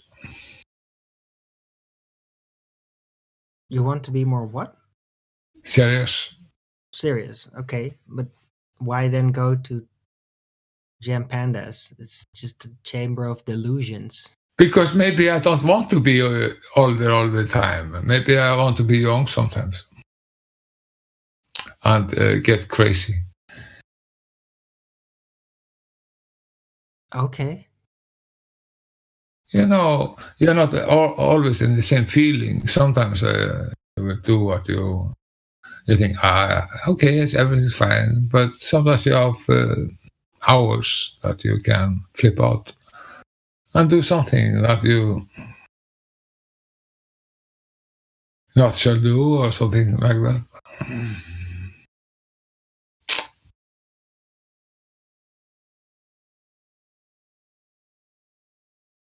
All right. That's what you like to do. I don't really typically like to look up like dark alleyways because I'm bored. But hey, if you want to do that, that's just fine. I don't know. It's fine. It's just maybe something from a young fighter and so on. I was a fighter before. I was a sailor, fighting with the ocean and everything. I was not scared with nothing. So it's no big deal for me to go to the dark deep. Okay. But I know it's a bullshit. So Right. Well, I just go by what typically happens when you get gathering points of delusional people that use it as a safe space. Is that's where delusions come out, and that's usually where it leads to nowhere. people will get to a point like, oh yeah, we agree on this. We don't even know what we're actually talking about. And then it's just silence and chaos again. And but I'm not perfect. Maybe I have to give the bad things in my soul drink. So okay, do that for just a little bit, just for. you want to stop drinking, buddy. You know what I mean? Maybe I have to do some action, just a little bit. Have you ever tried the flat Earth debates? Yeah, but QE don't like me too much. Screw him. Yeah, I have a fight with him many times, but I love him. I try to tell him I love him. Yeah, he don't doesn't have give a to- shit about that. Yeah, he gives a shit about that. But all times I'm talking with him, I get nasty. So I understand he don't like me because I say, fuck or shut up or something like that. Yeah, you can't tell him to shut up. That never works. Unless you got like some really good nugget of information to present that's really relevant to that moment over an argument. Right? That's the only way you can actually tell him to shut up. But I have done that one, maybe 2 times. I have done that, and he muted me. Right. Well, if it's in Discord, then yeah. He was really angry then. But I like him, and I'm very thankful for everything he has done, or so on. So I'm not talking. When you're gonna go, how do you call that? Head on with him. You just gotta know what is his condition. Did he have breakfast, or didn't he have breakfast? This is critical to know in every engagement. And I have to absolutely have not drinking any alcohol or anything before, because I have to be absolutely clear in my head. Oh, right. On your side, right. If I want to take him down. Just a little bit. Take him down? Or I have to take him down. You know what I mean? Take him down to my level, I say. Okay. Example with the photon and everything, the light. We are not. No use. It's no use. It's not. We are not. Unless you have a full case to present that could actually, like, get halfway scientific. Like, he's not even gonna listen to that shit, right? Yeah, you have to. No, he doesn't. That's what I'm talking about. Taking him down to the level also, because he has to understand. He doesn't care. No, you just have to have a case to present. Otherwise, he doesn't care. Yeah, if you're going to address that specific issue. I know, because I have my own issues. And I have a case worked on it, and I have a system, but he doesn't give a shit. He's already showed that many times. So I'm not going to try to make him see that, because it doesn't work. He's very, very old, strong. Oh, shit. Yeah. It's a character issue. That's just how he does things. And Are he you talking doesn't about have waking to up? do anything, right? He has his teachings, and he's very competent at it. And hey, if you want to ascend above those teachings, you better damn well bring a good case. Yeah, right? I know. Yeah, that's right. So you can't just on your own just start to engage with that. No, you got to come together with other people that are open to figure it out, like me, and then discuss it and bring in a lot of work. Yeah, really. You have to do the work, of course. Yeah. I have done a lot of work, but it has to be more organized. Yeah, it has to be I have to make it up, presentations and everything, and talk with him, maybe email and everything before, so he can make it. Just make a presentation somewhere on YouTube. Yeah. Or maybe he will never let me do it on Lifetime show, his own show. No, of course not. First, you gotta just do it on your own. Right? You gotta make it your own. 'Cause he doesn't like it. So he's not gonna be the playground for you to try that out. You gotta have something first. Yeah, and I have. And it's a bullshit with this photon. I'm not. That's absolute. I'm absolutely sure about that. He is wrong there, but it's very pity because he's right about so many things, but he take everything so extra. But he have to be able to. No, he doesn't. Stop saying that. Stop trying to put an ideology over somebody else. He does not appreciate that, and it's wrong, right? Yeah, therefore our ideology, not his. His is to stick to the material that he has learned, which he has done a great deal of work to get it in him like that. Probably made some sacrifices just to get it all in there. And he's not playing that game, right? But I'm saying he's just like the people he's put the figure on. Yeah, so what? Yeah, but it's hypocrisy. So what?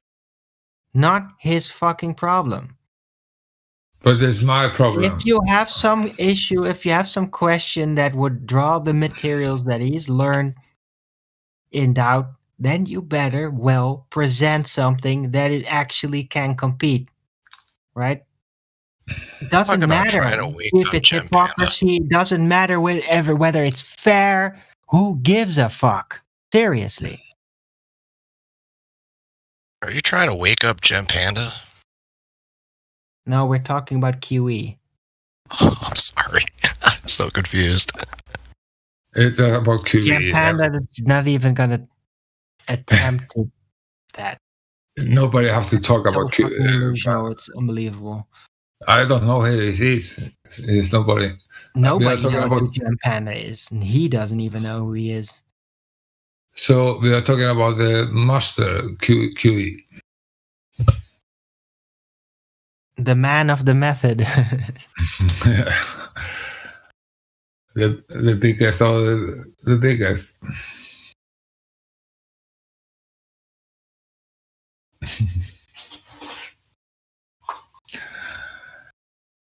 But not to know who I am, and sometimes I always love Nathan also, and his family. I love it. But sometimes I may not agree with Nathan. I'll be very angry against Nathan because I think he's going over again. So I just take a pause from Nathan. But I like Nathan. You got a correction, make a presentation. Put it together. Show the issues. If you have a wider view on it with details, put it together. Right? He's never going to basically attack you over that for at least trying. If you're going to try to force him to become the platform for him to develop it, that's where he's going to object. Right? Therefore, he voted me and take me out. Be a babysitter, right? So he only accepts if you have just full material for your case. It's that simple. And if you prove that, then he'll halfway respect it, right? So at the beginning, when I basically drew in doubt about the photon model, and I kept repeating exactly what my doubts were and all that, at first he was like, "Oh God, you're not one of the." He would always just immediately say that I'm some kind of Etherian, right? Until I kept until I solidified my case, my objections. I basically have it all in my head, exactly what the problems are, and explain it in detail every single time. The full train, no problem, high detail every single time. And now that I've done that for like 2 years, now he doesn't complain about it because he understands my objections. And Yeah, he's I like, know. okay, I understand it now. I understand the objections. Yeah. Let's just leave it to that. That's literally his response right now. I love your He conversations. doesn't want to build it for me. Do you see? He can be made to understand an objection. He just doesn't want to do that freaking work for you.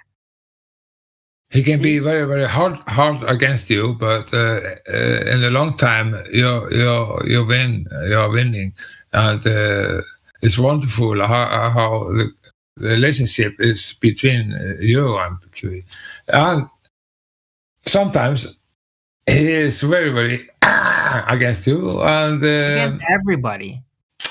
But yeah, for me especially, but that's also because of the way that I present myself. Like Nathan is like that to me too. The guys are like that to me too, because it's just me. Yeah, I think they can do that, but in the long time you are winning. Right, because I had an actual case from the Yes, start. yes, And exactly. it always starts out first I see it, then I have to work on it for a very long time to actually figure out how to relay the insight to the others. Right? And I've exactly. gotten a lot faster at it too. I know.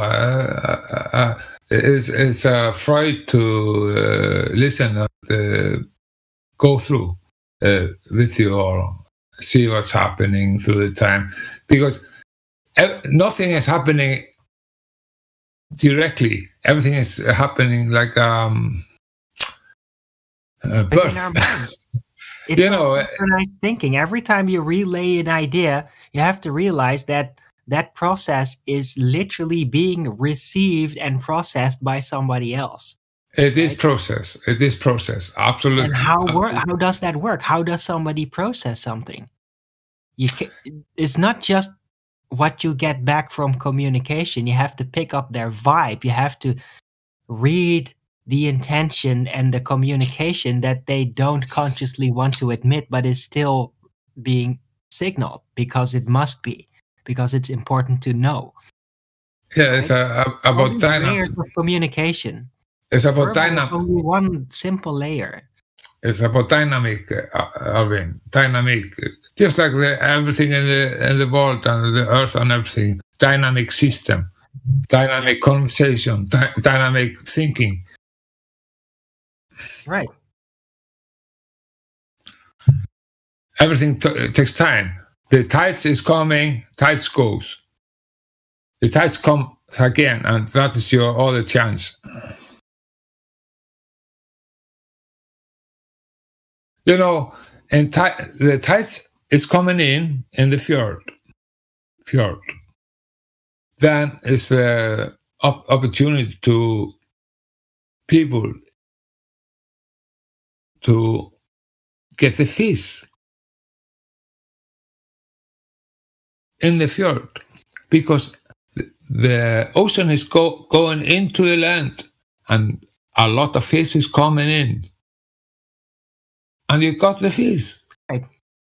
You know, and everything goes out, and land is dry. And everybody has to wait for the next tide to get the next. Right. The fish come in because they know the cyclical opportunity they're getting by the sea moving onto the before dry land, revealing all kinds of creatures in the sand and things that are waiting for that opportunity to do their thing.